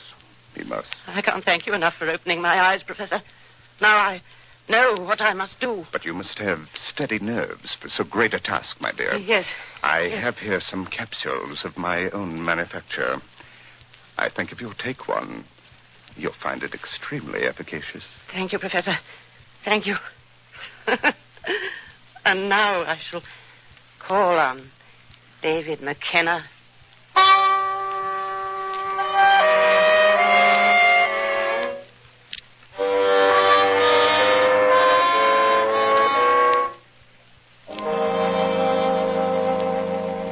Dr. McKenna, you must believe me when I tell you that you're in desperate danger. But, Mr. Holmes... Yes, Doctor. That's why we came directly to you after calling on the person that we believe to be the murderer. And who is that person, may I ask? I'm afraid I can't answer that question for you at the moment, Dr. McKenna. Not until my strong suspicion is confirmed. I can tell you, however, that a dangerous criminal by the name of Moriarty has a new and perfect weapon in his power. Weapon? Yes. A lunatic whose murderous hate could be turned against you. Well, it all sounds very melodramatic. Well, perhaps it does, but you'll be wise to listen to my friend. I wouldn't be at all surprised if the murderer is approaching your house now. What? And it's someone that you would admit unquestioningly, and who would strike you down on the spot. I must implore you to retire, Dr. McKenna. But what are you and Dr. Watson going to do? Bait a trap. Here in your sitting room. Oh. Very well. I suppose I'd be stupid to ignore your warning. But I wish you could be a little more specific. I'll be in my library on the first floor. What bait are you going to use for the trap, Holmes? You, old chap. Huh? Me? Yes. You're not unlike Dr. McKenna in build, and I'm sure you will have little difficulty in imitating his Scotch accent. If you sit at the writing desk here, with your back to the door, so. I'll turn down the gaslight. When Dr. McKenna's visitor arrives, I shall be in hiding behind this curtain. And in the meanwhile? We must wait, Watson. And I don't think we shall have to wait very long.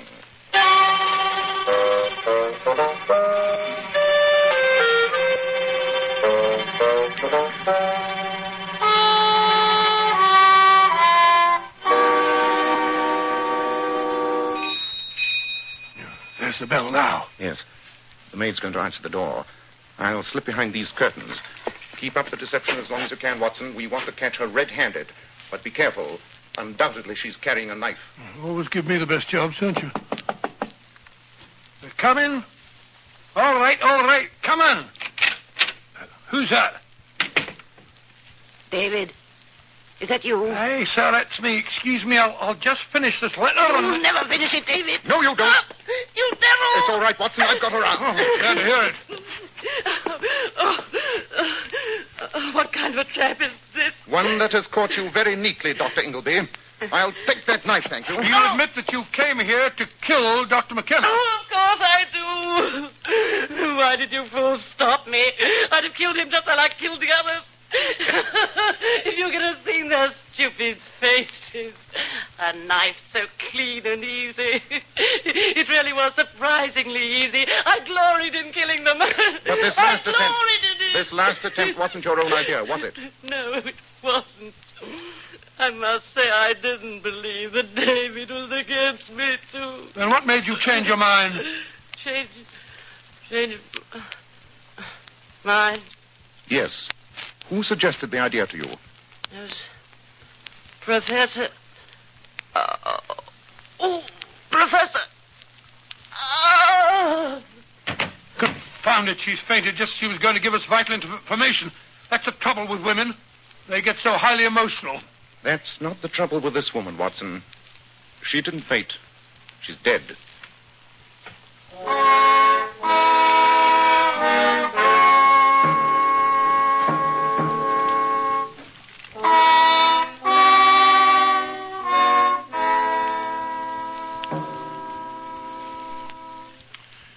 Hello, Mr. Holmes. Dr. Watson. Good morning, Mr. Good morning, Inspector. Yeah. I thought you'd be coming around to see us at Scotland Yard before you were through. Going to crow over us, I suppose. No, Lestrade, I have no intention of crowing. I blame myself for not having solved the case sooner. Well, the newspapers don't blame you, Holmes. I've never seen such eulogies. Yes, Doctor. And once again, the Yard gets all the brickbats. Wish you'd come in on the case with me when I first asked you, Mr. Holmes. Well, no good crying over spilt milk. Case is closed. Yeah, with you and Dr. Watson both hearing her confession, all that's left to do is to have a statement drawn up and have you gentlemen sign it. Too bad she went and committed suicide, though. I still don't understand how she did it while we were holding her arms. I quite agree, Watson. That's why I came to Scotland Yard. Oh, you want to see the post-mortem report, don't you, Mr. Holmes? It's here on the desk somewhere. She used cyanide, you know. Well, that's the fastest-acting poison known. True, Watson. But I'll swear she didn't swallow anything while we were holding her. That's what puzzles me. Ah, here's the doctor's report, Mr. Holmes. Enlightening. Most enlightening. Well, why'd you say that, Mr. Holmes? Dr. Ingleby did not commit suicide. She, too, was murdered. Murdered? She died in full view of us. How could she have been murdered? Look at the post-mortem report. Something else significant besides poison was found. Oh, look. It says here that heavy traces of gelatine were found in the stomach. Precisely. There's the answer. Gelatine? But what does that prove? Merely that the woman had eaten some jellied pudding. Yes, exactly. But remember, Gelatine is also used to coat capsules. But that still doesn't explain how she swallowed it before our very eyes. That's just the point, Watson. She didn't. Remember that they were extensive traces of gelatine. A capsule of extremely thick gelatine would not dissolve for some time. Obviously, Moriarty gave her the capsule. She swallowed it. And before the gelatine had melted and released the deadly poison, she had ample time to commit another murder, had we not prevented her. As ingenious and diabolical a murder as ever I encountered. Great Scott, so Moriarty used her as a tool to kill Dr. McKenna, knowing that she herself would drop dead before she could incriminate him. Exactly, Watson. Well, blow me down, Mr. Holmes. Professor Moriarty's outwitted you again. I wouldn't quite say that, Lestrade. I'd call it another stalemate. You know, Mr. Holmes, I begin to think you're never going to catch him for us. I refuse to share your pessimism, Inspector. This has been another stalemate, yes. But you mark my words. Moriarty's reign will not last forever. There will come a day, Lestrade. Yes, there will come a day.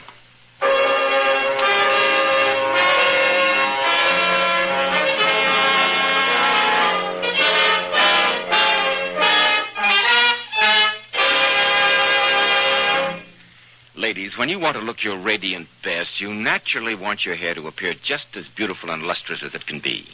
So here's a tip from some of the world's most divinely beautiful girls, Powers models, girls who are famous for their enchantingly lovely silken sheen hair. We glamour bathe our hair with Kreml shampoo. And I want to state right here and now that no other shampoo leaves the hair more sparkling clean.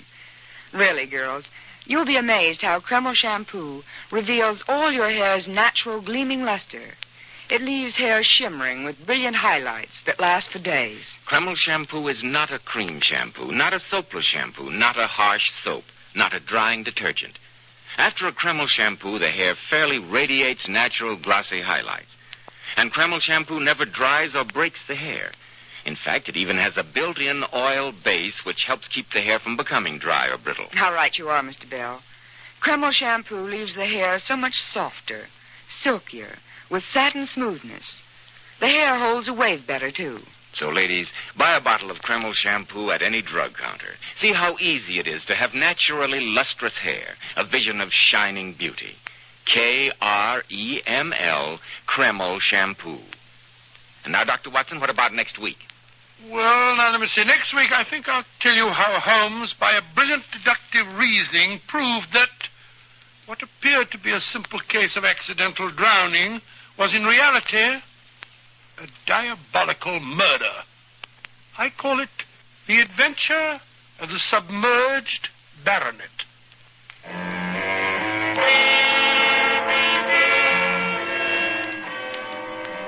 Tonight's new Sherlock Holmes adventure was suggested by an incident in Sir Arthur Conan Doyle's story, The Final Problem. Nigel Bruce appeared by permission of Universal International Pictures. Tom Conway through the courtesy of Eagle Lion Pictures. The Sherlock Holmes series is produced by Tom McKnight, with original music composed and conducted by Alex Steinert. This is Joseph Bell, speaking for Kreml Hair Tonic and Kreml Shampoo, and inviting you to be with us next week at this same time, when Dr. Watson will tell us about the adventure of the Submerged Baronet.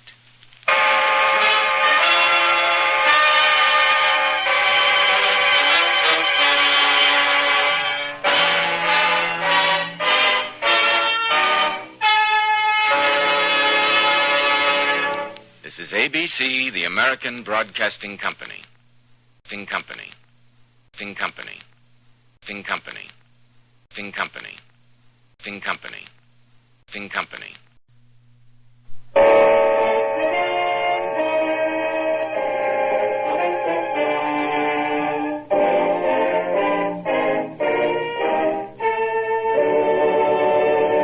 Kreml Hair Tonic and Kreml Shampoo present the new adventures of Sherlock Holmes, starring Nigel Bruce as Dr. Watson and Tom Conway as Sherlock Holmes.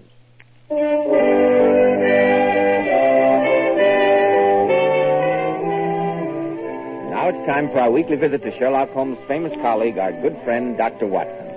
Good evening, Dr. Watson. Good evening, Mr. Bell. Sit down and make yourself comfortable. I'm glad to see you. It's always good to see you, Dr. Watson. And judging from the confusion of papers on your desk and the open dispatch box, I deduce that you have a story for us. Absolutely correct, Mr. Bell. I can see that your powers of observation are improving through association with me. I've been looking forward eagerly to this story. The Adventure of the Submerged Nobleman, I believe you called it. Extremely odd title. But a most accurate one, my dear chap, as you will see. But first, I know that you're anxious for a word with our listeners. Yes, Dr. Watson, I am. I'd like to tell our listeners about a modern trend in hair grooming that's in such great demand today among men who value their appearance. It's called Kreml Hair Tonic. Kreml keeps hair handsomely groomed from morning until night, just the way you combed it in the morning. This is because Kreml contains a special combination of hair grooming ingredients which is found in no other hair tonic. This wonderful, natural-looking hair dressing has just enough light oil to keep hair perfectly groomed with an attractive, healthy-looking luster. Yet Kreml never leaves the hair looking or feeling greasy or sticky. Kreml always looks and feels so clean on both hair and scalp. A nationwide favorite among America's top-flight executives and most successful men. Be sure to try it. Kreml, Kreml Hair Tonic. Now, Dr. Watson, you have my complete attention for the adventure of the Submerged Nobleman. The floor is yours. Well, that strange affair took place many years ago. Holmes and I had been spending several days at the seaside resort of Brighton late in July, but not for pleasure, as you might think. We had been concerning ourselves with a most peculiar crime, and only that morning had successfully concluded the affair of the politician, the lighthouse, and the trained cormorant. With a few hours to waste before returning to Baker Street, I persuaded Holmes to join me, much against his will, for a stroll along the front by the sea. You must admit, Holmes, that the fresh sea breezes are most delightful after the way that we've been cooped up these last few days. I'd find them more so, Watson, if they were not quite so heavily laden with the odors of cheap peppermint and the sound of even cheaper music. Oh, come, my dear fellow. England's playground, you know? That's all very well, Watson, but I do wish the members of the younger generation wouldn't select my feet to play on. Look over there, Holmes. Down on that pier. Sailing boats for hire. Oh, we've several hours. Now, I'll wager that I haven't forgotten my boyhood skill with a small boat. What about it? Well, at least the sea has the advantage of being comparatively uncrowded. Lead on, Watson.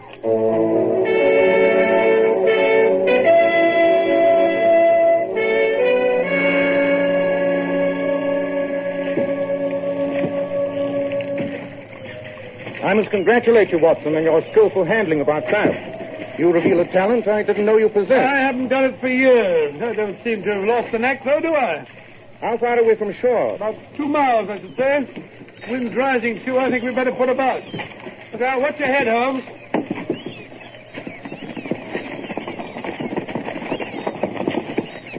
I say, Watson, that boat over there, a few hundred yards off, isn't it behaving rather oddly? Certainly is. Probably some weekend trippers who never sailed a boat before. The silly fools don't look out, They're signaling us. See that woman waving? She looks frantic. She's pointing astern. Hold hard, Holmes. We run up to them on this tack, but I'm afraid it'll be wet going. There are 2 women, Watson. One of them standing up. Silly fool. She's liable to have the boat over if she isn't careful. She's shouting something. Can you make it out? I caught the word drowning. Look there, Watson, to the left. Something or someone in the water. I see him. I'll come up into the wind as we reach him. Get ready, Holmes. A little more this way. There. I've got it. Give me a hand here, Watson. Right, you are. Drag him in. Careful. Sure you come in. You're right. Well, we better take him in tow, Holmes. I'm afraid there's nothing we can do for this poor fellow, Watson. There's not even the faintest sign of a pulse. Stand still. We'll be with you in a minute.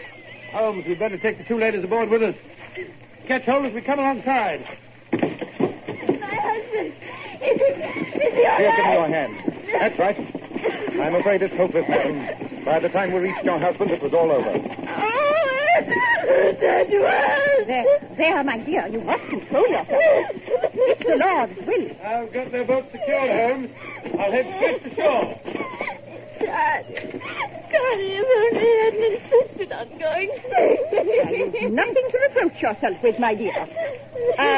May I suggest, gentlemen, that you steer for that strip of sandy beach beyond the headland there?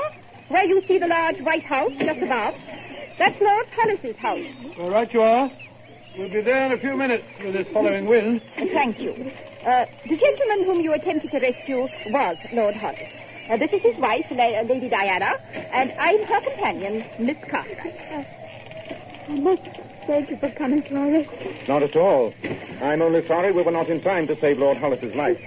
This is Dr. Watson, and my name is Sherlock Holmes. She's fainted, poor child. And after what's happened, no wonder.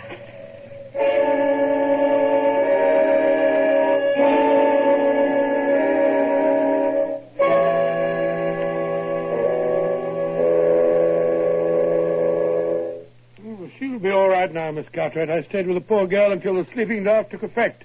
Thank you so much, Dr. Watson. May I offer you some tea? I feel there is nothing so invigorating as a good cup of tea. No, thank you. While you were upstairs, Watson, I sent a servant to fetch Dr. Miller, Lord Hollis's physician. Fortunately, he's also the coroner for this district. I'm sorry that you gentlemen are leaving for London this afternoon. I know that Lady Diana would want to extend her deepest thanks to you as soon as she's recovered from this awful shock.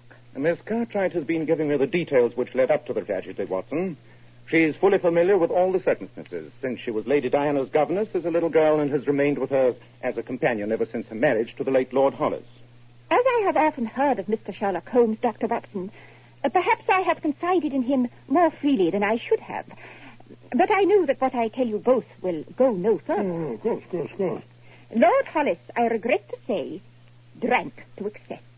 He was, as you no doubt noticed, a very fleshy and corpulent man, and Dr. Miller had often warned him against his indulgence in food and spirits. This morning he drank almost a full bottle of brandy, really? After which he insisted on going sailing. Both Lady Diana and I did our utmost to dissuade him, but when his mind was made up, it was impossible to argue with him. He was utterly incapable of handling a boat in his condition. So Lady Diana managed to prevail upon him to let us accompany him. The alcohol made him foolhardy and reckless.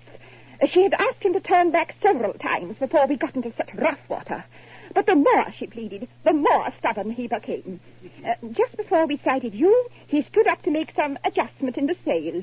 The boat pitched, and he fell overboard. You know what happened next. Indeed, a tragedy, Miss Cartwright. Well, Holmes, there's nothing more we can do here, and our boat's still down on the beach below. We better be getting back to it and to Brighton if we're to catch the afternoon train to London. Yes, we should be getting along. Goodbye, Miss Cartwright. I'll walk down the path with you to your boat. Oh, please don't trouble yourself. We'll have no difficulty in finding our way. Goodbye, then, and thank you for all you did. Goodbye, Miss Cartwright. Goodbye. Terrible thing, Holmes. A young woman like that, whose whole life blighted by such a tragedy. No doubt. Odd that she should have fainted just when she did. Odd? It seems to me most natural that a woman should faint upon discovering that the husband she loves has been drowned. Now, allow me to correct you, Watson. Lady Diana did not faint at the news that her husband was dead. She fainted when she heard my name. Oh, really, Holmes, egotism's all very well, but not when it leads you to suspect everyone of being a criminal. Well, perhaps your strictures are justified, Watson. Well, here we are at the beach, which may offer proof or disproof of my suspicion. Oh, in what way? You will notice that when the four of us came up, with you and I carrying the body, I chose a route across the sand which would leave undisturbed the footprints which Lord and Lady Hollis and Miss Cartwright had made when embarking this morning. Be careful not to tread here, Watson, but examine these prints in the wet sand with close attention. Don't see anything out of the ordinary. There are 3 sets of them. Precisely. The small ones are Lady Diana's, and those larger prints of a woman's feet are Miss Cartwright's. Oh, how do you know which is which? Because I took the trouble to look at the shoes both of the ladies were wearing. And those large imprints from a rubber sole were undoubtedly made by Lord Hollis. I noticed that they waver a trifle, which bears out the report of his condition. Capital, Watson. Your observation is indeed to be commended. Oh, thank you very much. But the most important point about these footprints seems to have entirely escaped your eye. Oh, here we go again. I don't understand. Well, you can think it over while we're on our way. Back to Brighton, you mean? Yes, to Brighton. En route to call on Colonel Sheridan. Colonel Sheridan? Why, he's the chief constable of the county, isn't he? Precisely, Watson. Come on, let's be going.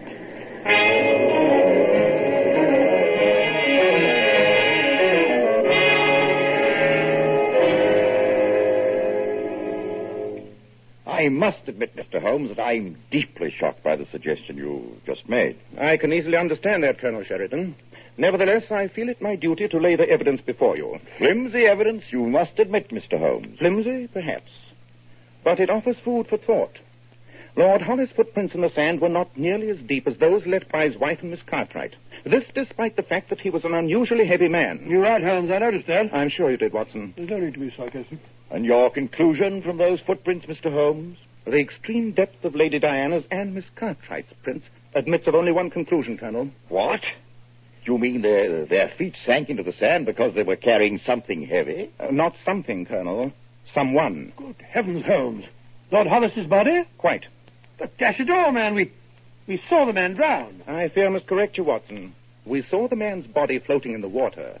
We did not see him drown. I fear we would need far more convincing evidence than those footprints, which the tide has probably washed away by now, even to consider the necessity for action by the police, Mr. Holmes. I understand your position, Colonel. May I request, however, that Dr. Miller, the coroner, conduct a most thorough post-mortem? Of course. With special attention to any possible bruises on the body. Any evidence indicating that Lord Hollis might have been struck a blow that rendered him unconscious before he was pushed overboard. I shall instruct Dr. Miller accordingly, Mr. Holmes, but I still can't believe there's anything wrong.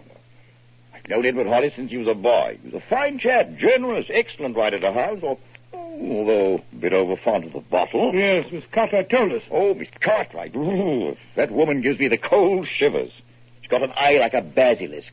What about Lady Diana, Colonel? Well, I can't say that I know much about her. We called when they were first married, but my wife and her friends didn't seem to feel that she was quite... you understand? Pretty little thing, I thought. Oh, very, very. Don't know where she came from before she married Hollis. I have an idea from what my wife once said. She had a rather checkered past. I know she didn't have a penny to her name before she married. Well, Colonel, we must be on our way. I would appreciate it if you'd mail me a copy of the coroner's findings to 221B, Baker Street. Glad to, Mr. Holmes. But I hope you will be disappointed.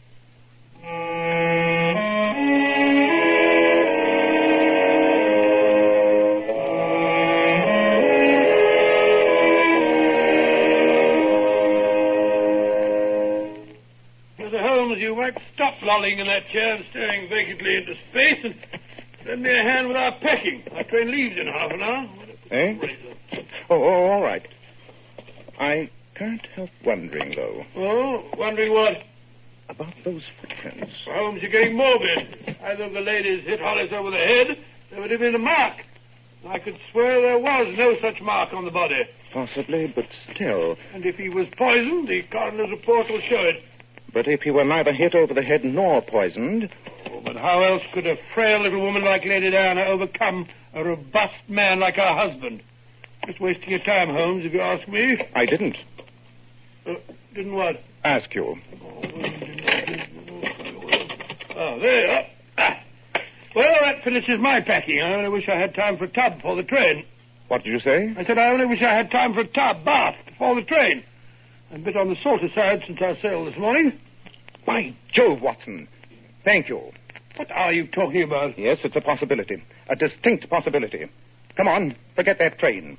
You and I are going to pay a visit to Dr. Miller, the coroner.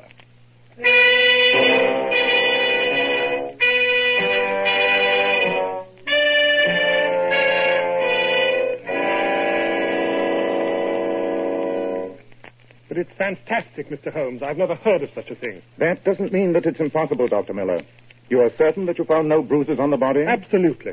I'll stake my professional reputation on that. No traces of poison? None. Oh, it just occurred to me, supposing that Lord Hollis's heart had given out, huh? Unfortunately for your hypothesis, Dr. Watson, Lord Hollis's heart was in extremely sound shape. No, the evidence shows conclusively that it was death by drowning, and I am so stating in my report. You see, Holmes, I told you. Nevertheless, I would still like to see the body, Dr. Miller.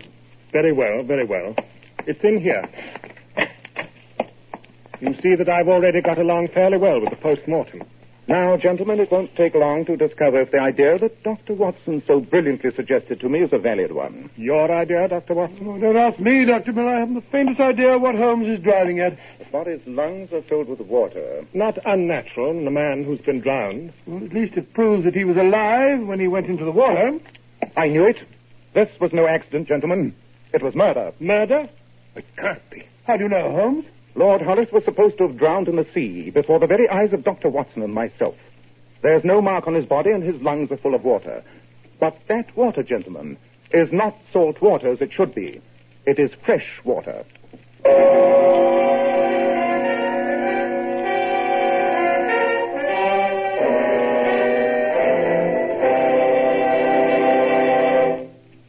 In just a moment, we'll return to Sherlock Holmes as he endeavors to solve the mystery of the strange death of Lord Hollis. Men, it's never too late to help improve the appearance of your hair.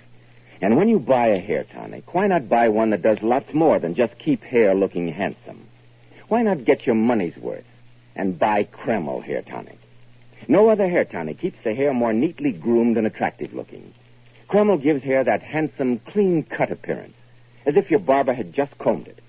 In addition, Kreml is simply great to lubricate a dry scalp. At the same time, it removes itchy, loose dandruff and leaves the scalp feeling so clean, refreshed, and alive. No wonder Kreml is preferred among America's most prosperous men. Buy a bottle of Kreml at any drug counter. Ask for an application at your barber shop. Use this highly specialized hair tonic daily for better groomed hair, a more hygienic scalp. Kreml, Kreml hair tonic. Now, Dr. Watson, what happened after Sherlock Holmes' startling discovery that the late Lord Hollis had been drowned in fresh water? We returned to our hotel with all thoughts of going back to London in abeyance. Holmes paced up and down, deep in thought. His pipe was clenched in his jaws, and the room was blue with the fumes of tobacco. Fiendishly clever plot, Watson, and one which came within the tiniest margin of succeeding. Well, I can't argue with the evidence, Holmes, but I still fail to see how a little slip of a girl such as Lady Hollis could forcibly overpower and drown a strong, active man, unless you're suggesting that her husband was so drunk as to be in a stupor when he was killed. Not at all. There is one set of circumstances under which even a small person would have no difficulty in drowning a much larger one. Come here, Watson, and I'll give you a demonstration.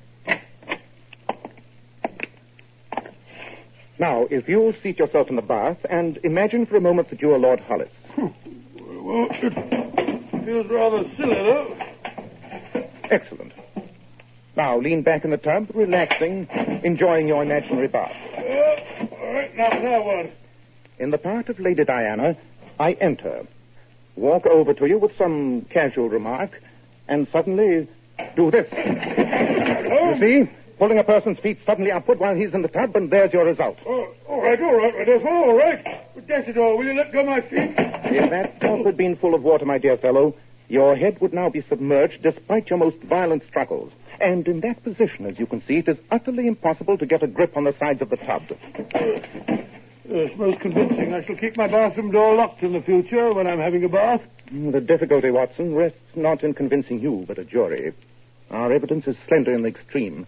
A clever defense lawyer would have no difficulty in tearing so tenuous a thread apart, if I know anything about juries. You need to tell me, Holmes, that the perpetrator of so fiendish and cold-blooded a crime is to be allowed to go free? Let me call your attention, Watson, to the fact that both Lady Diana and Miss Cartwright, beneath their frail and helpless exteriors, must be women of the utmost resolution and determination. Perhaps the two of them had planned out the whole grisly business far in advance. At any rate, after Lady Diana drowned him, they must have taken the dead man from the tub, dressed him, and together, one at his feet and one at his head, carried him down to their boat. That, of course, accounts for the deep indentations of their footprints. But Lord Hollis's prints? Very simple. Once the body was in the boat with Miss Cartwright guarding it, Lady Diana walked down the shore below high tide mark and up to the house by another route. I see. And then she put on a pair of Lord Hollis's shoes, walked down to the boat, thus creating the prints that were supposed to be his. Quite so. Then they sailed out, waited until some boat was near enough for their signals of distress to be visible, slid the body overboard, and began to act out their little drama. It all hangs together. As an explanation, yes.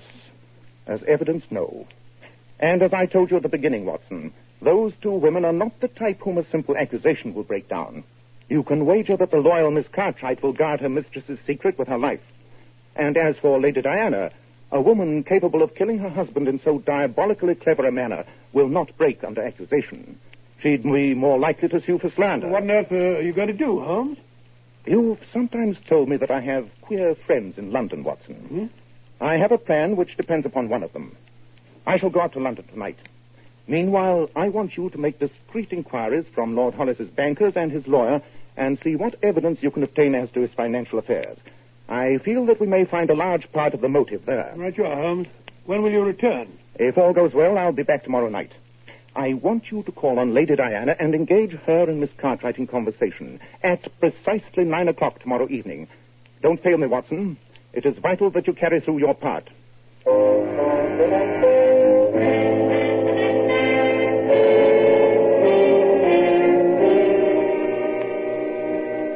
I appreciate your kindness in visiting me, Dr. Watson. I'd been under the impression that you and Mr. Holmes left yesterday for London. No, we decided to remain in Brighton for a few more days, Lady Diana. Some tea, Dr. Watson. No, thank you, Scarlet. And where is Mr. Holmes? I hope to have the opportunity of thanking him in person for all you both did. Holmes? Mr. Holmes. I don't quite know where he is at the moment. He's a difficult fellow to keep track of, you know. Wasn't it the front doorbell, Carter? Yes. I'll go. The servants have retired. Can I offer you some other refreshment, Dr. Watson? Perhaps you'd like some brandy. No, thank you. I never touch it. Good evening, Lady Diana. Watson. Good evening, Mr. Holmes. I was just telling Dr. Watson that I hoped you'd give me the opportunity of... I'm afraid you're under a misapprehension, Lady Diana. I'm not calling upon you in a social capacity. I'm afraid I don't understand. Really, Mr. Holmes, your behavior is rather odd, to say the least. I found your notes at the hotel, Watson, where you'd left them for me.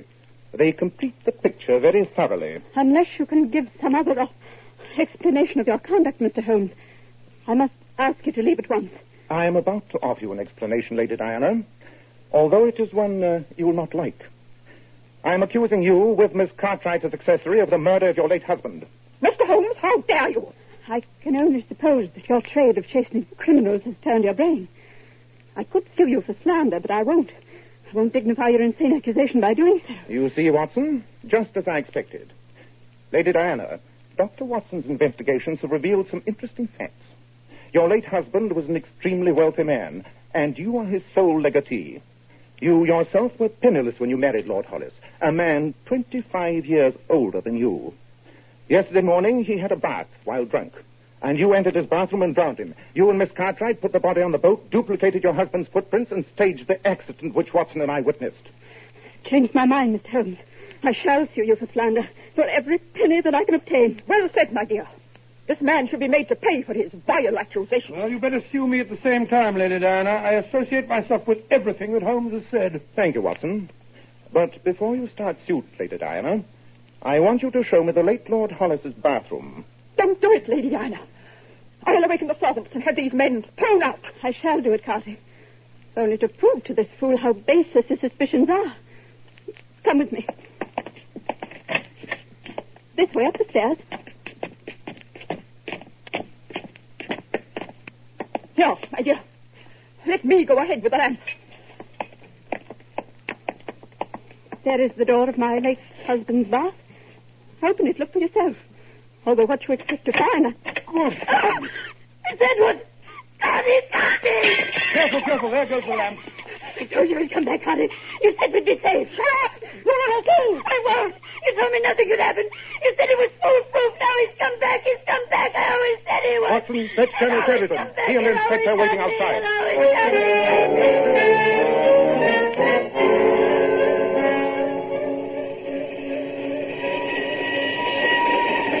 Baker Street will look extremely inviting, Watson, after the explosions and alarms of the last 48 hours. It certainly will, but with all the excitement after that woman dropped the lamp and the police inspector taking down Lady Diana's confession, I still haven't found out how you managed the whole thing.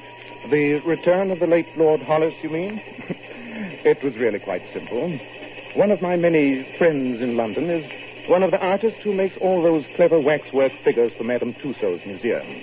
He made me a most lifelike and convincing replica of the late Lord Hollis, working from a photograph furnished by the local portrait studio. Great Scott, and while I held those two women in conversation in the drawing room, you entered the house and smuggled the figure into the bathroom. Precisely, my dear fellow. As I told you, only a very sudden and intense shock would ever have scared a confession out of that extremely self-possessed murderess, Lady Diana, and her evil genius, Miss Cartwright. Shock? I don't mind telling you, Holmes, that if I'd been carrying that lamp, I'd have dropped it myself when I saw that figure. Took 10 years off my life.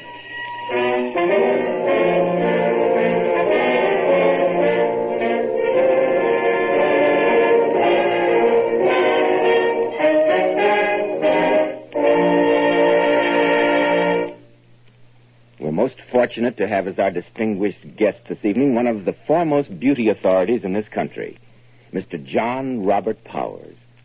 Mr. Powers is often called a king of glamour because he has glorified so many of America's most beautiful women, his famous Powers girls. And now, especially transcribed, Mr. John Robert Powers. Good evening, friends.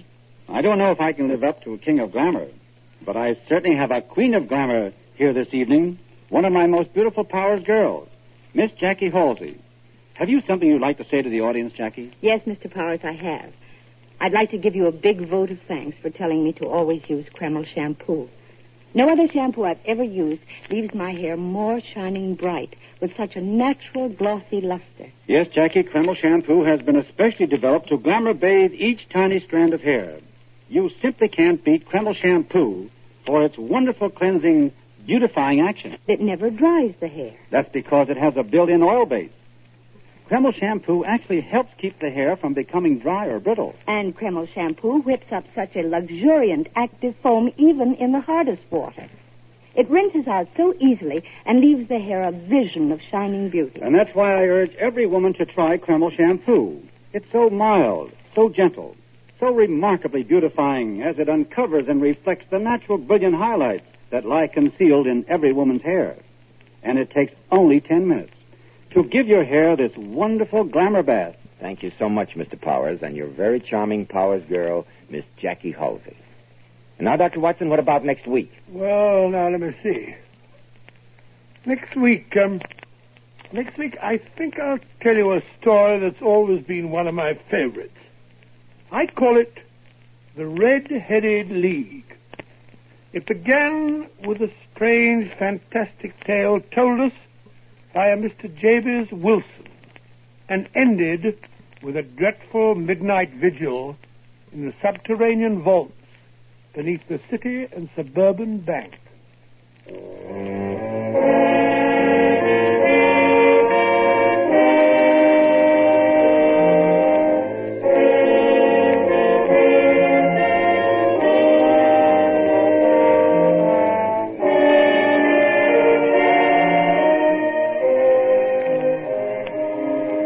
Tonight's new Sherlock Holmes adventure was suggested by an incident in Sir Arthur Conan Doyle's story, The Adventure of the Veiled Lodger.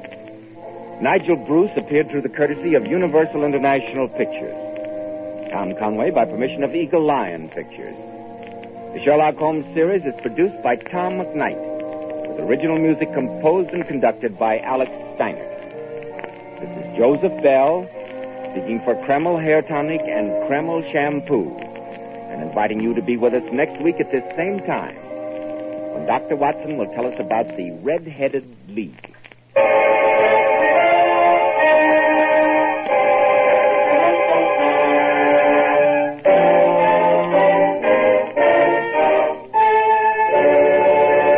This is ABC, the American Broadcasting Company. Company. Company. Company. Company. Company. Company.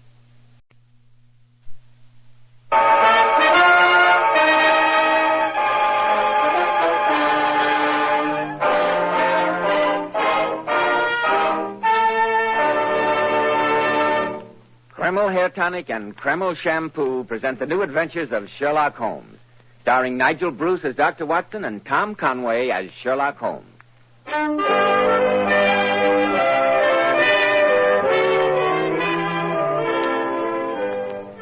Once more, we're about to visit Dr. Watson, the friend and chronicler of Sherlock Holmes and his amazing adventures. We find him sitting in his well-worn armchair, an eager look on his face and a humorous twinkle in his eye. Can it be that the good doctor looks forward to his weekly appearances before the microphone? Good evening, Mr. Bell. It certainly can. Tonight I have my narrative all picked out. Have you ever noticed that red-headed people always seem to lead very eventful lives? Look at Queen Elizabeth. Yes. And I've heard that Cleopatra was a bricktop, and she certainly had very few dull moments. No, I'm sure she didn't. Well, tonight I've decided to tell you the story of the Red-Headed League. The Red-Headed League. What a curious title. No more curious than the situation it gave rise to in Sherlock Holmes' life. And as soon as your word with our listeners is out, I'll begin. Good. Men, if you want to be a success in life, if you want to look like a success in life, remember that well-groomed hair means a lot to a man's appearance. I've heard so many men complain lately that the hair dressings they try are too greasy, too highly perfumed. I've heard them complain about those sticky goos which plaster their hair down and leave flaky residue on the hair. That's why I urge you to try Kreml Hair Tonic. This highly specialized hair tonic has just enough light oil to keep hair handsomely groomed, every hair in place with a rich, healthy-looking luster. And Kreml gives hair such a natural, well-groomed appearance, yet it never leaves hair looking or feeling greasy or sticky. This is because Kreml contains a special combination of hair grooming ingredients which is found in no other hair tonic. After you apply Kreml, just run your hand over your hair. Notice how delightfully clean your hair feels. So tempting for the ladies to touch. Notice how no greasy film comes off on your hand or hatband. Kreml always gives hair such a handsome, clean-cut look, as if your barber had just combed it, and it keeps it that way all day long. Be sure to try it, men. Kreml, Kreml Hair Tonic. Now, Dr. Watson, how about the Red-Headed League? Well, the adventure began one day during the autumn of the year 1890, I believe it was. It was just after my marriage, and I hadn't seen much of Sherlock Holmes lately. Anyway, I burst in upon my old friend to find him deep in conversation with a stout, florid-faced gentleman with the fiercest red hair it has ever been my privilege to observe. I was about to withdraw when Holmes pulled me abruptly into the room and closed the door behind me. Come in, my dear Watson, come in. You couldn't possibly have come at a better time. But, Holmes, I was afraid you might be busy. So I am, my dear fellow. Allow me. Mr. Wilson, this is my friend and colleague, Dr. Watson. How do you do, sir? How do you do? Sit down, Watson, sit down. Thank you. I know that you share my love of the bizarre, although you've never agreed that for the strangest effects and most extraordinary combinations we must go to life itself. Well, you know, Mr. Japers Wilson here has just started a narrative which promises to be one of the most singular to which I've listened for some time. Oh, really? And now, my dear Mr. Wilson, perhaps you would have the great kindness to recommence your story. Oh, certainly, Mr. Holmes. As soon as I can find that newspaper clipping. Where did I put it? I'd have sworn it was here in my waistcoat pocket. Watson, while we're waiting for Mr. Wilson to find his missing newspaper advertisement, suppose you tell me what you deduce from his appearance. Oh, well, now, see, well, I would say that he was, middle-aged, if you don't mind my saying so, Mr. Wilcox, I'm Wilson, and he has red hair. Obvious, Watson. Too obvious. I'll come to your assistance. Oh, kind of? He has at some time done manual labor. He's a Freemason, has been in China, and has done a considerable amount of writing lately. Oh, Mr. Holmes, you fair give me the creeps. Are you one of these mind readers? No, indeed. Then how in the name of good fortune did you know all this about me? About the manual labor, for example. It's as true as gospel. I begin as a ship's carpenter. Your hands, my dear sir.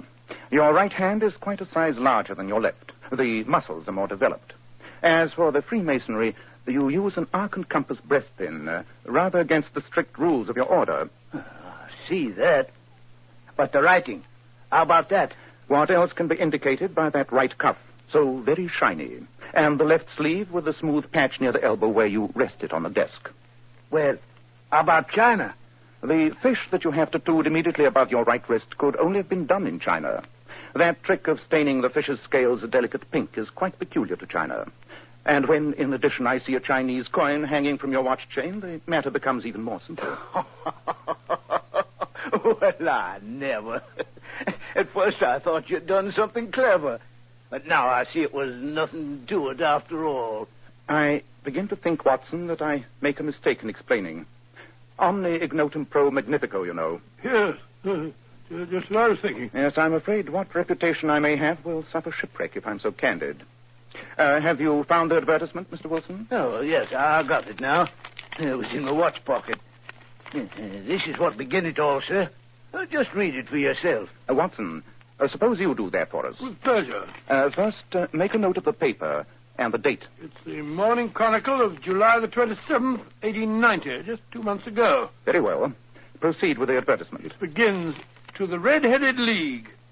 Owing to the bequest of the late Ezekiah Hopkins, there is now another vacancy open which entitles a member of the League to a salary of £4 a week for purely nominal services. All red-headed men above the age of 21 are eligible. Sounds very odd. Apply in person on Monday at 11 o'clock to Duncan Ross at the offices of the League, 7 Pope Court, Fleet Street. Dear me, Holmes, what on earth does this all mean? I think I promised you that this case was bizarre. Now, Mr. Wilson, if you will continue with your story. Well, it's just about as I was telling you, Mr. Holmes. I have a small pawnbroker shop in Coburg Square. Of late years, business has been bad. I used to be able to keep 2 assistants, but now I only have 1. And I don't have a job to pay him, except he's willing to come for half wages, so as to learn the business.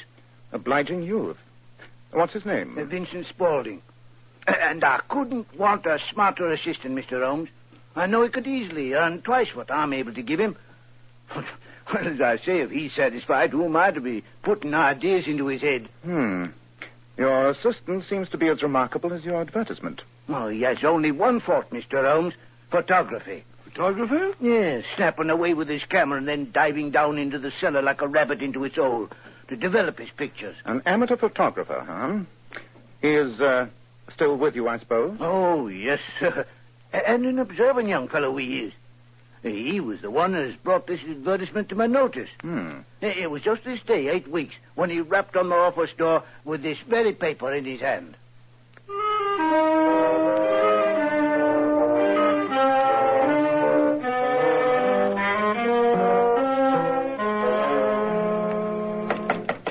Come in, come in. Oh, Mr. Wilson, sir. Oh, it's you, Vincent. What's the matter? Well, I wish to heaven, Mr. Wilson, that I was a red-headed man. Why? Well, look here, sir. What it says in this paper. There's another vacancy in the League of the Red-Headed Men. It's worth a pretty penny to him that gets it. A red-headed league? Never heard of it. Never heard of the League of the Red-Headed Men? No. Oh, Mr. Wilson, and you eligible for one of the vacancies. Huh? What are they worth?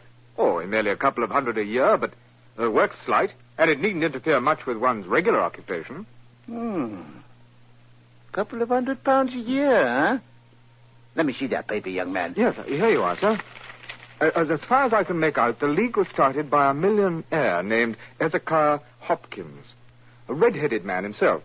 He left his fortune in hands of trustees with instructions to provide easy berths to men who had red hair. From what I hear, the work isn't difficult. Oh, there must be millions of red-headed men. Oh, not as many as you might think, sir. You see, it's confined to Londoners. Oh. And then again, it's no use if your hair is light red or dark red or anything but real blazing fire red. They've got to pick the reddest hair they can find. Well, if there's a redder head of hair than mine in the length and breadth of London, I'd like to see it. Well, I have seen a few that I considered redder. Oh, nonsense. Well, where's Matt? What are you going to do, Mr. I'm Wilson? going around to apply for that vacancy. If it's raining gold, no one can say that Jabez Wilson is the man to go out with a sieve.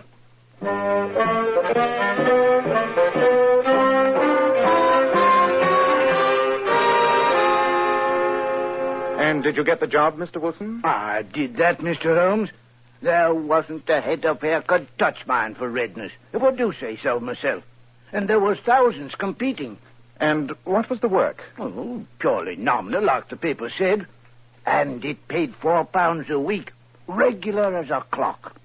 All I had to do was sit at a desk in an office at that address there from 10 to 2 and copy out bits from the encyclopedia. Educational as well as remunerative. And how long did this work continue? About 8 weeks. I was pretty well through the A's. Abbots, archery, architecture, and the like. Then suddenly it come to an end.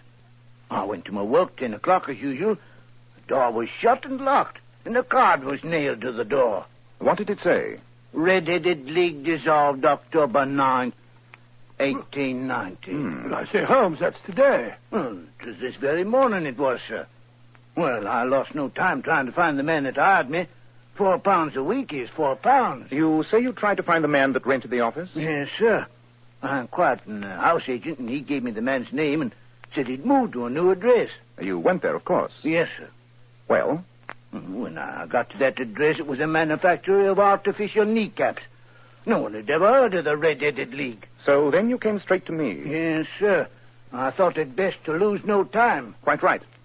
By the by, Mr. Wilson, this assistant of yours, Mr. Vincent Spaulding, how long had he been with you when he called your attention to the Red-Headed League? About a month. How did he come? In answer to an advertisement. Was he the only applicant? No, sir. I had a dozen. Why did you pick him? Because he was handy and would come cheap. At half wages, in fact. What is he like? Small, stout built, very quick in his ways. No hair on his face, though he's not short of 30. And he had a white splash of acid on his forehead. I thought as much. Have you ever noticed that his ears are pierced for earrings? Oh, yes. He says a gypsy did it for him when he was a lad. Watson, what day of the week is it? Well, it's Saturday, of course. Saturday, dear me, so it is. Well, Mr. Wilson, I think I may promise you some startling developments by tonight. In the meantime, Watson, I suggest we drop round sometime this afternoon to view the attractions of Saxe-Coburg Square, and Mr. Wilson's exemplary assistant in particular. Certainly, my dear fellow. Oh, thank you, sir, thank you. I'll be expecting you. Goodbye, gentlemen. And now, Watson, if you will hand me my violin, I have some thinking to do. Can't you think without that? Oh, all right. There you are.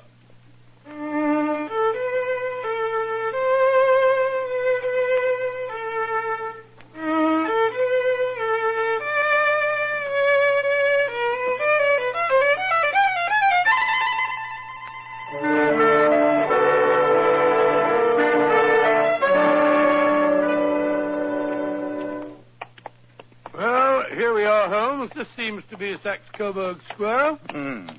Shabby, genteel little backwater of a place. And this, I fancy, is our friend's shop, the 4-story building with the 3 gilt balls over the door. Yes. Well, the square itself seems fairly uninteresting, huh? Yeah, very depressing. Let's see what street backs onto it on this side. Come along, Watson.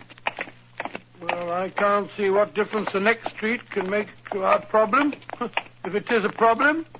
The whole thing sounds more like a practical joke to me. A practical joke which cost its perpetrator £4 a week? Nonsense, Watson. No man's sense of humor resides in his pocketbook. Well, this street seems to have more life. It's one of the chief arteries leading to the north and west. Now, let me see. What is the order of the houses here? Order? Yes, it's a hobby of mine to have an exact knowledge of London. First we have Mortimer's, then the tobacconists, the little newspaper shop, the Coburg branch of the City and Suburban Bank, the vegetarian restaurant, and McFarlane's carriage building yard. Yes. Now we can go back to the shop of our friend, Mr. Wilson. What's the hurry, Holmes? Don't walk so fast. Well, I found out all I want to hear. Well, Holmes, you behave as if you were taking a memory course. Why should you want to know all the shops on that street? It's just a waste of time. Nothing that exercises the brain is a waste of time, my dear Watson. The trouble with most of us is that our brains have become flabby from lack of proper use. Rubbish. Well, here we are back again. Quite. Why are you tapping on the pavement with your stick? Huh? If you want to enter the shop, why not knock on the door? Oh, quite so, Watson. I'm afraid my etiquette is a bit faulty lately. So, just to please you, I will knock on the door. Somebody's coming. I can see him through the glass. Looks like our bright little assistant. Good afternoon, gentlemen. Won't you step in? Thank you, no. I only wish to ask you how to get from here to the Strand. 3rd right, 4th left. Smart fellow, that. Eh, Watson? I see no signs of a colossal intelligence. Nevertheless, he is, in my judgment, the 4th smartest mind in London.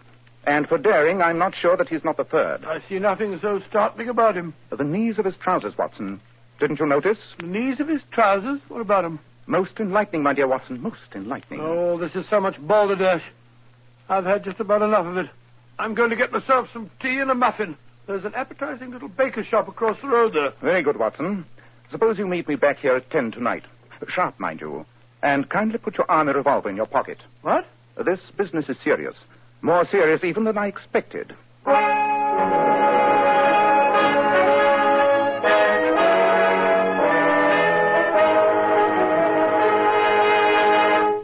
just a moment, we'll rejoin Sherlock Holmes as he endeavors to solve the strange case of the Red-Headed League.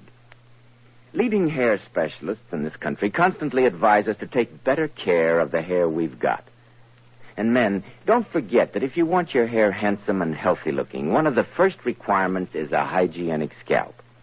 And why settle for just any hairdressing when you can enjoy the extra advantages of Kreml hair tonic? Kreml is a highly specialized hair tonic which gives you your money's worth. It contains a unique combination of hair grooming ingredients which is found in no other hair preparation. It keeps hair attractively groomed at all times, looking so neat and orderly. But Kreml does lots more than keep hair looking handsome. A Kreml massage stimulates circulation right in the surface of your scalp and leaves your scalp feeling so alive and invigorated. At the same time, Kreml removes dandruff flakes, and it's excellent to lubricate a dry scalp. And if your hair is so dry that it breaks off and falls when you comb it, Kreml actually helps condition the hair, in that it makes it feel softer and more pliable. So, men, take better care of the hair you've got. Buy a bottle of Kreml at any drug counter. Ask for an application at your barber shop. Use Kreml daily for better groomed hair for a more hygienic scalp. Kreml, Kreml Hair Tonic. Now, Dr. Watson, you were going to meet Sherlock Holmes that night in Saxe-Coburg Square. Yes, Mr. Bell. Our rendezvous took place right on the dot. I remember the hour was striking. I say, Holmes, it's 10 o'clock now. How long do we have to stand here in this confounded rain? I'm soaked to the skin. Until the other member of our party turns up, Watson. Ah, here comes a cab. I think you'll be in it. Whoa! Yes. Good evening, Mr. Merriweather. Good evening, Holmes. Yes. I say, Holmes, why have you got to rout me out on a night like this? Saturday night, too. I shall miss my rubber of whist. It's the first Saturday night for 27 years that I've not had my whist. My dear Merriweather, I think you'll find that tonight you're playing for higher stakes than even you are accustomed to. And I can promise the play will be more exciting. Oh, indeed. By the way, this is my friend, Dr. Watson. How do you do? How do you do? But come, we must hurry. This way, gentlemen. Where are we going? Wilson's shop is here on the square. Oh, stop burbling, Watson. Follow me and don't waste time. Your message to me, Holmes, you said something about John Clay, the murderer, thief, smasher, and forger. John Clay? Who's he? My dear Watson, John Clay is one of our most colorful and dangerous criminals. A young man, but at the head of his profession.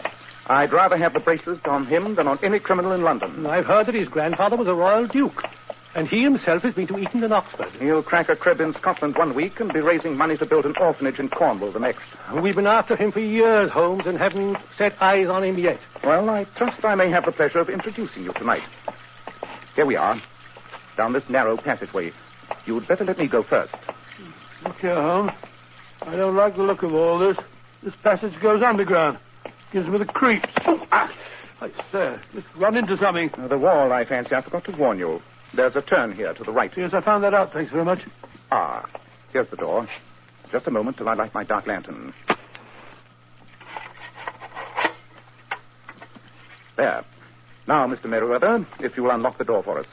Just a moment till I find my key. Here we are. Better let me go first, sir, in case we're too late. Ah, yes, the coast seems clear enough. Come along, both of you. Holmes, as I said, I don't like the look of this place. Your lantern throws such weird shadows. Smells like a vault. It is a vault, my dear Watson. The basement of the City and Suburban Bank, to be exact, of which our friend Mr. Merriweather here is managing director. Well, what are all those wooden crates doing here? They explain why the most daring criminal in London is taking such an interest in this particular place. Yes, Dr. Watson. These crates contain our French gold. French gold? Quite. Well, you see, we had occasion some months ago to borrow 30,000 Napoleons from France. From France? Good gracious, really? Most of which has never been unpacked. Rather an inducement for any thief. Oh, really, Holmes, I think you're rather unduly excited. The building is guarded by 10 burly watchmen. Yes, I dare say you're not particularly vulnerable from above. Nor from below, Holmes. Nothing but solid earth below these flagstones. Listen to this. Don't do that. You want to ruin all our plans? But look here, I say it did sound hollow, you know. Not so loud, please.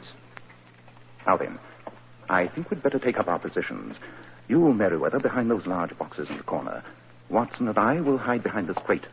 I hope you appreciate the honor, my dear fellow. This crate contains no less than 2,000 Napoleons, neatly packed in tinfoil. Good heavens. Ready? We must put the screen over my dark lantern. And sit here in the dark? Certainly. Oh, dear, and I brought along a pack of cards. I thought we might have time for a three-handed rubber. Not tonight, Mr. Merriweather. We are dealing with a dangerous man, and unless we can take him at a disadvantage, he may do us considerable harm. One thing more. When I flash my light, close in swiftly. And if he reaches for a weapon, shoot. And shoot to kill. Dear me, I wish I'd stayed at home. Quite. I'm going to cover the light.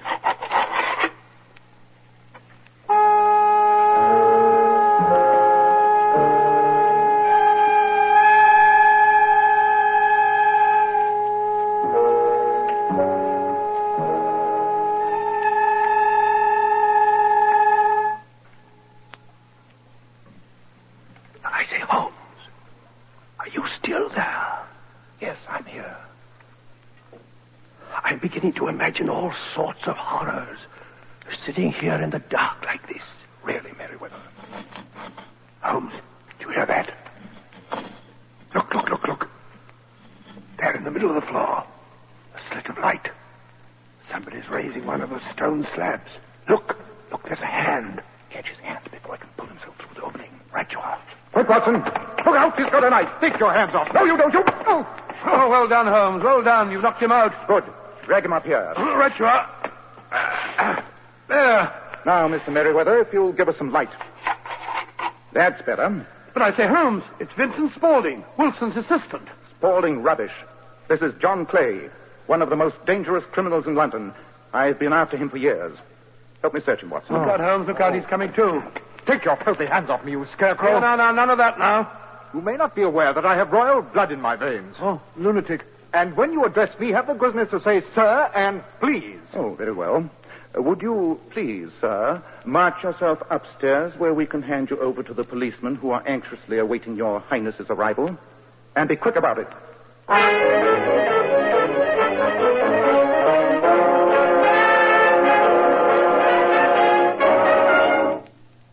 Better have another spot of whiskey, Watson. Oh, thank you.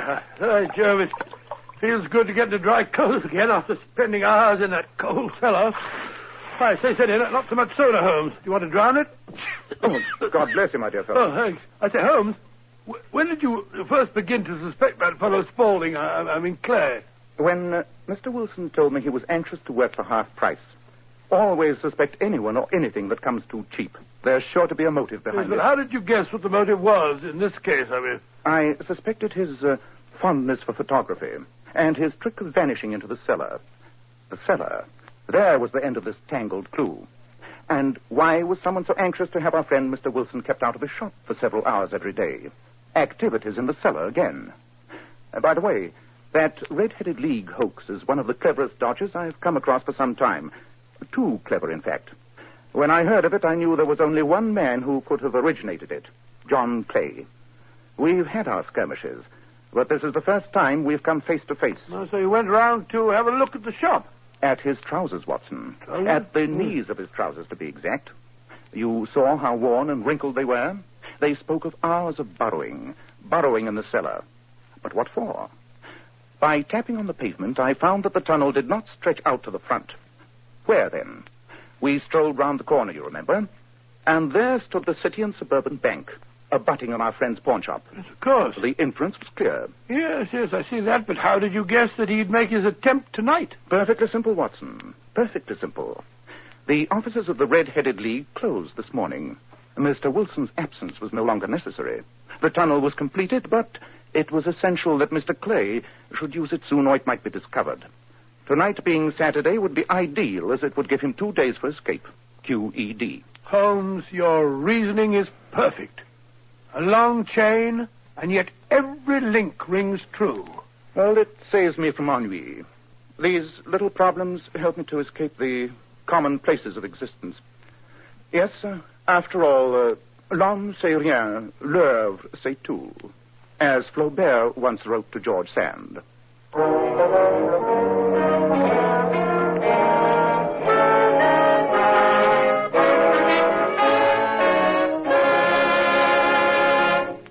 fascinating story, Dr. Watson. What a thrilling time you must have had during the days you lived with Sherlock Holmes. Well, I can't say that I was ever bored. I should think not. Ladies, how often you've heard it said that a woman's hair is her crowning glory. And how true this is.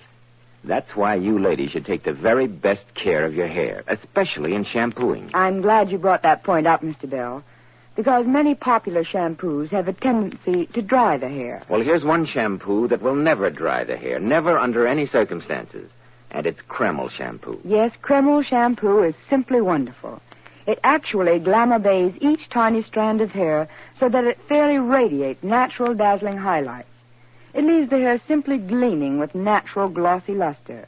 And what's more, your hair stays this way for days. Kreml shampoo is not a soapless shampoo. It's not a cream shampoo. It's not a caustic soap. It's not a drying detergent. It's entirely different. Kreml shampoo whips up a luxurious active foam, even in the hardest water.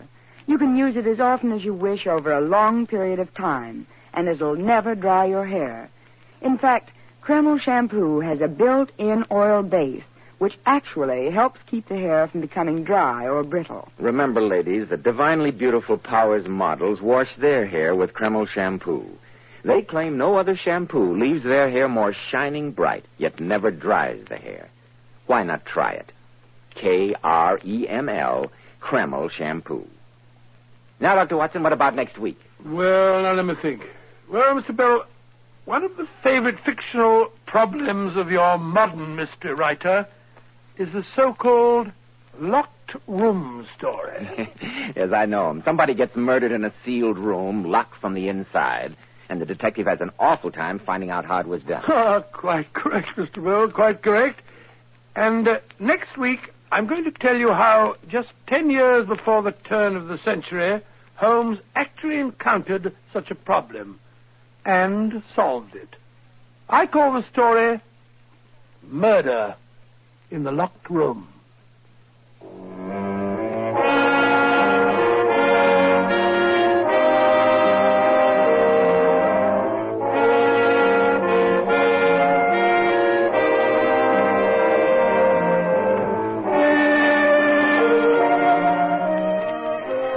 Tonight's Sherlock Holmes adventure was adapted from Sir Arthur Conan Doyle's story, The Red-Headed Lead. Nigel Bruce appeared by permission of Universal International Pictures. Tom Conway through the courtesy of Eagle Lion Pictures. The Sherlock Holmes series is produced by Tom McKnight, with original music composed and conducted by Alex Steinert. This is Joseph Bell, speaking for Kreml Hair Tonic and Kreml Shampoo, inviting you to be with us next week at this same time when Dr. Watson will tell us about Murder in the Locked Room.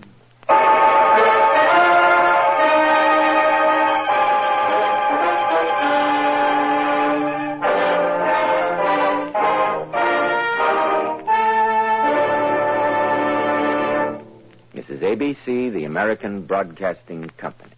Broadcasting Company. Broadcasting Company. Broadcasting Company. Broadcasting Company. Broadcasting Company. Broadcasting Company.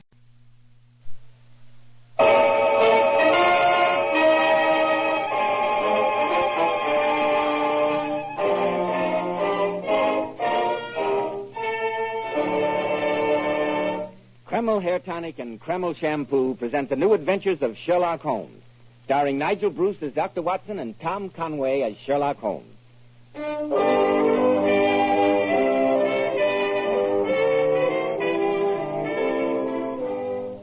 Well, once again, it's Monday night and time for the pleasantest of all doctor's appointments, our weekly visit with that splendid host and incomparable storyteller, Dr. Watson.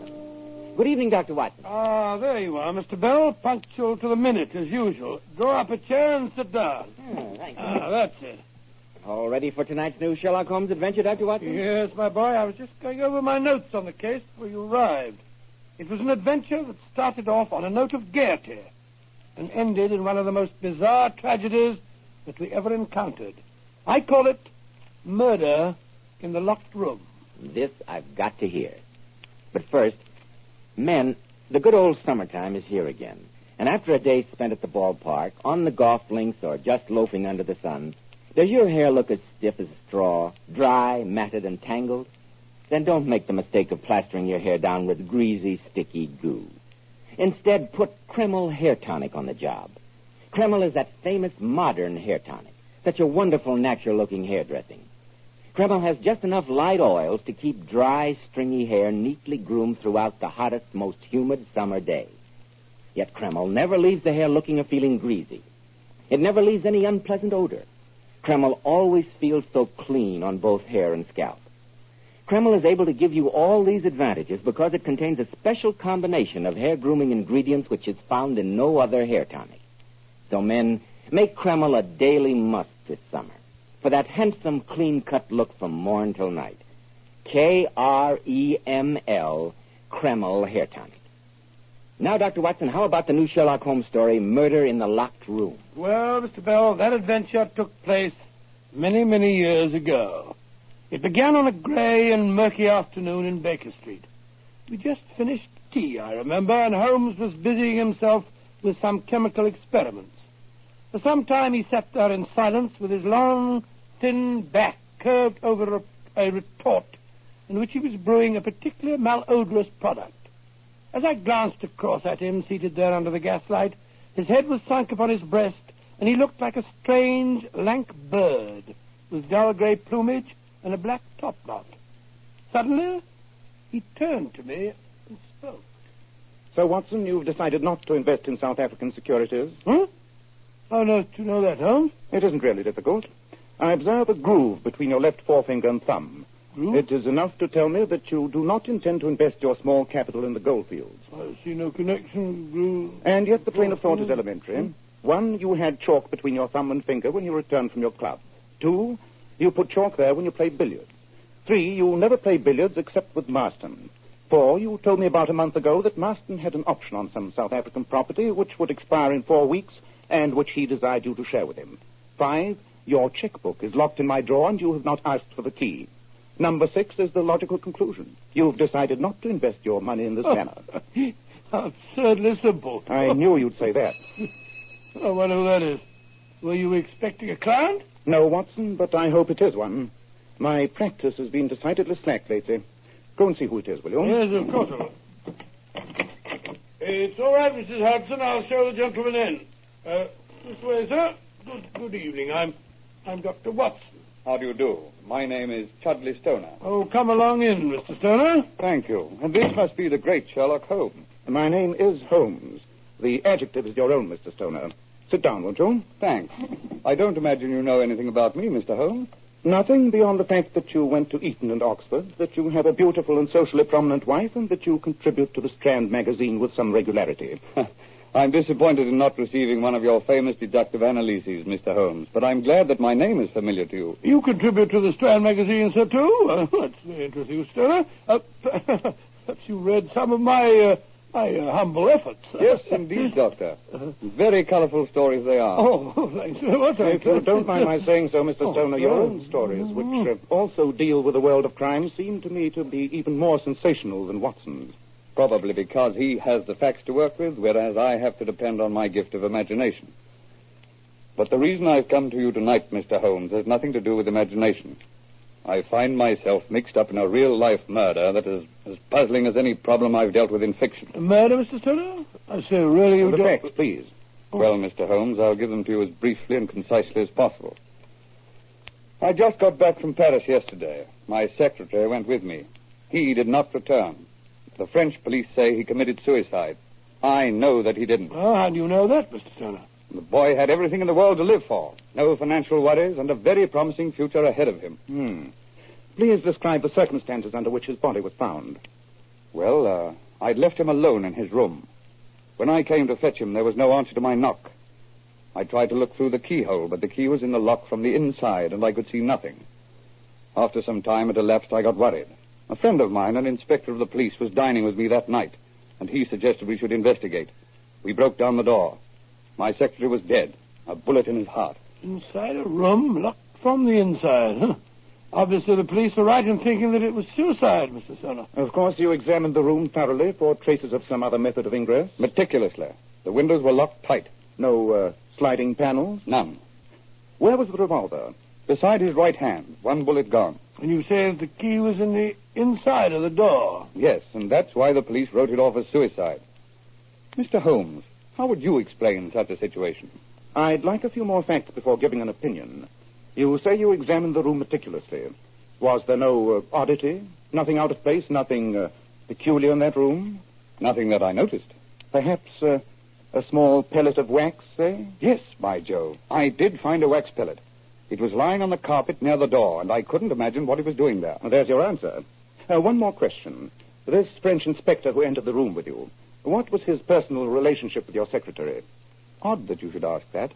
They'd quarreled the night before about some girl at the Folie Bergère. Then there you have it, Mr. Stoner. The murderer left the room, locked the door from the outside, removed the key, and plugged the keyhole with wax. When the room was broken into, he simply slipped the key into the inside of the lock, thereby dislodging the wax pellet. Obviously, from what you've told me, only the inspector had that opportunity. Great Scott, a French police inspector, a murderer? Holmes, what are you going to do about this? Nothing, old chap. Huh? Beyond Nothing, old chap? wishing Mr. Stoner good luck with the editor of the Strand magazine. I don't think I follow you, Mr. Holmes. Oh, come now, Mr. Stoner. It's an intellectual game and, in its way, quite stimulating. But don't think you can hoodwink me so easily. Holmes, what are you talking about? My dear Watson, I read the papers carefully. And what do the papers have to do with this? I've noticed the presence of you and your lovely wife at so many social functions here in London in the past few days that I'm afraid I can't possibly accept your Paris story. The obvious answer remains, you've come to me with an imaginary problem in order to solve a difficulty in one of your stories. Mr. Holmes, you're even smarter than I gave you credit for. But this is disgraceful, sir. Wasting my friend's time like this. I suppose I should apologize, Mr. Holmes. But here's the way it happened. I came home late last night, a little under the weather. I had the most wonderful idea on earth for a story. I was going to call it The Locked Room. I'm convinced I made some notes on the story last night, but when I wakened this morning, I couldn't find them. All I could remember was the problem, but I had no idea how to solve it, and so I came to you. I see. It's an excellent idea for a story. Though I have known similar locked room problems, in fact, I don't recall that fiction has exploited their possibilities as yet. Holmes, why are you so calm? I think it's outrageous to come here and pick your brains for a story. My dear Watson, how else do you get the material for your own masterpieces? Oh, it's not very funny. Should you grudge it to him? Oh, it's not the same thing at all. I must say you're being very sporting about it, Mr. Holmes. Oh, no, Mr. Stoner. I'm being businesslike. May I ask how much you are in the habit of receiving for a story of yours in the Strand magazine? About 20 guineas. Why? I am a consulting detective, and I think I've given you a valuable opinion. My fee, if you sell your story, will be 10 guineas. Good night to you, Mr. Stoner.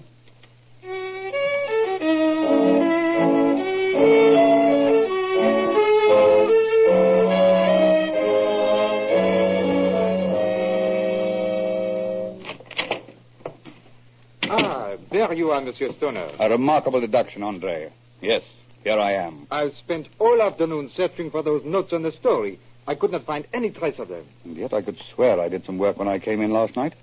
You are sure I didn't give you some dictation? Oh, quite sure, Monsieur Stoner. If you will pardon my saying so, you were a little... Yes, go on, Andre, say it. The secretary has some rights. I was drunk. That's what you mean, isn't it? Oh, I meant no offense. It'd be rather a relief if you did. You're always so infernally polite. Where's my wife? She's in the library with your brother-in-law, Monsieur Seal. Very well. I'll need you after dinner, Andre. I'm going to work on the story tonight. Yes, Monsieur Stoner. Hello, Chad. I was beginning to worry about your not being back for dinner. I stopped at the club. Good evening, Chad. Hello, Henry. And how is our master of the violin this evening? Chad, don't make fun of my brother like that. Yes, Chad, go easy. I can't learn the violin in 2 easy lessons, you know. Violet accompanied me on the piano just now. She says I'm improving. I don't doubt that you're improving. You couldn't become worse. Chad, you're intolerable. Henry's our guest. An unwanted guest as far as I'm concerned. He's been here 2 months. Why doesn't he try and get himself a job instead of mooning around here all day scraping away at his fiddle? That's the last time you've insulted me, Chad. I'm leaving here in the morning. I hope I can count on it. How dare you, Chad? How dare you? If Henry goes in the morning, I shall go with him. Now, Violet, take it easy. You've been drinking again, and you're disgusting when you drink. You made an absolute fool of yourself in front of Andre last night. You're very protective about him. Are you sure those calf eyes he keeps making at you are entirely unreciprocated? I hate you, Chad. I'm not waiting until the morning. I'm leaving tonight. Now, wait a minute, Violet. I'm sorry. I don't know what makes me do it. I get a few drinks and I just feel that I've got to hurt you. Well, you certainly succeed. I used to think it was the so-called artistic temperament that made you this way. Now I realize it's Briggs. I'm sorry, Violet, but it's not been too easy for me. Having Henry around all day gets pretty trying, particularly when I'm attempting to work. But he's planning to move soon anyway. Surely you can tolerate it a little longer. For our sake, Chad. Can't you? Of course I can, Violet. I'm sorry, dear. I'll try and be a little less boorish, and I'll watch the drinking. That sounds more like the man I married. And I'll help, too. I'll try and keep Henry out of your way as much as possible, dear. We can make a go of it, Violet. I know we can. Well, I'm going into the study. I want to jot down some notes on the new story while they're still fresh in my mind. All right, dear. Dinner will be in about half an hour. I'll call you. Fine.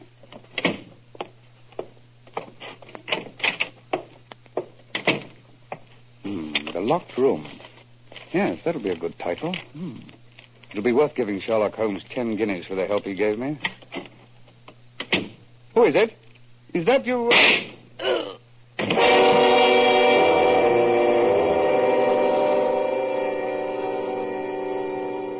I'm flattered that you dropped by to see me, Inspector Lestrade. Not a business visit, I gather. Bless you now, Mr. Holmes. You'll have a whiskey and soda, won't you, Lestrade? Thank you kindly, Dr. Watson. Not too much soda, if you don't mind.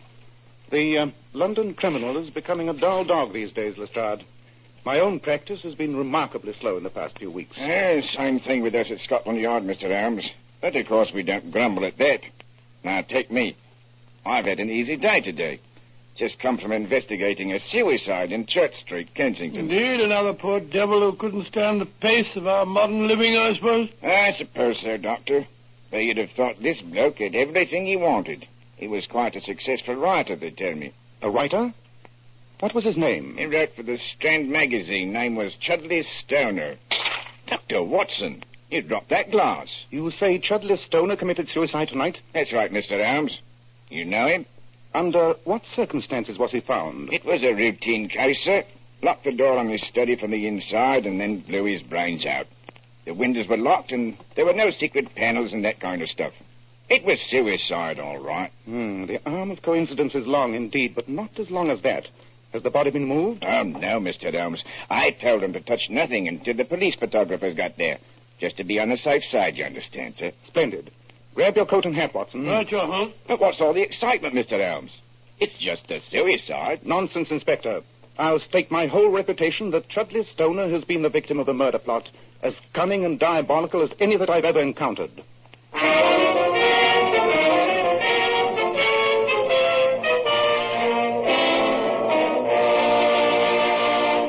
In just a moment, we'll find out if Sherlock Holmes is correct in deducing that this is murder. Are you one of the many men who find it difficult to keep your hair neatly groomed in summer? Does the burning sun bake and scorch your hair, making it look messy and not the least attractive? Then try Kreml Hair Tonic. Just notice the amazing change in the appearance of your hair. You see, Kreml does lots more than just keep your hair looking handsome. This highly specialized hair tonic gives you your money's worth. It contains a unique combination of hair grooming ingredients which is found in no other hair tonic. Kreml is simply great to lubricate a dry scalp. And if the sun dries your hair so that it breaks off and falls, Kreml helps condition the hair in that it leaves it feeling so much softer, more pliable when you comb it. At the same time, Kreml removes itchy, loose dandruff and leaves the scalp feeling so cool, refreshed, and alive. Be smart, men. Buy a bottle of Kreml at any drug counter. Ask for an application at your barber shop. Use Kreml daily for better groomed hair, a more hygienic scalp. Kreml, Kreml Hair Tonic. Well, Dr. Watson, this is really one for the book.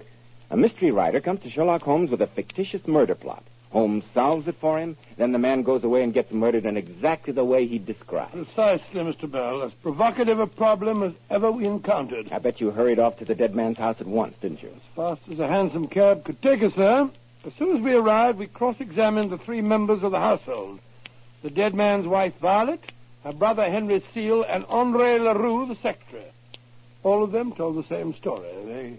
That they'd heard the shot and hastened to the room from different parts of the house. They said that they looked through the keyhole, found it was blocked, and then the two men broke down the door. Just the same story as in the dead man's fictional problem, wasn't it? What happened next, Dr. Watson? Well, before we talked to the three suspects any further, Holmes, Inspector Lestrade, and I walked into the dead man's study to examine the body. I can almost hear Holmes now. As he said... It's not hard to find a motive. A beautiful wife, a worthless brother who'd been told to get out, an attractive and attentive young French secretary who hated the dead man's cruelty. Blimey. And I called it just a routine suicide. You'll notice that no wax pellet is in evidence this time. I'd say that the answer is obvious. The dead man did write some notes on his story last night. The killer found them and realized that he'd been presented with a perfect murder method, never expecting that the dead man would divulge his method to me. Mr. Holmes, why are you examining the keyhole of the door? I was looking for a pellet of wax, Inspector. It's missing. Obviously, the murderer had read about that in the dead man's notes and was clever enough to remove it. But let's examine the corpse. Interesting. Most interesting. Why, Holmes? Well, surely you can see for yourself, Watson. The bloodstains clearly indicate that the man fell here, some 5 or 6 feet from the desk. And yet, with a dying burst of energy, he crawled towards the desk and clutched it.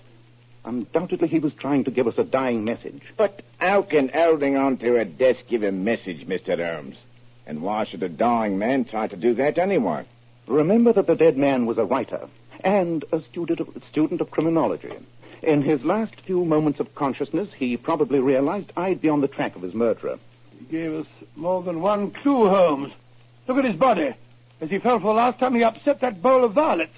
And his wife's name is Violet. Coincidence, I think, Watson. The flowers were knocked over inadvertently as he fell. But the move to the desk was a deliberate and desperate effort. Well, if you talk about that, look here, gentlemen. Lying by his right arm. Look, that was knocked off the desk, too. It's a seal with a monogram on it. Right, Doctor. And Seal is the name of the dead man's brother-in-law. Henry Seal. Interesting, but I refuse to believe that a dying man could deliberately knock over such a comprehensive number of incriminating objects as he died. Then who do you suppose did do it, Holmes? At this stage of the case, I shall suppose nothing, Watson. We have 3 obvious suspects waiting for us. Let's question them.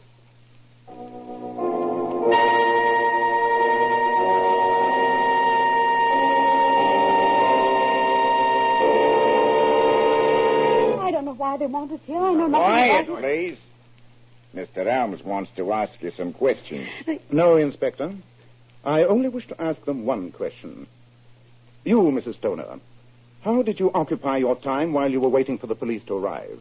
I was so nervous that to try to calm myself, I did some knitting. I do quite a lot of knitting for the Coast Guard men, you know. I see. And you, Mr. Seal? What were your movements before the police arrived? I sat in the library, Mr. Holmes, playing solitaire. And you, Andre? I went to my room and worked on my account books. I realized that my job here was finished, and I thought I would get my books in order. I see.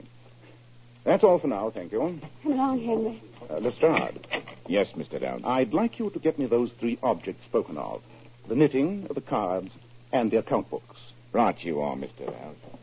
I don't see that you found out much there, Holmes. Don't you, Watson? I'd have thought my line of reasoning was obvious. What are you doing? Kneading at that keyhole. You said that this time the pellet of wax had been removed. True, Watson. But even though the pellet's been removed, I'm quite sure there'll be traces of wax inside the keyhole. And there are. Splendid. I shall remove this lock and take it back to Baker Street. The murderer undoubtedly still had some traces of wax on his fingers. A closer examination of the fragments of wax inside this keyhole and an equally close examination of the knitting, the cards, and the account books should be able to give us the solution to this case.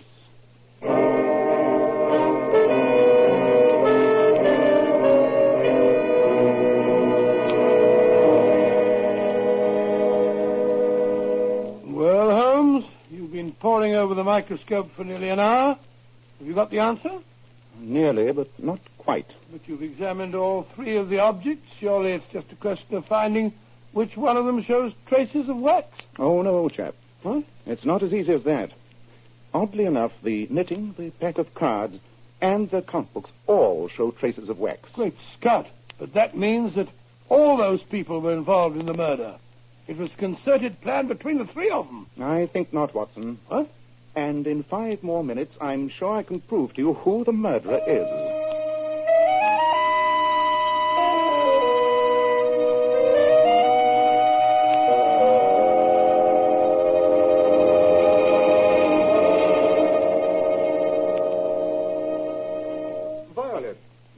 Violet, why are you sitting alone here in the library? Oh, hello, Andre. I'm so upset. They think that Chad was murdered. The inspector's still questioning Henry. I believe they think he did it. Oh, it's awful. Oh. Oh, now, don't worry, darling. Everything is going to be all right. Please, Andre. With Chad's body hardly cold. But surely now that he is dead... you always made me believe that if he were dead, we could be together, darling. I was insane. I thought he was neglecting me. That perhaps there was some other woman. But just before he died, we had a talk. I knew it was going to be all right again. But me? You mean you were making a fool of me? I was making a fool of myself, Andre. Please forget it. Forget it? No, my cold-blooded Englishwoman. I am not some stupid boy you can play with. You cannot throw me aside. I have risked my life for your happiness. Risked your... Andre! You murdered Chad. Of course I did. I hated him. And I hated the way he made you unhappy. And the fool gave me the perfect way to do it by telling me about his filthy story. And then forgetting that he had done so. You devil, get away from me. I'm turning you over to the police. No, you are not. You are going to join Chad since you love him so much. Andre, put away that revolver. Nice shooting, Watson. You got him in the wrist. Oh, sorry. Mrs. Turner, are you all right? Yes, but thank heaven you were both behind those curtains. I'm sorry that we had to wait until the last minute to disclose our presence. But it's just as well to have witnesses to a murder confession. What do you have to say for yourself, Monsieur Leroux? Nothing. Send for your policeman and have me taken to prison. With pleasure. Watson, ask Inspector Lestrade to step in here, will you? Tell him we have a customer for him. A customer for the gallows.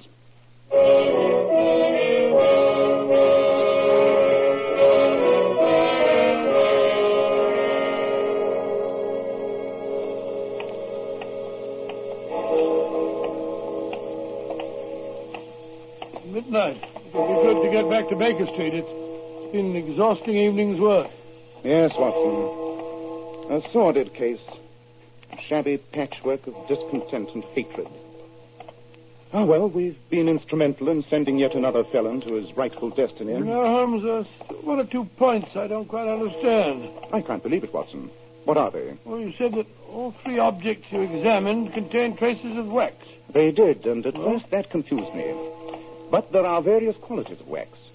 For instance, Mrs. Stoner was knitting with a certain waxed wool that is used specifically in knitting for seafaring men. It gives the garments a weatherproof finish. Never heard of it. Possibly not, but it's a fact. And, as you know, I specialize in such odd pieces of information. What about the traces of wax on the cards that Henry Seal used when he was playing solitaire? Again, I was misled. Until I remembered that Mrs. Stoner told us that her brother had been playing the violin a short while before her husband's death. Oh, he'd been using rosin. Precisely. Oh, yes. Logically, it had to be the secretary. But the proof came when I made the final analysis of the three specimens of wax. That, on the account books, was the only one that exactly matched the traces of wax I found in the keyhole. Oh, suppose I'm very stupid, Holmes. Anything else bothering you? Yeah, just one point. You said that the dying man tried to indicate his murder by clasping the desk as he died. Yes, I'm sure he was trying to give us a dying message. Well, I was fooled by the violets and the seal. Well, that was a freakish coincidence. But the effort in crawling to the desk was not. That was the true message. I still don't see it. Oh, come now, Watson. The secretary was a Frenchman. The French word for desk and for secretary is the same. Secretaire. Oh, I see it now. Oh, really, Watson? You know, Holmes, you'll never get your fee for this case. Indeed. And why? Stoner's dead. You'll never sell that story to the Strand magazine now. True, Watson. But I've no doubt that you will. Though perhaps it'll be a slightly different version of it. And you'll probably call it something very melodramatic. Perhaps murder in the locked room.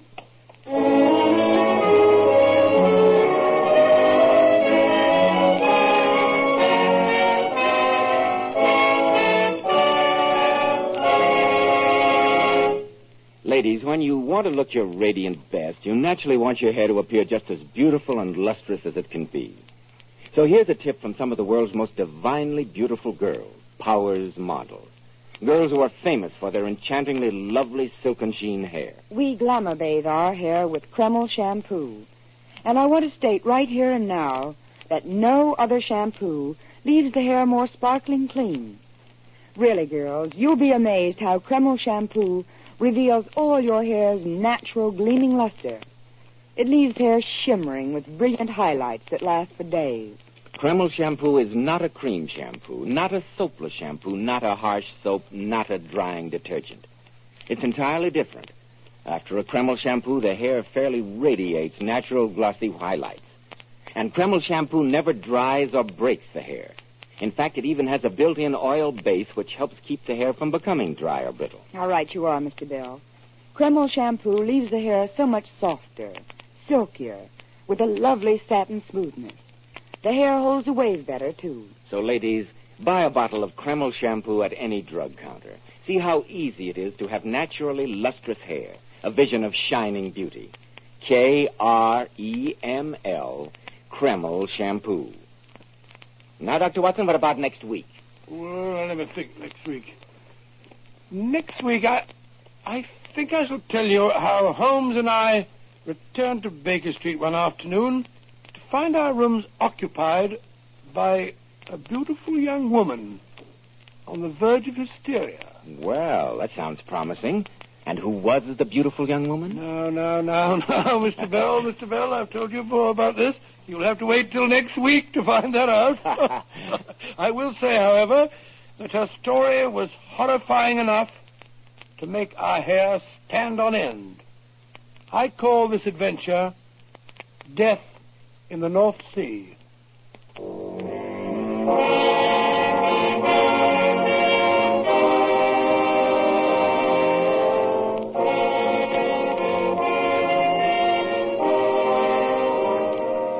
Tonight's new Sherlock Holmes adventure was suggested by an incident in Sir Arthur Conan Doyle's story, The Dancing Men. Nigel Bruce appeared by permission of Universal Pictures. Tom Conway through the courtesy of Eagle Lion Pictures. The Sherlock Holmes series is produced by Tom McKnight with original music composed and conducted by Alex Steinert. This is Joseph Bell speaking for Kreml Hair Tonic and Kreml Shampoo and inviting you to be with us next week at this same time when Dr. Watson will tell us about Death in the North Sea.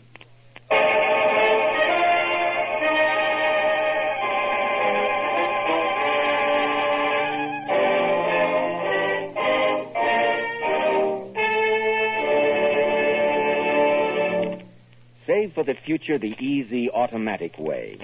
Buy U.S. saving bonds through your payroll savings plan or at your bank. This is ABC, the American Broadcasting Company. Company. Company. Company.